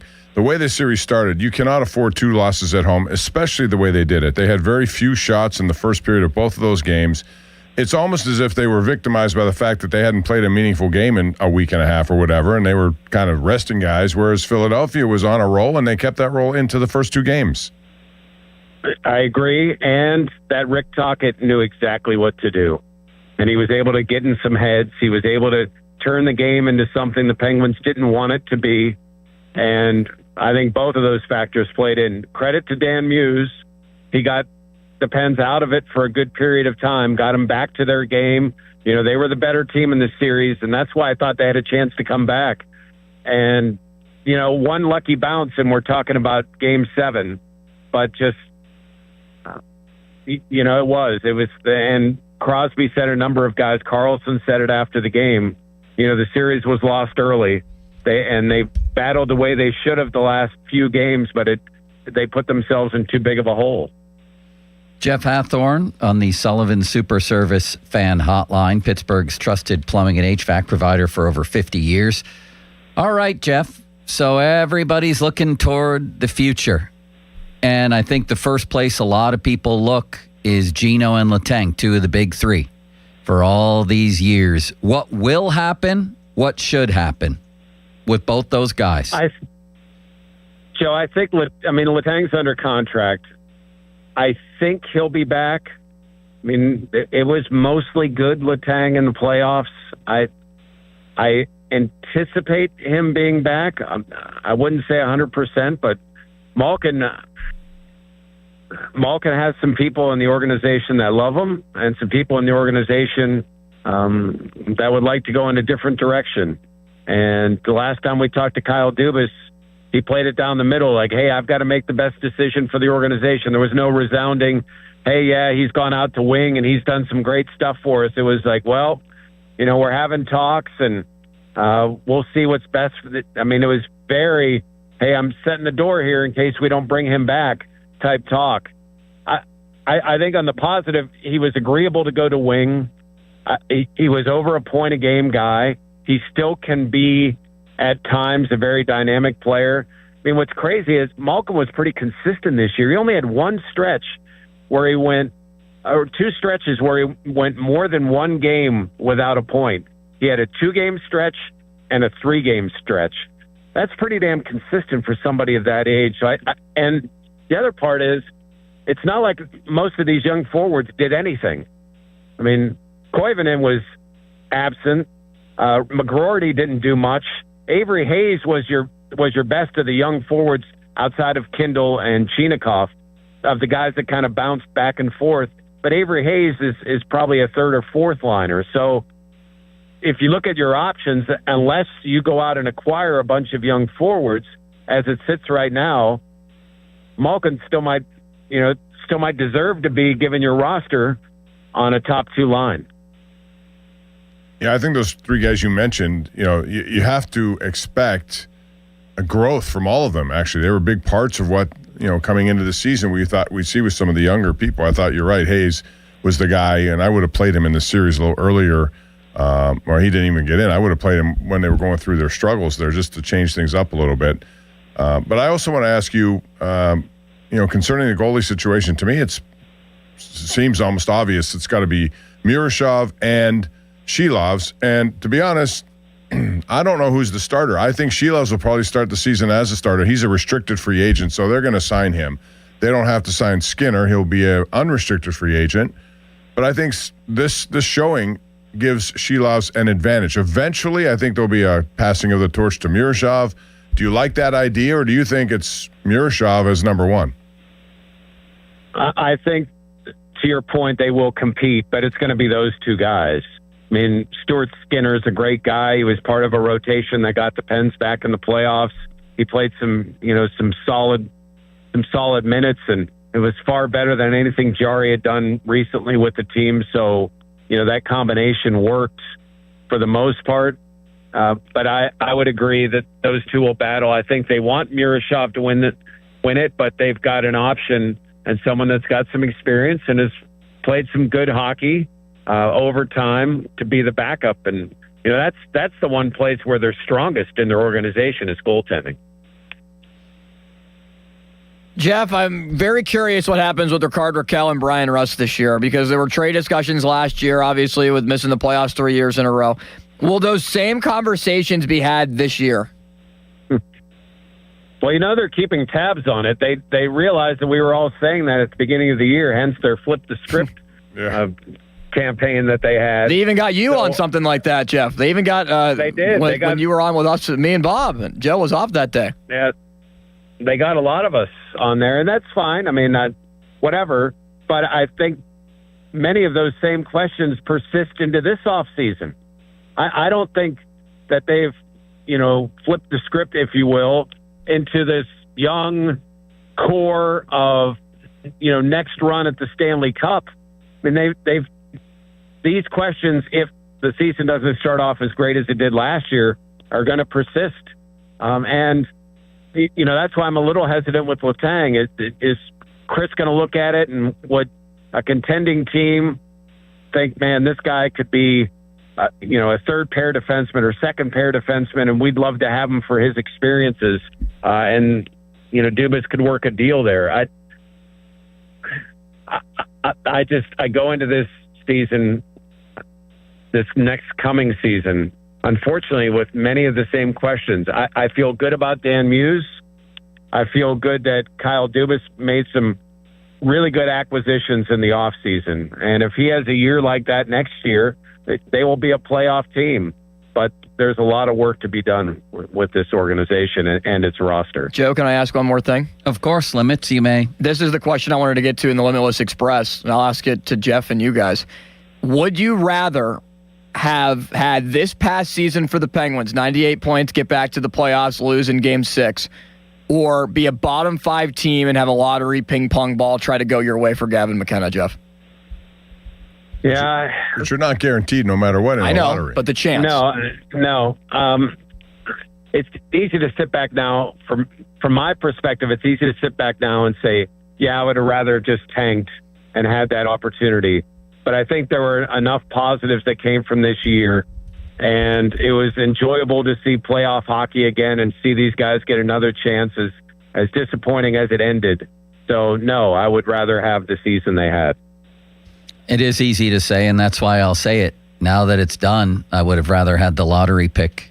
And that doesn't mean I didn't enjoy the season. Doesn't mean I didn't enjoy the playoff run, but then the reality of their immediate future sets in. And I think it can still be pretty good. They've got some money to spend. But would I rather have a lottery pick and maybe a chance at the number 1 pick? Of course I would. Then again, as I talk out loud, Jeff and Bob and Limits, where would Sid be with all that if that had actually gone down? Like you may have had a lot of unintended consequences. Yeah. Of course, they could have gotten there on their own. Right. You know what I mean? They didn't necessarily have to tear down, but sitting here now, would I like to have a lottery pick? Yes, I would, Bob. I'm still not going to trade that in for what they did this season. I think there's a lot of good that will come out of this, that they could build onto it.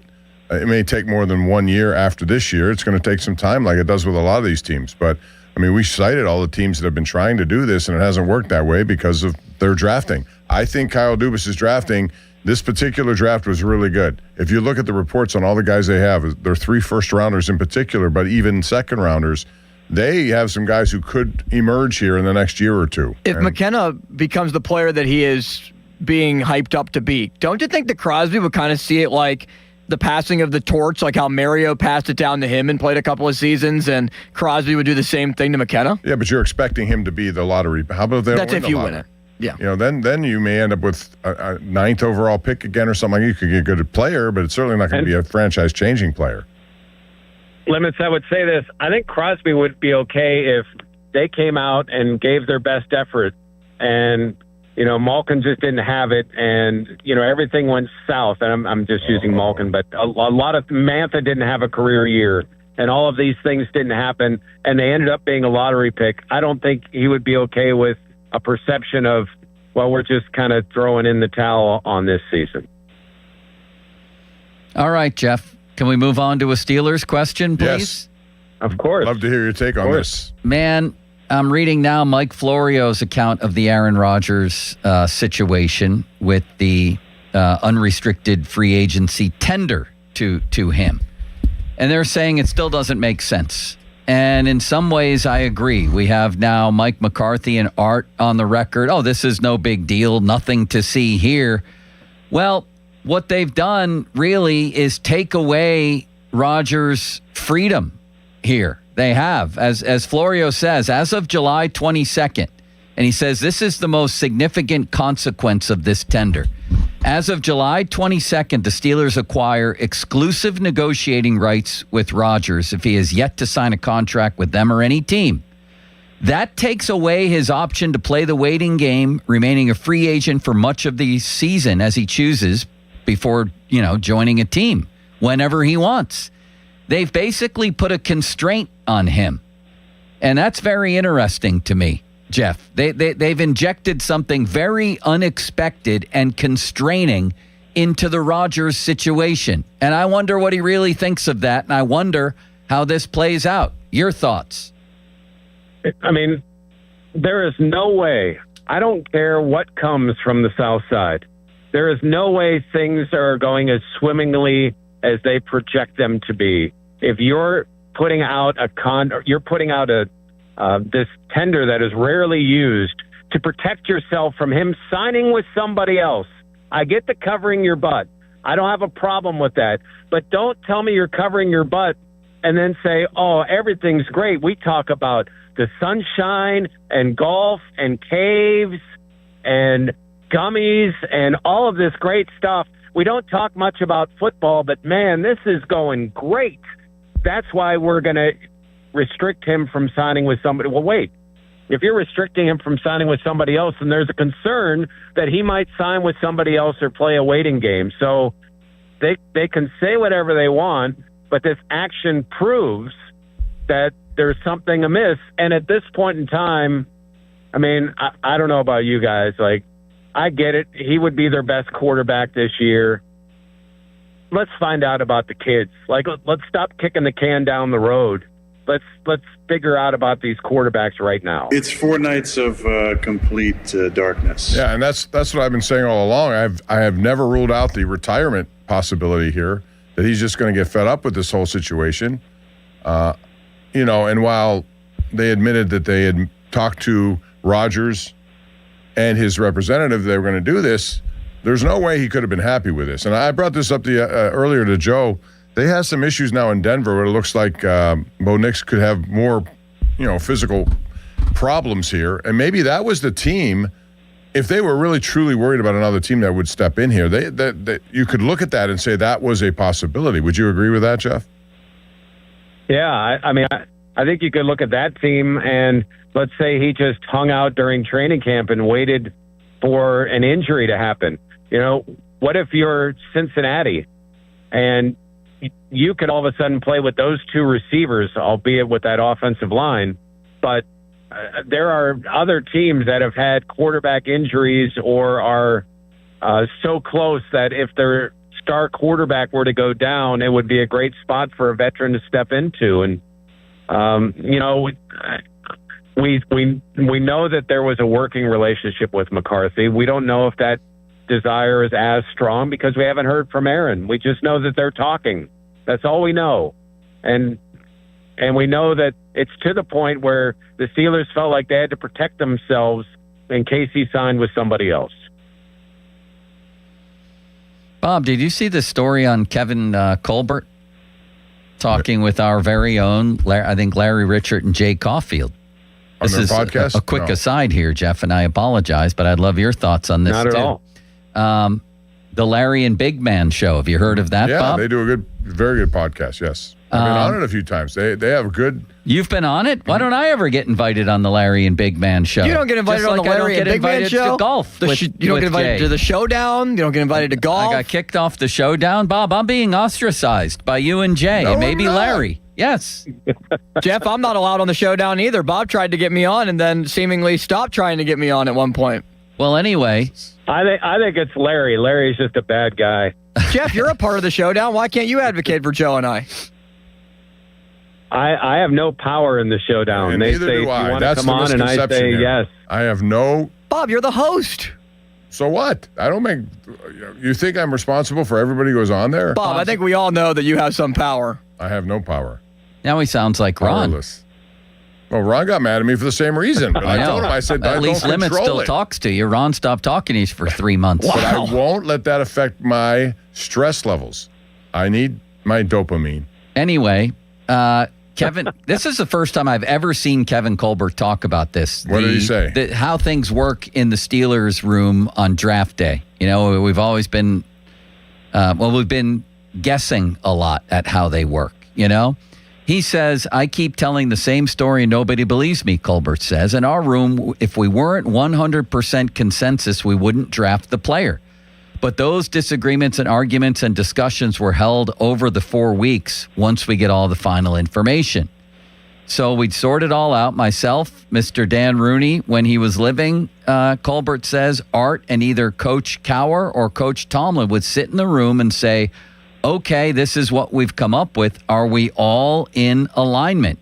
And if we couldn't reach a consensus, Mr. Rooney and Art would gently remind us, hey, guys, figure it out. And we would go back and sort through whatever differences there were. And once we came out of that room, it was unanimous because everybody got a chance to talk. And if you didn't talk, that's your fault. That's pretty interesting stuff, Bob. Can we get Kevin Colbert to say stuff like that on our show? Kevin's pretty honest about everything. I mean, he could. I'm sure he could talk about that. And it goes against what I think a lot of people thought was going on in that situation. But, you know, the bottom line is... Well, he can... I'll go ahead. No, go ahead. You can say, yes, I'll go with your pick. That doesn't necessarily mean you don't have people still thinking you got the wrong guy. Well, I think everyone in that room probably wants to get the player that helps their room. All these different coaches have guys they want. So there's a little bit of battle. I'm sure that goes. It's good. You know, it's healthy to do it. You could talk about pros and cons. I think I've never ruled that out. Whoever makes the final pick, I'll still say it's Mike Tomlin has more say over everyone. So do I. And most coaches do have that. You think Sean McVay is going to let their GM decide? I think Sean McVay knows what he wants. I mean, no, but this one has always been, there's always been questions of, wait, how do they arrive at a consensus with the Steelers? And while that's very interesting, I still have questions about if you and I and Limits analyzed 35 draft picks and said, we got to decide on one, and we all had different ideas and we were adamant about it. Well, if our boss tells us figure it out, then we're going to have to go with something. That means if we go with your guy, Bob, I still think you're wrong. But if you have the last say amongst us, you're going to get your guy. Right. That was Mike Tomlin. Well, you agree, Jeff? I agree. I think you convince other people. I mean, the story is, you know, Ben Roethlisberger that Dan Rooney said, you know, this is our guy, and that's how it all became. Well, what you don't hear is the story of who walked in and said, Jermaine Stevens is our guy, because those things don't get out. So I think what he's saying is right. Like, hey, we've got to come up with, you don't all have to agree, but we have to at least admit that this is going to be our guy, because it's human nature. Everybody's going to have a favorite. It's just, can you convince or figure out that the best favorite, if you will, there's enough agreement on that person as opposed to disagreement on somebody else. Bob? Yeah, I'd be anxious to see how it happens now with Mike McCarthy. It strikes me that it'll be a little bit different there. I think from what I can tell, it looks like Omar has put more of his signature on a lot of this. Yeah. But I do think that's also when you come into an organization as the new coach, you may be, willing to let that happen. But essentially, maybe there's a shift in that Mike McCarthy, end of the day, has more say. He's going to want what he wants, especially on offense. For instance, the Drew Aller pick. I have to believe that was a McCarthy pick. It could also be tied, since we saw this restricted free agent thing, unrestricted free agent tag that they use. It may be because they feel not confident that Rodgers will be back, and they needed another person. So you've always said, Joe, take big swings. And until you figure this out, okay, why not? If you like the guy and you think you can develop him, I'm sure McCarthy thinks he can develop him. He's pretty confident in his ability to do that. Guys, I don't know about you. Like, this one has been really interesting to watch for me in the fact that with the first year with McCarthy, it seems like Caden Weegan might be a great player.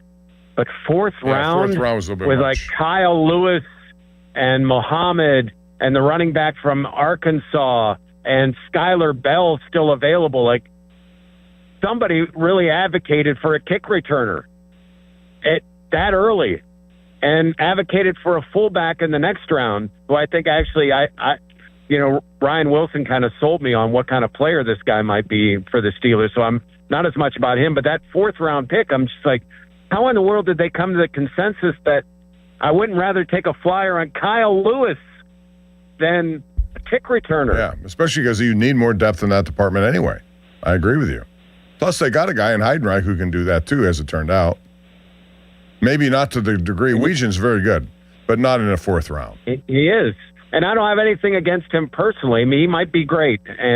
But, man, there were a lot of players around. And as we all know the story now, I mean, we're talking to him on a conference call as he's walking up the ninth green.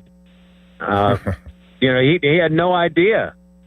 And so that one to me, when we discuss how do these decisions get made, like how did it turn out that in the fourth round they decided, all right, we got to jump on this guy now? Like who made that call? I don't know the answer to that. Fan Hotline, presented by Sullivan Super Service, Pittsburgh's trusted plumbing and HVAC provider for over 50 years. Jeff Hathorn will continue on his drive back from Philadelphia. Let's move on to the Pirates. The one game you definitely think they'll salvage here was Skeens, and they're down 4-0 in the fourth inning. Jeff, how much concern do we have about the Pirates? We'll talk about that next on Pomp and Joe. Now, Fan Headlines, powered by Bowser Chevrolet. All right, it's 4-0 right now. Skeens gave up another run against the Cardinals. You can listen to the game on 100.1 FM and AM 1020 KDKA. Second worst start of the year for Skeens. He does have one out in the top half of the fourth inning with the Bucks, still with no runs. More headlines, 937thefan.com. Headlines, they're powered by Bowser Chevrolet. Pony and Muller here. Mike and Mike's Beer Bar is a big fan of us. In fact, he gave us our own beer. Okay, well, kind of. Each month, Mike picks a local beer that we call the Fan Beer of the Month. The Fan Beer of the Month for April is Cinderland Beer Company's Raise It, their PNC Park exclusive West Coast style IPA.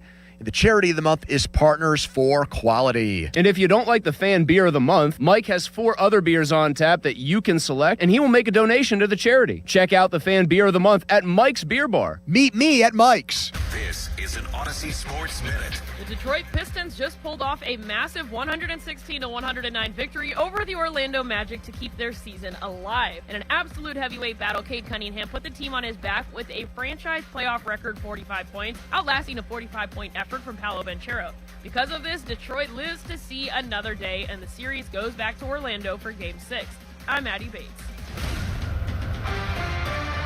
Furnished by IntelliBrands. Whether because of discomfort, lack of mobility, your lifestyle, or occupation, you sit inactively way too many hours a day. Get an Ellipse, the premium quality automatic seated exerciser that strengthens legs, increases mobility, and boosts circulation without physical strain or impact. Improve your flexibility and balance. Strengthen and tone your legs. My joints feel better, my knees feel better, my back feels better, and it makes me feel stronger too. My circulation is moving. I'm burning calories, and it makes me feel energetic. energetic. It's so quiet that none of my coworkers even know I'm using it. Call now and order Ellipse, the seated exerciser that strengthens legs, increases mobility, and boosts circulation. And for a limited time, get a free upgrade to our deluxe bundle with a faster motor, sport mat, and wireless remote. Call 800-555-1212. That's 800-555-1212. 800-555-1212 now. These statements and products have not been evaluated by the Food and Drug Administration. These products are not intended to diagnose, treat, cure, or prevent any disease or condition. 84 Lumber has partnered with Anderson Windows and Doors to bring a brand new showroom to Mount Lebanon.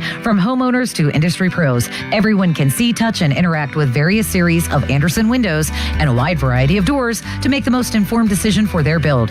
84 Lumber experts are on site to demonstrate product features, answer your questions, and even schedule a visit to the job site for measuring and installation. Your budget matters and flexible financing options are available. Call today to schedule a personal consultation at 570-507-8015. Catastrophic injuries bring emotional strain, physical pain, and financial stress. You don't have to face it alone. Ogg, Murphy, and Perkoski will fight to get you the compensation you deserve. Call 412-391-FIRM today. Ogg, Murphy, Perkoski, the firm. We're all in. The Carpenters Training Center is holding its annual open house on Saturday, May 2nd. Doors open from 8 a.m. to 3 p.m. Bring the whole family and enjoy food, prizes, and Kids Corner. Their 4-year apprenticeship program is tuition-free, and you will earn competitive wages and benefits while you learn. Information sessions begin at 9 a.m. and noon. Learn about a career in the union building trades, as well as the pre-apprenticeship program. Join them Saturday, May 2nd, as 4th-year apprentices from their 6 crafts participate in competitions and demonstrations. Find out more at eascarpenterstech.edu. If you're carrying a lot of credit card or personal loan debt, every month can start to feel the same. All those bills, all those due dates, all that stress. There's a solution that's designed to make it easier for you.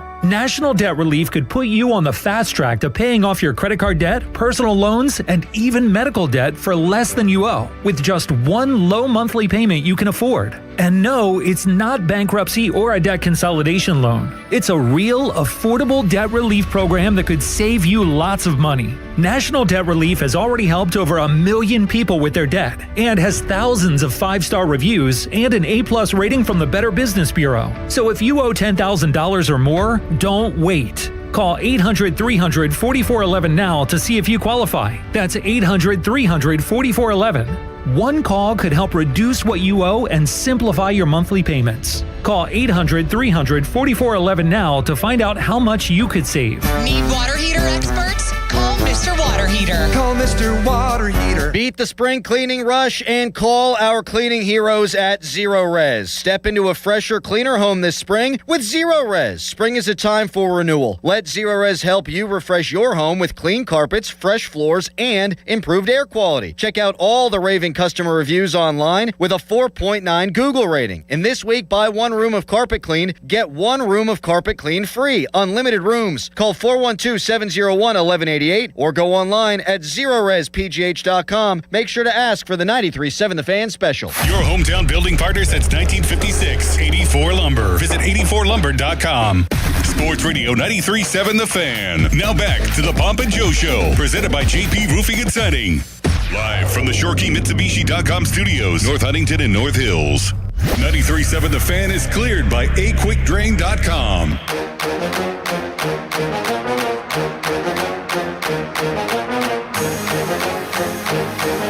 Jeff, what the hell is going on with the Pirates? They're about to get swept by the Cardinals. This is not good. They were about to go 5 games over 500 the other day. Santana on the mound.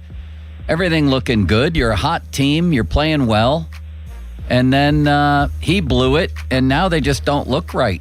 What's happening here? Is this a blip? Is this a good baseball team? What's your take?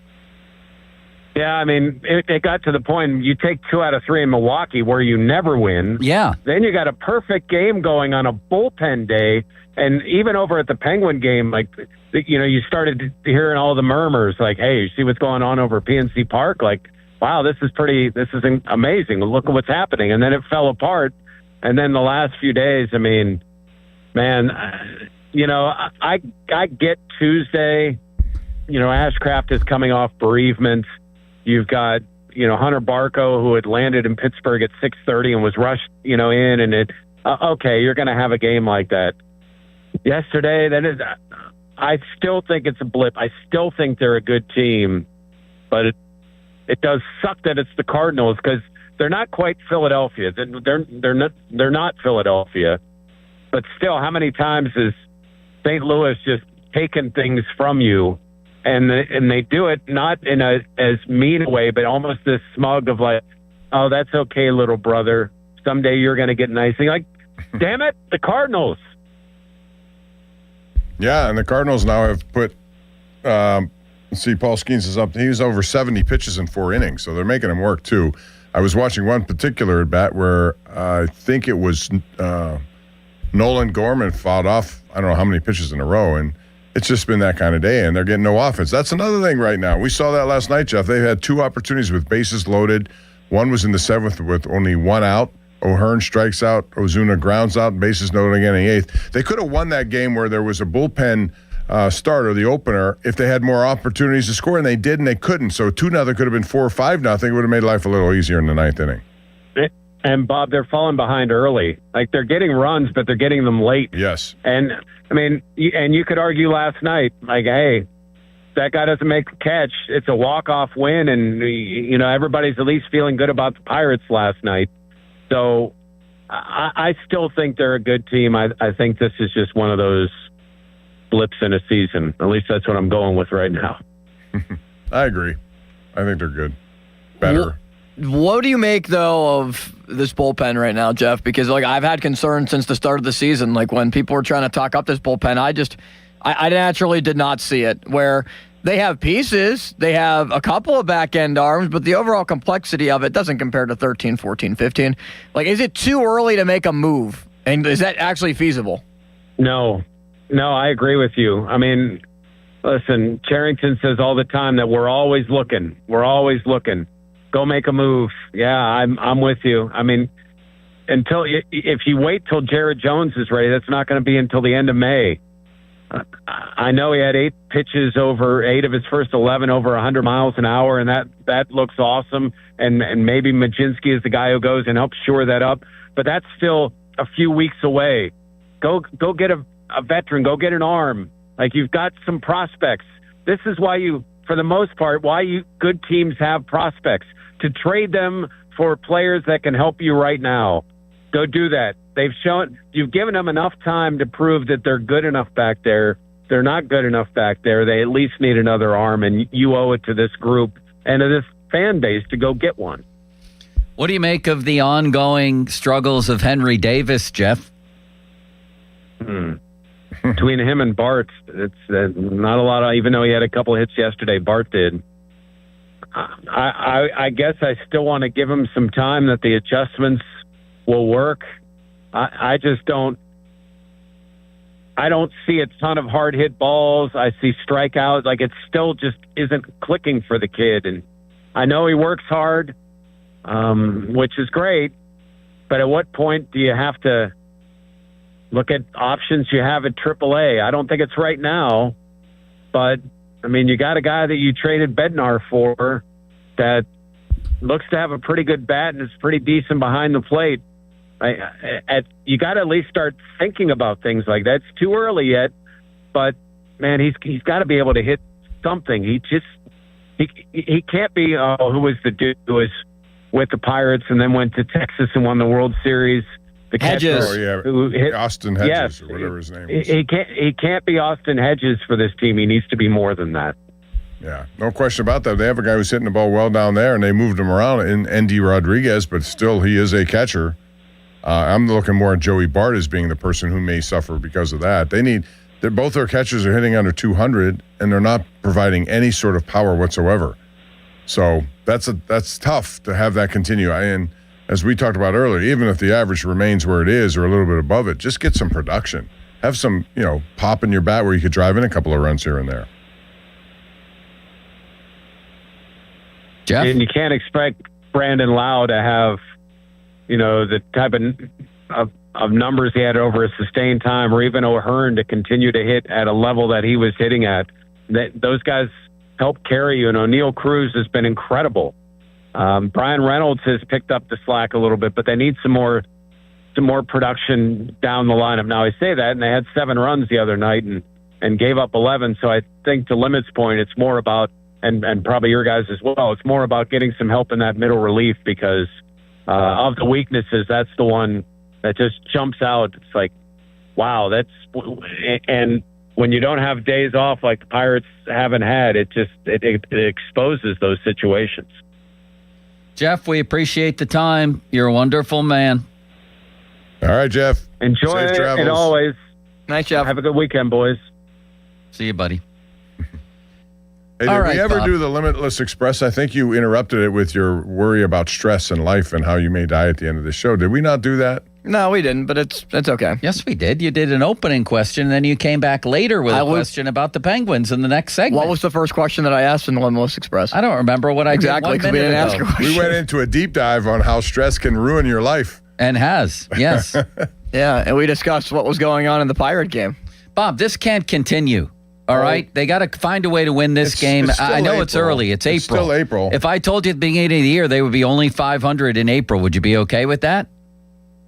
I guess I kind of would. I want to see what goes on here now. They've already blown one ABS challenge. Here's the problem. The rest of the NL Central, they just flashed the standings up there with a stat that said the NL Central is their bases loaded, Bob?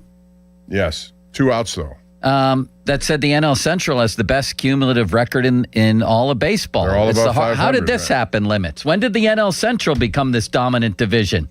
Well, we knew the Cubs were going to be good. No, we didn't. Yeah, we did. They were predicted to win the division by So what? everyone. Who hit a homer, Bob? That was yesterday. Spencer Horwitz hit one. Oh, well, let's see a grand slam. We'll tie it That'd right be nice here. to tie it. And Milwaukee always is just pesky and right around the fold and has won 90 games seemingly every year the last 5 years. When are we going to win a playoff round again? Other than the Riverhounds and the Pittsburgh Passion, the three major I'm glad you mentioned the sports Riverhounds. teams. Yes. They And won the a Passion. championship. And the Passion around and here. Pitt football in 2021. That's college, although it's pro now, right? College is pro. Pro is college. Inkle is Einhorn is Finkel, and Einhorn is Finkel.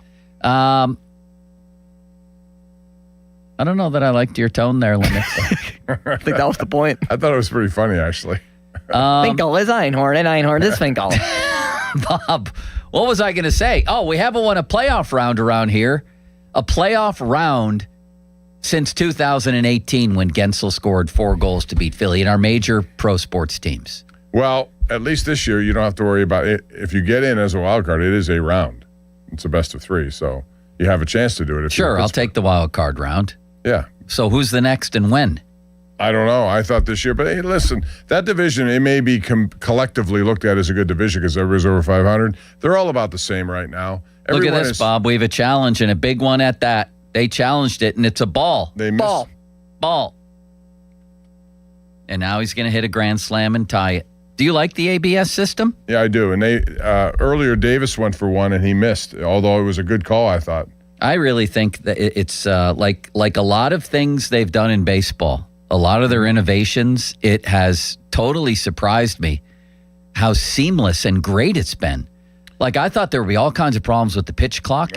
Everybody abides by it perfectly every once in a while. When was the last time you saw someone get victimized by the clock expiring or the batter not in the box? I mean, hardly ever. I don't ever see it. And then with this, I'm like, are you kidding me? They have to tap themselves on the head? How is that going But to you work? have to make it very quick or else they won't. Last night, they got the Cardinals catcher on that. They said Yeah. you didn't do it quick enough.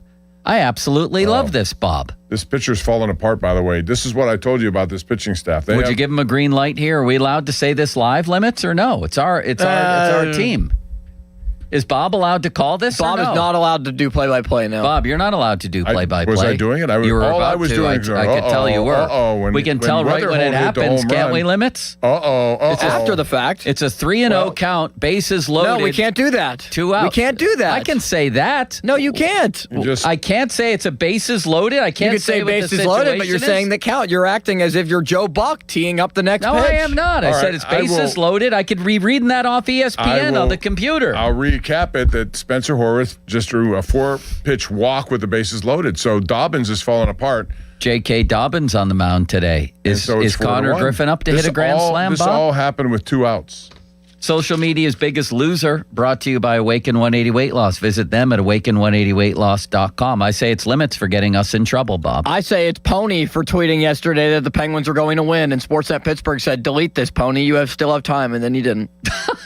Did they Pony really, is the did they biggest really social do media- that? Yeah. Bob, it's Connor Griffin with the bases loaded. It's 4-1. I'm not going to call it live, but I sure hope he gets a hit. Is Pony the biggest jinx in all of Pittsburgh sports, Bob? Every time he makes a prediction, Pittsburgh sports the history. opposite happens. So, yeah, I mean, based on the history, I suppose that's true. What's cooking? Brought to you by your local Geico rep, Tim Hester. Thank you, Mr. Hester. Cloudy today, high of 52. Mike Webster, a low of... Oh, jeez. Is that enough play-by-play for you? Here we go. And Connor Griffin. That's okay. We forgive him. It's 4-1. He grounded out to third, didn't he, Bob? I don't know. I didn't see it. Fielder's choice. Fan weather brought to you by Secure Money Advisors. Looking to retire soon? Let Secure Money Advisors get your retirement on track. I can't tell you, Limits, how much fun I've had today with you and Bob. I've had a fun week with you guys. This has been a Especially lot Bob. of fun. Especially with Bob. Bob, we will miss you tomorrow. Could you call in for a segment? What's going on with no, I historic? can't. What's I have going a lot on of with things going on historic Route A lot of 6? things going on tomorrow. Specific. Golf, probably. Bob is golfing. Bob, Yeah. why is everybody talking about Route 66? Is it closing or something? Is it an anniversary? What's It happening? can't close. That's like the most famous road in the I don't country. know.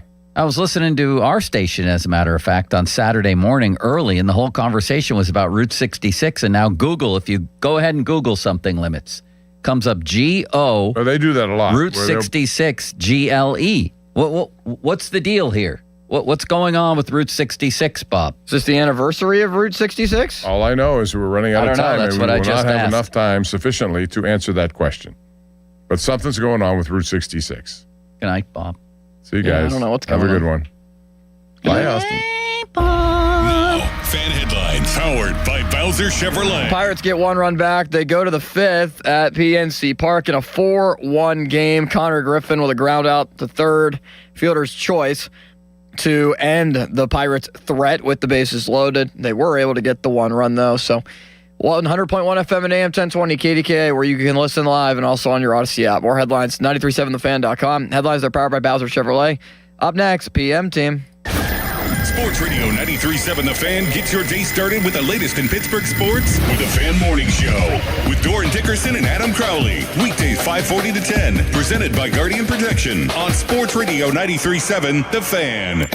The Fan 5 Alarm, presented by Allegiant Community Federal Credit Union, is back June 17th and 18th. You can nominate a deserving volunteer fire department at 937thefan.com. The Fan 5 Alarm is brought to you by Southside Plumbing, Kirkin Roofing, and CentiMark on Sports Radio 93.7 The Fan. I'm Pat Boyle, here to help you beat the book with Western One Sports. Knicks Hawks Game 6, Karl Anthony Towns should continue to feast on the glass. Cat is averaging over 11 rebounds per game in this series, but there's clearly been a shift in the past few games. 17, 10, and 14 rebounds in the past three for Cat. Josh Hart is a little banged up with a back contusion. Hart will probably play, but he's failed to pull in double-digit boards the last three games. And as a result, Cat is tasked with crashing the glass. Going over on his rebounds. I'm Pat Boyle, Bet Smarter and Beat the Books. Download the BetMGM app today.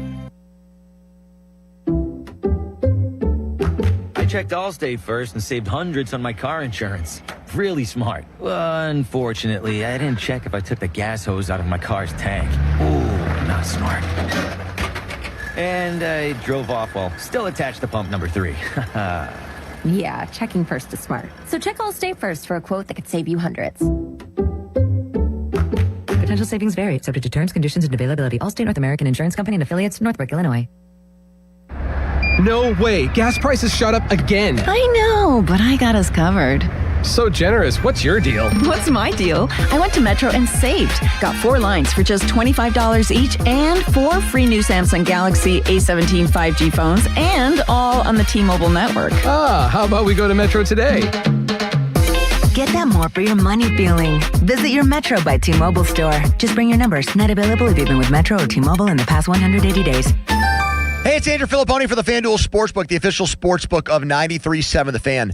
Bet the Kentucky Derby on FanDuel in partnership with Valley Forge, where you can bet on all your other favorite sports. And right now, all customers can get a Derby bet reset. That means you'll get racing bonus back if your bet doesn't win. The app's super easy to use.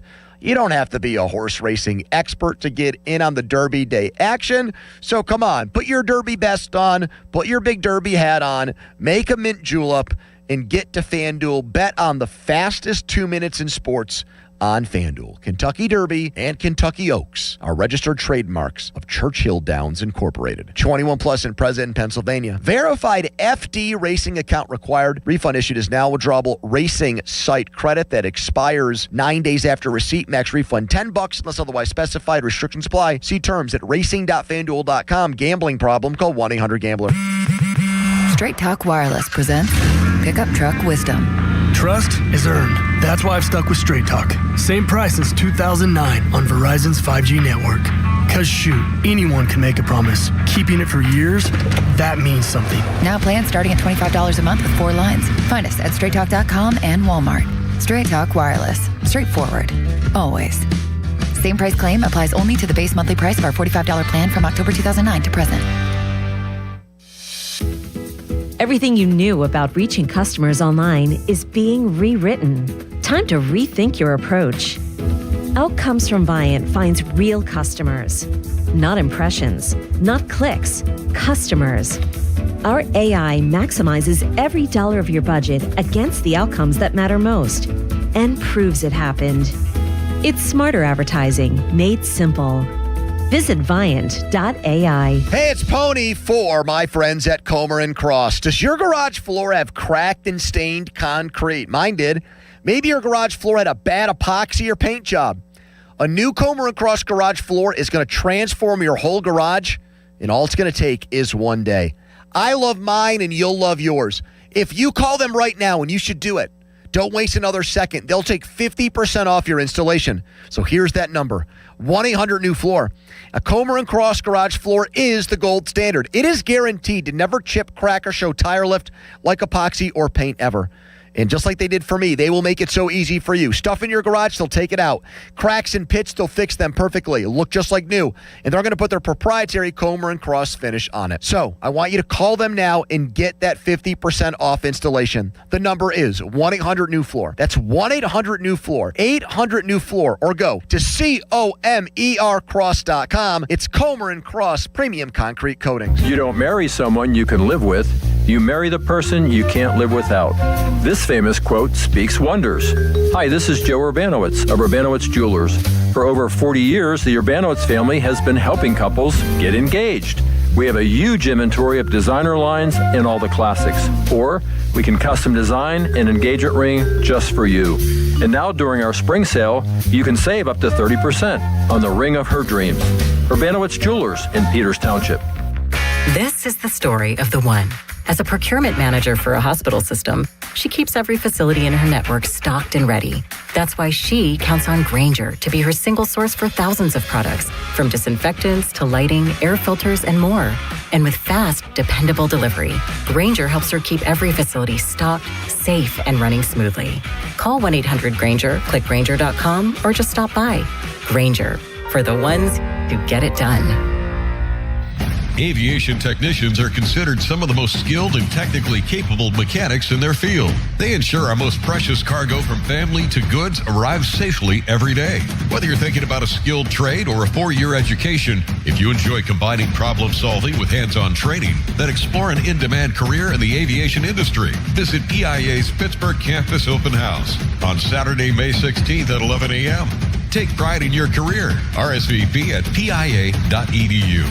I'm Piera Palazzolo, VP of Digital Marketing for the American Management Association, a company focused on the management training skills needed to enhance the careers of business professionals. We did our research when it came to the best companies for website development and chose AmericanEagle.com. And we couldn't be happier. AmericanEagle.com worked closely with us to understand the front and back end requirements needed to launch an e-commerce website that could handle the complexities of running thousands of seminars nationwide. Our robust new website and improved SEO saw immediate increases in site traffic and web revenue. If you're in need of managerial effectiveness and success, visit our website at Amanet.org. If you're in need of a website that provides an unparalleled consumer experience, I highly recommend AmericanEagle.com.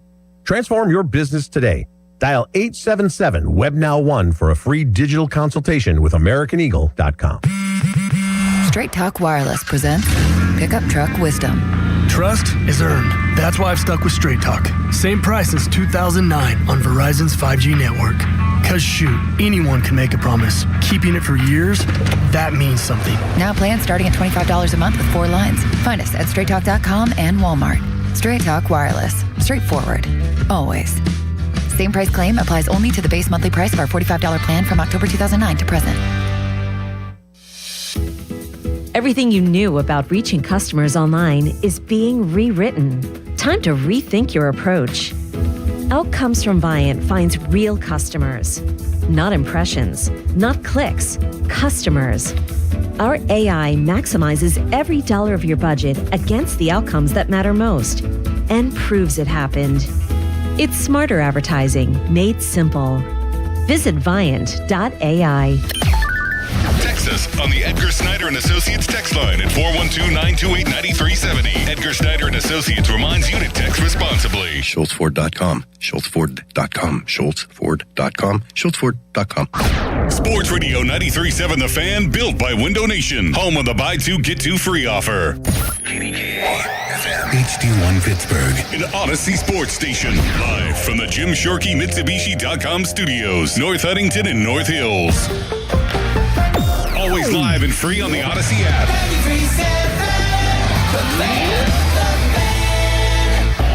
Now, fan headlines powered by Bowser Chevrolet. Penguins season ended last night in Philadelphia. 1-0 at the hands of the hated Flyers. We'll see what happens next for the Big Three, the longest tenured trio in North American sports history. For more, go to 937thefan.com. Right now, it's a Thursday edition of the PM Team. It's Andrew Filipponi and Chris Muller. Pony and Muller. Sports Radio 93.7, The Fan.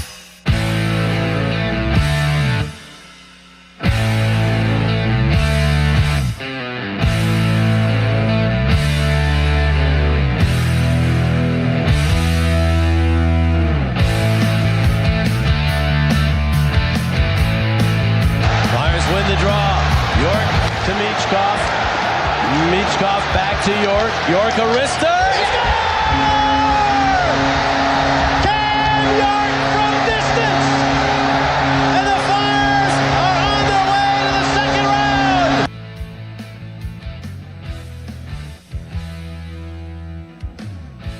It's unfortunate. I thought, especially the second half of that game, overtime, we had some really good looks. We were a shot away from going back to Pittsburgh for Game 7. It just comes down to bounces sometimes, but putting yourself in that position is tough, but I think we all had a lot of belief that we could dig ourselves out of it, and I think our game showed that. It's just unfortunate that we got behind early in the series.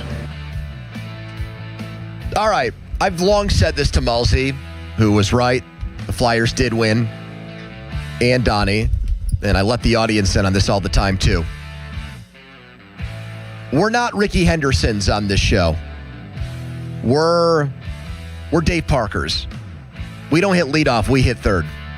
And so one advantage to that is by the time we get on the air, we've heard what our other shows and other hosts and what our listeners and fans are saying about big topics. Today's is obvious. The Penguin season ended last night. It happened at the hands of the team. If we were doing a poll, a vote of fans, the team that Penguins fans and hockey fans here hate the absolute most, the Flyers.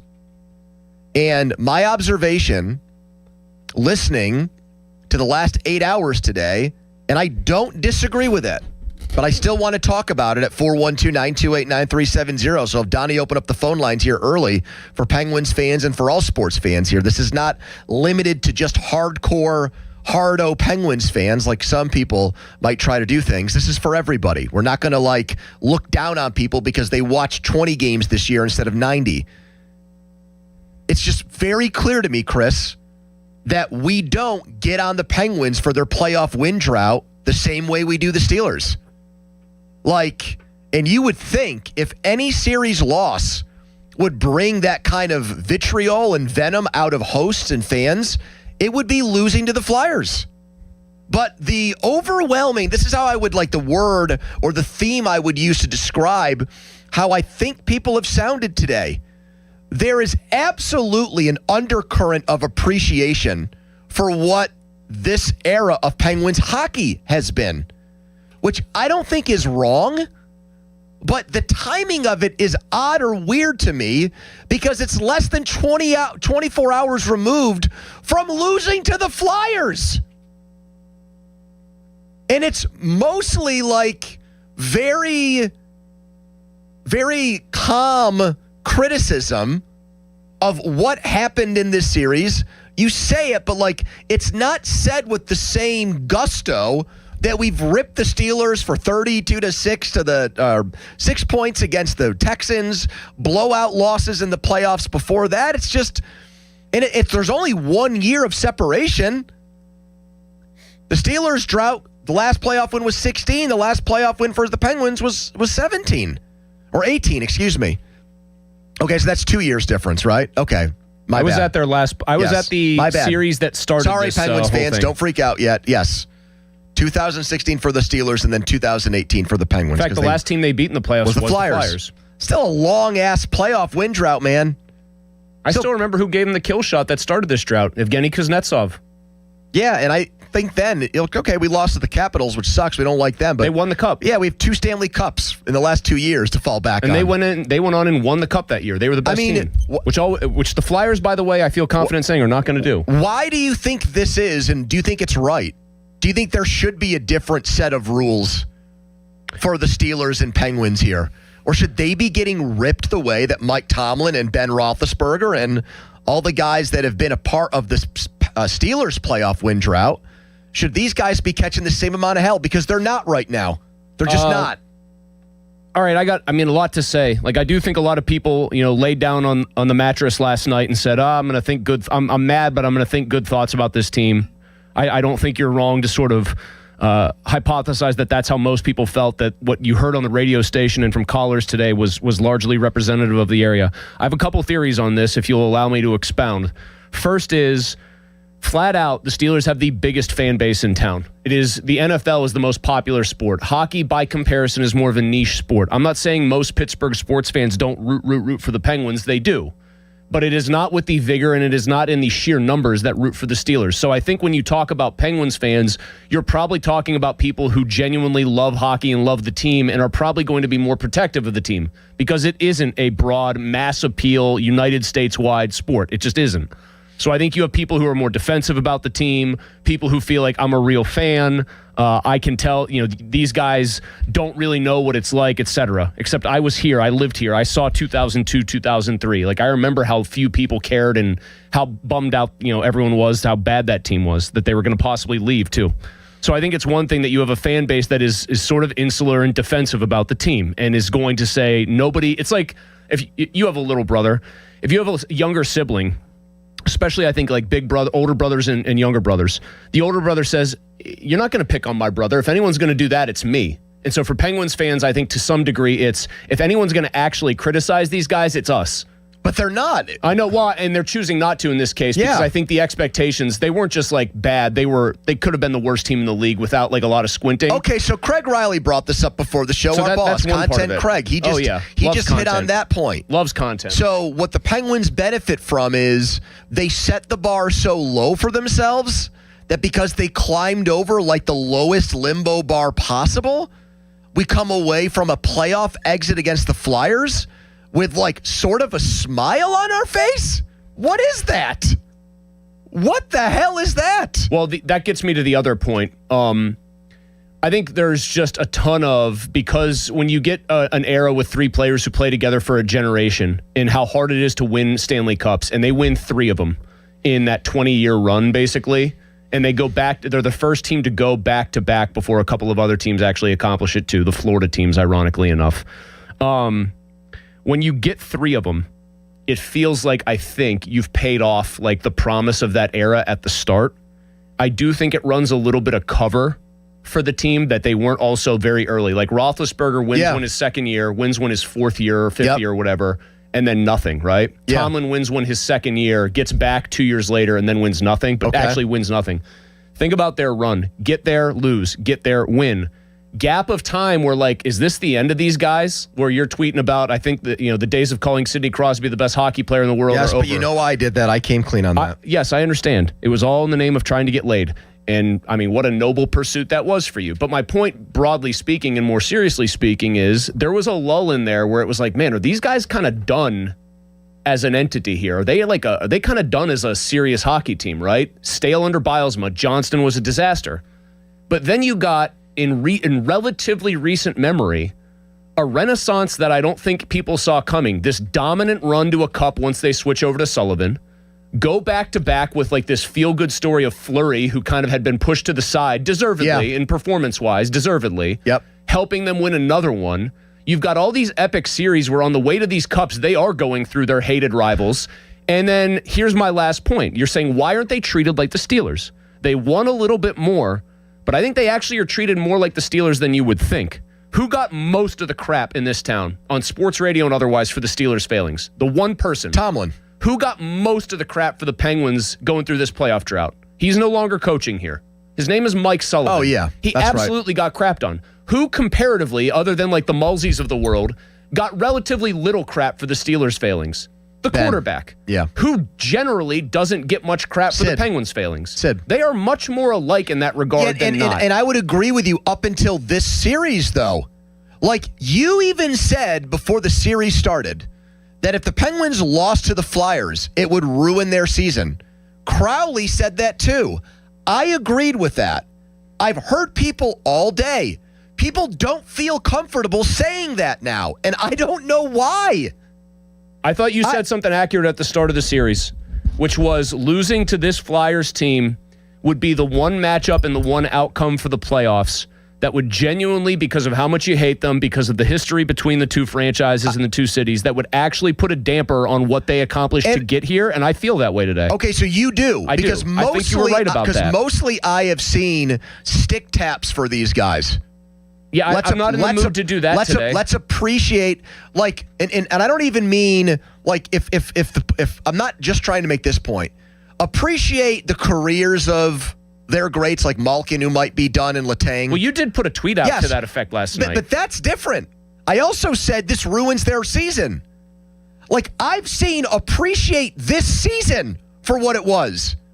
Guys, they won 41 games in the regular season and lost 41. They lost in the first round of the season. That's almost identical to the Steelers' seasons we've ripped them for lately. It's a carbon copy. It's pretty much a mediocre regular season that was followed up with a very disappointing first-round playoff loss. That's right out of the Steelers' playbook. And if we were on the air the Monday after a Steelers season ended and they went 9-8 and they lost to the Browns or the Bengals or the Ravens in the first round, we wouldn't be able to keep a phone line open today. It'd be 4 hours nonstop. That's because football is broadly just much more popular. You're right. It just is. It is, but you worked here then. Donnie didn't. He was still, I think, not even in high school yet. When they got beat in 2012 by the Flyers, it wasn't like golf clap the season. It was not that. They got ripped to shreds.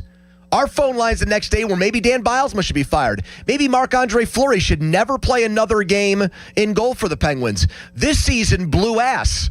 That was how it sounded.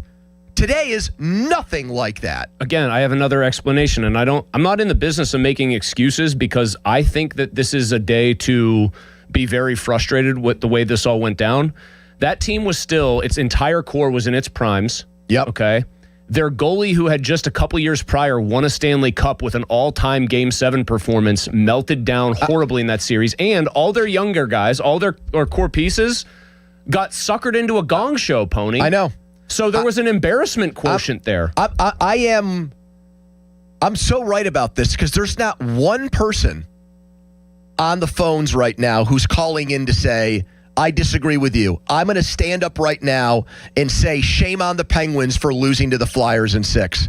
Not one person wants to call into this show right now and say, I am a hardcore Penguin fan. What happened last night was unacceptable. And anytime you lose to the Flyers in the series that you got down 0-3 in, you didn't play particularly smart early in the series. There were tactical mistakes that got made. Your stars really didn't show up. I thought that was the thing that people glossed over a lot in this series, and it's this. And what people don't want to say. Did they play much better in games 4, 5, and really 6? Like, I thought that Sid clip we played where the second half of this game, they really had the better of chances and easily could have won. I agree with all that. What I don't agree with, and what I think is like, there's so much Kopitz-Myron, basically, out there, is this idea that the Penguins handed the Flyers the first 3 games. Because it's very hard to acknowledge what I saw on my TV, which is the Penguins basically got flattened in the first 3 games. Now, the Flyers expended a lot of energy to do that, I think, and it almost caught up to them. And I think if the Penguins somehow win last night, they probably do win Game 7. Because I just felt like Philly had kind of gassed it, like punched itself out, to use a boxing term. But guess what? The Penguins didn't win. They got Philly's will imposed on them by Philly for 3 games. They were the veteran team that was supposed to come in knowing how to handle these moments. They couldn't do any of that. All I'm saying is that like this like tip your cap to the Penguins thing that I've heard pretty much all day from listeners and hosts would not be true if the shoe was on the other foot and the Steelers had just lost a first round game to the Browns, Bengals, or Ravens. It just would not be none of that going on. When we came on after they lost to the Browns in 2020. I wanted Ben to retire the next day. That's how pissed off I was. I think that was one of the few days where you didn't even try to go against me when I was doing a lot of my usual, a lot of this is on Ben, this is embarrassing. I think it was one of the few times I didn't have to bring you over to my side there. Andy is in Robinson. Hello, Andy. Hey, boys. Love the take. The reason there are stick taps today is realistically because that was probably the last time we'll see the big 3 on the ice. But, I don't think that the city of Pittsburgh is not level-headed, but maybe we are today. Maybe it's the realization this is the first time with a new regime in control of the Penguins. I think if Mike Sullivan is still the coach of this team, it's a much different outburst. But hold on a second, though. But because it's the last we're okay with the last chapter for these guys being a first-round series loss to the Flyers? No, we aren't. Well, then what? There's no anger at all in your voice. There's none. Oh, well, this team is the current structure is done, and we were lucky to have the year we had. There you go. We're lucky. We thank our lucky stars that we lost in the first round of the Flyers. What the hell is that? Well, I think what is confounding is I would assume that going into the series, Andy and Robinson, I don't know if this is how you feel, but I'm going to guess you did. Most people said the Penguins were going to win the series. Yes, exactly. What did I say? And I was right about this, too. Well, you said that about the media, but I think most fans expected, we want the Flyers. They're worse than the Capitals. We didn't get phone calls and texts from people saying the Flyers are going to win the series. You guys are too confident. You're too brash. No. Everyone said that. So everyone predicted a win. They lost, and we're all cool with it? 412-928-9370. First caller up. Let's pray to the hockey gods and thank them that we got this season this year where we lost in the first round of the playoffs to the Flyers. That is crazy to me. Text us on the Edgar Snyder and Associates fan text line, person you love from where they always say, there's never a fee unless we get money for you. We'll take your calls next, but first the headline. Now, fan headlines powered by Bowser Chevrolet. Pirates down 5-1 in the bottom of inning number 5 as they tried to avoid the 4-game sweep at the hands of the St. Louis Cardinals. Headlines powered by Bowser Chevy. For more, go to 937thefan.com. Hey guys, Donnie Football here, and our friends who made Surfside are back with something else you will love. Introducing Super Light, a sports drink from Stateside that gets you through the warm summer days, whether it be 18 holes at the golf course, 9 innings at the ballpark, or just hanging out at home. Super Light has 4 classic flavors: orange, lemon lime, fruit punch, and blue chill. Only 90 calories, made with real vodka and 0 bubbles. Proud partner of the Pittsburgh Pirates. Must be 21. Please drink responsibly. Sports Radio 93.7 The Fan. It's the season to break out the clubs. Practice your swing, then look for the 19th hole. Golf season is here, and Going Low is back. Join Chris Muller every Saturday morning at 7 a.m. for Going Low. Powered by Bowser Chevrolet. Chris will talk national golf news, meet with local golf pros, and visit courses throughout the summer. Going Low is brought to you by Cedarbrook Golf Course, True Green, Chestnut Ridge Golf Course, and Omni Bedford Springs. Sports Radio 93.7 The Fan. This This is an Odyssey Sports Minute. Cade Cunningham drops 45 points to save the Pistons season. The Pistons won Game 5, 116-109. The Magic now lead the series 3-2. Cunningham had 45 points and shot 13 for 23 from the field. The Pistons are fighting against becoming a number 1 seed getting bounced in the first round. The series shifts to Orlando on Friday night for Game 6. I'm Chris Black. What's up, fools? Main event Jey Uso here from the WWE. When it's just me between matches, it's day one-ish. And that means it's Chumba time. With hundreds of casino-style games and new titles arriving weekly, there's always something fresh to try at Chumba Casino. The daily boosts make it even more fun. And have me about to get them all during my downtime. Ready for a fun way to chill out and enjoy a few minutes for yourself? Let's chump. Sponsored by BGW Group. No purchase necessary. See terms at ChumbaCasino.com. Must be over 21 and present in the state where it's legal to play. Straight Talk Wireless presents Pickup Truck Wisdom. Turns out, talk isn't cheap. Just talking about affordability doesn't make things affordable. Straight Talk's had the same price since 2009. Plus, their Gold plan includes a Walmart Plus membership and $20 in Walmart cash when you activate. That's more than just talk. Find us at straighttalk.com and Walmart. Straightforward, always. Valid through May 17, 2026. $20 in Walmart cash for Straight Talk Gold or Platinum plan customers newly enrolling in Walmart Plus. Limit 1 per enrollment and account. Same price claim applies only to base monthly price of the $45 Straight Talk plan, beginning October 2009. I'm back to doing what I love and more, thanks to the Good Feet store. Don't let bad feet stop you from being active and getting healthy. Trade in your bad feet for good feet at the Good Feet store. Jim Shorkey Mitsubishi North Hills Spring Sales Drive is on, and the year's best deals on new Outlanders are here. The 2026 Mitsubishi Outlander features a premium interior, advanced safety, and affordable third-row seating. Drive yours home today for 2.99% APR for 60 months. Plus, take advantage of our Spring Sales Drive bonus box and get up to $750 more for your trade. Your deal. Your way. What a great day. At Jim Shorkey Mitsubishi in the North Hills. Call 412-453-8035 for offer details. As we emerge from a tough winter, it'll certainly mean a ton of home repairs this spring. But there's good news. Great home equity loan rates at Allegiant Community Federal Credit Union have already blossomed. It's Dan Zangrilli. I've been a member for a few years, and right now you can get a home equity loan for as low as 5.25% APR.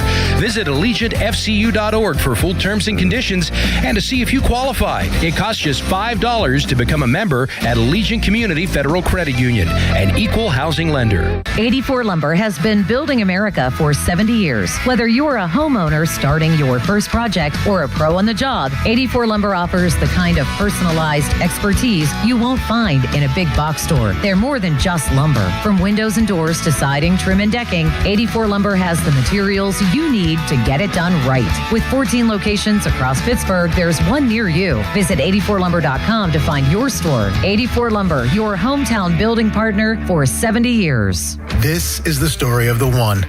As a maintenance tech at a university, he knows ordering from multiple suppliers takes time away from keeping their arena up and running.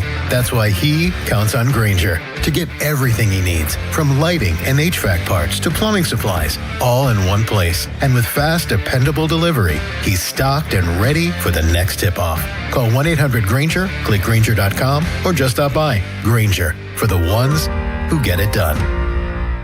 My dad passed away unexpectedly. Of course, it was awful in every way, but we are very grateful that he had life insurance. So even after he was gone, he was still able to provide for us. And that's why I have life insurance for my family. Ethos.com. They make it fast and easy to get covered. It's 100% online. You get a quote in seconds, and you can apply in minutes. You get covered the same day. Get your free quote at ethos.com/protect. That's ethos.com/protect. Paid spokesperson. Time spent on application may vary. Online. Book us to redandthejunkdruck.com. Live from the ShorkeyMitsubishi.com studios, North Huntington and North Hills. We've probably played our best game of the series. You know, they bent, but they didn't break, and that's why they're moving on to the second round. It's unfortunate that we didn't have more in us, but hopefully it's something that we can build on going into next year.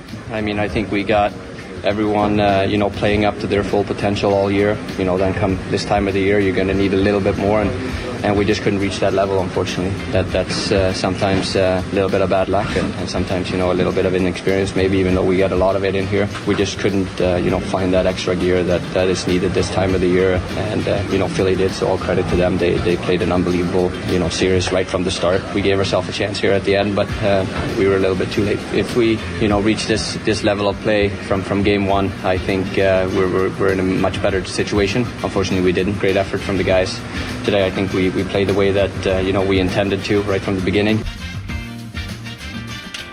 Erik Karlsson, career year for him. He was all right in this series. Not great, which you could say about most Penguins. And that's why they're eliminated. They're at home. This was the highest scoring team in the Sidney Crosby era of Penguins hockey, which is insane given some of the other teams they had. They managed 11 goals in 6 games. You don't have to be Mr. Wizard or John Urschel or Neil Tyson DeGrasse to do the math on that. DeGrasse Tyson. Thank you. That's less than 2 goals a game, folks. I know, Philly was top 10 defensively. They were a structured team. They trapped a lot in this series. That's still pathetic. Less than 2 goals a game. Yeah, here's one take. Again, you're asking why aren't people more mad? This is just Fayette Christ, our deity down in Fayette County. Any relation to Penguins Jesus? No. This guy likes us. Penguins Jesus, not a fan. Fayette Christ, I'm extremely disappointed in the way that series went, but I have to recognize that this year was a fun diversion from the impending suck. So I guess people think this is going to bottom out completely here. Oh, what Craig said, though. Craig was right, our boss. He's like the last. He's like not. It's weird. He's married to a diehard hockey fan, but he's not a big hockey person. She's not a Penguins fan. She is now. She converted, I think. She's a Maple Leafs fan. Which I think she converted. How does that happen? I don't know. She watches every Penguins game now. Well, probably because she doesn't want, Content Craig doesn't want to illegally stream Maple Leafs games. They have ESPN Plus, I'm sure. They stepped over a low bar. That's all they did. I think that it does matter who they lost to, and I think it matters even more for me. More than the Flyers. You probably disagree with this. How they lost the series matters to me. I have a very hard time coming out of that series acknowledging, they played better in Game 4, better than that in Game 5, and I probably would say Game 6 they played even better. I didn't feel like the Flyers threatened them a ton throughout the course of the game, and then it was an innocuous shot that went in. Yeah. I felt like I was taking crazy pills. They got leveled in the first 2.5 games of this series, if not really all 3. They got crushed.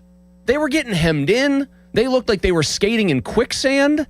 Like, the way that they came out looking like chumps with all that veteran experience is what disappointed me. I don't think they got hemmed in. Like, I didn't feel like the Flyers I thought the played Flyers in their own totally zone controlled play in the first 3 games of the series. Yes, that I agree with. Like, do you remember you'd watch them play the Red Wings and it was just like, oh my God, are they ever going to get out of their own zone? See, are they ever going to get it going here? I didn't think they could get set up in the Flyer zone or put together great scoring chances. They didn't really have great scoring chances last night until the end. Now, I still thought they were the better team. And apparently you say that about the Penguins, and the Penguins' own television network comes after you. Here's something else I want to... Oh, my God, they did. Why would they do that? Who's the social manager I said there? The better team lost, and Sportsnet Pittsburgh got mad at me for that. Why would Sportsnet... if NBC Sports Philly didn't like that comment... You wrote the better team lost. Sportsnet Pittsburgh. Don't ever mention this team again. Some guy named Doodle, very rude. Can we start a petition to get Pony out of Pittsburgh? Sportsnet Pittsburgh again. Unfortunately, this engagement is exactly what he wants. Sportsnet Pittsburgh, I have a question. If you say he wants this kind of engagement, why are you the one engaging? Also... Very perplexing to me. Also, is it I know the Flyers won the series. I don't think they're a better team than the Penguins.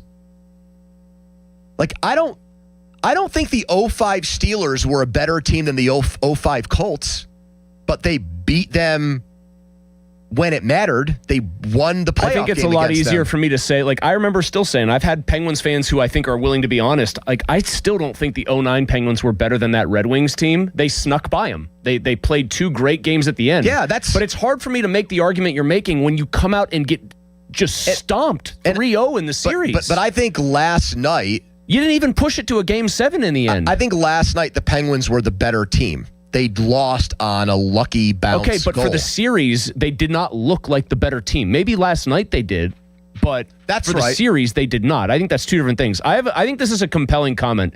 Gator on the YouTube feed said this, and I think it's actually I think it's one of the comments I've heard so far explaining why some fans are optimistic compared to the Steelers, like you said, that is curious to you. He said it's not a carbon copy of the way people view the Steelers because the Pens brought in a new coach and a new system that looks like it's forward-looking and it looks like it's also working to an extent. The Steelers were a same old bleep kind of team, which I agree with. Well, that's interesting, though. Like, if Aaron Rodgers comes back and leads the Steelers to 9-8 and they lose in the first round of the playoffs, but it's with Mike McCarthy, does Mike McCarthy get a free pass, unlike Tomlin? Because it's his first bite at the apple? If Rodgers is an analog to Crosby here, I don't think that actually applies because Crosby is still a way better hockey player than Rodgers is a football player. At this point in his career, yes, you're saying? There's no doubt. Crosby right now is better relative to his peers than Rodgers is. Then, but by that logic, what Crosby did in the playoffs is a bigger disappointment, failure, and letdown because more should be expected of him, though.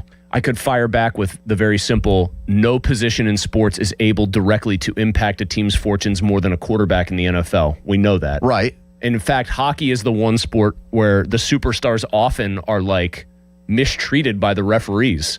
Well, that's true. Here's Anthony in Sewickley. Hello, Anthony. Hey, guys. My quick thoughts on this. I actually don't think people in Pittsburgh are that mad about the loss, and it's not the whole exceeded expectations on the year thing, at least for me. To me, it's way simpler. Hockey playoffs are just awesome, and there's nothing like it. Every game's intense. Every bounce matters. Overtime, last night I thought I was going to have a heart attack 6 or 7 times. Might have been the jalapeno poppers I was eating. And we haven't had enough of that here in Pittsburgh lately. And I personally just missed it. Game 2, we lost, but seeing 38 guys in the penalty box and the total chaos, it's half boxing, half hockey. It's just freaking awesome. Yeah, how does that trump a rivalry, though? It's hard for me to feel. And the pain and suffering that should come with losing to your rival. I feel that way about the Stanley Cup playoffs, and now that the Penguins are out, paradoxically, I can sit back, relax as a sports fan, and enjoy them. I had the Mammoth and Golden Knights game on for a while until I got sleepy because I'm old. But when it's you losing to the Flyers and getting humiliated for the first half of the series, no, I cannot think, well, at least we have playoff hockey. Follow us on Twitter and watch us there. Brought to you by South Hills Chrysler Dodge Jeep Ram Route 19 in Peters Township. They changed the script on me, and I still screw it up at least once a day. All right, Ray Fittipaldo was next. While we were watching Penguins Flyers, Art Rooney, too, was trying to make everybody feel better. Woo, yippee, about the Aaron Rodgers situation. He'll chime in on that and give us his take on the Steelers draft. All on the way. We'll be right back. It's the PM Team. Now, fan headlines powered by Bowser Chevrolet. Bottom 6 at PNC Park. The Pirates have cut the deficit in half. St. Louis leads 5-3 as the Buccos tried to hold off getting swept by St. Louis. Headlines powered by Bowser Chevy. For more, go to 937thefan.com. Hey guys, it's Donnie Football, and it's time to play on the BetParx app. Make your downtime fun time with the BetParx Casino and Sportsbook, where there is always another way to win. Baseball all day, every day. Get in on the action. Bet on your black and gold or bet against them when they take the diamond. You also have playoff hockey and the playoffs in pro basketball going on with games every single night. Get some skin in the game. And don't forget about the classic table games and hot online slots like Huff and Puff Money Mansion, Triple Cash Eruption, and Divine Fortunes. Right now, new casino users get 250 bonus spins on the sweetest Collect 'em online slot, plus up to $1,000 back in casino bonus if you're down in the first 24 hours. Casino bonus must be wagered. New users only. Terms and conditions apply. See BetParx.com for details. Must be 21 and in PA, New Jersey, Michigan, or Maryland. Gambling problem? Call 1-800-GAMBLER. Sports Radio 93.7 The Fan. Get the latest on Pittsburgh sports from anywhere with the Odyssey app. Listen to shows and Pirate Games live. Check out our exclusive interviews and content anytime. Download the Odyssey app now and never miss a minute. Sports Radio 93.7 The Fan.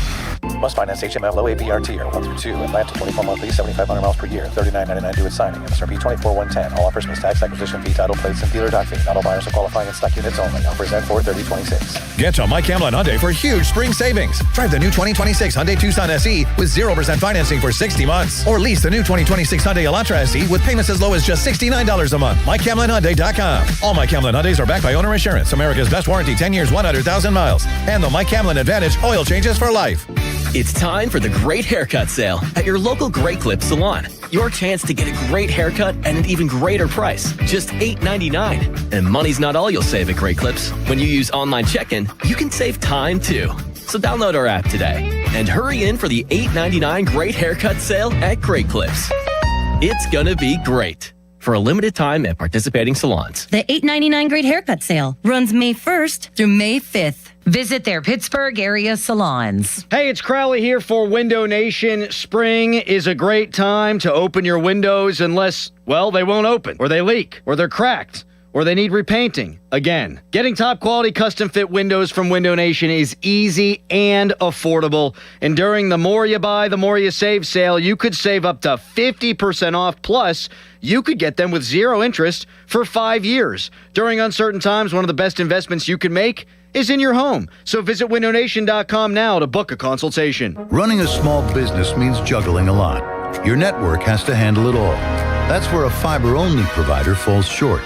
You need a partner who gives you a greater advantage. Introducing the Total Solutions Advantage only from Comcast Business.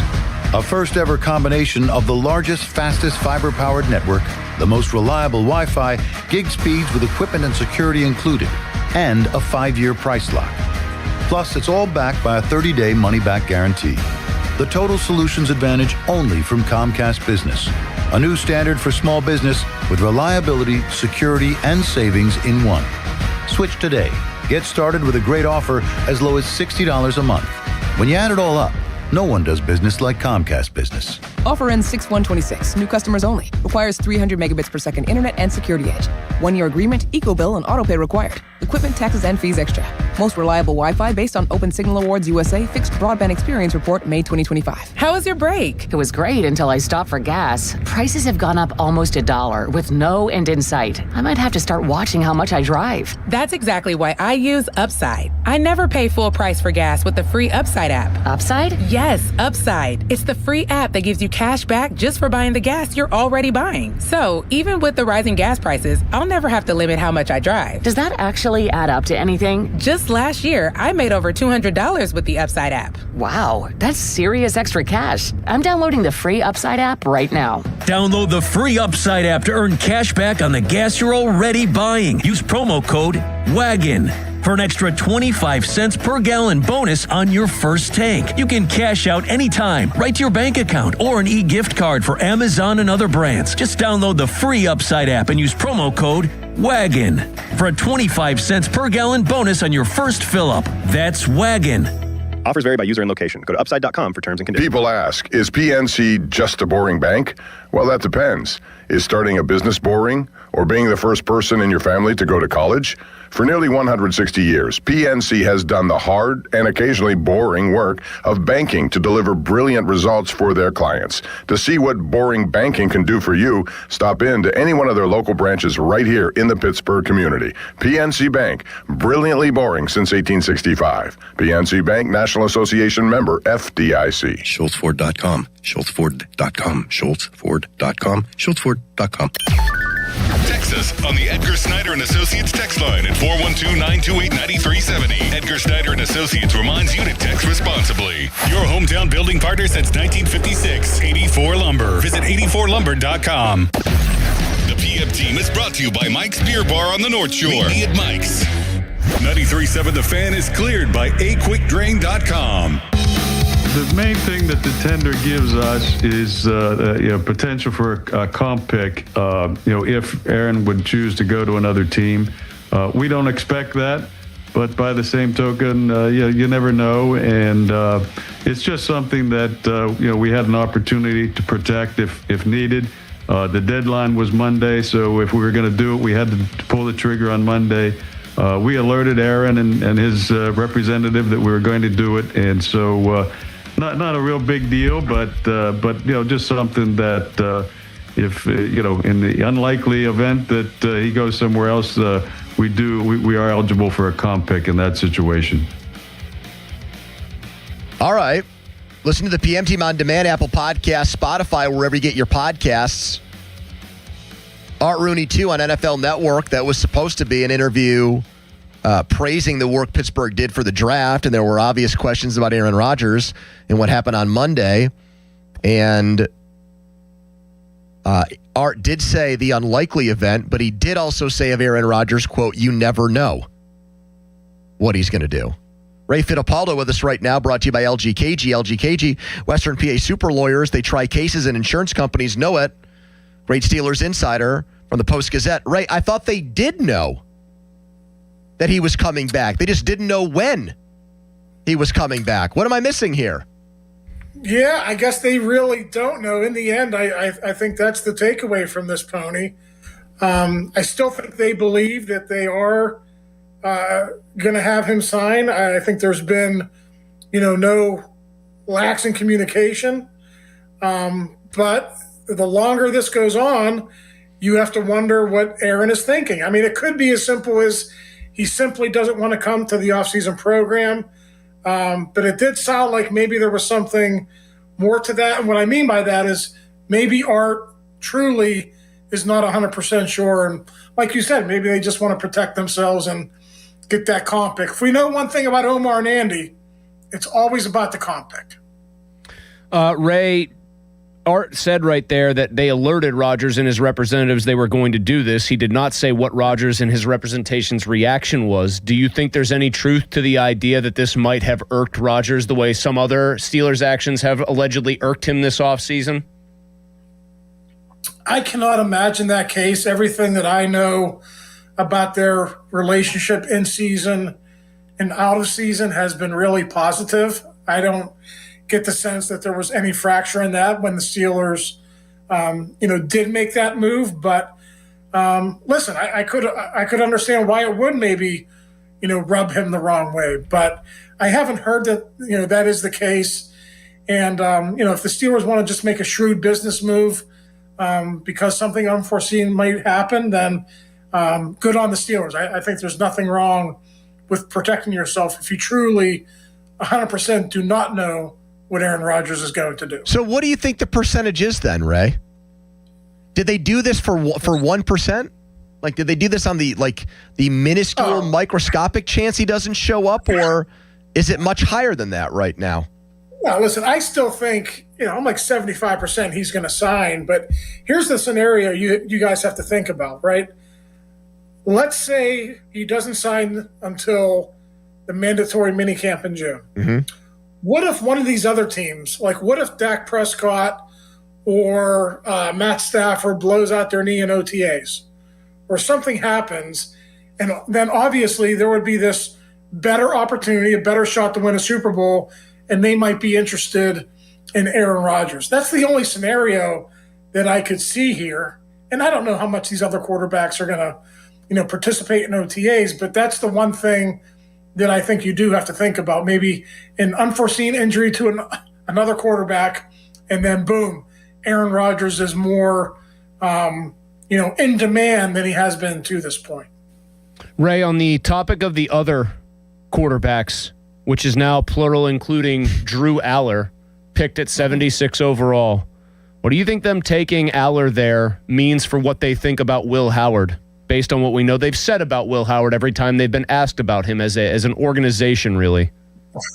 I don't think it means anything. I think they think are very high on Will Howard still, and I think, they obviously think Drew Aller is a special talent as well. And I think it's important to point out how they are different, right? Like Will Howard checks the boxes of that championship leader type, right? He's a big guy. He's a sneaky good athlete. Drew Aller is different. He doesn't have the team success that Will Howard did, but he's got a much better arm. And I think if you give Mike McCarthy some different things to work with, you let it play out in practices and preseason games, then you see truly what you have. So I don't have any issue with the Steelers taking Aller. I think it was a good spot to take him. I wouldn't have done it in the second round, but in a year that you have 3 third-round picks, taking a shot on a quarterback when you don't have one for the future, I think that's smart business.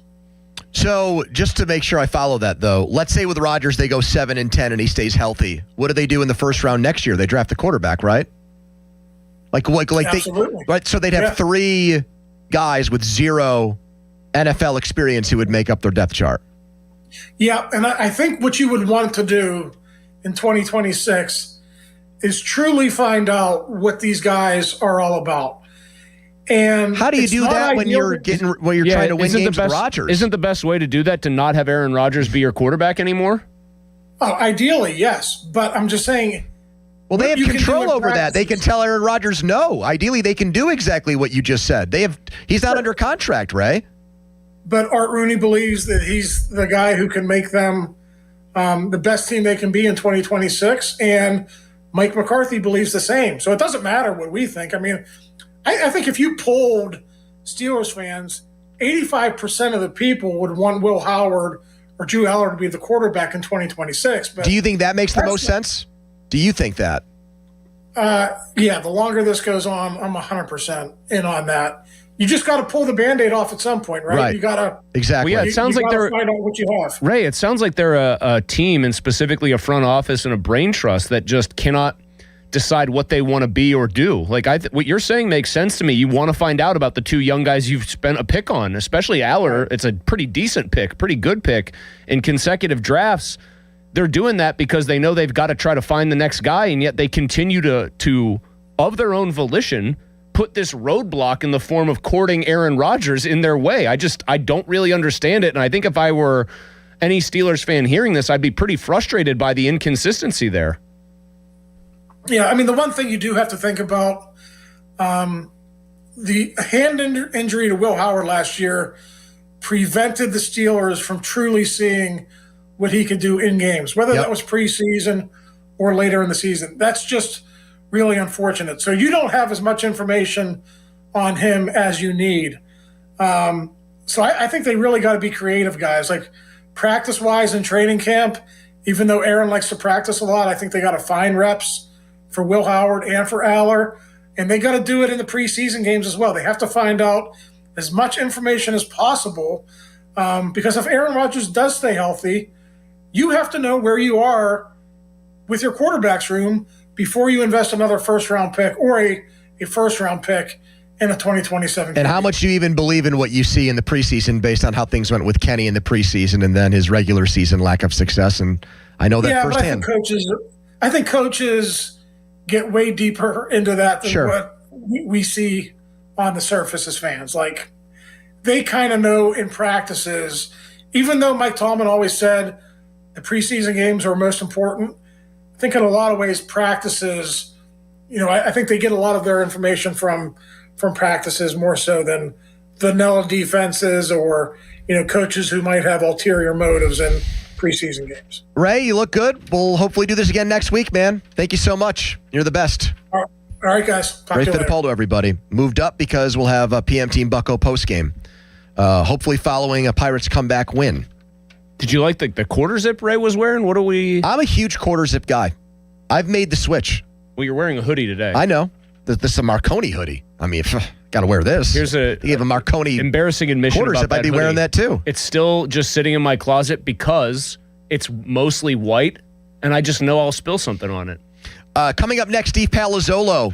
Moved him up too. He will play a game of good pick, not good pick on the Steelers draft. But first, fan weather brought to you by our friends at Secure Money Advisors. Looking to retire soon? Let Secure Money Advisors get your retirement on track today. Low of 38 is the PM Team.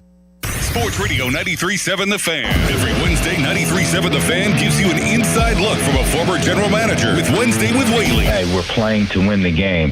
Doug Whaley joins the Fan Morning Show from 9 to 10 to give his insight from the front office perspective. Wednesdays with Whaley. Doug Whaley is brought to you by 2 Men in a Jug Truck. Cohen Market, the official crispy chicken of The Fan. Tri-State Office Furniture, Morgan & Morgan Law Firm, Smale Chevrolet in Latrobe, and Allegiant Community Federal Credit Union. Sports Radio 93.7 The Fan. Cold shower? Call Mr. Water Heater. Call Mr. Water Heater. I'm attorney Ed Shenderovich. Have you been injured at work? you may have more than one claim. To find out if you do, call us at 888-98-TWINS for a free consultation. At Shenderovich and Fishman, we've got your back, not your wallet. Jim Shorkey Mitsubishi North Huntington's spring sales drive is on. And the year's best deals on new Outlanders are here. And now through April 30th, take home a new 2026 Mitsubishi Outlander with premium interior, advanced safety, and third row seating starting under $30,000. Get yours today for 2.99% APR for 60 months. And with our trade assistance, get $3,000 minimum for your trade when you purchase a new vehicle. Your deal. Your way. What a great day. At Jim Shorkey Mitsubishi North Huntington. Call 724-995-3658 for offer details. Here's Sports Radio 93.7 The Fan's Fan About Town. Wet, moldy, or musty basement? Call Joe the Waterproofer at Veteran Basement Waterproofing in Bethel Park. 724-217-0677 for a free estimate and lifetime guarantee on all basement repairs. Veteran Basement Waterproofing, Bethel Park.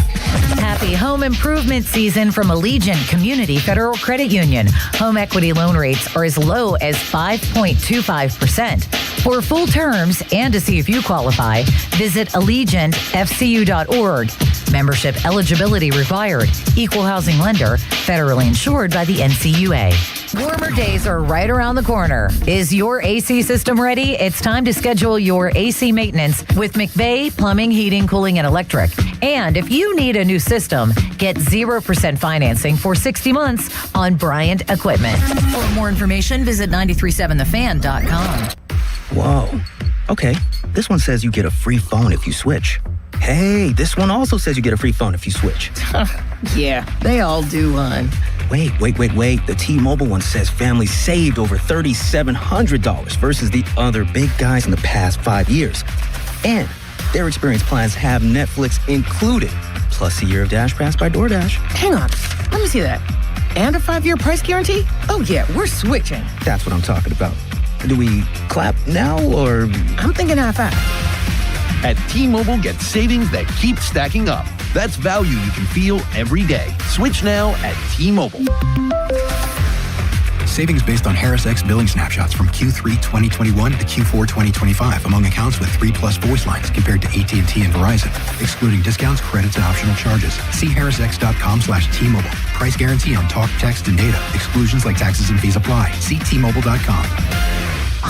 Sports Radio 93.7 The Fan, built by Window Nation. Home of the buy two, get two free offer.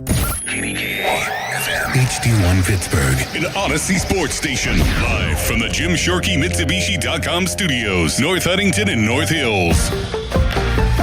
Always live and free on the Odyssey app. 93.7 The Fan. Now, fan headlines powered by Bowser Chevrolet. Penguin season ended in disappointing fashion last night. 1-0 OT loss, the first overtime game of the year against the Flyers. Now we see what happens this offseason for guys like Evgeny Malkin and Chris Letang. For more, go to 937thefan.com. Right now, it's a Thursday edition of the PM Team. Afternoons with Pony and Muller. Andrew Filipponi and Chris Muller. Sports Radio 93.7 The Fan. Been in contact with Aaron on a regular basis. You know, he's been keeping us up to date on his plans, and you know, even though I thought it probably would have been concluded by now, I think we will come to a conclusion here in the next few weeks. A cheery Art Rooney too. He's happy because his city, his team put on a draft that's getting rave reviews.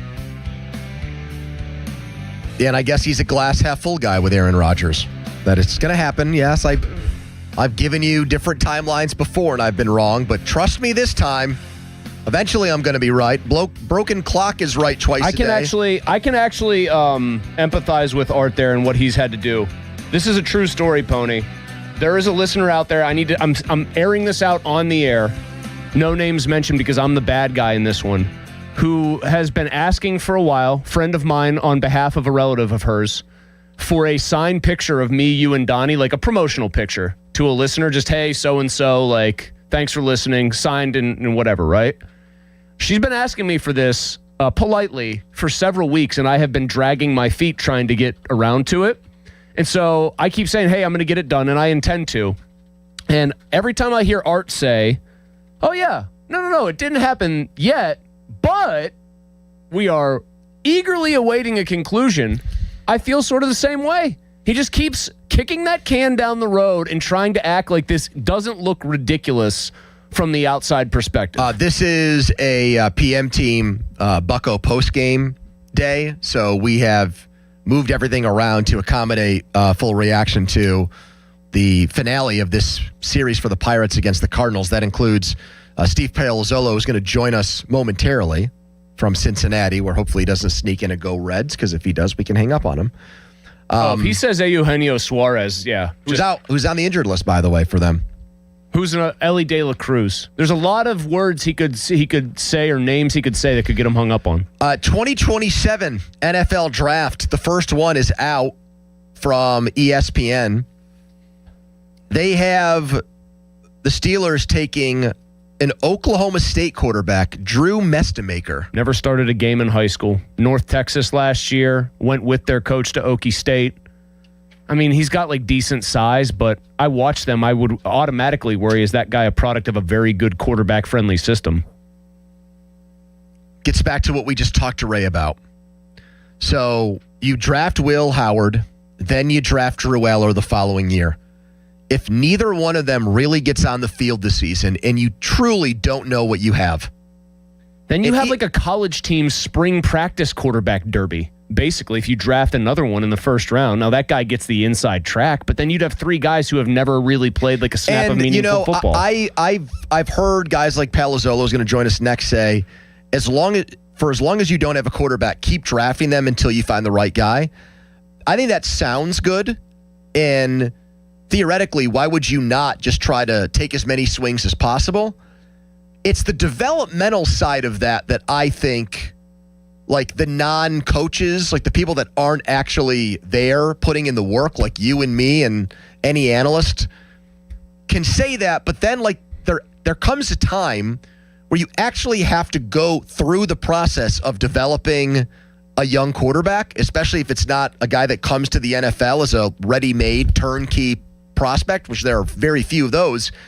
And like, how do you actually go about doing that when you're trying to, equally split it 1/3 between three guys? And even, I don't even, you wouldn't even want to do that. Like, you wouldn't want to take away. You'd want to pick the guy that you think is the best and put all your eggs in that basket until such time as that person proved that they were not worthy of the job. And here's the crazy thing about this ESPN draft. They would basically be treating it, by the way, next year like it was an episode of like The Bachelorette or something like that. All right, you're all going to get to go on a date here.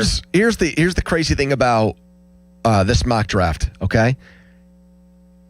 And I don't believe this, but I'm not that far off from this. If they drafted this kid from Oklahoma State in the first round, right? Mm-hmm. And then had Aller, and it was Will Howard going into year 3. And all we had from Will Howard was, like, let's say he actually has a good preseason this year. Mm-hmm. We would have a lot of people in Pittsburgh, Ben Roethlisberger might be one of them, who believed or would believe that Will Howard had as much of a chance or a better chance of being a good NFL quarterback than this Drew Mestemaker from Oklahoma State. Now, do you think Absolutely. Do you think Ben would, though, identify with Mestemaker because he never got to start in high school and Ben only got to start his senior year, and he might feel some kind of way about Mestemaker? Maybe. Small school guy probably. who gets a chance at a big school. I can see that. I think he doesn't like Aller because he says born on third base, so to speak, in quarterback terms, and never did anything with it. Steve Palazzolo joins us now, our top NFL analyst from the 33rd team.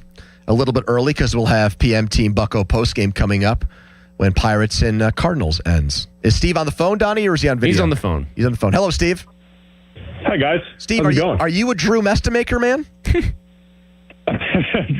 Early reports are good. I mean, from what I've seen early on, I think the hype's just going to continue. I mean, I do a lot of work with the portal and everything and working with college, with schools and helping them. And I mean, he was the biggest name in the portal last year. Obviously, it was a pretty obvious transfer to Oklahoma State with his head coach there. So it wasn't like he hit the market or anything, but everyone in college knows about him. I think NFL fans are going to know a lot about him in the coming year for sure. Steve, what I knew about him last year when I fully jumped both feet back into college football and impressed Pony and Donnie by actually knowing what the hell was going on across the landscape of the sport, The two things that everyone says about, the one thing everyone said about Mestelmaker was he never started in high school. He was always a backup because I think he went to, a powerhouse down in, Dallas, I want to say.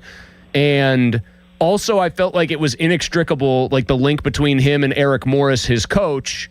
And I wonder how much he was seen as like a system guy last year because it's North Texas. They're just filling up the scoreboard. They're playing up tempo, et cetera. So like when you actually watched him, what popped out?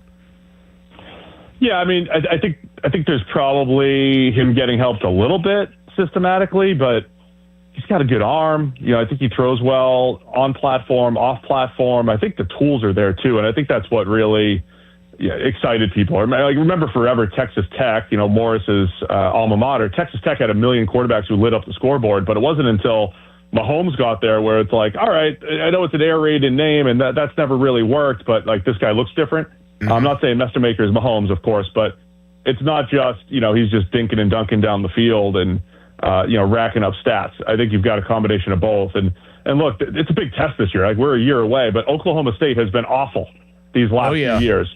And they've added all these North Texas people. It's one of the big stories, I would say, in college football is these group of 5 players, group of 6, whatever you want to call it now, get these opportunities to go to Power 4. And I think it's given a lot of players opportunities to shine before they have a chance to go to the NFL. So we're going to learn a lot this year. And if they start elevating Oklahoma State there from where they've come from, again, the hype's going to be through the roof. Steve, I don't know if you're one of these like draft guys who get super into it, and then like when we ask you to grade a pick, you're like, oh, I don't believe in that, or it's like, oh, I don't want to use bad. I don't want to say a horrible Let's pick. Wait 3 years. Yeah. Wait 3 years, guys. So here's what we're going to do then. We're just going to go right down the list and do as many as we can. I'm going to name the Steelers draft pick, and you tell me if Steve Palazzolo, a man who works for the 33rd team, who consults with NFL teams and consults with college teams, you tell me if you thought for where the Steelers got him, what pick they used on him, whether or not you thought it was a good pick or not. Max Ahanichor. All right. B. Oh, you're going to give grades even better. All right. Is that what we're doing? No, I said you could just say binary, good pick, bad pick. Yeah. Oh, okay. No, that was fine. It was fine. It's no Makai Lemon, but it was fine. It was good. Jeremy Bernard. Very good. Love that. Why? Give us a little analysis on each one of these picks. Yeah, so let's go. Okay, now we have to rewind the tape. Doesn't have to be here. rapid fire. Now you can expand a little bit. On Max, let's start back with Max. Ahanichor has tools. Tackles are extremely valuable. I think he's got things that he can clean up. And there was a lot of developmental tackles drafted from 19 and on, and he's one of them. Bernard, I think, has really good route running. I think he's good in space. I think he's just got some really good nuance to his game, and I think he can make an impact. And I think he complements Pittman and DK extremely well. So I like that pick in the second round. Do you see him as a number 1 guy someday, or is he like a high-end number 2 if everything goes right? No, I think he's more in the 2 range. I don't think most receivers don't land as true number 1s, but never say never, but I think he's more of a receiver 2, and that's what you get usually in round 2 unless you stumble into an A.J. Brown. How accurate are some of these Deebo Samuel comps I heard thrown around about him? No, I think Deebo's going to get too many Deebo comps everywhere. Deebo's got special power in downhill running ability. Not many people have that. Bernard did get a lot of manufactured touches, I think, which is encouraging at Bama, but I wouldn't throw the Deebo comp on many people. How about Aller? Oh, yeah, I was going to say Drew Aller, good pick, bad pick. In my old age, I have said you can't really waste a pick on a quarterback because who knows? And I know that's a hot button issue here, but you just taking a shot on a toolsy quarterback or a guy with a big arm, I'll say. Not even toolsy. Big arm, Drew Aller, who knows? It's fine. Take shots on quarterbacks. But the round you take a shot on him in, you know what I mean? Like, if they drafted, let me think of another quarterback who went later. If they drafted the guy from Rutgers in the 3rd round, would you say still good pick because they got a quarter? Okay. So you think 3rd round is good value on Aller? No, I probably would have waited a little bit longer on Aller. There was just, obviously, you guys know extremely well, but there was just never a point where that next step was taken. And you've got that whole, hey, maybe it was the receivers, and it's like it wasn't the receivers. Like all those dudes transferred out, and they were good. We're going to get the new receivers in, and things just never. All of the excuses just piled up, and he just never really developed. But you've got the big arm, and who knows? How about Dalen Everett, who I feel like compared to the rest of the picks in this draft has barely gotten spoken about at 85 overall? It's fine. I didn't love it. I didn't have him high in my projection model, so that's probably a little high for me. So I could be a little negative now. How about Jennings Dunker? I thought that was good at 96. I think if I were training offensive linemen, though, I would encourage them all to grow a mullet, and you'd like the hype that you get just by running with your hair flowing at the combine. It's massive. So now it feels like good value at 96 because people thought Dunker was going to come off in round 2. Now it's a good guard conversion with starting potential at pick 96. I think that's good. Is he, what is his biggest flaw, though? Because all we hear about is the cult hero stuff. So if you were going to isolate something when he kicks into guard, because that's what everyone assumes, what's going to be something he has to work on? I think some of the movement stuff. I think it's, some angles that he's taken at the second level in the run game and just being in proper position. But I think he might be able to mitigate some of that at guard. So that'd be the thing I'd keep an eye on. That and just general, he'll show some power, but being consistent in that area. I'm jumping right in with the next one because I'm not. I don't want to. Don't lead the witness, I Malsey. don't want to prejudice the witness. I'm sorry. Caden Weetjen from Iowa in the 4th round. A special team superstar. We do a favorite prospect video. We get all the draft analysts to give their favorite prospect. He was one of the favorite prospects for one of our participants on our show. And you don't even remember who. You had so many good ones. Or you he's can't trying even to give that person credit. Or he's trying to hide this person's ID. Thor Nystrom. Okay, it was Thor. Does he cover the Vikings? Thor Nystrom's the guy's name? That's Thor. a made-up guy. No. I've heard of Thor Nystrom. That's why I didn't say it. There's a draft analyst named Thor Nystrom?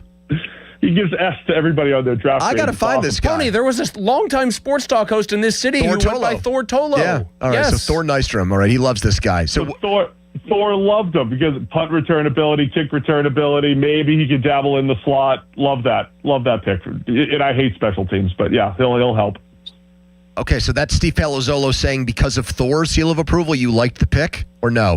You did not? Yeah. No, I think that's good. It's good. So because of a guy named Thor, have faith in Weetjen. Okay. Riley Nowakowski in the 5th round, a fullback from Indiana. Yeah, blocking tight end, fullback. I mean, if he's truly just going to be a fullback, I don't like it. If he's your move tight end or inline tight end, I think he could do some damage as a run blocker. It was a big weekend for tight ends. It's fine in the 5th. Do I have to? Fine in the 5th. They're all fine, the rest of them. Eli's a home run, though, in the 7th. I knew you were going to say that eventually, but Donnie wants to ask you about the 6th round guy. Yeah, Steve, how about Marco Rubio, the guy from Notre Dame?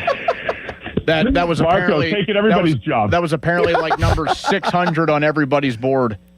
I don't know much about Gabe. No one does. He was a non-NFL combine invitee, and he played at. I mean, how bad do you have to be to play at Notre Dame and nobody knows who you are? I mean, that's just. I think their defensive tackles were sneaky good overall, but yeah, 6th rounder. I've actually seen some people give the Steelers some props for the other 7th round pick they made, Robert Spears Jennings from Oklahoma. He's got some speed. Yeah, he's got some speed, something to work with. Again, it's tough to hate a developmental athlete in the 7th, so that's fine. All right. He's got some work to do, see in the game. When you say Eli Heidenreich is a home run, do you say that tongue-in-cheek because he got so much attention, or you do and actually because he's related to Malsey? Related to my wife. Oh, wow. He's my wife's I think it's my mother-in-law's cousin's child. That's who he is. So who would that? How would that make him related to my wife? Second cousins or something? Yes, second cousin. Yep, he nailed it. So we got keeping it in the family with Eli. He became everybody's favorite player. I mean, the Shrine Bowl head, the guy who runs the Shrine Bowl, Eric Galco, absolutely loved Eli, got him to the Shrine Bowl. It's funny because we're in this golden age, right, of having data and analytics, but because he played more receiver than running back, and you're projecting him as a running back, it's like he breaks all the models. And then you've got this workout that's identical to Christian McCaffrey. And because we're humans and we can't just, add context, all the models love him. And people put the workout and it's well, he's Christian McCaffrey. You just get Christian McCaffrey in the 7th. But he's a fun player. He's not Christian McCaffrey, but he's got the athleticism. You've got that dual ability to run the ball, to run routes out of the slot. He's just a fun player. You get him in the 7th, and everybody loved Eli. So, of course, that's an absolute steal. Love the story. Love the whole deal. Steve, you guys consult NFL teams. If Omar Khan called you and said, what is best for our franchise? Is it bringing back Aaron Rodgers at 42 or letting Will Howard and Drew Aller basically duke it out this year and see if either one of those guys are good, a la what happened in New Orleans last year with Rattler and Shuck what would your advice be? I would go with the young guys. I think it's time. I just think it's time to move on. I mean, you guys are the experts to weigh in on the Rams Ty Simpson thing, right? Like you get Steelers fans and you get Packers fans, and you say, would you have rather draft a quarterback when Big Ben was still here? And then you got Steelers fans saying, we've gone through many years of this whole, like, what's our quarterback situation? What's the future? And then you have the Packers be like, well, there's Jordan Love. We're ready to go. But maybe we sacrificed some wins on the front end with Aaron Rodgers. I just think it's time. I think it's time. You can't just keep kicking the can. Like, let's see what Howard has and then get to next season when there's going to be 5 first-round quarterbacks, maybe, and let's go. I think it's time to move on. Steve Palazzolo, 33rd team, who promised he wouldn't say go Reds at the end of this interview. Goodbye, Steve. See ya. I will never. There you go, Steve Palazzolo. We weren't laughing at Steve's analysis there. If you heard it or if you saw it, there's just something else going on. Some true Keystone Cop stuff happening in some other respect. Listen to us on demand, Apple Podcasts, Spotify, wherever you get your podcasts, the PM team, and text us on the Edgar Snyder and Associates fan text line. Person you law from where they always say there's never a fee unless we get money for you. All right, Pomp is next. We'll get Pomp's take on what's going on with Art Rooney and the Steelers, what's going on with Aaron Rodgers, his reaction to the draft, his take on the Penguins season ending last night, all coming up.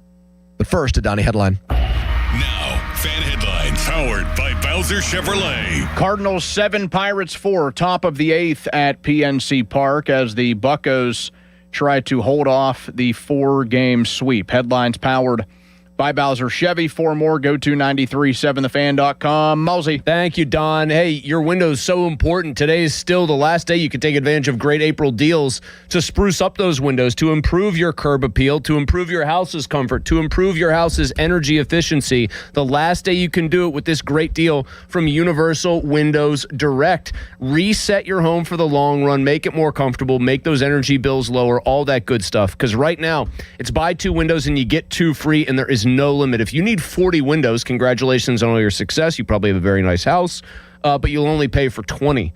And so therefore, the more you upgrade, the more you're going to save. Plus, you're going to get 24 months, no payments, and no interest in this month, last day of the month, a $500 bonus off your home improvement project. Now is the time to take advantage of this. Universal Windows Direct, their people are awesome. Everything handled with care. It's right from the estimate to the installation. Everything is top-notch from Universal Windows Direct. Schedule that free estimate today, 412-545-6003, or go to universalwindowsdirect.com. Like me, you'll be saying, I love my windows. Sports Radio 93.7 The Fan. Get the latest on Pittsburgh sports from anywhere with the Odyssey app. Listen to shows and Pirate Games live. Check out our exclusive interviews and content anytime. Download the Odyssey app now and never miss a minute. Sports Radio 93.7 The Fan.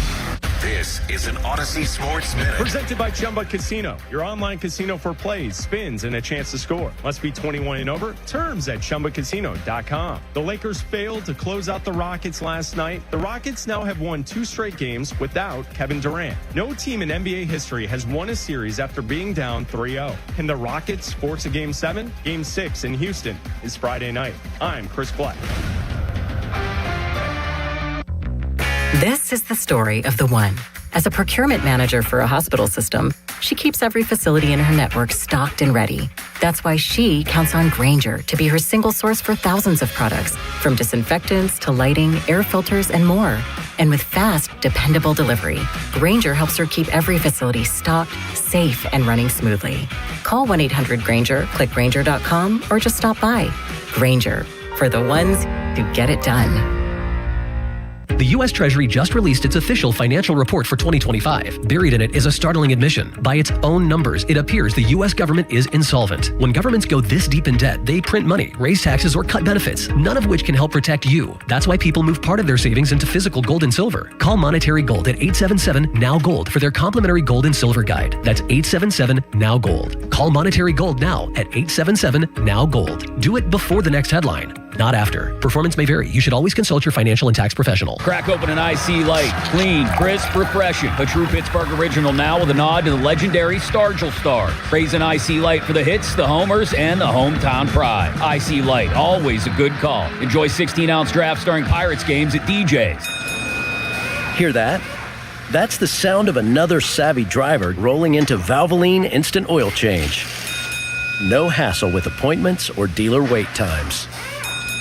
That's one smart bell. Kid Rock, a celebration 250 years in the making. Freedom 250 Tour, The Road to Nashville. Saturday, June 20th, the Pavilion at Star Lake. The American Badass, Kid Rock, with John Party. Got a little dirt on my boots, but I'm taking you uptown tonight. Get tickets now at LiveNation.com. The ultimate American party, Kid Rock. If you're serious about selling your home, you need real numbers, and my friend Gina Giampetro of RE/MAX Select Realty can help. Go to her website, GinaWillSellYourHome.com, and get an instant valuation for your home. That's GinaWillSellYourHome.com. It's Chris Mack with a Sports Betting Minute, brought to you by BetMGM. Make it legendary. Please gamble responsibly. Gambling problem, call 1-800-GAMBLER. It's a you-know-who day on the mound for Pittsburgh as they look to avoid a 4-game sweep at the hands of St. Louis. And the reigning Cy Award winner has been rolling since his opening day blow-up. He took a perfect game into the 7th in Milwaukee in his last start, and other than a rain delay shortened outing 2 weeks ago, has gone at least 6 innings in each of his last 4 starts. Today's Pittsburgh starter over 17.5 outs is a look I like, as well as over 6.5 strikeouts, as he's over a strikeout per inning as well, and hit at least 6 Ks in each of his last 4 starts that have gone at least 6 innings. That's it for this Sports Betting Minute, brought to you by BetMGM. Download the BetMGM app today. Please gamble responsibly. Gambling problem, call 1-800-GAMBLER. BetMGM and GameSense remind you to play responsibly. See BetMGM.com for terms. 21 plus only. Pennsylvania only. If you or someone you know has a gambling problem, help is available. Call 1-800-GAMBLER. This is the story of the one. As a procurement manager for a hospital system, she keeps every facility in her network stocked and ready. That's why she counts on Grainger to be her single source for thousands of products, from disinfectants to lighting, air filters, and more. And with fast, dependable delivery, Grainger helps her keep every facility stocked, safe, and running smoothly. Call 1-800-GRAINGER, click Grainger.com, or just stop by. Grainger, for the ones who get it done. Every morning, we rise and shine, make breakfast, and brush away the night's rest. These routines help us start the day off right. Nature-Made vitamins are a simple step in that daily care regimen. Multivitamins with daily essentials, clinically studied probiotics for gut health support, magnesium to help relax the body. Nature-Made is made to care for you every day. These statements have not been evaluated by the Food and Drug Administration. These products are not intended to diagnose, treat, cure, or prevent any disease. Tired of the shower curtain sticking to you? Time to contact BoulevardGlassandMetal.com. Now for the Gherkin Roofing and Contracting Call the Pickle Today Traffic Center. Starting out with normal delays on the major roadways, with the Parkway West outbound backed up from 2nd Avenue and the Parkway East outbound slowing you down around the Oakland on-ramp. On the Voice of Pittsburgh 100.1 FM and AM 1020, I'm Margot Rensel. Live from the ShoreKeyMitsubishi.com studios, North Huntington and North Hills. It's probably hard to put into words, honestly.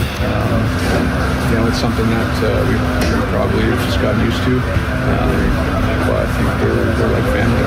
That's the best way to describe it. And, we've had some great wins, some tough losses like this, and ultimately though, that's a long time that we've played together, and I'm just so appreciative for the opportunity to be able to play with them as long as we have. Sidney Crosby, on his 2 decades with Evgeny Malkin and Crystal Tang, did the big 3, did that trio play its last game together in Philly, of all places, last night, which is a horrible place for their incredible run to end, if that's the case. Bob Pompiani back with us right now. Where's the Bob Reed? I don't see it. I can say the Fan Hotline is presented by Sullivan Super Service, Pittsburgh's trusted plumbing and HVAC provider for over 50 years. I'm also going to let you know that you can listen to Pomp and Joe on Wednesdays to hear about Starkey's Card of the Week from the Baseball Card Castle in Cranberry. Contests run every Wednesday through Friday at noon on the 93.7thefan.com contesting page. The cards you can enter to win for free right now, a Drew Aller rookie card and a special Sidney Crosby card over there at 93.7thefan.com. Pomp is with us. Now, I got a text, Bob, that you made an observation at the end of the Penguins game regarding Evgeny Malkin, and you wondered if it had like special meaning to it. Can you tell the people that might have missed that either on TV last night or on your radio show today what you were alluding to? Yeah, Pony, it was just the fact that he was so quick to seemingly get off the ice. And normally it's the captains who lead the handshake line, but he was the first one in line, and he was kind of moving through it pretty quickly. And then, of course, he wasn't around after the game. I think he wanted to avoid a lot of questions that I'm sure we all would be asking about his future when the president was just so raw. So normally that seems to me it's a captain's role to lead that line. That's how I've always taken it. I don't know if that's protocol or not, but he was quick, and it just seemed weird to me. Weird. Well, I was going to ask you to play a little game like Joe makes you do, and the game will go this way about the Penguins. Well, no, unlike Joe, Pony will actually tell you what the rules are and then not freak out if you fail to adhere to them that is perfectly. true, Bob. Especially with you, I kowtow to you. I give you a hug at the end of every showdown, and people think it's delightful. All right, I'm going to ask you with each Penguin that I'm going to name, and Chris names, should he be back and will he be back? So does Bob want him back, and does he think the Penguins will bring him back? Let's start with Malkin. Yes and yes. Okay. You can actually say more than just two words in this. Well, I would say I think he's made it clear. I mean, he's already campaigned for this 1 or 2 year extension, but he hasn't gotten much in return from Kyle Dubas. But I do think that's pretty much what a GM does. He waits to the end of the year to assess everything. I think he wants to play, and given how he played this past season, and basically a point a game person, and he's been willing to flexibly move around and do things that I think 10 years ago he would not do. So I think if the price is right, he comes back, and I think he would want to come back. Anthony Mantha. No, and no for me. No for them, I think. They're going to move on. He's going to end up on the Seattle Kraken, Bob. You can pretty much take it to the bank. He was so bad last night. I hate to just air a guy out. Yeah. Actually, I don't. I'm honest about these things. I thought he was brutal. And it goes his whole playoff history now. I think it's 19 or 20 games with no goals. So, for a guy who led them in goals, and he had a fabulous season. He's going to make money for himself, which is great. But I think given where they are, they're going to try to make some way for some younger people or, some free agent people they can bring up since they have so much money to spend. Chris Letang. Yes and yes. Ooh. If he approached them and said, I'll waive my no movement clause, how interested do you think they would be in trading him? It doesn't sound like Bob thinks they would be. See, that might be opening the door there if that happens. I don't foresee that happening. I think he prides himself in being here. And honestly, I thought he had especially as the series went on, he was better. I think you all know what you get with him. He's high-risk player at times, but he does play a lot of minutes. He's a physical guy back there, sometimes too much so, like when that penalty happened at the end of the period on Konechny. But he also can move the puck. I think he, like Malkin, is agreeable to a lesser role. He exhibited that by letting Carlson operate the power play, which was once his domain. So I would say yes and yes. How about the fourth line heroes, Noel Acciari? Well, I like him. I know Dewar is he unrestricted or restricted? They're both unrestricted. They both are. So if you want to lump them in together, younger. you can. Dewar and Acciari. Yeah, I'll take Dewar. They signed Lizotte. Unfortunately, Acciari will have to move on. What about Stu Skinner? Anything you saw that would make you want to try to bring him back if the price was right? Because he's a UFA, and if people don't know this, Shelovs is a restricted free agent. Right. They're going to have to sign Shelovs to a number that makes sense, or else someone can move in and do that. And they'd have to match it. But I think the future is Shelovs and Miroshov with Blomqvist behind them.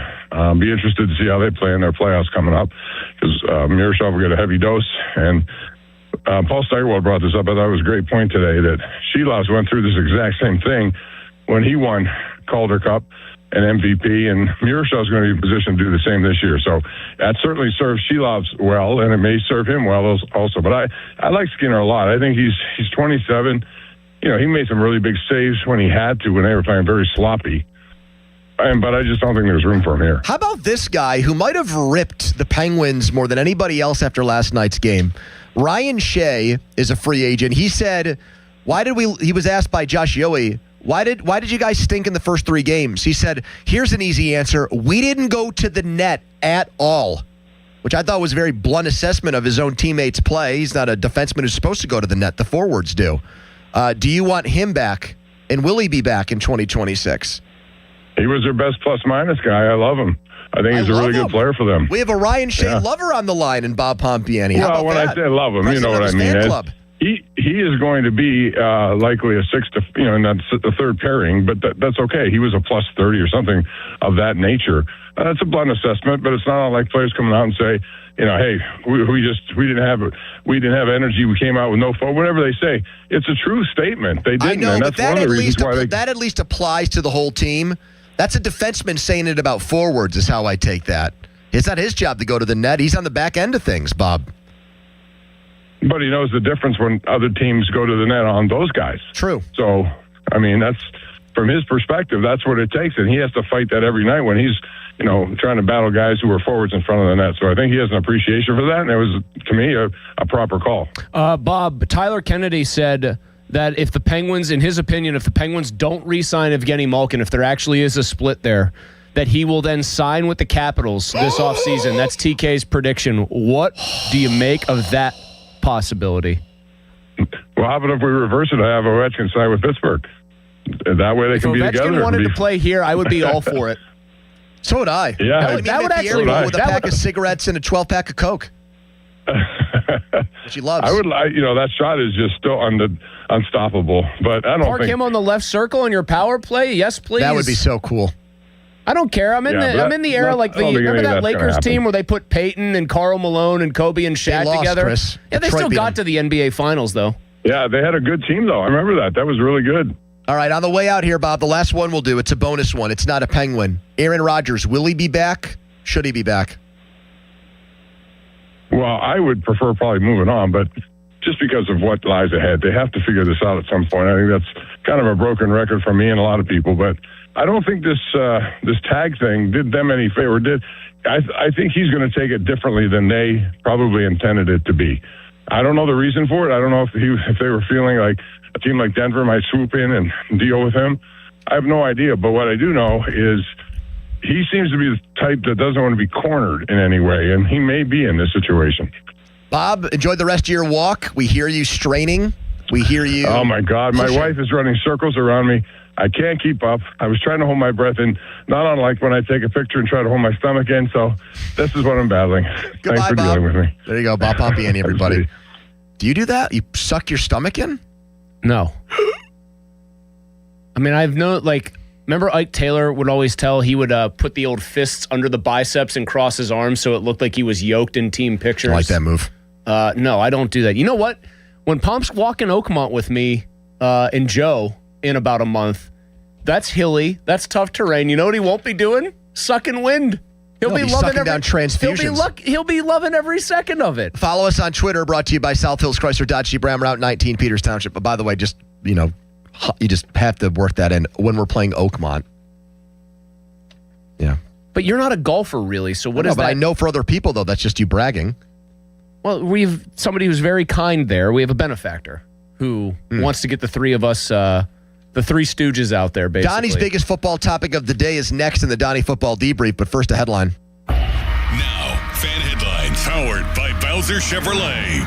Things getting ugly at PNC Park. The Pirates are about to get swept by the Cardinals. A 10-4 deficit is what faces them in the 8th inning. Headlines powered by Bowser Chevy. For more, go to 937thefan.com. Pony. All right, let's talk right now about my guys at Comer and Cross. Your garage floor, if it's cracked and stained and disgusting like mine was, maybe it's time you finally, baseball season, although our team right now not doing great, time to step up to the plate. And this is a pitch that's going to be grooved right in there for you from Comer and Cross. They are going to transform your garage floor in one day. That's all it's going to take, one day. That installation is going to be such a swift, easy, pain-free, and affordable process because on top of doing it in less than 24 hours, they are going to add in 50% off installation. 50% off the original price.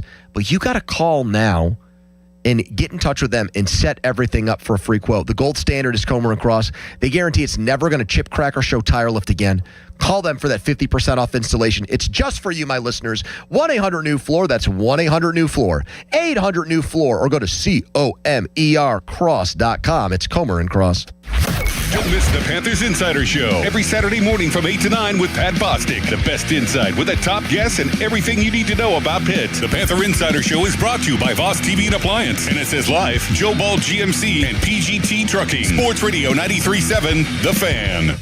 Taps Brick Oven and Poorhouse, Greensburg. Ask about the new catering menu. Running a small business means juggling a lot. Your network has to handle it all. That's where a fiber-only provider falls short. You need a partner who gives you a greater advantage. Introducing the Total Solutions Advantage only from Comcast Business. A first-ever combination of the largest, fastest fiber-powered network, the most reliable Wi-Fi, gig speeds with equipment and security included, and a 5-year price lock. Plus, it's all backed by a 30-day money-back guarantee. The Total Solutions Advantage only from Comcast Business. A new standard for small business with reliability, security, and savings in one. Switch today. Get started with a great offer as low as $60 a month. When you add it all up, no one does business like Comcast Business. Offer ends 6/1/26. New customers only. Requires 300 megabits per second internet and security edge. 1-year agreement, eco-bill, and autopay required. Equipment, taxes, and fees extra. Most reliable Wi-Fi based on Open Signal Awards USA Fixed Broadband Experience Report, May 2025. I finished a 5K in 94th place. Right after a man wearing jeans. They still gave me a medal. I don't want a reward for doing. I want a reward for dominating. Like Daily Prize Match on Bet365. I play for free and win real rewards, like up to $5,000 in cash weekly. Unlike that joker in denim. Bet365. Winning is everything. Gambling problem? Call 1-800-GAMBLER. 21 plus only. Must be physically present in New Jersey and Pennsylvania. T's and C's apply. Hey, it's Crowley here for Window Nation. Spring is a great time to open your windows. And wait, your windows won't open? They leak? Are cracked? They need repainting again? Getting top quality custom fit windows from Window Nation is easy and affordable. During the More You Buy, the More You Save sale, you could save up to 50% off. Plus, you could get them with 0 interest for 5 years. During uncertain times, one of the best investments you can make is in your home. So visit windownation.com now to book your consultation today. Thanks to the Good Feet store. Are your bad feet making you grumpy all day like Dan was? I was born with a sunny disposition, but I had so much knee pain and foot pain. I wasn't that way anymore. I didn't know what to do. But then I'm driving down the street one day and my knee's hurting and I see a Good Feet store. I thought, what do I have to lose? Good Feet arch supports aren't just a cushion or a flimsy shoe insert. We have a system of arch supports designed to create better alignment for all 4 of your foot's arches. And the only place to get the Good Feet system is at the Good Feet store. Once I got my arch supports from Good Feet, I just went back to being my happy self again. My wife noticed it, my friends noticed it, even my dog noticed it. I just wish that I'd found Good Feet 20 or 30 years ago. I've got my Sunny back. Visit us in Cranberry Township, in Robinson Town Center, in the waterfront, in Morgantown at Suncrest Town Center, and at goodfeet.com. Thanks to the Good Feet store. Your hometown building partner since 1956, 84 Lumber. Visit 84lumber.com. SchultzFord.com. SchultzFord.com. SchultzFord.com. SchultzFord.com. The PM team is brought to you by Mike's Beer Bar on the North Shore. Meet me at Mike's. 93.7 The Fan is cleared by aquickdrain.com.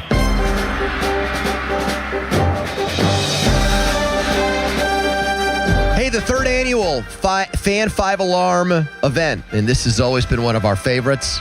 We get a huge community response and listener response to it. We love putting it on. It's presented by Allegiant Community Federal Credit Union. It's going to take place June 17th and 18th, and we are actively seeking out 25 fire departments that'll benefit from this year's fundraising. You can register your fire department now simply by going to 937thefan.com. It is time for a Donnie Football Debrief. And it's great to have our friends on board from Saloni's Italian Bread Company with over 100 years of baking experience. Donald? The debrief, April 30, 2026. The viewership numbers are back for the NFL draft from last weekend. They are down 14% overall from 2025 to 2026. I say that at the same time also saying that 2026 is the 3rd most watched draft ever overall, behind 2020, the COVID one, and then last year. But do we think the drop is any sort of big deal, or was it just because on days 2 and 3 there was no player like Shedeur Sanders that was just free falling through the Really entire good thing? point. Fantastic point, because you're saying this takes into account the whole draft. I think that's the all story. 3 days. Now, where did you find this data? So Florio put out a story about it, how it went from $7.7 million in 2025 to 6.6 this year, and then the one in 2020 has the record 8.4. Did Florio say that he felt like the Shedeur Sanders drama and soap opera from last year caused for them to have a huge ratings spike? He does have it in here. He actually said that he thought the decline would be higher than what it was. He said without Shedeur Sanders free falling or any other polarizing figure free falling, that tends to especially hurt the numbers on day 3 and certainly day 2. Yeah, I think the draft is going to continue to do insane numbers, and I think what happened 2 years ago is an outlier, but I think you're going to keep saying things like this is a top 3 or a top 4 or a top 5 watch draft of all time, because I think more and more football fans get into the draft lead up as far as doing their own research on prospects and doing their own mock drafts. And being an amateur GM is very popular. We have, one of our many. I don't think he would want to be termed as a lunatic fringe member. He's above that sort of business, Donnie. Fake John and Robinson obsesses over his own draft he didn't boards. apply to the Eagles front office when that guy. He has already sent you and I multiple Steelers and Ravens, because he sends the Steelers ones for us, and the Ravens are his favorite team. He's already sent us numerous 2027 mocks. Yeah, and he'll just pick like the players that he hates on the Steelers and the Correct. opposite for the Ravens. Correct. And I think he's not alone. I think it's like a more and more like everyone's got a pod doing. Well, it's also like a lot. It also like kind of I think scratches the itch a lot of people who are sports fans have, and I think this is healthy. I'm not saying this in a negative way. Half of what we do is trying to prove I have a better argument, or my opinion is better, smarter, whatever, more informed, or holds water better than yours does. And doing these boards and that kind of stuff is absolutely part of that. Like that feeds into that whole thing. Plus, you got more and more fans that have access, Pony, to like tape and everything else, and can actually watch these players and can maybe like pick up a couple of tips on like how to actually scout tape and watch these guys. And more do a people podcast. doing shows where they're watching tape and giving their opinions, and that is getting digested by that fans. Film watcher guy that ESPN has now picked up, the guy who looks like a kid. He's got to be in his early 20s. I like would that think. guy. He kind of looks like intern Jack, but a little older and a little huskier, I would say. I don't know about this guy. Oh, his name. I know that Solak is a very young man. Donnie, you'll love this.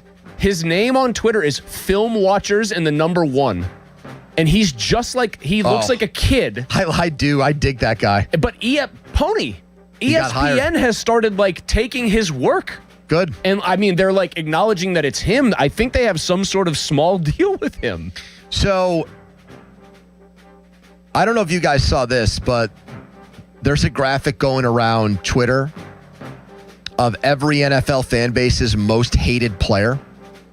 And not like, for example, the guy on your team that most of the fans don't like because he stinks or maybe he's got in trouble off the field.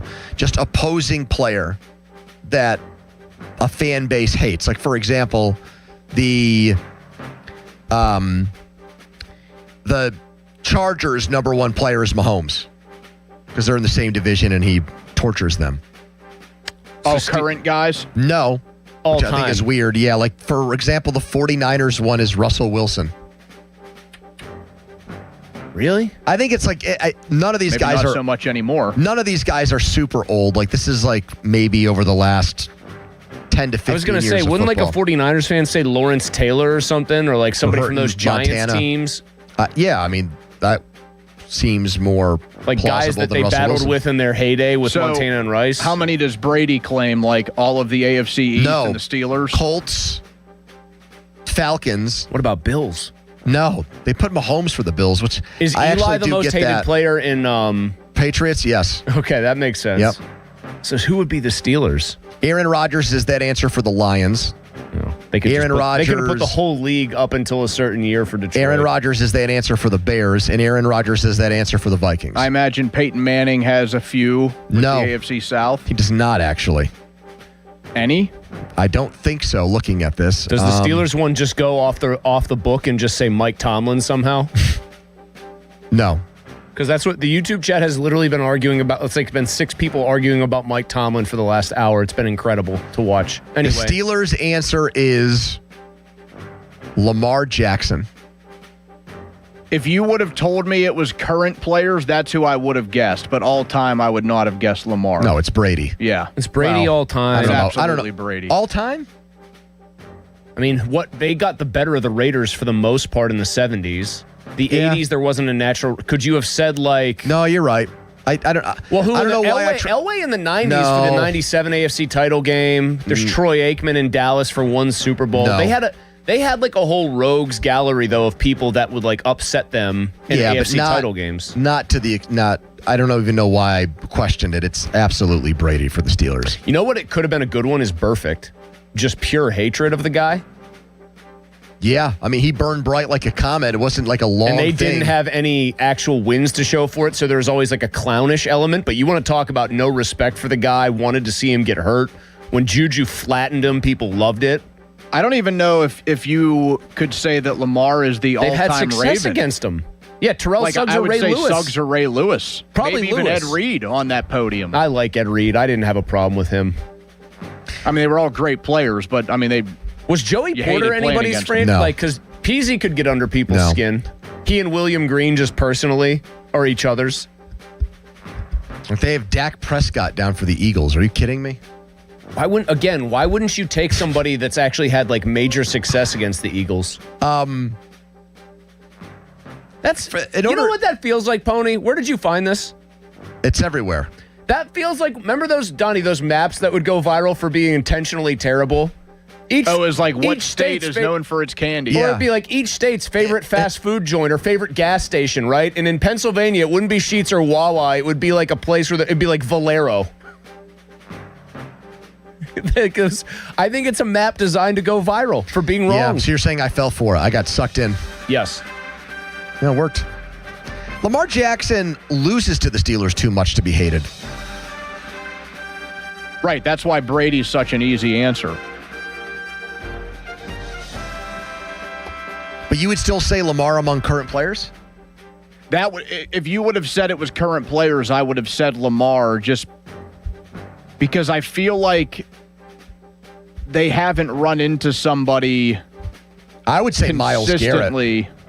Garrett's a good one. I think Myles Garrett's the right answer. For the Steelers? Yeah. I guess it's so easy to just go straight to quarterback.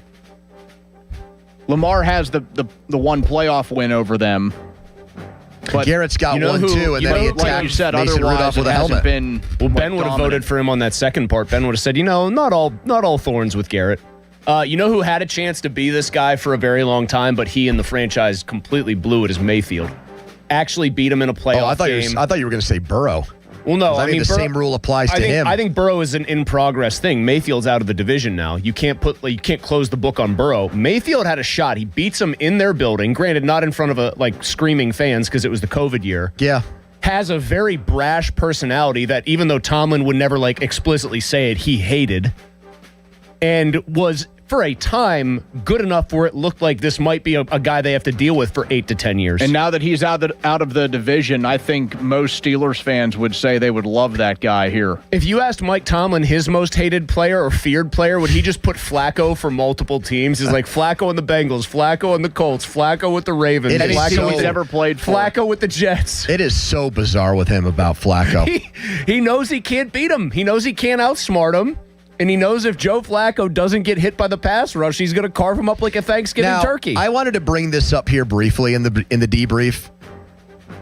This is very much a pro Eli Heidenreich show. I don't know if there's any ones that aren't. I mean, it's universally being praised as one of the best picks of the draft, and not just for the story of it, just the value of it too. He was projected to be a guy that got picked before pick 230. Yeah. Now, we haven't played this clip. I can't find it, so I'm not going to actually play the audio of it. Okay. But, and you will again, I will let people know that you have a family connection to Eli. Familial tie on my wife's side, yes. That being said, thoughts on Art Rooney, too, saying this is our greatest 7th-round pick of all time?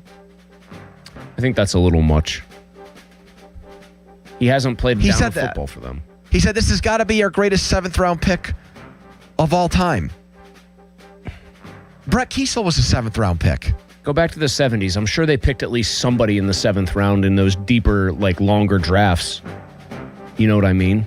I just look at Kiesel as like a spirit animal avatar-like player for them during some of those Super Bowl. Like, he obviously was not Polamalu or Ben or Jerome Bettis or Joey Porter in 05 or Faneca in 05 or those guys, but like... a glue guy. Yeah. I mean, also, just to be fair... Angel Rubio, father of Gabriel, 7th-round pick. Eli hasn't even played a game yet. I know. Carlos Emmons. Spencer Anderson has actually been a pretty damn good 7th-round pick for what he's given them. How about Carlos Emmons, a solid player in the 7th round in 96? Who? You don't know who Carlos Emmons is? What did Carlos Emmons do for the Steelers, though? I mean, he played 5 years here and was like a decent starter at outside linebacker. Yeah, okay. I'm not saying he was a great player for a 7th rounder. He had a pretty nice career. I know. It's just one of those things, though. I'm not quite Hardy Nickerson, but when I think of Carlos Emmons, I think of the Eagles. I don't think of the Steelers really at all. I'm trying to just look back and see, okay, DJ Johnson in the 7th. I'm going to go back to the 70s and just see if there are any, wildly, overlooked by Art Rooney 7th-round picks. God, and you know what, Pony? Maybe he knew more than he was letting on. Just an absolute desert of 7th-rounders. They picked in the 7th round, and they might as well have just balled up the paper with the guy's name on it and chucked it in the trash. I like the ones that are so bad you can't even click on the name. That's what I mean. There's a Do you have any with a funny name or no? Worthy McClure. A guy named Worthy McClure. Where did he go to school? Stanford? Pony, Mississippi. Worthy McClure. What year? 71. You think he's still alive? I feel like that's debatable. I guess we wouldn't be able to look it up. How about this one that just missed out? May 14th, 2016, 66. Eighth round pick in 1992, Darren Perry. Yeah. It's a good pick. All right. Thank you for the debrief, Donnie. Yeah, just to put a point on it, I'm rooting for Eli, and I think Eli can, and I'm going to predict will help them. A little bit much by Art. When we get back from break, we are going to begin a much-needed therapy session called PM Team Bucko Postgame. Because if you're just getting in your car right now, leaving PNC Park, or you're fighting a little bit of PNC Park / beginning of rush hour traffic, they just lost at home to the Cardinals on a day that Paul Skeens pitched by the final score of 10-5. They needed this game to salvage one game in this series, and they lost 10-5 today to a team that's expected to finish in last place. Swept in a 4-game series at home. You're not supposed to get swept in a 4-game series at home by the Dodgers. And you get swept in 4 by the Cardinals.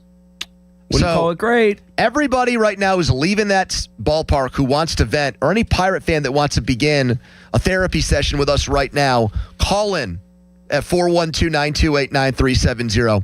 This is the place to react to that. Our PM Team Bucko post game coming up next. 412-928-9370. I'll have thoughts. Chris will have thoughts. Donnie will have thoughts. This is not the way Donnie wanted to head to his honeymoon.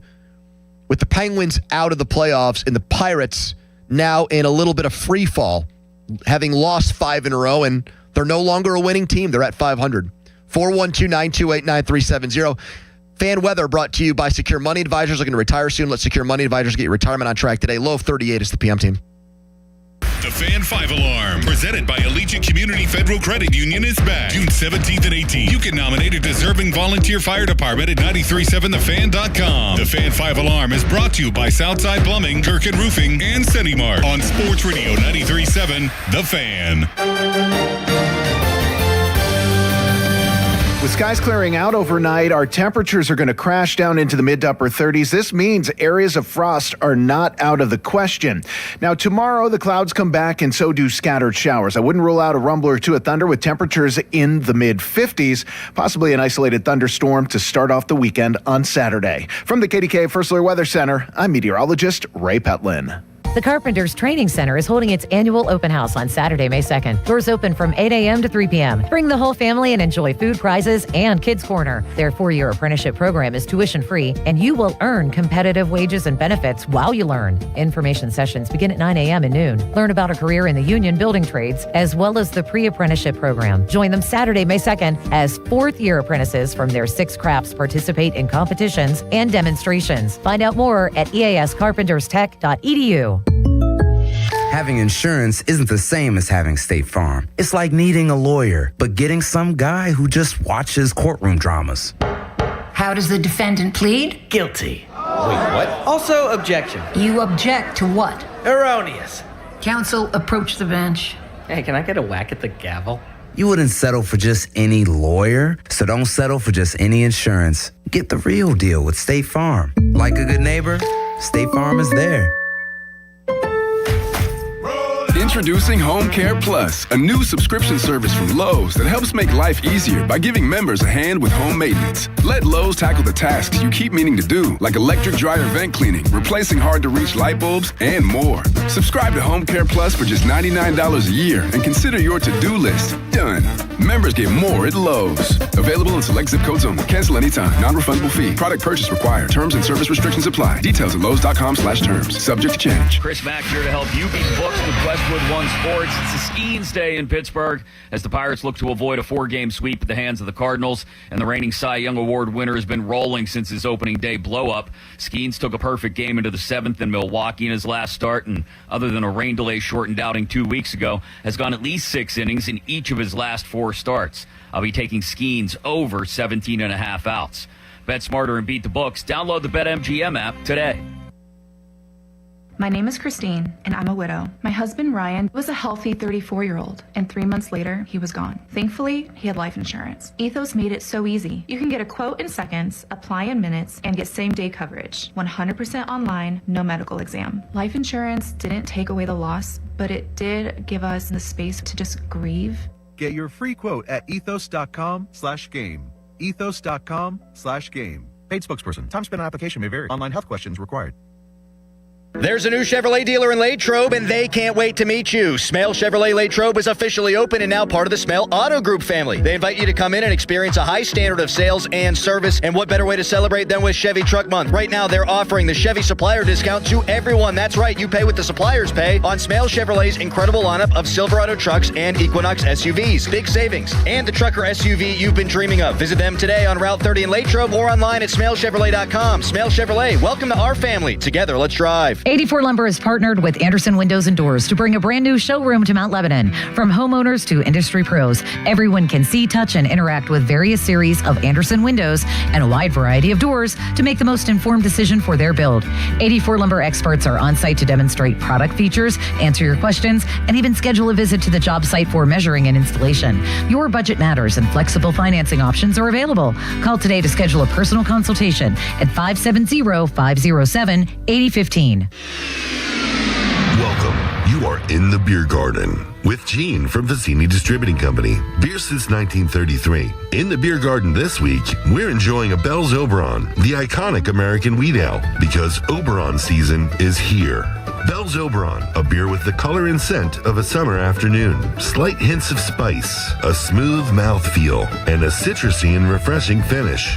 Made with only 4 ingredients: wheat malt, hops, water, and Bell's signature house ale yeast. Enjoy it as it is, or try Oberon with a slice of orange. Bell's Oberon pairs delightfully with herb chicken, brie cheese, grilled salmon, orange flan, peanuts and popcorn, and baseball. Bell's Oberon contains 5.8% alcohol by volume. Look for Bell's Oberon wherever better beer is sold, and enjoy responsibly. This message has been brought to you by Vicini Distributing Company. Beer since 1933.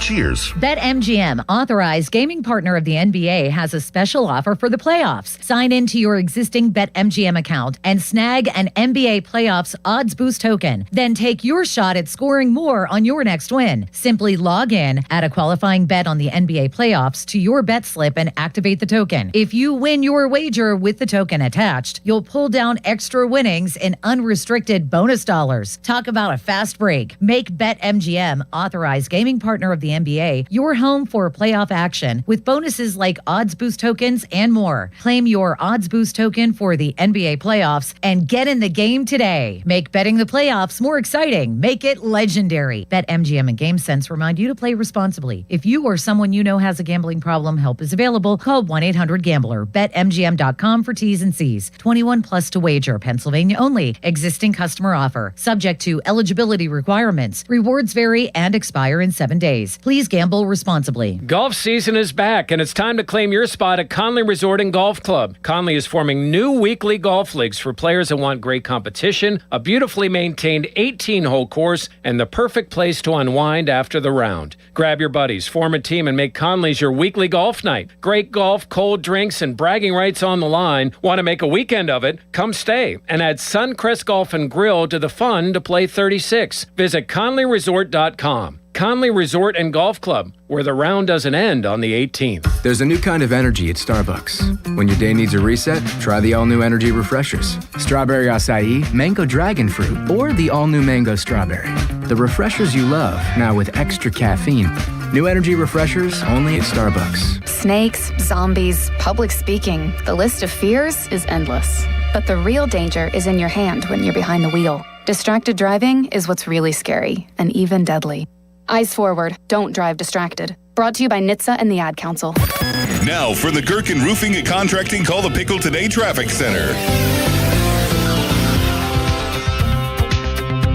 The Parkway West outbound is stop and go around the Bathtub region as you make your way towards the lower level of the Fort Pitt Bridge.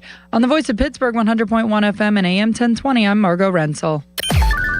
Text us on the Edgar Snyder and Associates text line at 412-928-9370. Edgar Snyder and Associates reminds you to text responsibly. Sports Radio 93.7 The Fan, built by Window Nation, home of the buy two get two free offer. HD1 Pittsburgh, an Odyssey sports station, live from the Jim Shorkey Mitsubishi.com studios, North Huntington and North Hills. Always live and free on the Odyssey app.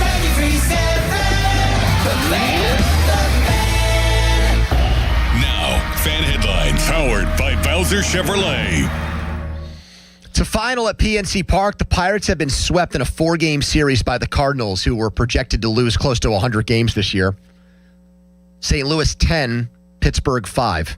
Paul Skeens, his second loss of the season, his first since opening day. For more, go to 937thefan.com right now. More PM team. Sports Radio 93.7 The Fan. It's time for the Bet Rivers Sportsbook Show. Gambling problem? Call 1-800-GAMBLER. Pony and Muller give you the insight to make it big in the world of sports betting. The Bet Rivers Sportsbook Show is on Sports Radio 93.7 The Fan. And a swing and a little poke into right base hit. Big hit for Burleson here. That'll bring in 2 more runs. It's 9-4 Cardinals. Those runs are charged to Matson, and a deflating series here at home for the Pirates. They're bound to get swept by the Cardinals in a 4-gamer. Yep, that's exactly right, Joe Block. You could hear it in his voice, and then he went on to describe it. The Pirates were a massive favorite today with Paul Skeens on the mound. He's supposed to be your stopper. He's the best pitcher in baseball. Frankly, he came out and didn't have it. I mean, he gave up a home run to Mars's Jay Weatherholt to start the game, and then a couple batters later, Jordan Walker took him deep, and before he even sat down to eat lunch when this game started, the Pirates were in a 3-0 hole. And they end up giving up 10, and they get swept by the team that they were supposed to beat up on and bully for the first time in ages. Take it to the Cardinals. The Cardinals are waving a white flag on the season. They don't want to be good. They're rebuilding. They've been better than advertised, and they just kicked your ass at home this weekend and put the exclamation point on that with a 10-5 win today.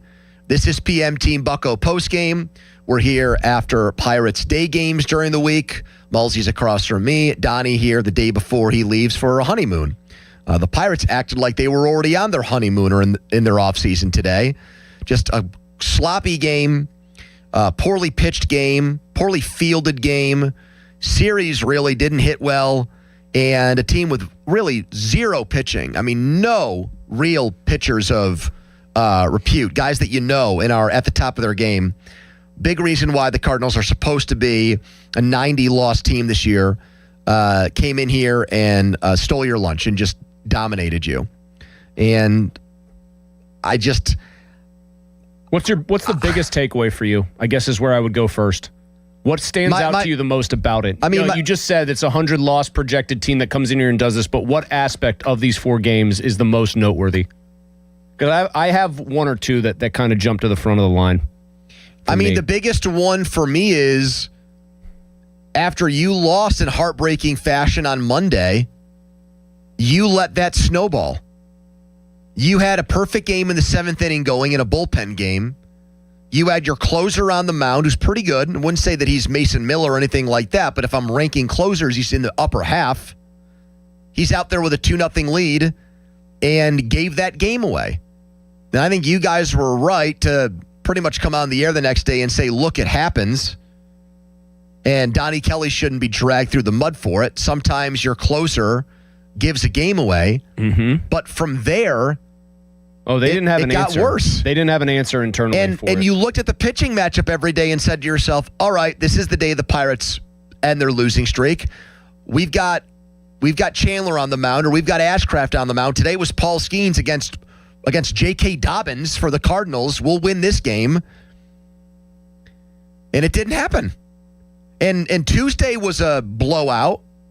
That they tried to make close at the end but didn't. And yes, all 3 games that they ended up losing after Monday were chase the game kind of games. Your pitching didn't put you in a position to get a lead.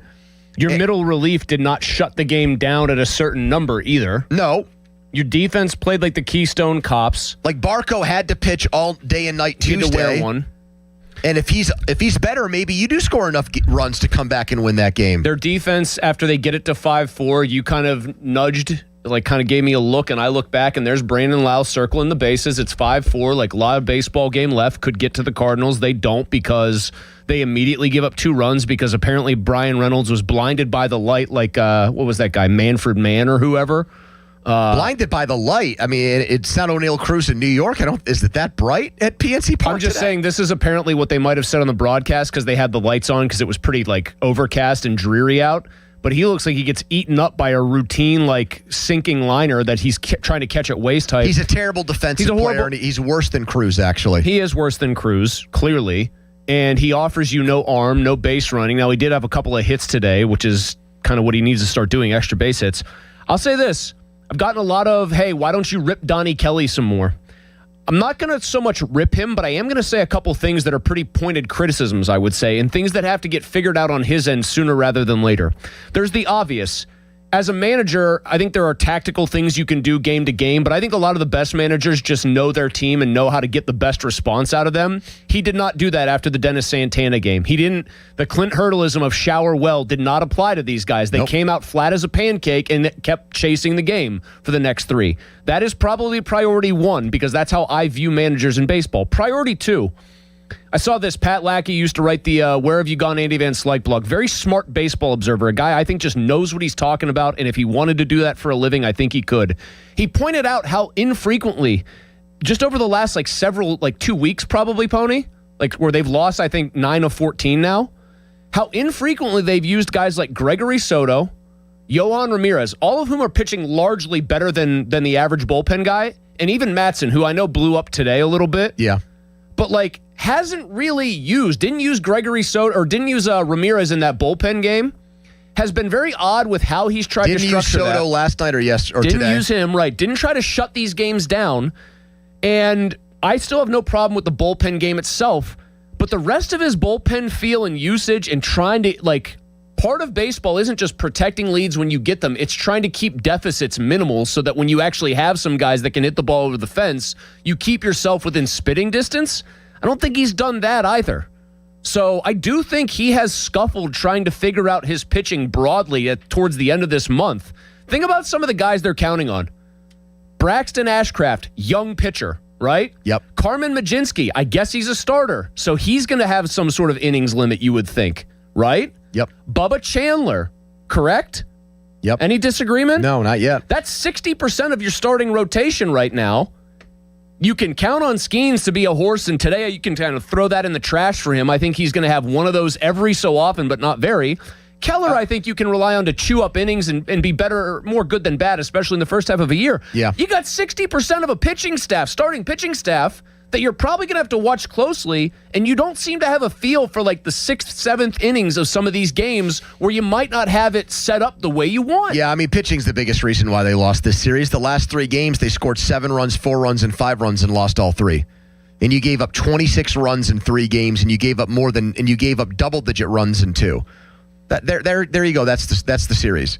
So you could chalk that up to a bunch of different things. Their scouting reports on Cardinals hitters, their execution against them, whatever like in-game decision-making went on between the pitcher and catcher, the pitching coach's hand and all that, maybe just off days in terms of command from those guys, whatever it was. Oh, how about one more? Like a team that we all say has a lot more hitting, because it looks like they do, at least compared to last year's horrible hitting team. How about some of these guys not being able to come up with big hits? They're getting runners on base in some of these games where they're chasing. Last night, fielder's choice. Like scraping across runs where maybe you could get 2 or 3 and blow the game back open. Yep. Don't do it. But Chris, if I had told you you're going to get 7 runs in Ashcraft to starting, you'd say there's a win. Now, maybe you would have said last night, 4 with Chandler's kind of that's a tough one. I've seen him lock up the Rays. Okay. I've also seen him blow up. How about 5 with Skeens? That's a win. Yes. So, like, at worst, they should have won 2 out of 4, split.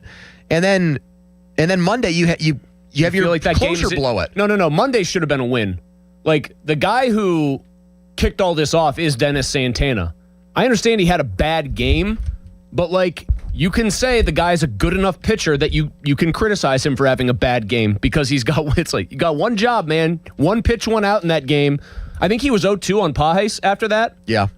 And then he just hangs one in the wrong spot. And then he doesn't recover against Weatherhold. Catcher. He doesn't recover against Weatherhold. He gets him to 3-2. He's actually in that at-bat. And then it's just up and out over the middle to a very good hitter. Leaving the Pirates game right now, it's time for PM Team Bucko postgame. They get swept by the Cardinals. If you're a Pirates fan, you've got to have strong opinions on what's going on with this team, and we want to hear them at 412-928-9370.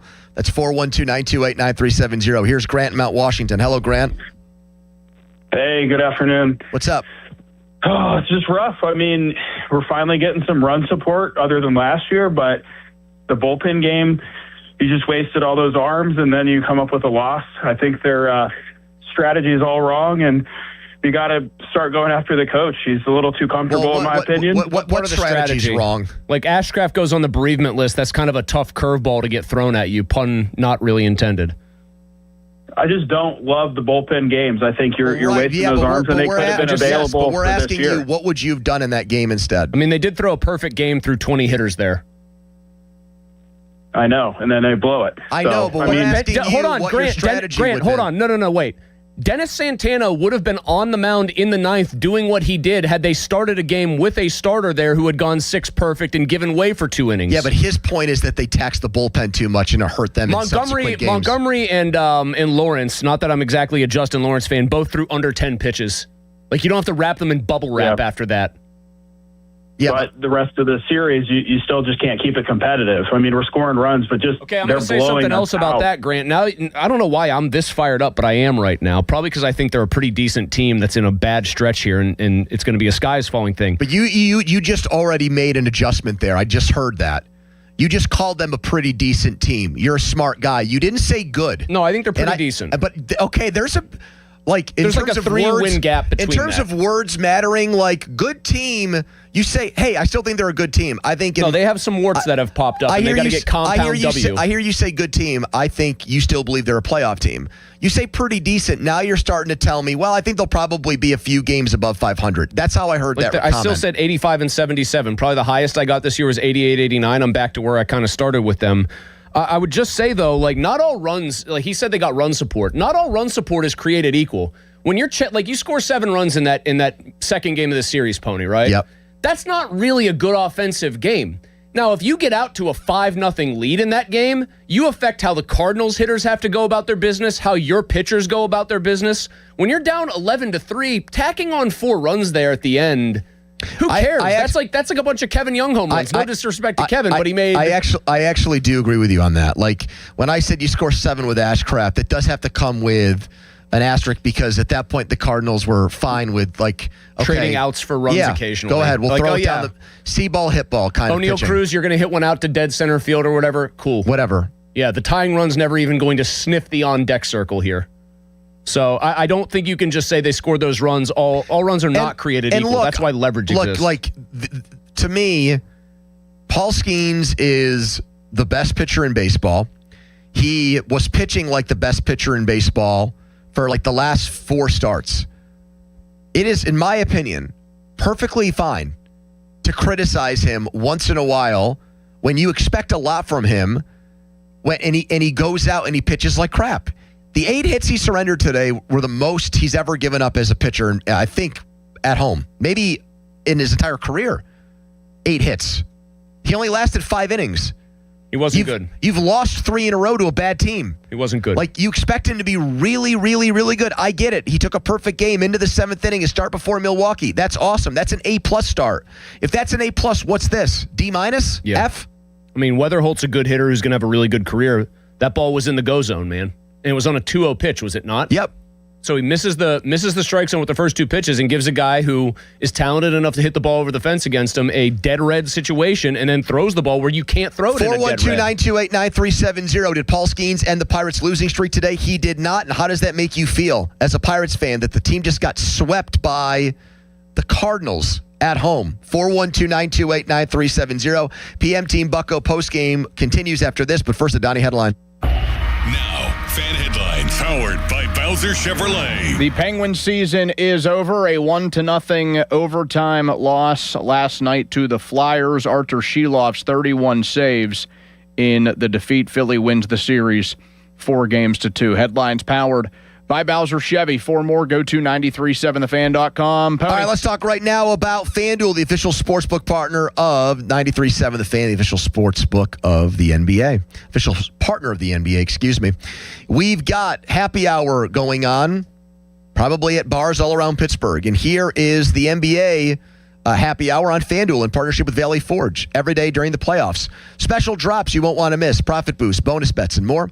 Best part, it's every single day. So whether you're betting the early game or gearing up for primetime, make sure you open the FanDuel app and see what's waiting for you today. Head to FanDuel.com/Andrew to get started. FanDuel, an official partner of the NBA. I already said that. You've got the games tonight going on in the first round of the NBA playoffs. The Knicks look to close out the Atlanta Hawks. This game is in Atlanta. The Hawks won Game 3 there. They lost Game 4. New York only a 2.5-point favorite. I think Atlanta can win that game.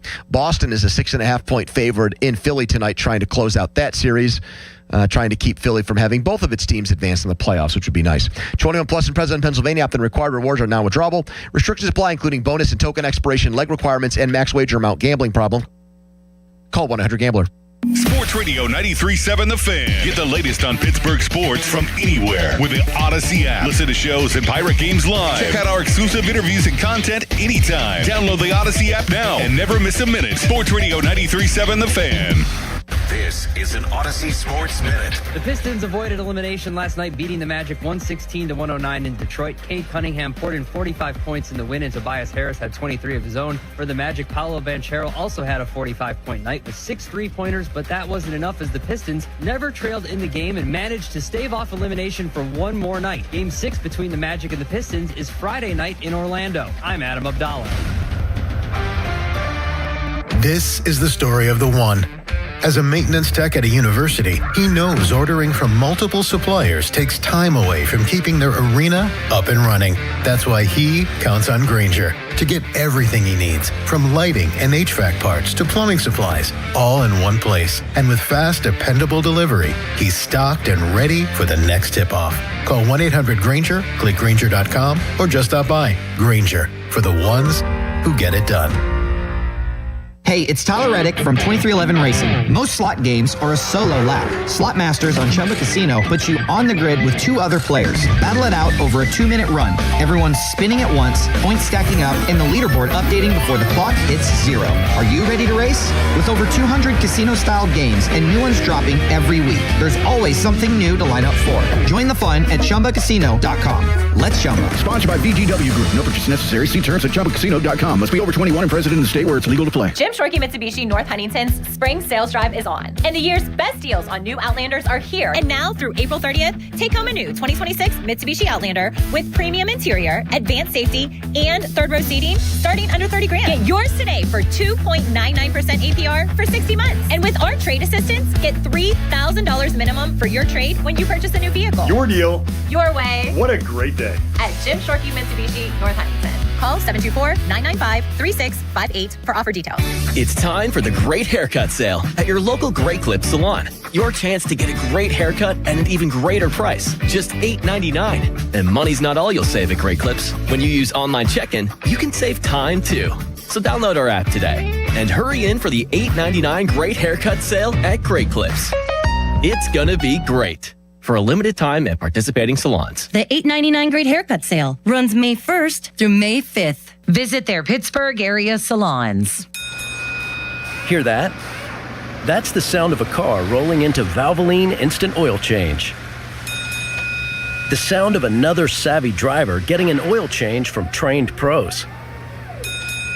The sound of not having to leave your car while we quickly change your oil. At Valvoline Instant Oil Change, there's no hassle with appointments or dealer wait times. That's one smart bell.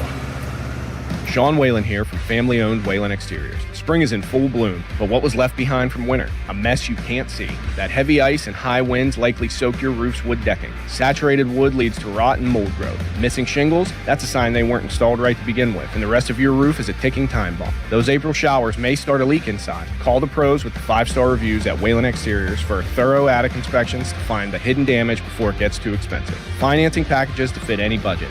Visit WhalenExteriors.com today. I'm Bob Burke, founder and chairman of Burke America Parts Group, a family of brands that includes RepairClinic.com, an appliance and HVAC parts solution company that's grown into an international brand.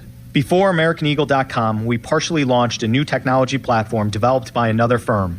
American Eagle helped take our technology to a whole new level with digital marketing, software development, and business insights into our key markets, appliances, HVAC, and outdoor power equipment, and did so both on time and on budget. AmericanEagle.com has the resources, experience, and talent needed to produce solutions. Our new technology platform, developed by AmericanEagle.com, has produced tremendous results with higher traffic, conversion, engagement, and online revenue. If you have any home repairs you need to take care of, check us out at RepairClinic.com. If you need a world-class website or technology project, then I would highly recommend AmericanEagle.com. Call AmericanEagle.com at 773-NETWORK. That's AmericanEagle.com, 773-NETWORK. Got junk? JunkTruck.com. Cloudy with late showers tonight, the low 37. Weather brought to you by Staples. Epic parties start at Staples. Now you can grab Party City balloons, decorations, and tableware, plus matching custom invites, banners, and more right at Staples. That was easy. Now for the Gherkin Roofing and Contracting Call the Pickle Today Traffic Center.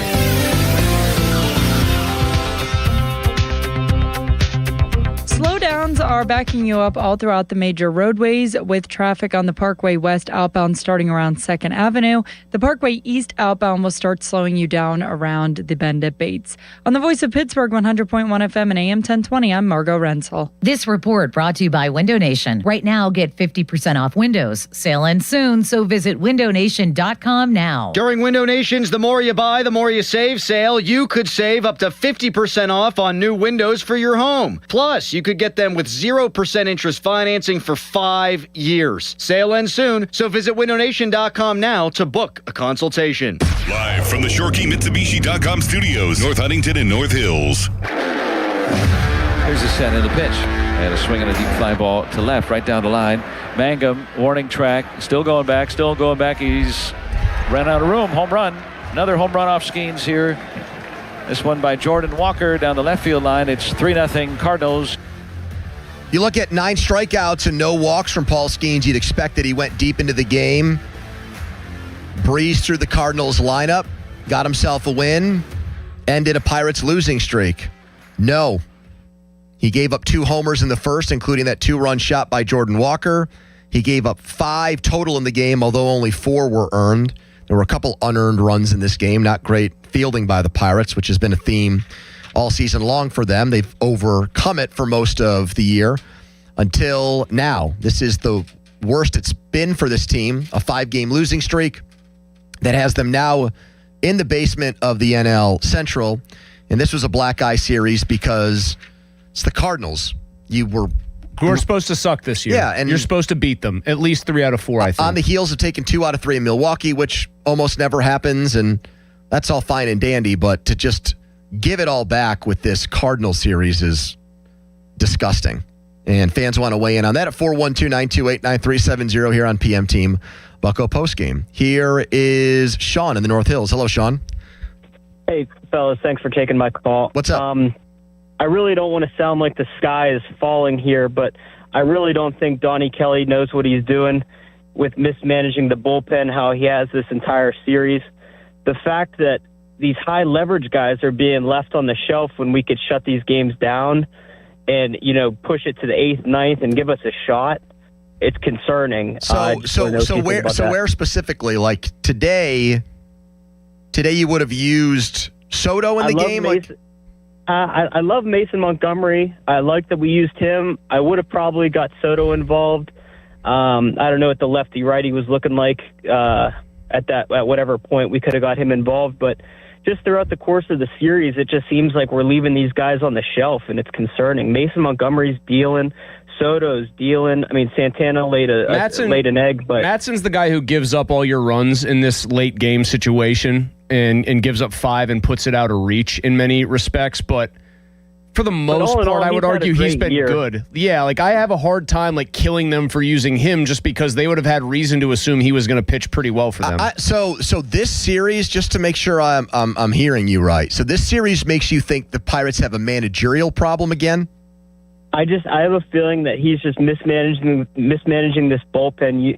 You look at some other teams, they use their high leverage guys.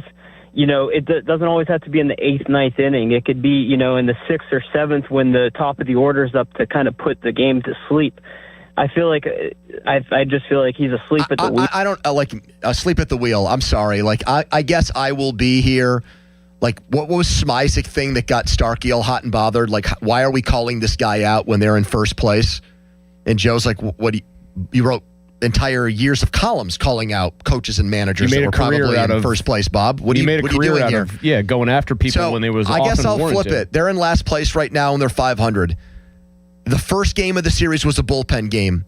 They had to go to a bullpen game for the most part because they didn't have any off days and their starting pitcher was on the bereavement list, so it pushed everything back. If things got a little bit haywire in this series from a bullpen standpoint, I am going to give him a bit of a free pass there because he had an extenuating circumstance that put him behind the 8 ball. Now, that's not an excuse for losing the series. That's not an excuse for getting swept in this series. But I don't come out like I'm not making the grandiose proclamation coming out of this. Well, maybe Donnie Kelly's really not all that different from Derek Shelton and they have an incompetent manager. I don't feel that way yet. But apparently some of our listeners do already. The Kelly stuff was happening in the first game of this series, and like I still didn't understand that. I don't. There's also, here's the other thing I can't figure out. I'm kind of agnostic on Donnie Kelly. I think you would admit, Pony, that I am pretty good about even if a person is quote unquote from here, I don't just automatically, fall into, he must be great. If anything, I probably try to swim the other way on purpose. Interesting. Or at least as like a way to make sure I don't fall into that trap. Okay. I'm not going to sit here and tell you that Eli Heidenreich, a literal family member by marriage, is going to win the NFL's MVP award or Offensive Player of the Year in 3 years. But like, it does seem like people hate, like there's a subset of Pirates fans, not many, but they have like total animus for Don Kelly. And I don't really understand why, because there's really nothing in his personality that would set you off like that. And it just seems like, based on at least social media, that he has some very big detractors out there. Here's someone who's not agnostic and is definitely a detractor of ours. Penguins Jesus. Hello, Penguins Jesus. Hey, how's it going? Long-time hater, first-time caller. Great. What's up? We're glad to have you, my lord. So, hey, listen. I have a bone to pick with you about your Penguins series predictions. I know that you don't actually believe your picks. I get it. It's for engagement. It's a bit. But you picked us to lose. Or, sorry, you picked us to win. We went down 3-0. And the Penguins come out 1-2. So everyone's alive. We're all into it. And you flipped your pick mid-series. Okay? So like I said, it's a bit. I get it. That's what you do. But we let you keep your job after the Drew Aller thing. So I'm going to do my bit. And my bit is you should delete your account. Thank you. Goodbye. That was way more civil. Is it wrong that I was hoping it would get fiery? Like, he almost did the radio caller and hater equivalent of turning the other cheek. That wasn't Jesus at the temple with the tax collectors. I that told was you he was a normal sounding guy. I know. I'm almost disappointed. Thought he would be firing in here like Greg in Youngstown after a bad day. Or like Lightning. I thought it was like a mix of Lightning Ozzy and Greg in Youngstown. Exactly. I don't know what to make of that. I'm completely flat-footed now. Pony, you're over there like stroking your chin like you're Aristotle or something, or Galileo. You're thinking about Newton's third law of motion. I just don't know what he thinks the bit is. Well, the funny thing about him doing that is, I must say, he operates an account that is a blue check account called Penguins Jesus. I am assuming he is also trying to get tons of engagement here. So would this not just be the pot, the kettle, black? I don't know. I think your organic opinions happen to just get people very fired up. You've made some very noteworthy tweets that have turned out to not be right, and it's kind of a brand thing. Here's Justin next, hopefully on the Pirates. Hello, Justin. Hey, guys. Sorry, I'm still trying to collect myself after that one, too. I was expecting some fireworks, but two things about the Pirates. I just think this was a series of bad baseball all the way around. There's no way you can deny that. I mean, you walk what seems like 25 guys in 4 games and look like the bad news bears out there on defense. You're not going to win a lot of games. I know, Mosey, you said it earlier. You got to do what Clint Hurdle always said and shower well, and things can get away from you really quick with the Reds coming into town. So that's the first thing. And then the second thing is J.J. Weatherhill already turning into Ian Happ against the Pirates? Yes, it feels like it. Well, here's the problem with him. He's, I think, going to be a much better overall player than Ian Happ, and so it might just be a guy who has Ian Happ-like mastery over the Pirates in, basically Pujols is the example here. Pujols is an all-time great who also turned into, literally the best hitter in baseball history against the Pirates. I mean, when he was coming up, I knew something was going to happen every time, and it damn near did. And here's another problem, man. Here's another problem that you can't do. You can't throw J.J. Weatherholt, whose bat is the reason people are so excited about him.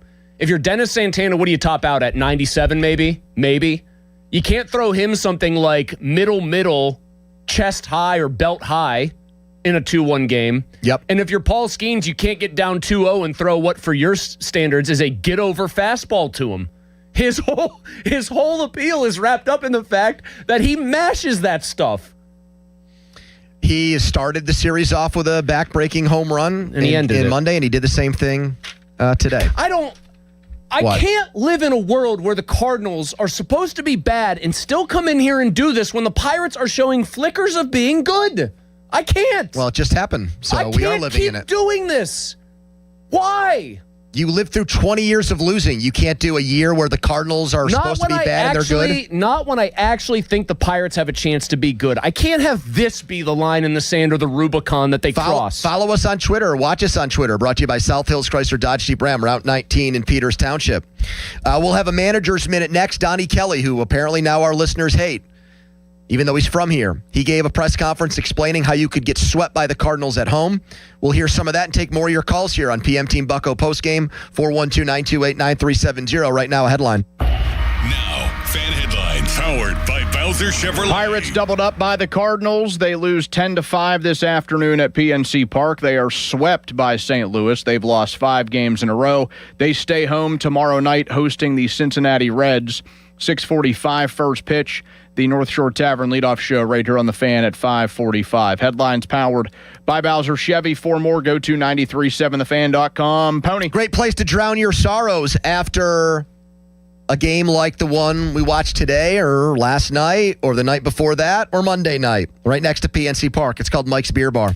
80 rotating taps of great local craft beer from around the world, great beer options, great food and dining options too at Mike's Beer Bar, like the Yinzer wrap, which is a big-time favorite. Steak on a stone. You can get salmon on a stone. You can get scallops on a stone all there at Mike's Beer Bar. And you don't have to complain about what games need to be turned on or what games aren't on, because they have a great staff there that makes sure if you're a sports fan, you are taken care of. So meet me at Mike's today, Mike's Beer Bar. Sports Radio 93.7 The Fan. The Fan is once again answering the call to help local volunteer fire departments. The third annual Fan 5 Alarm, presented by Allegiant Community Federal Credit Union, will take place June 17th at Wexford Volunteer Fire Department and June 18th at Robinson Town Center. We'll select a minimum of 25 volunteer fire companies to receive a deserving donation. Nominate your local VFD at 93.7 The Fan. The Fan 5 Alarm is brought to you by McVeigh Plumbing, Heating, and Cooling, Guardian Protection, True Green, and Oakmont Bakery. On Sports Radio 93.7 The Fan. If you dread dealing with your insurance company more than you dread being stuck in an elevator with a total stranger, hey, who's an oversharer, bean burrito for lunch, then you might have Insuranoia. And if you have Insuranoia, then you should have NJM. They go to great lengths to do what's best for their policyholders. No jingles or mascots, just great insurance. NJM. Insurance underwritten by NJM Insurance Company and its subsidiaries. Did you know a drain that smells bad is making strange gurgling noises or is slow to drain could mean you have a blockage in your main sewer line? Don't wait for a complete backup, causing costly property damage and more extensive repairs. Call the trusted team of experts at McVeigh Plumbing, Heating, Cooling, and Electric and get your home flowing smoothly again. And if you know you need your sewer line repaired, McVeigh offers free second opinions on any sewer line repair or installation. Call McVeigh or visit callmcveigh.com to schedule an appointment. Dorn here to tell you about the huge success of the Keystone Custom Apparel Fan Club T-shirt fundraiser. Each player gets a custom shirt with the names of their supporters printed on the back. Supporters go online, donate $20, type their name, pick the player they want to support, and that's it. No order forms or money collection required. Keystone Custom Apparel handles everything. More than a dozen local organizations have raised over $65,000 with Keystone Custom Apparel. Want in on this?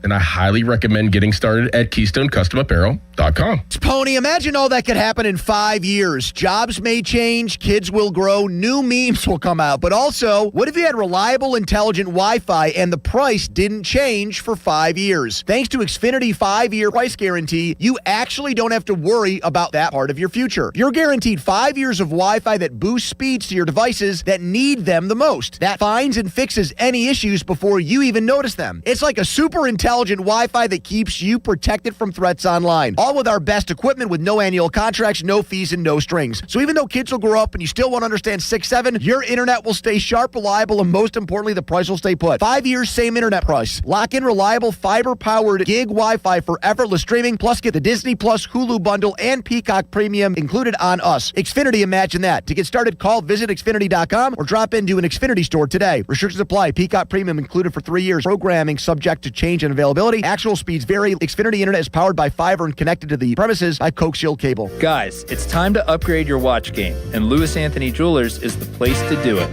We have precision timepieces, standout style, and a team that knows exactly how to help you make the right pick. Have we met? SchultzFord.com, SchultzFord.com, SchultzFord.com, SchultzFord.com. Your hometown building partner since 1956. 84 Lumber. Visit 84lumber.com. The PM team is brought to you by Mike's Beer Bar on the North Shore. Meet me at Mike's. 93.7 The Fan is cleared by aquickdrain.com. Root for our home team, a new pirate generation. Everybody shout, let's go Pirates! To the lights. I got to give you the play-by-play. Here's a base hit. Another run is in, and so Davinsky immediately allows the three inherited runners to score. They'll all go on Matson's ledger. So it's a single and an error instead of a double? No, it's just a single and second on the throw on that wind ball earlier this inning. Anyway, I'm trying to give you the play-by-play. 5 runs are across here in the 8th, and the Cardinals are now leading 10-4. Man, things even get a little testy there in the booth between block and walk. Didn't want to be bogged down by scoring clarifications while describing another Cardinal crossing the plate. That got them to a 10 spot. I think everybody's got to shower well. Broadcast team, actual team. Everyone in a cranky mood, and they should be. Paul Skeens pitched today. You gave up 10 runs to a bad team. I don't care what their record is. They're not going to be good. They're a bad team with bad pitching in a year where you think you have a good team, good pitching, and real hitting. Like actual professional hitters populating especially the top, 5 in the lineup at least, maybe 6. This is PM Team Bucko postgame. We'll get back to more of your calls. It's time for a manager's minute, and that's really all it is. This is 2 minutes of Donnie Kelly. I don't know if that's all he talked for, if he was in and out. But yeah, it looks like that's all we've got here is 2 minutes of the Pirates skipper here on a 4th loss in a row to the Cardinals and 5 straight losses overall, the longest skid of the season. Tough series, tough last game today. It's a tough stretch there, and we got punched. We got to find a way to punch back. What did you see from Paul early in this one? Just looked like the fastball wasn't where it typically is with him, command and stuff-wise. And I think that the couple pitches, the one that Walker hit, it looked like a sweeper that didn't break. And just I didn't think he had his best stuff today. It seemed like early on he was getting behind guys too. Did you notice that was kind of a factor? Yeah, I'll lead off getting behind 2-0, and then JJ got a hold of that one. Just didn't seem like he had the command and the stuff that he typically does have. What stood out to you about Weber both this series and the impact that he had? I thought he played really good baseball. Got into some good counts, got his swing off, played good defense. I thought he played well. With this 5-game stretch, the losing skid, what are the things that you feel that need to be executed better in order to get out of this specific stretch? Yeah, I think that from a pitching standpoint, just continuing to get ahead, doing the things that we did early on this season, get ahead pitching-wise, make the plays that we need to make on defense, and then put good swings on the ball. I thought that, again, the offense came alive, looking to get that started earlier in the game from the first inning. I thought we did a good job of staying with it and giving ourselves opportunities. And when we get runners in scoring position, not trying to go up and do too much, just stay within yourself and drive the ball gap to gap, take the base hits when we can get them. And that timely hitting is going to be huge as we go through the season. Defensively, what did you see from Reynolds on that play in the 8th? Oh, man, there's no doubt it was right in the lights. You could tell that he lost it. And anytime you're playing in right field or right-handed hitter, in and over towards the line, and they hit a low liner towards the gap like that, or vice versa, playing left field with a left-handed hitter up and they hit it towards the gap, it went right in the lights. All right, so he gets the light excuse from Donnie. I'll take his word for it. I have a theory, Pony, that crystallized for me just now. Sorry. So I'm just trying to figure out why does he have such a vocal number of detractors? Some of it is probably game management. I think people you're a big-time baseball guy, like old school, love the sport. Like, you love to guess about the decisions and decide whether or not somebody made the right call. It's like chess in that way. It's the thinking man's intellectual sport, okay? I get that. I fall into that too. You know what I think a lot of fans want, though, from their manager when things aren't going well and they think the team might be decent? Don't sound so upbeat. Piss and vinegar. Yeah, you're not getting that from him. They want Lou Piniella. And it crystallized for me hearing that because he borders on, like, soft-spoken, and there's an upbeat lilt, like, hey, yo, yeah, Paul didn't have his command. Okay. I think people want to hear somebody who sounds like he just, like, swallowed tobacco and is ready to breathe fire. And does that guy exist anywhere in baseball anymore? That manager? Is there like a Lou Piniella? Bobby Cox just like to get ejected. I don't really think Kelly will lose his cool in a game, but we don't see that or hear that really after I think games. he tried to get thrown out of yesterday's game and wouldn't do it. I think that people want to hear sometimes a coach or a manager across all sports who sounds as mad at the team and themselves as they are. Donnie, you got to get me the Cardinals starting pitchers for this series. Give me their season ERA coming in to their starts against the Pirates, and then give me what their stat lines were in the 4 games against the Pirates. Because I think Kelly was right about that. The biggest thing is you couldn't get offense going early in games against the Cardinals, and it's not like they came in here vintage Cardinals rotations. Hunter Dobbins came in with a 4.13 ERA, and a whip of 1.3 almost. He was a below average major league starting pitcher coming into this game. Well, give me those numbers because they didn't come in here with Wainwright and Waka and those guys. Prime Chris Carpenter. Yeah. Here, let's go back to the phone lines here on PM Team Bucko postgame. Here is Anthony in the car. Hello, Anthony. Hi. I just have a few things, and some people have already touched on it. When you don't hit with runners in scoring position, and I mean hit, not strike out, just hit the dang ball. When you don't do that with bases loaded, second and third, and all of these instances under 2 outs, you're not going to win games. Yesterday, they left 11 men on base. Go back and look at how many guys they left on base in the game. In some of these games that they had lost. 4 double plays they grounded into in a game in this series. Which one was it? The second or third game?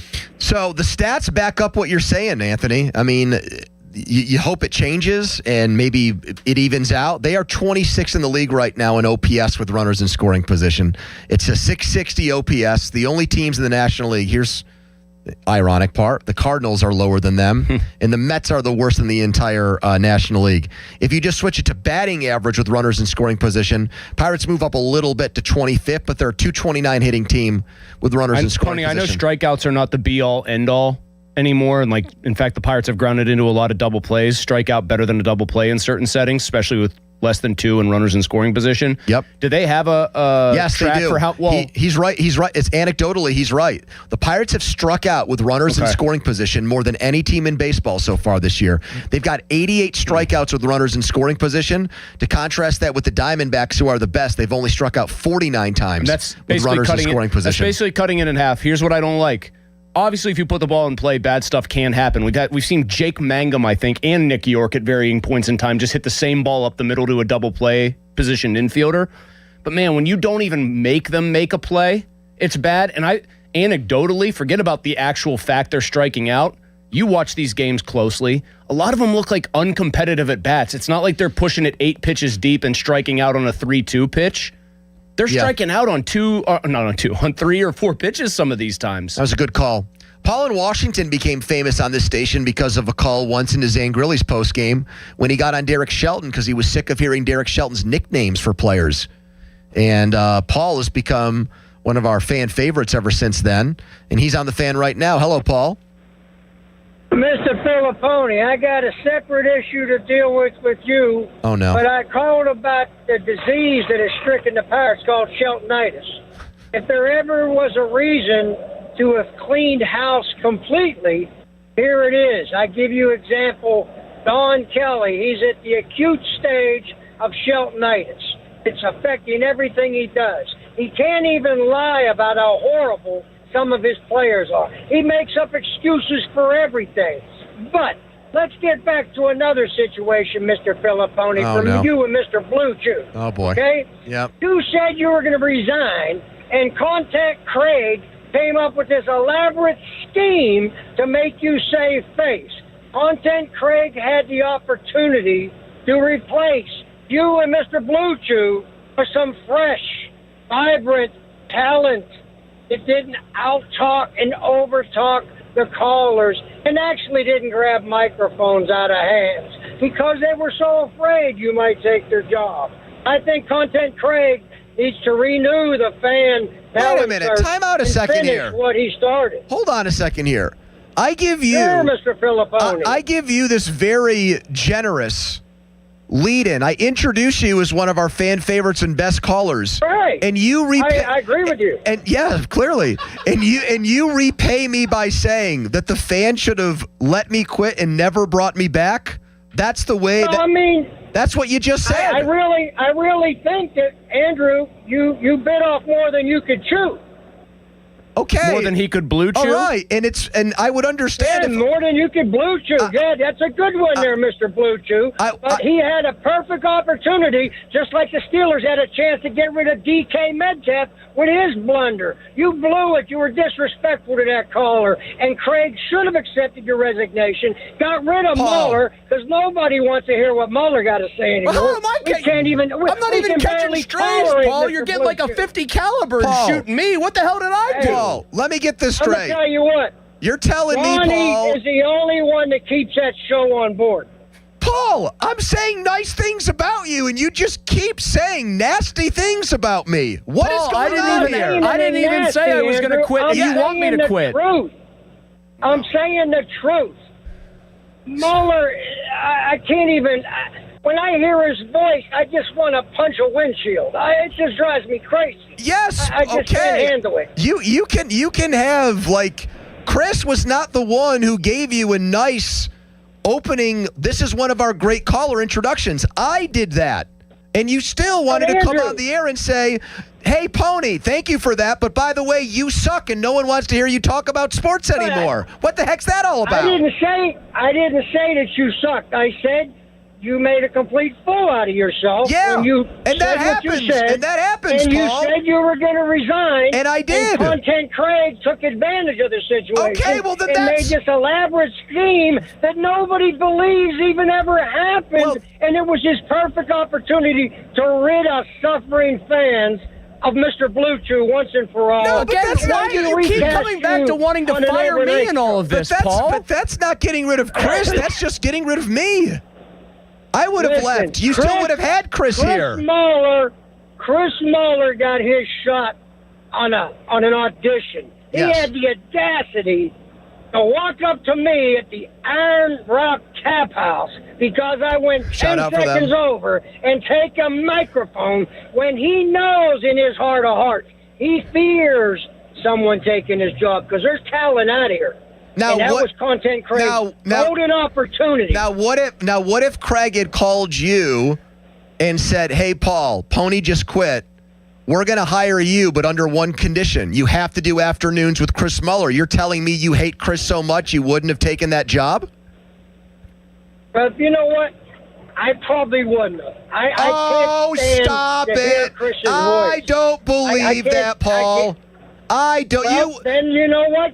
You know what, Tony? I think you should get Content Craig to actually make it happen because there is talent sitting down in the minor leagues of 93.7 The Fan, just waiting to come to the top of the line there. I agree. Now, would you put Callis in that category? Harry Callis does an excellent job. It's a shame he has to work with Doran and Crowley. It's just terrible. What about now, Austin Bechtold? How about Bechtold? Bechtold has more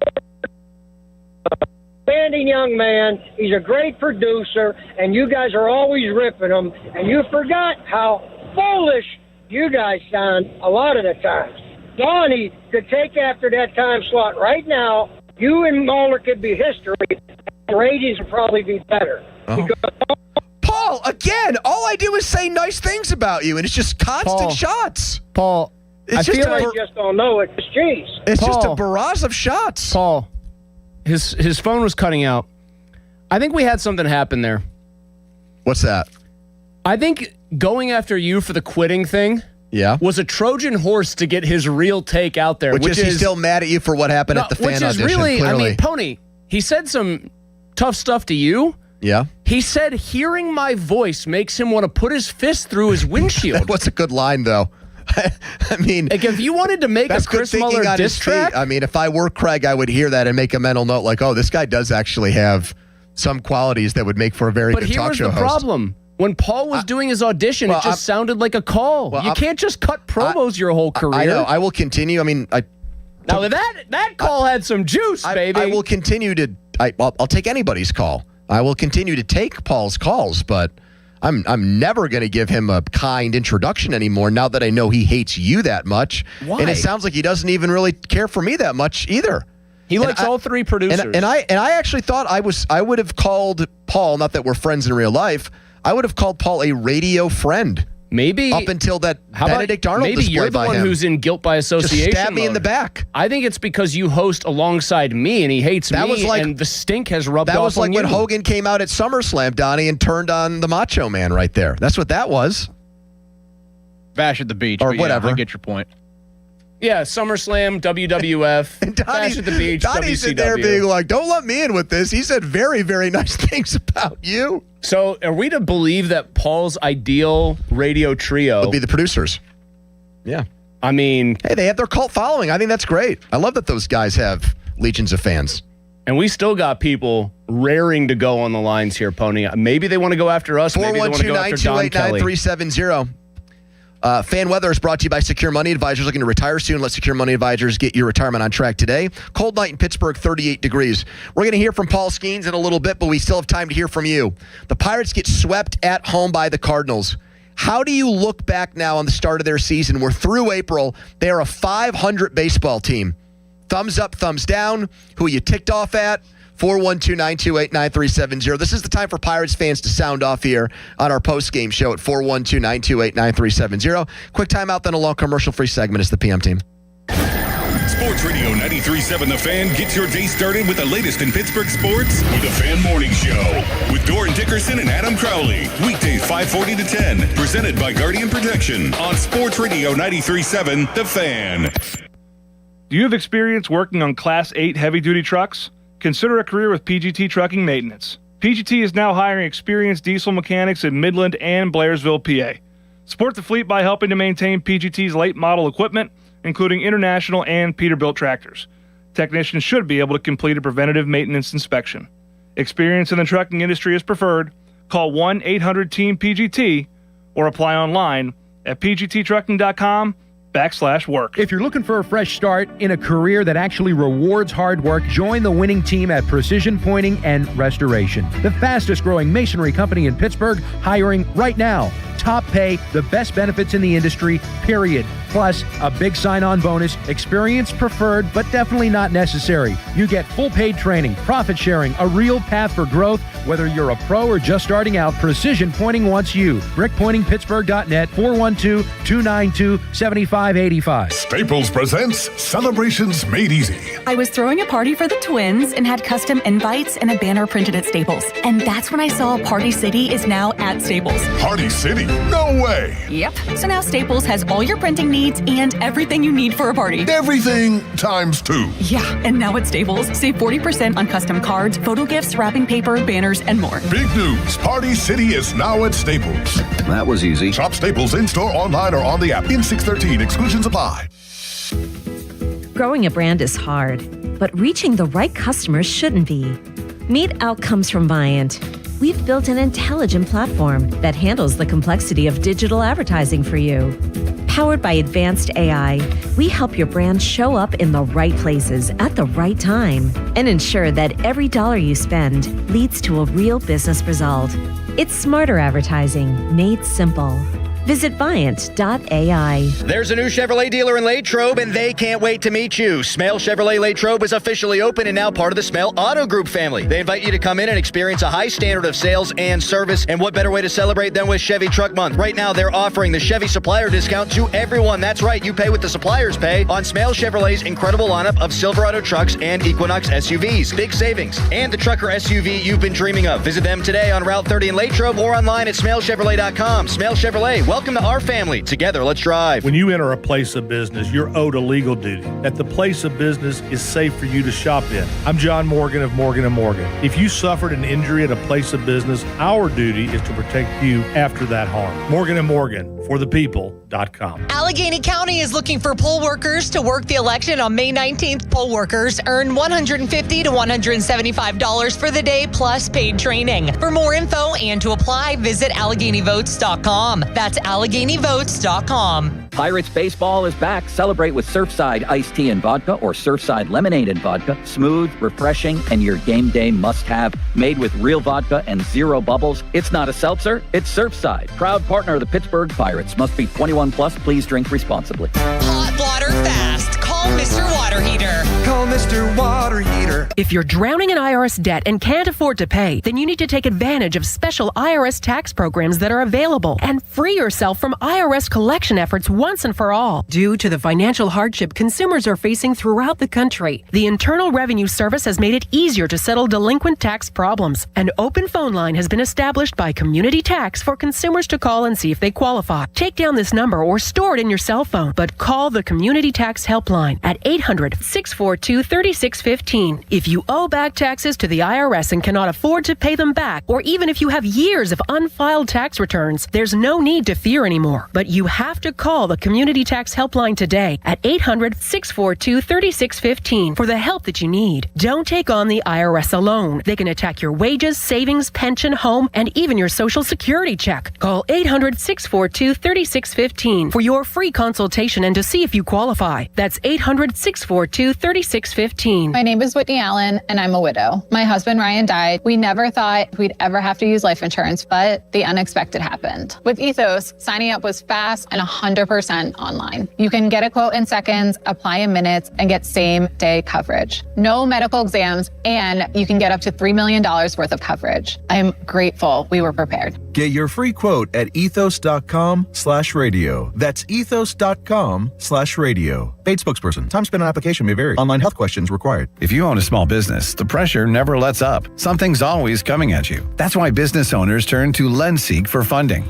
I don't need promises. I need options. LendSeek's AI platform showed me real funding choices. Now I can cover payroll, handle taxes, and go after growth opportunities without the daily stress. Up to $5 million with funding in as fast as 24 hours. No upfront costs. No prepayment penalties. Start ready, stay ready. LendSeek.com. LendSeek.com.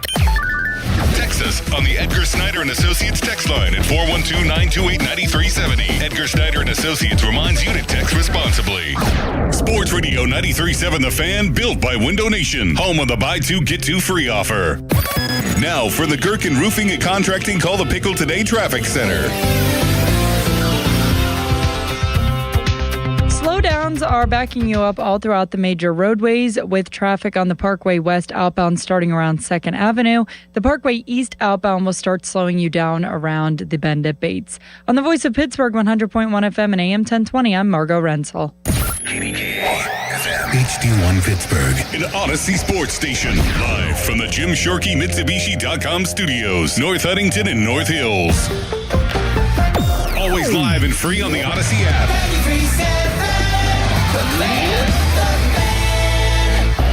Now, fan headlines powered by Bowser Chevrolet. All right, the Pirates just got swept at home by the Cardinals of all teams. Yeah, we're used to saying that in Pittsburgh, but it wasn't supposed to be this year. 10-5 the final score. Paul Skeens gives up a career worst 8 hits. For more, go to 937thefan.com right now. More PM Team Bucko postgame. More of Andrew Filipponi and Chris Muller, Pony and Muller, on Sports Radio 93.7 The Fan. His hitting streak is hitless today. Here's a liner out the left, but right at Church, and that's the end of the 9th inning and the ball game. Pirates get swept in 4 games by the Cardinals, a 10-5 final.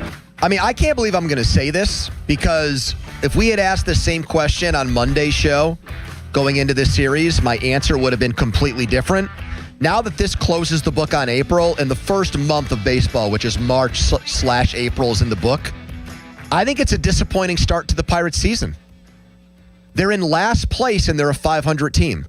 All 3 of us picked them to finish above 500. I think when we made our right before the season started predictions, you and I, Chris, barely had them missing the playoffs, winning team, but just on the outside looking in. Donnie had them getting in as one of the wild card teams. They had some great moments. They swept the Orioles at home, the first series of the year there with Connor Griffin. They just took in the previous series 2 out of 3 in Milwaukee. A winning series there is like as common as like seeing Halley's Comet shoot across the sky. It doesn't happen very often. This 5-game skid to end the month puts them in last place, behind everybody else. Are there underlying numbers still positive? Yes, they are. But if I'm just analyzing now that we're at like one of those